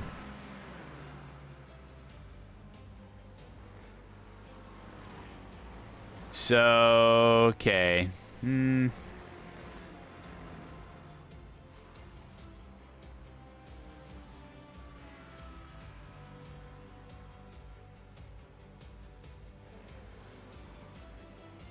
Oh my god, this could actually be pretty good.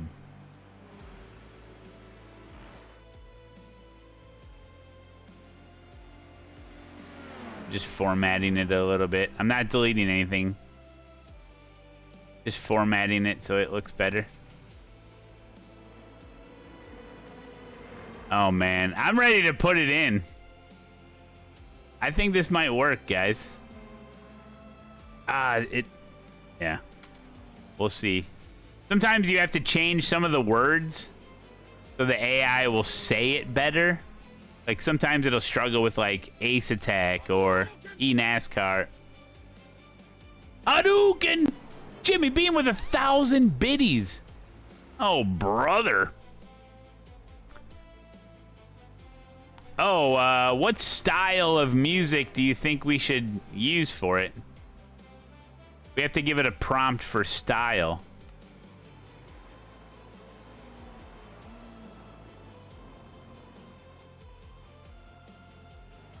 I'll ask AI. Country.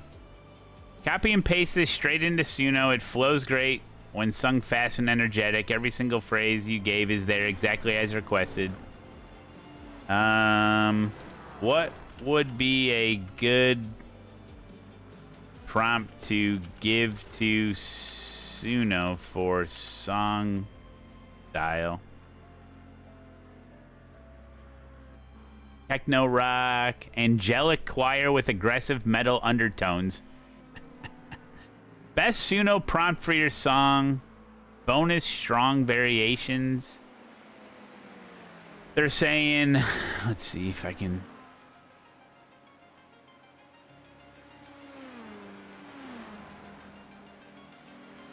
This is the prompt that Grok told me to put into Suno. An upbeat, chaotic gaming stream anthem, high-energy electronic pop rap hybrid, fast tempo, 145 to 155 beats per minute, hype festival beats with heavy bass drops, catchy sing-along chorus, energetic male rapper-singer with fun, playful attitude, gaming chat energy, streamer vibes, lots of ad-libs and crowd chant moments, fun and chaotic but clean and stream appropriate, bright synths, gaming sound effects, massive buildups, victory celebration feel. My God. All right, let's do it. Oh my God. That was another 10 gallons of water. Okay, here we go. Listen, guys. Sometimes the very first variation is the best.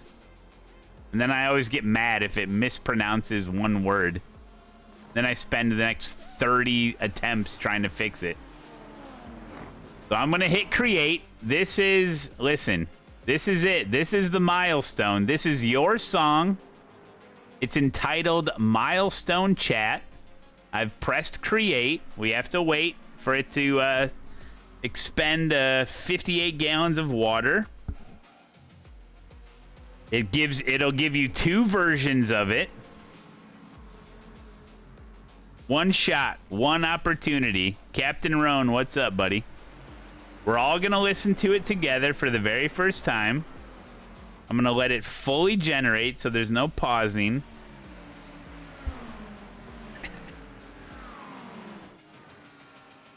Suno, S-U-N-O, is a AI music generator. Yeah, I got the latest version, 5.5. Yeah, this is the best it's going to get. Yes, there was, Captain Roan. Can't you tell? I'm going to let it fully generate. We'll see how long the song is. We just got done with a Kevin Ellis Jr. coaching session. And these guys are out here frickin' putting it into practice. Look at them go. Luis Enriquez. Let's see what kind of times we got as the song finishes up. A 1:44.7 so far. This is an open session for everybody. We got a nice train of cars there. We're just going to give this a minute here to make sure it fully renders out. Someone flushed a whole soap bottle down the lavatory of my plane, and it took maintenance 2 hours to fish it out. What is wrong with people? I thought you flew on a cargo plane. This is one of your coworkers? Got to O'Hare about an hour ago and got 20 minutes to my flight home. Oh, man. It's a long one, huh? What happened to the timer? It went up. All right. Not quite done yet, but you can press play on them, you know?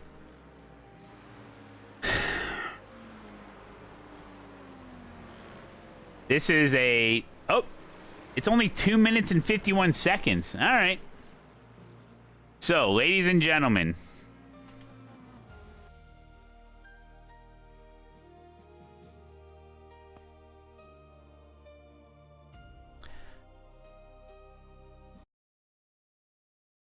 Ladies and gentlemen, boys and girls of the chat, I'm going to mute everything. This is just going to be the song. No notifications, nothing. This is your song. We're all hearing it for the very first time. Are we ready? Warning, warning, warning! Listen up! We are so bad! Malone! Associates, peace and love, huge raid incoming. Let's go.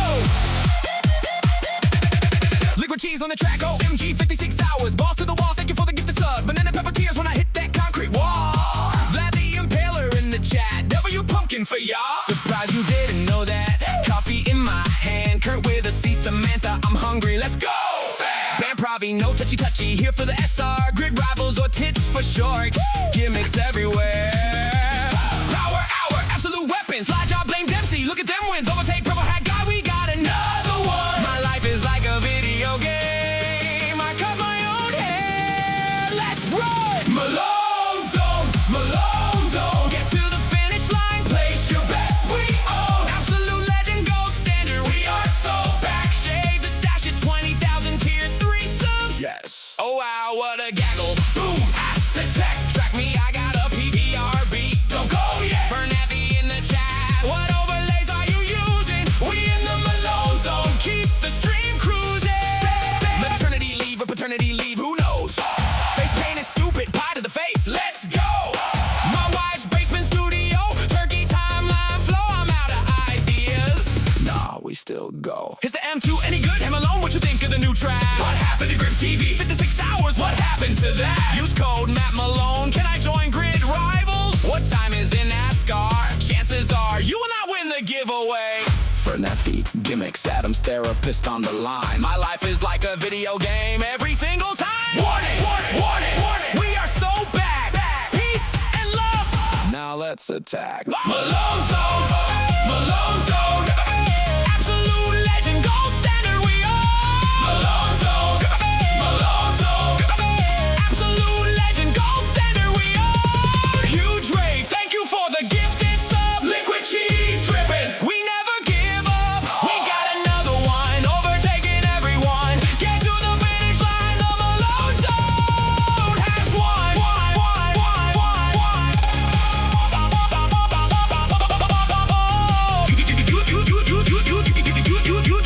Use code mattmalone, peace and love. What overlays are you using? Malone, Malone, Malone, Malone. We out. ASETEK. Warning, warning, warning. Ladies and gentlemen, that is your milestone. Chat just made that song, and sometimes it nails it. Sometimes. What'd you guys think? I improved my personal best already. Oh, okay. Suddenly I've grown a mustache. Take that, Owls. Now listen. There is another version. It's probably going to be very similar, but it is 2 of them. Do we even play the second one or just keep that one as it is, as amazing as it is? I mean, it wasn't perfect, but type a 1 in the chat if you want to listen to the other version. Type a, I mean, you can't, I wouldn't risk it. We definitely play it. Play it? I mean, it's going to be very similar. All right, we're going to play it. We'll play it. All right, here it is. Listen up, we are so back. Malone, Malone, Malone and Associates. Peace and love, huge rating coming. Liquid cheese on the track, 1G56 hours. Balls to the wall, thank you for the gifted sub. Banana pepper tears when I hit that concrete wall. Vlad the Impaler in the chat, W pumpkin for y'all. Surprised you didn't know that. Coffee in my hands, Kurt with a C, Samantha, I'm hungry. Let's go, fam. Bam, bam, bam, Pravino. Touchy, touchy, here for the SR. Grid rivals are tits for short gimmicks everywhere. Power hour, absolute weapons. Not job, blame Dempsey. Look at them wins. Overtake purple hat guy, we got another one. My life is like a video game. I cut my own hair. Let's run. Malone Zone, Malone Zone. Get to the finish line, place your bets. We own absolute legend, gold standard. We are so back. Shave the stash at 20,000 tier 3 subs. Yes. Oh wow, what a gaggle. Boom, ASETEK. Track me, I got a PBRB. Don't go yet. Burn out the in the chat. What overlays are you using? We in the Malone Zone. Keep the stream cruising. Maternity leave or paternity leave. Who knows? Face paint is stupid. Pie to the face. Let's go. My wife's basement studio. Turkey timeline flow. I'm out of ideas. Nah, we still go. Is the M2 any good? Hey Malone, what you think of the new track? What happened to Grip TV? 56 hours. What happened to that? Use code mattmalone. Can I join grid rivals? What time is in NASCAR? Chances are you will not win the giveaway. Burn out the gimmicks. Adam's therapist on the line. My life is like a video game every single time. Warning, warning, warning. We are so back. Peace and love. Now let's attack. Malone Zone. Malone Zone. Malone Zone. Absolute legend, gold standard. We all huge rate. Thank you for the gifted sub. Liquid cheese dripping. We never give up. We got another one. Overtaking everyone. Get to the finish line. The Malone Zone has won. Whoop, whoop, whoop, whoop. Use code mattmalone. Peace and love. What overlays are you using? Malone, Malone, Malone. We out. Boom, ASETEK. Boom, ASETEK. ASETEK? This is a subathon. If you subscribe, gift subs, donate. Hey, whoa, whoa, whoa, whoa. There you go, folks. Listen. I mean, they were both good. I mean, but ASETEK, yeah, it can't pronounce certain things. W2. W2. There you go, folks. Did you enjoy that milestone? That was cool. Good job, everybody. You guys wrote that. You guys wrote it, produced it. And there it is. Now we need to hear the first one again to compare.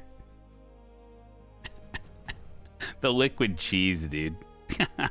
LA, thanks for the subscription, buddy. Whoops. What, no one's racing? Oh, it's on pause. Oh, yeah, I paused it. Oh, man. Good times, guys. Matt Malone's AI songs have single-handedly raised the temperature around the planet by 2 degrees centigrade. Need more water.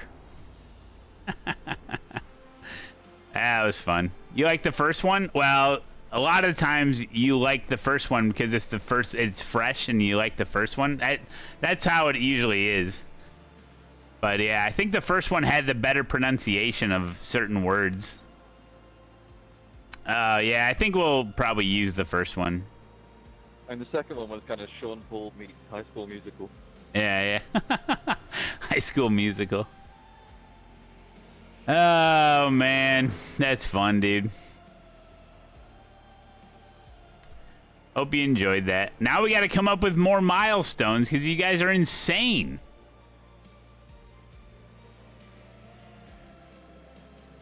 Yeah, Turbo Snail. Ask Grok for milestones. Oh, God. Here goes another 40 gallons of water.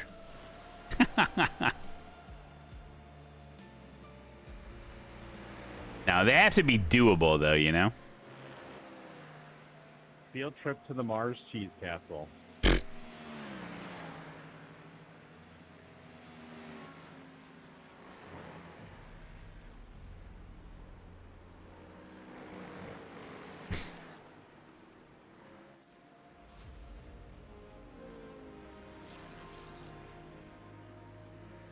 What about mustache and then the head? Go full Uncle Lester.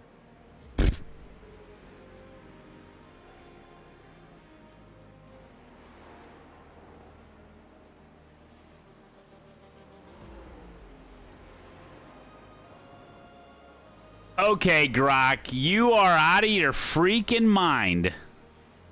It's going off of all the stuff we said. No. It says at 250 subs, I shave my mustache. Yeah, get him out of here.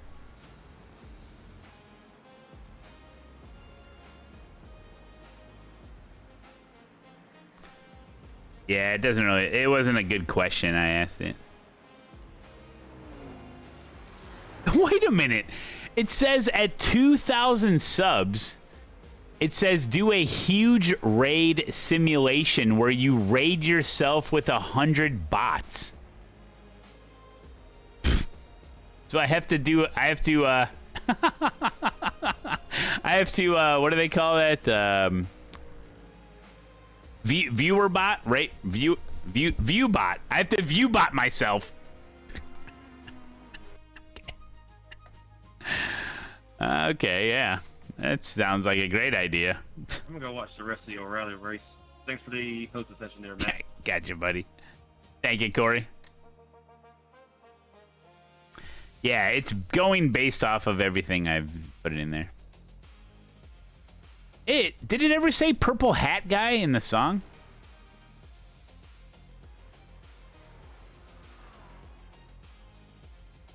It's going based off all the phrases we gave it, so then it gives it names. It has a milestone of Adam's Therapist, where every 1,000 subs, you do a 5-minute therapy session with chat. Grok, you are really not smart. Use code Matt Malone. Hit 6,000 subs, and you do a big sponsor read. So I read you an ad. Wow. These are really great. I'm so glad I asked.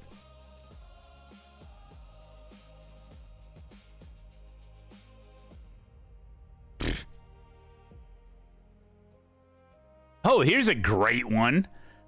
We got another one. That's what it's called. And it means every new tier 3 sub, I get an instant pie to the face.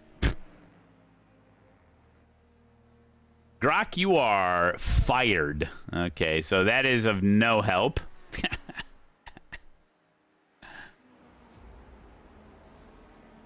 Samantha, make 50 pies. Yeah. An immediate pie to the face. Yeah. Yeah, we know how well that went. Well, it's almost dinner time.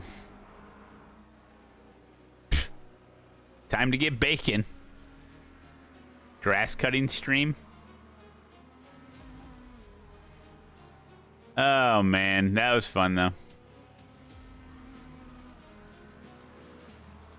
Cooking with Malone stream. Best thing I can make you, I could do like my kettle corn. But the kids are home again, so can't do a lot of stuff with the camera.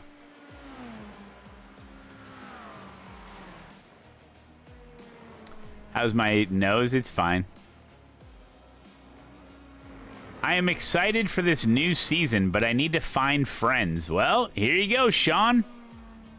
We got a whole bunch of friends in here. Microwaved eggs with Matt Malone. I could show you how to microwave eggs. That'd be easy. Grass and garden techniques with Dale Earnhardt.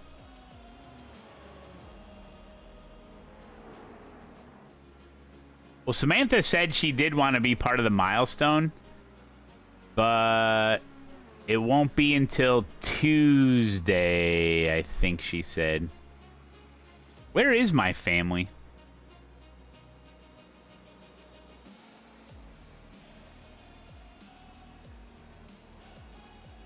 Cut the grass is Dale Earnhardt. I can't fit in the rig, Locomotion. Where's my family? You guys putting these tips and tricks to... Let's watch. Let's analyze a lap. Here we go. From Slugger. Here we go. Look at that. Just like Kevin's told us. Oh, Samantha could try the new M2. That's not a bad idea. Dude, she could rip it. Rip that M2 around Lime Rock Classic. I'm telling you, man. I'm telling you, Samantha's still got it.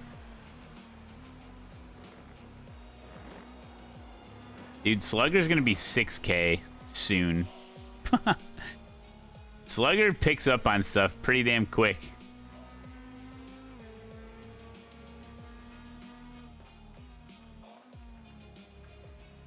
Yeah, I hope you guys enjoyed the Kevin Ellis thing. That was very informative. I never noticed those little sections of the apexes. Yeah, you guys enjoyed it? Yeah, he's a nice guy. We did an interview a long time ago. I give you the... He was talking about... Well, some of it's probably after iRacing updates and stuff, but... We did an interview a long time ago. I'll give you the link. I mean...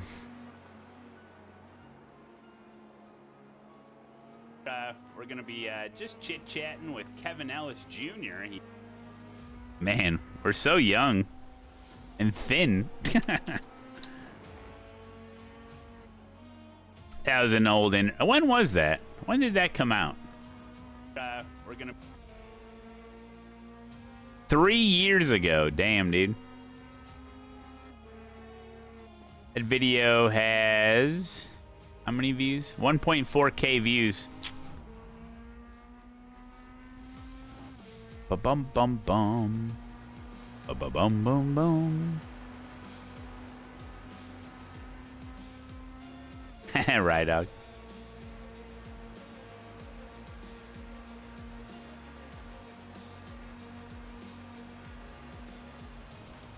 Can we get a Matt Malone commute podcast from his bed to his sim rig? But that'd be a YouTube short.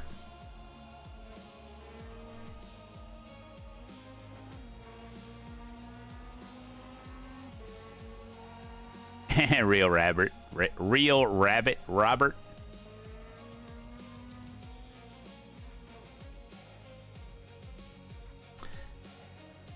Well. Yeah, Kyle? Bonk. Bonk. Anyway. He did say to crash, but not into people. What's with the IR in hosted? I may have it set to a different discipline. Who's this Mike Malone imposter? Is he Matt's cousin? It's at the formula. He's Ray's brother.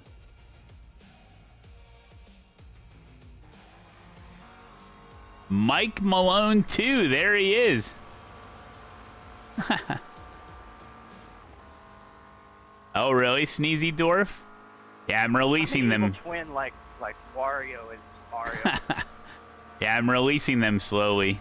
I think the Dave... Which one came out today? Dave Cam? The Dave Cam one came out today?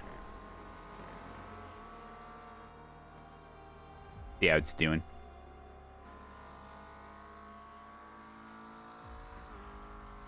Yeah.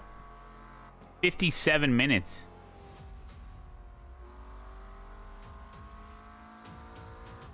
The Gamer Muscle one was an hour and 25 minutes, an hour and a half. Damn.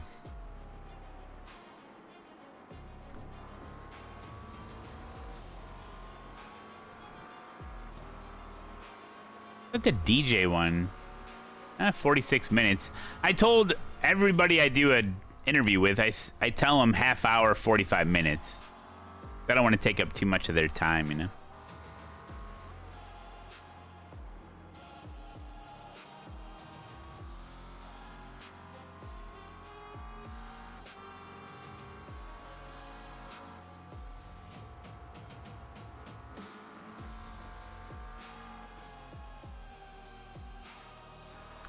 Jimmy got married today. Jimmy got married today. Jimmy got married today. Beautiful pictures.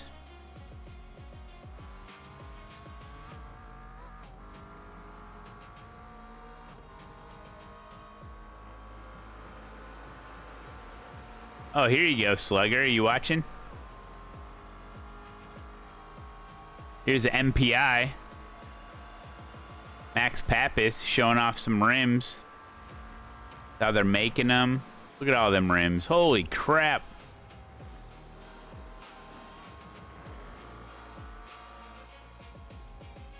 Must be like a custom job. Oh, it's Bell. Making them, it says, working our magic. Make sure C Bell Racing is as safe and comfortable driving. Huh. We're making them like a custom rim. Yeah, he's got a broken wrist. Yep. Dude, he's so young.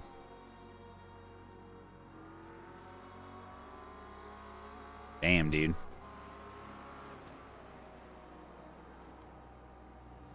His ankles nearly snapped too? Jeez. Had to run to the grocery store. How was training? Oh, we learned everyone is 100 million seconds faster.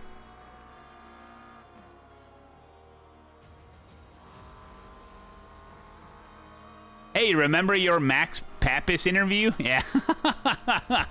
Yeah, I remember. Look. Sometimes come in a little hot and heavy, you know? Christopher Bell's 31? Damn, he looks 16. Shit, I'm sorry, man. Who's this guy? I don't know. Mike Malone. Oh, that's what Max said to me. Yeah.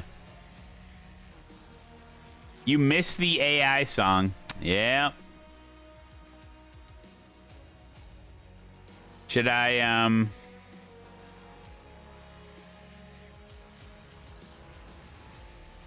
somehow put it on YouTube? You missed it too?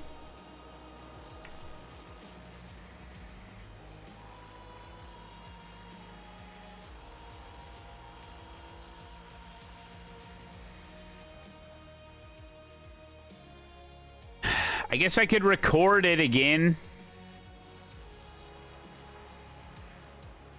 Do the camera switching and do what I did for the second song, but for the first song.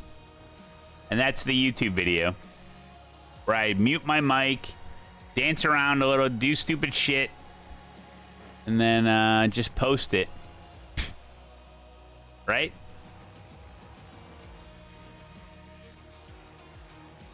It was a banger, dude. It was a banger, dude.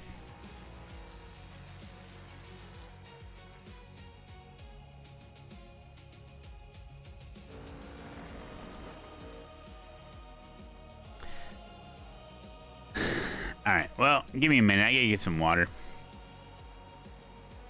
Yeah, because then if I post it, then at least we can give people the link when they're like, did we already do the AI song? That's so heartbreaking. Be right back.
You didn't miss the song. I'm gonna play it again. Let me download it. I got a couple ideas here.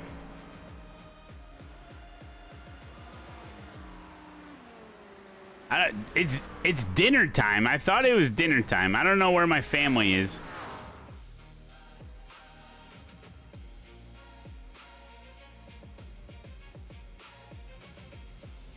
I don't know where my family is. Oh.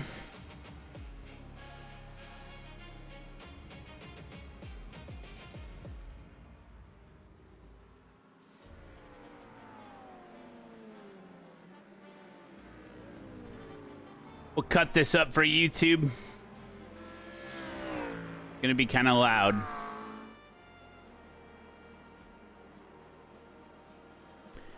And then I'm gonna...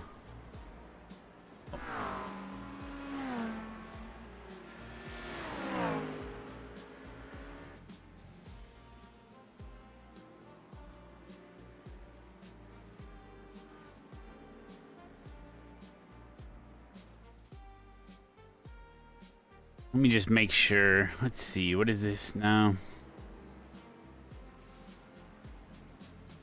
Where is it? Hold on. I want this to run constantly.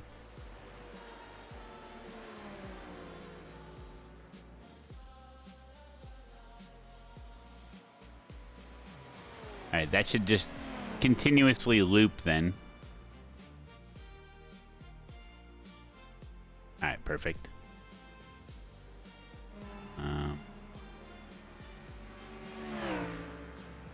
Sorry, we just got home. Dinner in about a half hour. Okay, it's fine. Okay.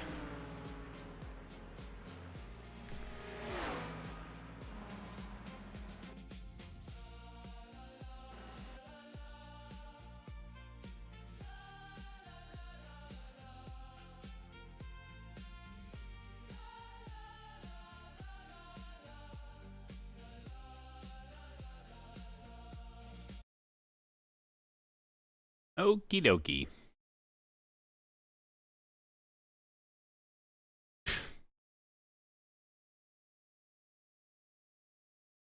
Now I can't stop that. I can't stop it now. It's all right. Okay.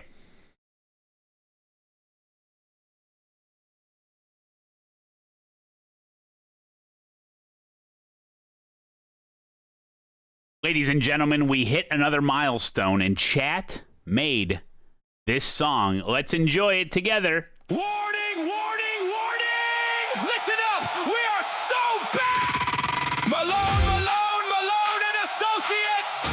Peace and love! Huge raid incoming! Let's go! Liquid cheese on the track, OMG, 56 hours. Balls to the wall, thank you for the gift of sub. Banana pepper tears when I hit that concrete wall. Vlad the Impaler in the chat. W Pumpkin for y'all. Surprised you didn't know that. Coffee in my hand, Kurt with a C, Samantha, I'm hungry, let's go! Bam Pravi, no touchy touchy, here for the SR. Grid rivals or tits for short. Gimmicks everywhere. Power hour, absolute weapons. Slide job, blame Dempsey, look at them wins. Overtake, purple hat guy, we got another one. My life is like a video game. I cut my own hair, let's run! Malone Zone, Malone Zone. Get to the finish line, place your bets, we own. Absolute legend, gold standard, we are so back. Shave the stash at 20,000 tier 3 subs. Yes. Oh wow, what a gaggle. Boom, ASETEK. Track me, I got a PVR beat. Don't go yet. Bernathi in the chat. What overlays are you using? We in the Malone Zone. Keep the stream cruising. Maternity leave or paternity leave, who knows? Face paint is stupid, pie to the face. Let's go. My wife's basement studio. Turkey timeline flow. I'm out of ideas. Nah, we still go. Is the M2 any good? Hey Malone, what you think of the new track? What happened to Grip TV? 56 hours, what happened to that? Use code mattmalone. Can I join Grid Rivals? What time is in NASCAR? Chances are you will not win the giveaway. Bernathi, gimmicks, Adam's therapist on the line. My life is like a video game every single time. Warning, warning, warning, warning. We are so back. Peace and love. Now let's attack. Malone Zone, Malone Zone. Absolute legend, gold standard, we are. Malone Zone, Malone Zone. Absolute legend, gold standard, we are. Huge raid, thank you for the gifted sub. Liquid cheese dripping, we never give up. We got another one, overtaking everyone. Get to the finish line, the Malone Zone has won.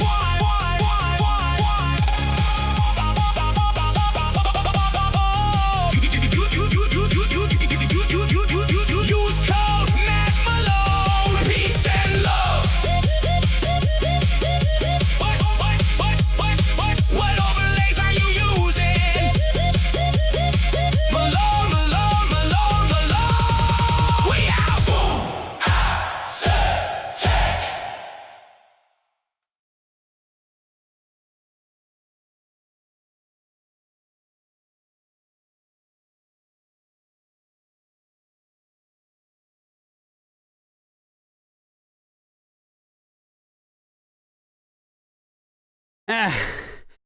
Woo.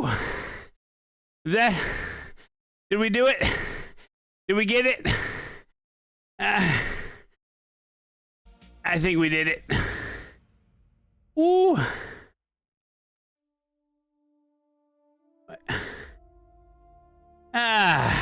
right, well, go ahead and upload that. So if people ask about it, we can point them in the right direction. You approve? I might die. I could die. We're good. Got it right here. I'm gonna upload it.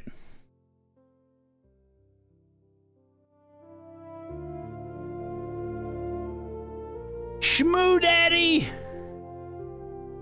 Thank you, Shmoo Daddy, for the 25 months. Hero with a huge raid. Good to see you, Hero.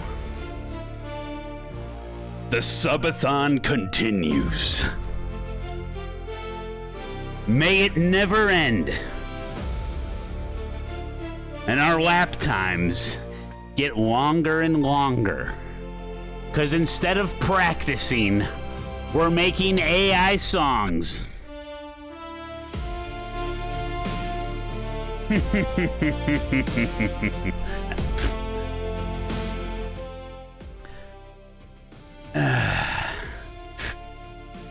What do you mean? This is practice.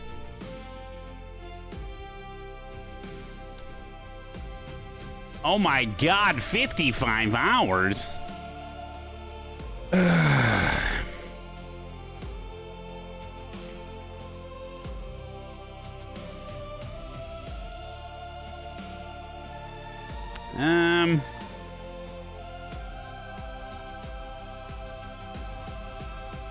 No, I don't sleep on stream now. What am I gonna name this song?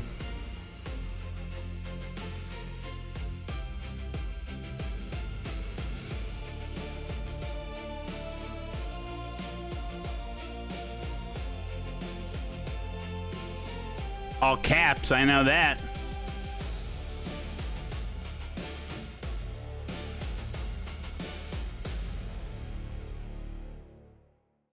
Woof.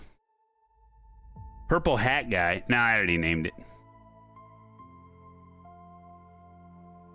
it. AI slop is not what that was. That slapped. That's so clever. Name it water waster.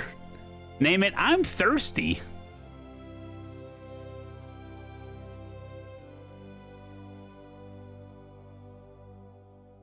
Hold on, it's uploading. Or it's thinking after it's uploaded.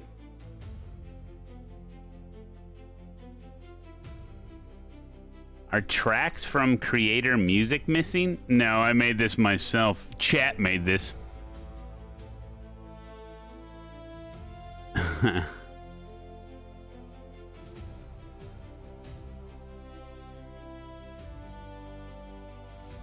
right. AI song, subathon milestone. Chat made this song. Okay, perfect. Hey, thanks, Hero. Thanks, buddy.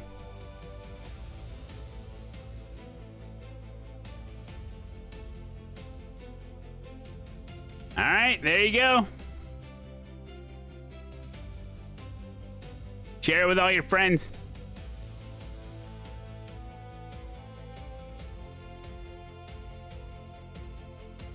Ladies and gentlemen, we hit another Pumpkin for y'all. It's everywhere. Overtake best we own. Absolute legend gold standard. We are so back. Shave the stash at 20,000 tier 3 subs. Yes. Oh wow, what a gaggle. Boom. ASETEK. Track me, I got a PBR. Did I fall down?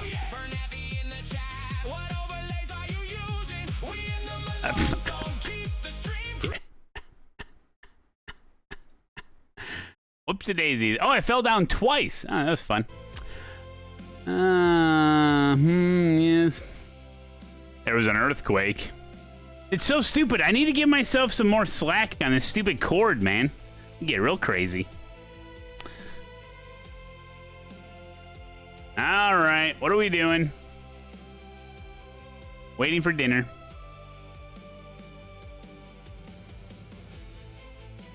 Can we do an oval?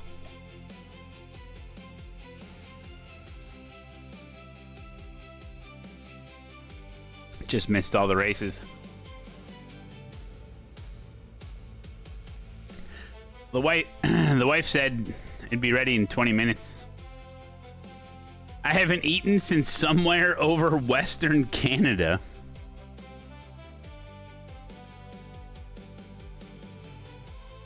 I was waiting on my backspin.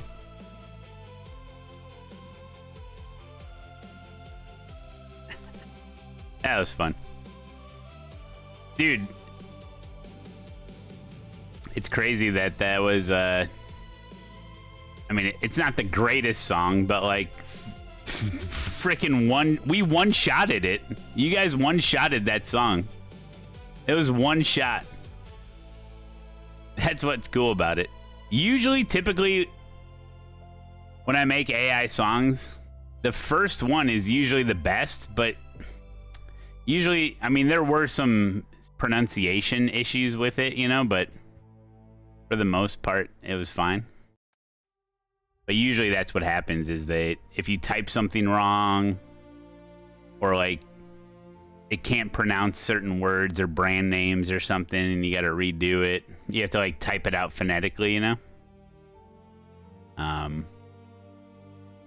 But that worked out pretty good.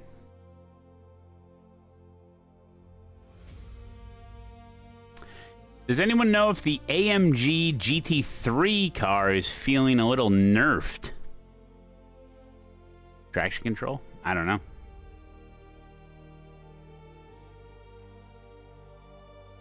Well, that was fun. Oh yeah, we have to come up with new milestones.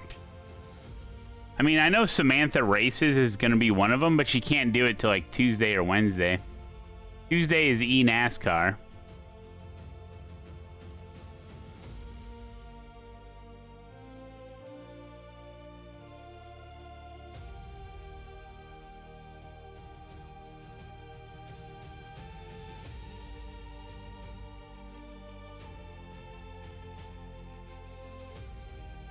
New season day. Oh, Monday night, new season, yeah, into Tuesday. Thank you, Russ. Hunt for a new turtle. Sam opens the stream.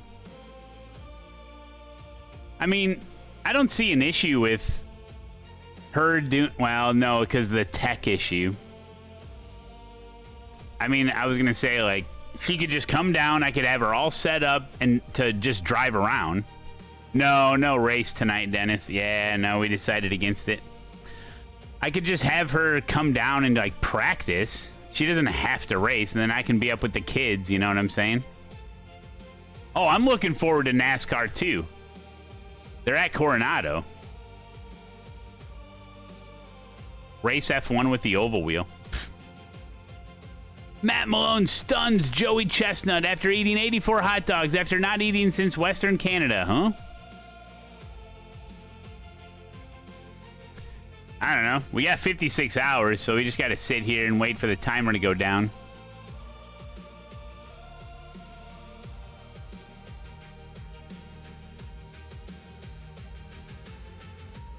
Drew Droid. How hungry am I?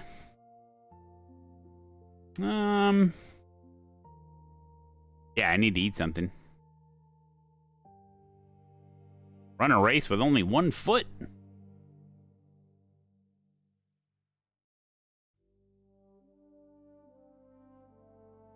I'm so tired I can't tell if I'm even hungry. Yeah, I've been there.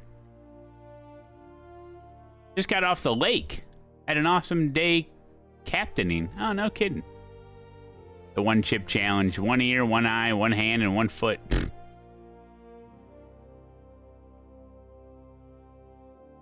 Captain Roans, he is a real captain. Oh, Captain Tony said that. All right, let's see who had the fastest times. The fastest time out there, based on Kevin Ellis Jr.'s advice and tips from us, was Tomek Janikowski with he was in the Ferrari, and he had the best time of a 144.7. Pretty good.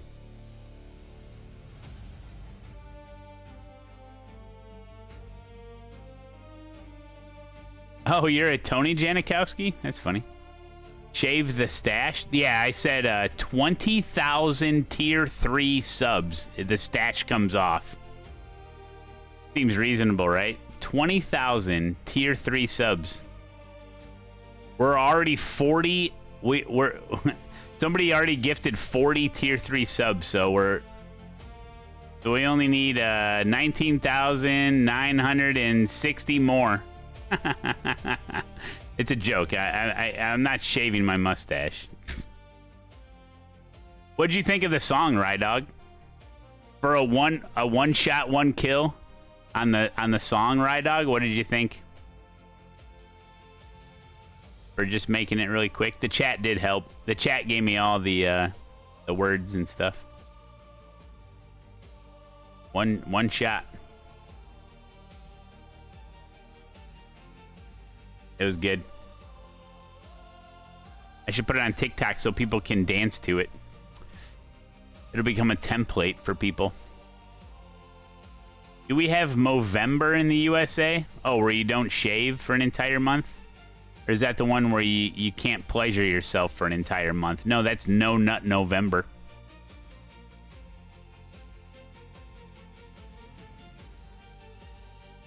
That's right, Eradicator. You're damn right, son.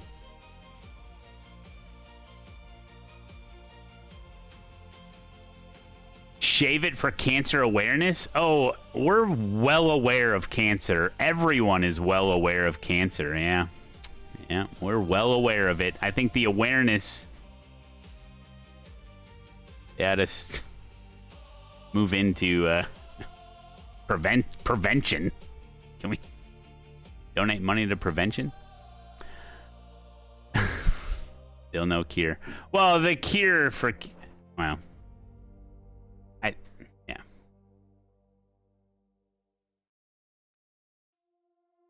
I'm jamming to it now on the Bose surround system. F yeah.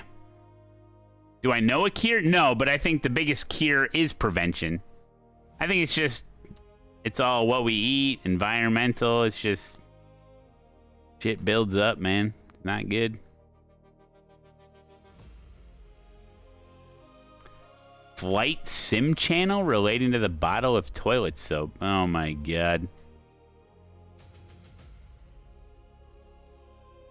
No, I'm not that interested. Maybe I'll look. I have to go all the way... I have to go all the way over to Dempsey's flight sim. What? Talk about a rabbit hole.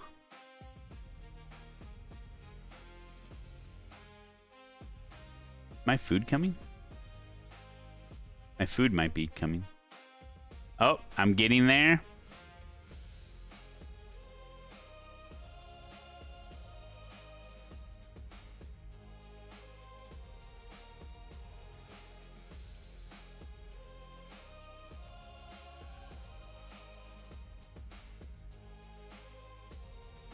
So this is the story, guys. Okay. You guys know Captain Roan in the chat? So he's a captain of a... He flies cargo. Okay? So this is what happened. Let me know, Captain Roan, if I have this story correct. So Captain Roan was on an airplane flying from, let's just say, Japan to Alaska. He had a nice meal while watching someone fish. Okay? And he had another meal while watching someone mess around with performance torque converters. Sounds really fun. And then what happened was he got on the airplane, who was already on there, and he completely broke the toilet because of his explosive diarrhea. Here's the toilet after it was blown up by Captain Roan's butthole. And then he had to carry out his poop in a bag because it didn't fit in the toilet. And that is what Captain Roan has been doing for the last 48 hours. Did I get that right? Did I get that right? Checks out.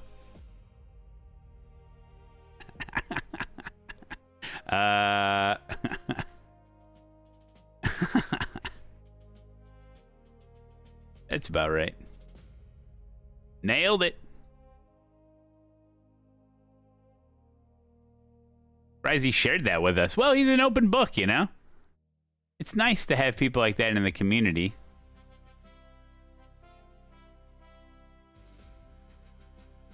He doesn't have any secrets. No, somebody shoved a soap bottle down the toilet in the plane, and they had to take it all apart and get it out. Who would do that?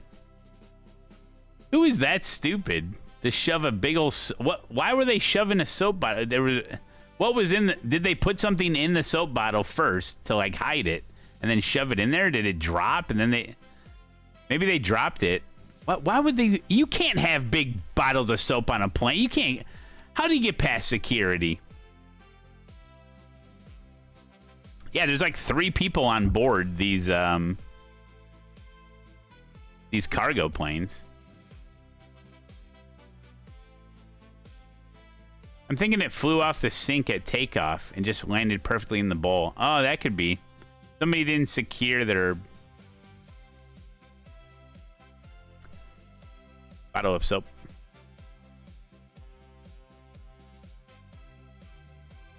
It might have been sheer coincidence. Actually, what happened was... Wait a minute. Is this why Dempsey was asking about if you drop soap on a dirty floor? Is this how this came about?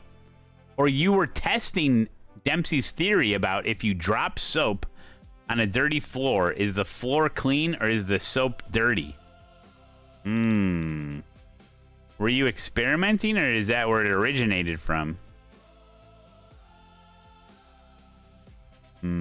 The plot thickens. Justin Allgaier won again. Again, he's good, huh? Once again, we can blame everything on Dempsey.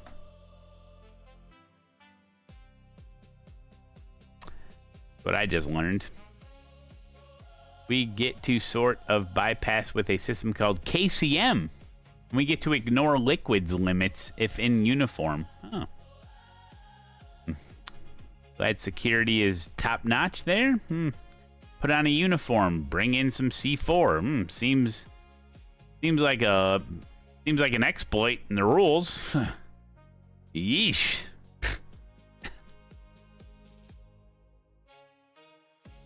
Within reason. Start bringing like those big 5-gallon water things that he uses. I get real thirsty on the plane.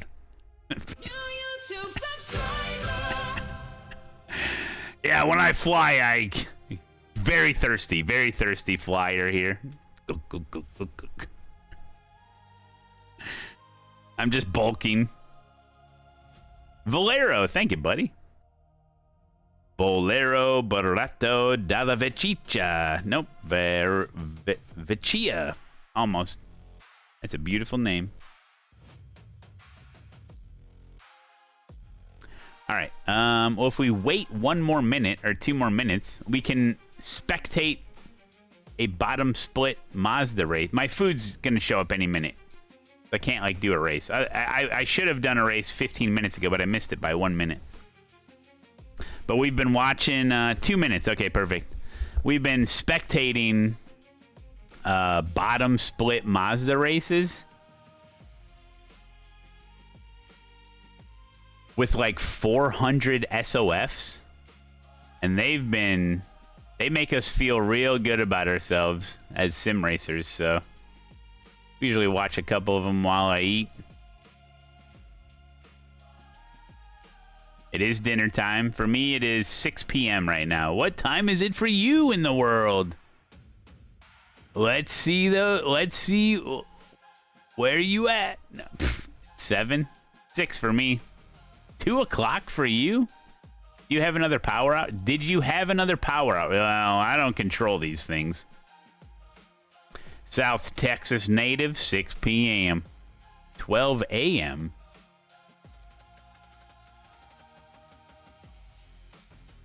If it's 2, what the? Florida, 7 p.m. 2 a.m. Ramos Sue, thank you for those gifted earlier, man. I appreciate that. I remember you. You were over on Kick getting real funny with it. 1 a.m. in Italy. Oh, that is an Italian name. Valero Barato. I love all those like Italian and Spanish names, and they sound awesome. In America, like my grandpa, he's dead, but his name was Frank. Frank Malone. That really rolls off the tongue. You can really put that in a song. Frank Malone. It's a very sharp name. It's midnight for Jim Marshall. Nashville, Tennessee, 6 p.m. Is Malone Italian? No, not really. Mostly German and Polish.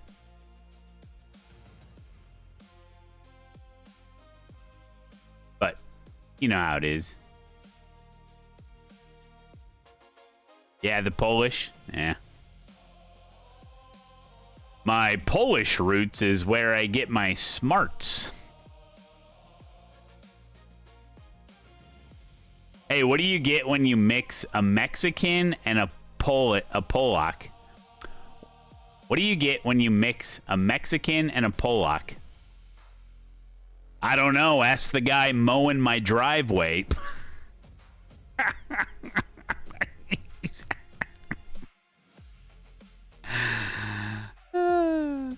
I've heard that one before. Yeah. One of my favorites. Me and Ian just got a victory royale. Hell yeah. In Tomato Town?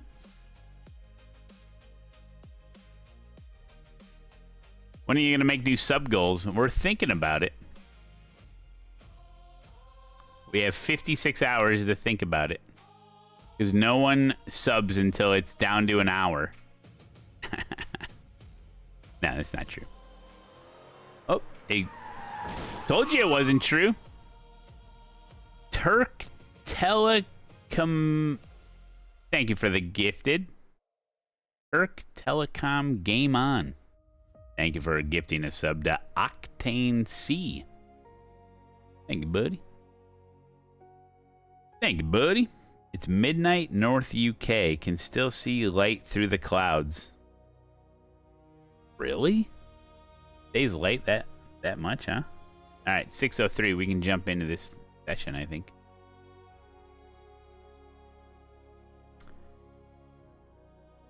Oh, 427 strength of field. Here we go. 427 strength of field Mazda race. Oh, you know what's cool is the tracks change over in an hour. The tracks change over in an hour.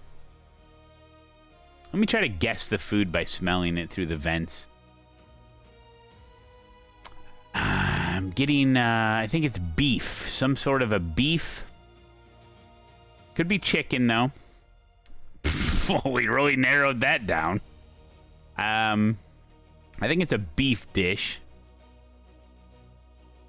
Man, if it was meatloaf, that would be amazing. But I don't think I'm that lucky. Mexican chicken. No. It doesn't smell like Mexican. Yeah, it smells like food.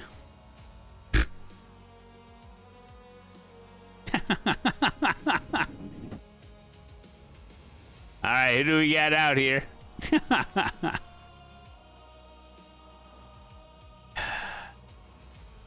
Maybe I'm smelling what I want it to be. Maybe I'm smelling meatloaf because I want meatloaf. What's meatloaf? Slugger, hit him with the emote. Hit him with the emote. What's meatloaf? Meatloaf is a loaf of meat. Now, you basically get a bunch of ground beef, and you can mix like Italian sausage in with it too if you want. And then you put in a bunch of filler like onions and crackers and spices, and people put all sorts of stuff in it. And then you cook it in a loaf. Yeah, breadcrumbs. You bake it like in a baking pan. It's not like a bread loaf. It's not like a bread loaf. It's like a 10-inch by 13-inch glass pan. And you put it all in there, and then you just eat it. Oh, thank you, babe. Hey, Samantha. You left me. Hey, Grayline. Hell yeah, brother. Okay. So I'm going to put this to most exciting because when it was on crashes, it wasn't that good. Most exciting is good. You're currently eating your night dinner, eating sausages with taco sauce and ketchup. Oh, midnight snack, huh? Okay. I'm just gonna walk over yonder and have my dinner.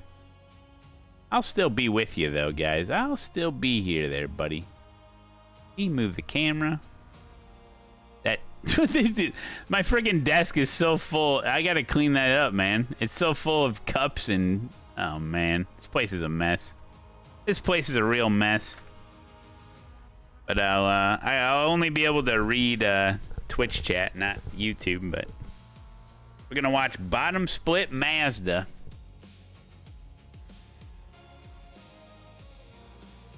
Ooh, something healthy. Dang, she takes real good care of me.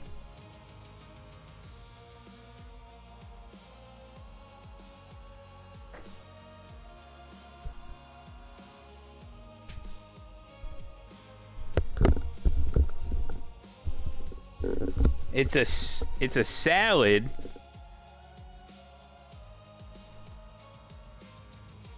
It's a salad with the it's a nice salad, and then I got the chicken nuggets from last night. The nice chicken nuggets. So it's like a chicken salad, basically. Hell yeah.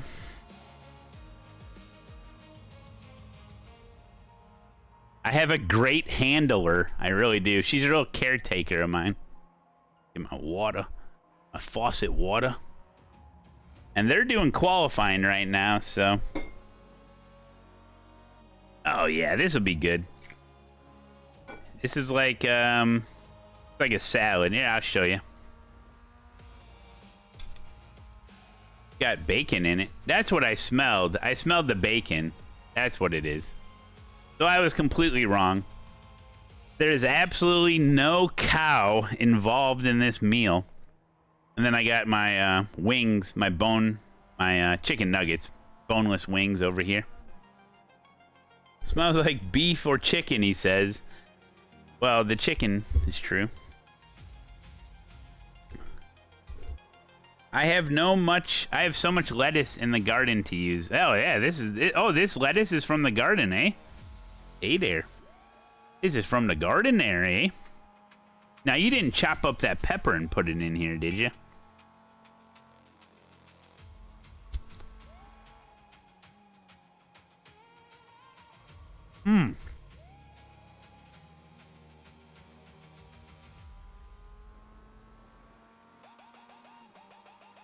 Oh, wait. Any tips? Any tips for someone wanting to get into Rallycross? I really am having trouble with the rotation up the ramps and around the big corners. Oh man, if you're at Phoenix, that last long big dirt corner is pretty tough. You got to be able to flick it and punch it. The thing about Rally is that you're not going to get rotation unless you're on throttle.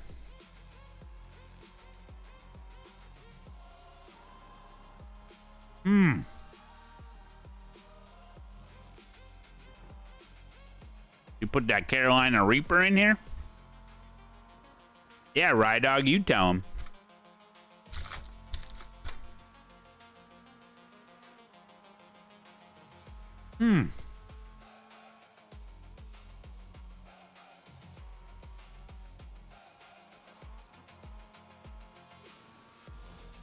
Yeah.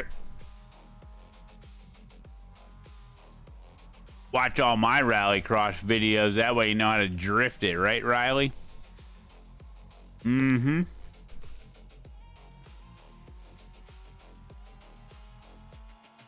I think Samantha might get that Employee of the Month. You might be right about that.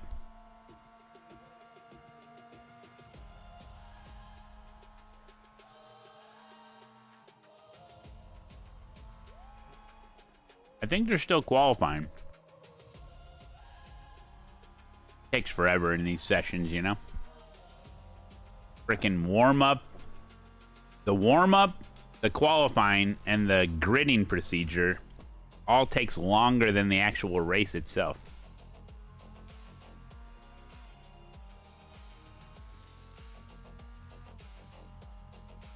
You know? Why are the lights flashing? I don't know. Got a mind of their own.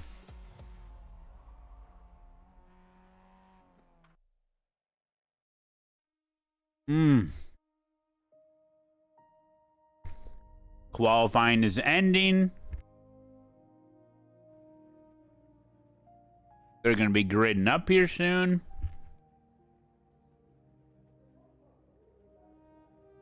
It's a good salad. It's a little wet, but I like wet salads.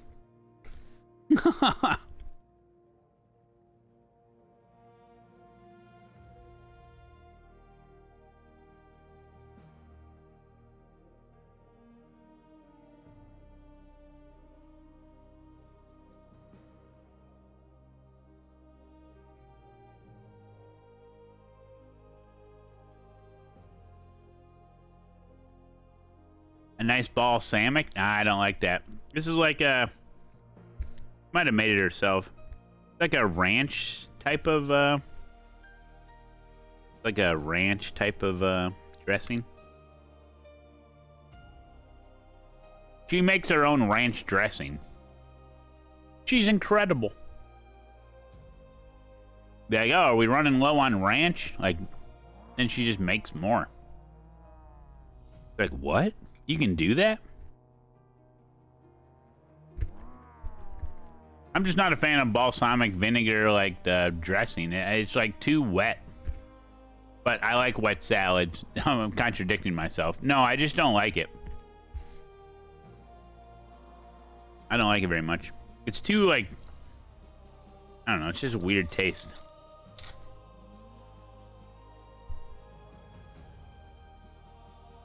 It's a little too Mediterranean for my liking. Oh, they're gridding up, guys. This is the biggest race of their iRacing career.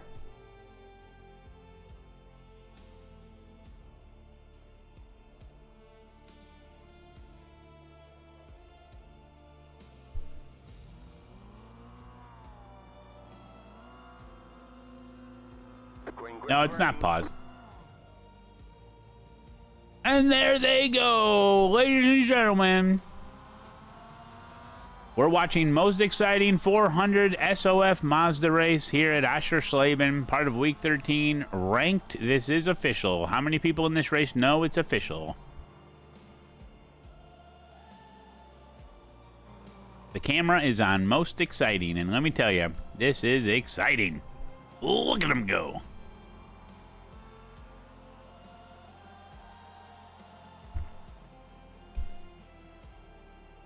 Ooh, he's going a little wide. Oh. Oh, nice slide job. Slided her in there.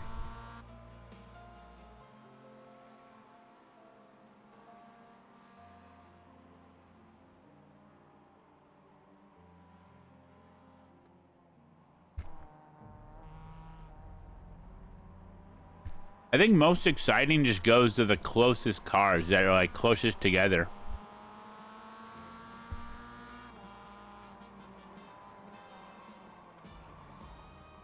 I got a freaking light over here is flickering. That's convenient.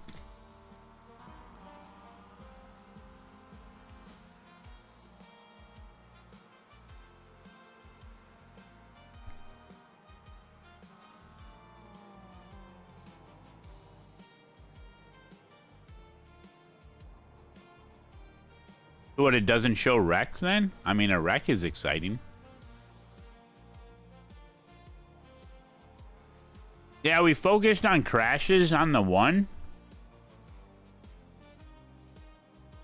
And what happened was a car would spin and the camera would focus on the car that's spinning, and then it would stop on track, and then it would just be sitting there, and then the guy would tow, and then it would show the car in the pits. And it'd be like, okay, and then it would cut to something. Whoa! Oh, disaster strikes. Oh, he's dead. Yeah, the crash thing it wasn't good. So this time we're gonna try exciting. See if it's a little better. I don't know.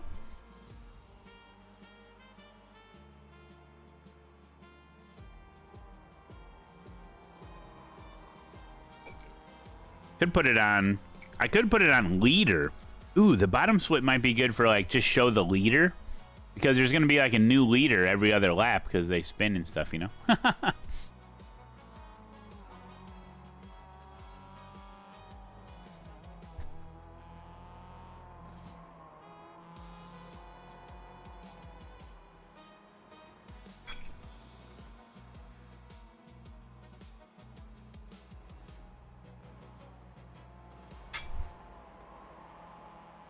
Oh, the leader's on an alt account? Those bastards.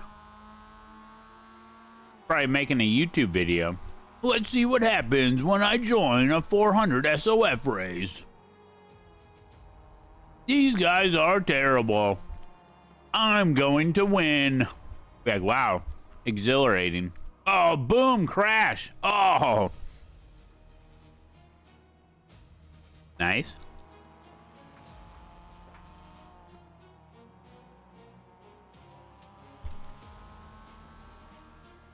Why am I not watching the 24 hours of Le Mans race? Can we answer that, chat?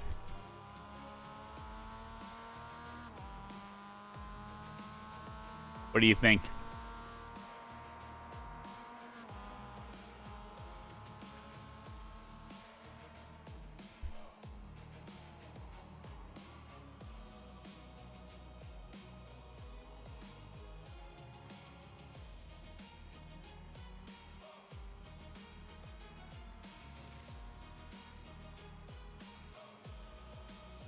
I think he means he's wondering why I'm streaming instead of watching the race by myself, my wiener in my hand.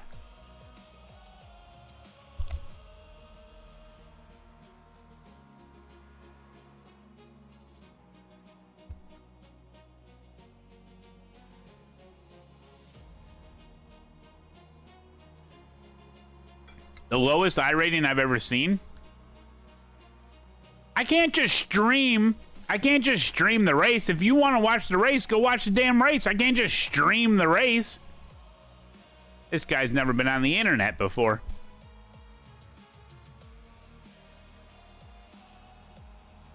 I've only seen like, I don't think I've ever seen an iRating in the hundreds, but I've definitely seen it in the 200s.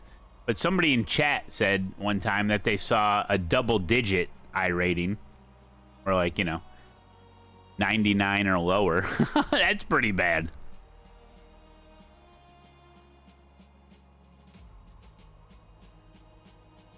Hey, you know the big NFL game is on. Why don't you stream it, Malone? Hey, why don't you stream the World Cup game?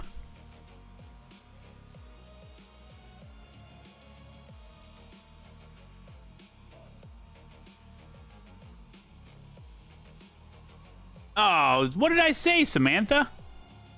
You guys are supposed to be eating. You can't be watching and eating. Wait, did I say a bad word? I'm trying not to swear too much. What did I say?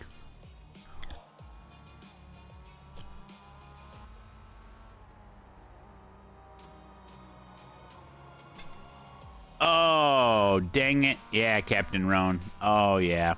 I didn't know the girls were watching. I meant hot dog. Hot dog.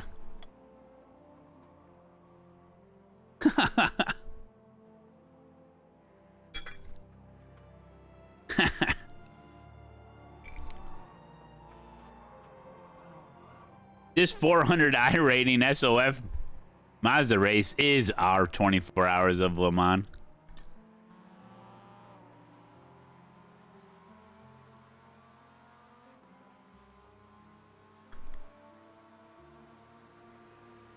He's gonna go for the pass.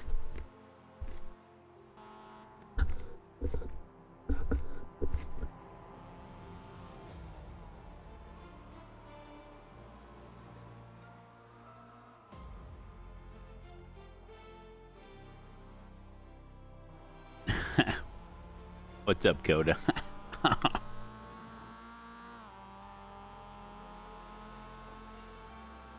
Yeah, all the tracks change over in an hour. Less than an hour. I guess it is kind of nice to do a subathon during week 13. Does the tracks change every day? If only the tracks changed to something good every day, that would be... that'd be nice. Problem is, schedule sucks.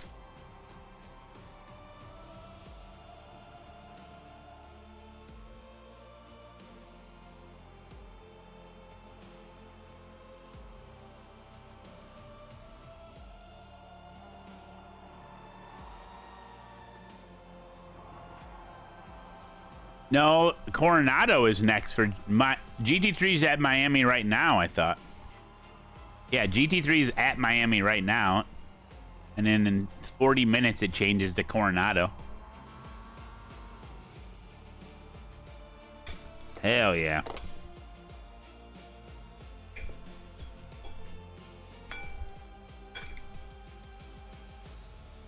Well, it's probably good to eat something healthy after yesterday, eating that pizza, huh?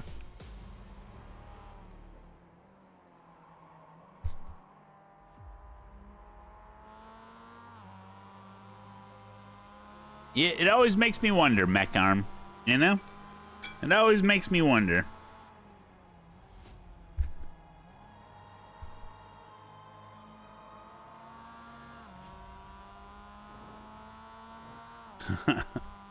Yep. Yep.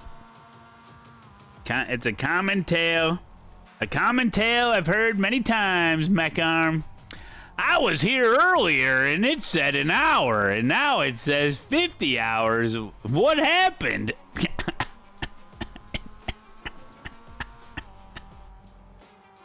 I'll tell you what happened, Cyrox. I'll tell you what happened. Chat went off, baby. Chat went off in the most glorious way possible and secured the subathon for at least... what, another 4 or 5 days at least? Thank God.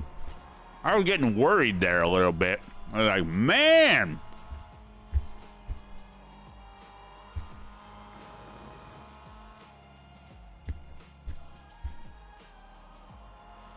Bud. What happened? I took a nap and I came back and I just got done porking my wife, and now the timer's up to 55?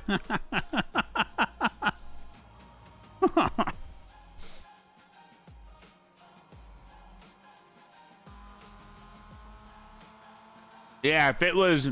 yeah, I'm trying to do the math, Cyrax. So if it was like, let's say 14-hour days, which we've kind of been doing. 14, that's 24, at 28, 20, divided by, carry the 3, 20, 28, divide 20, 24 to 3 into 4 is 3, 4, yeah, about 4 or 5 days. Yep.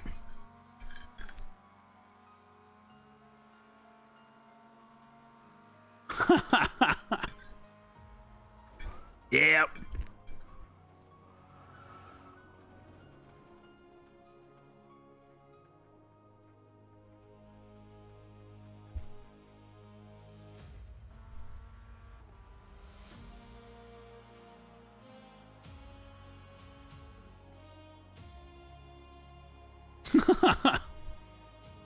Mom, what does porking mean?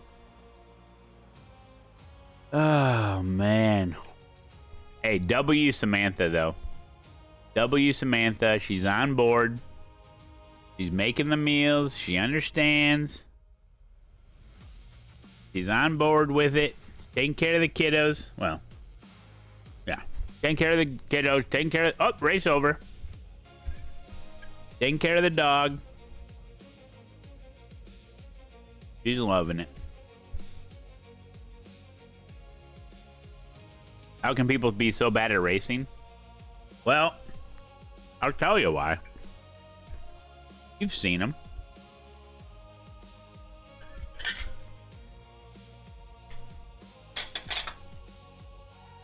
They get a frickin'... they got their wheel up here. It's in their frickin' chest. They're stomping on their pedals. They have their hands at frickin' 11 and 1, and they're like this.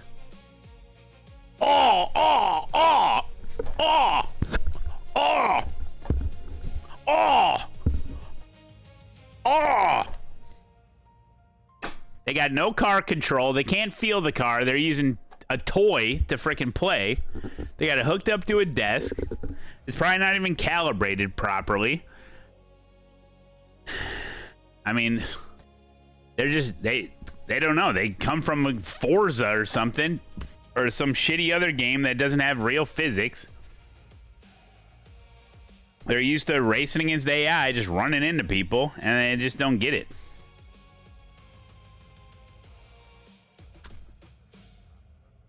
Matty Gwill, this is why I don't stream.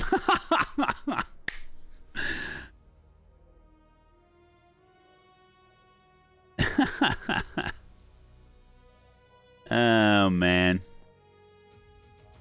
All right, Cyrox, don't get in trouble for watching the stream at work, dude.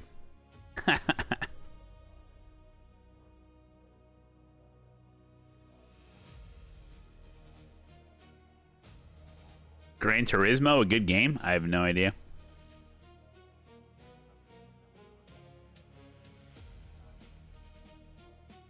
Oh my God, Captain Roan. Oh.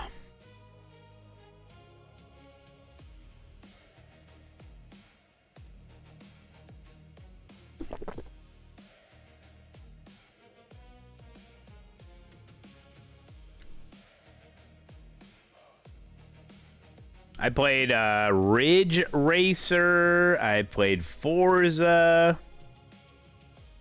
I played Burnout Paradise.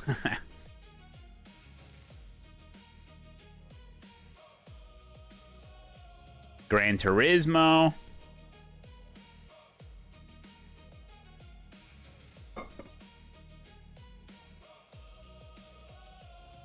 What's in the old room? All of Samantha's teaching stuff. Ridge Racer, I think it was on PlayStation 1. Whoa, camera, what are you doing? The camera has left us. It says, get back to racing, the camera says. It says, get back to racing.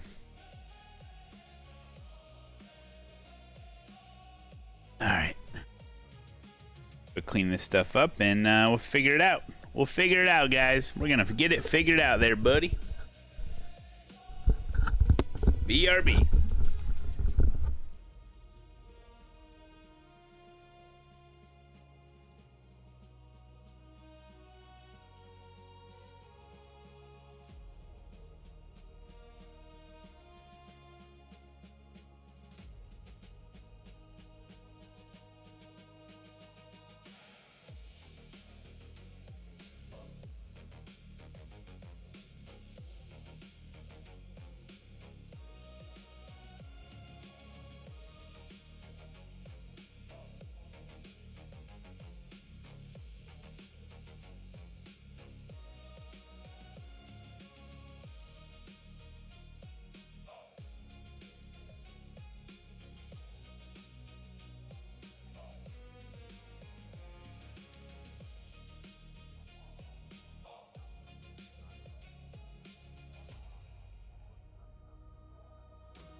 Hold on just a minute here. I gotta go say hi to my kids.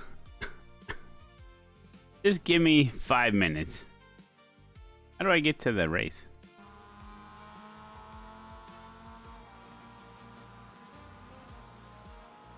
So the leader is a... Isn't it?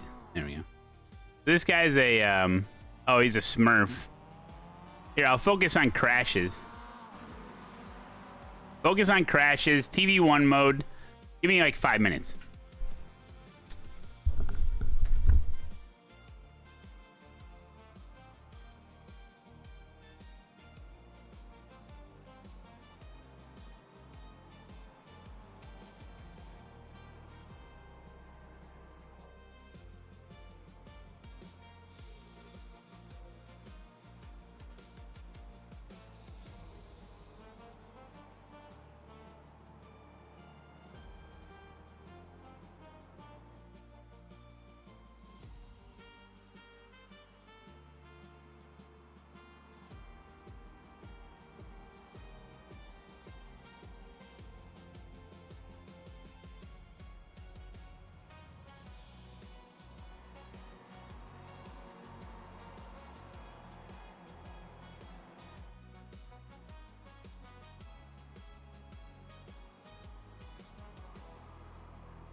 All right, all right. Thank you, thank you. I needed that. Thank you, thank you. Kids are doing good. Oh, they're great.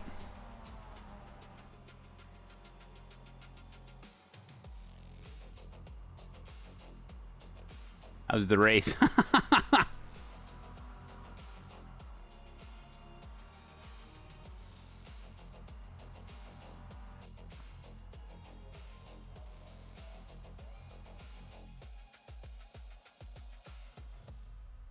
Make a command. Oh, man.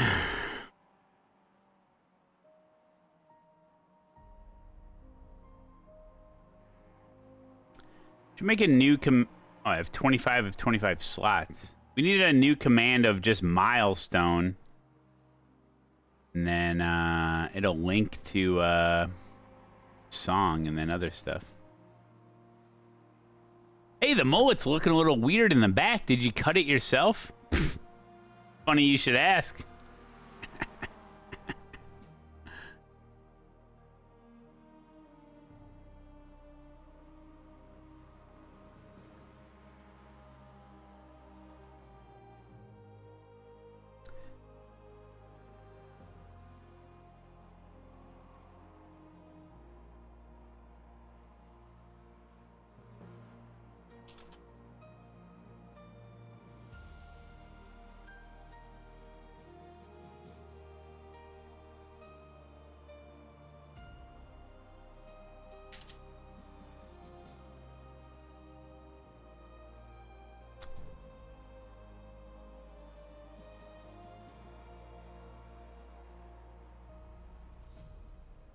Make one for YouTube.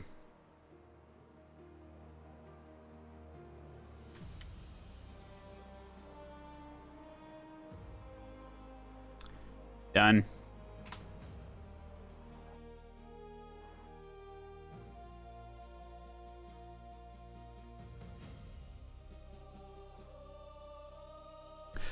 Ladies and gentlemen, the subathon continues, and we need to switch over to the YouTube. God, freaking YouTube.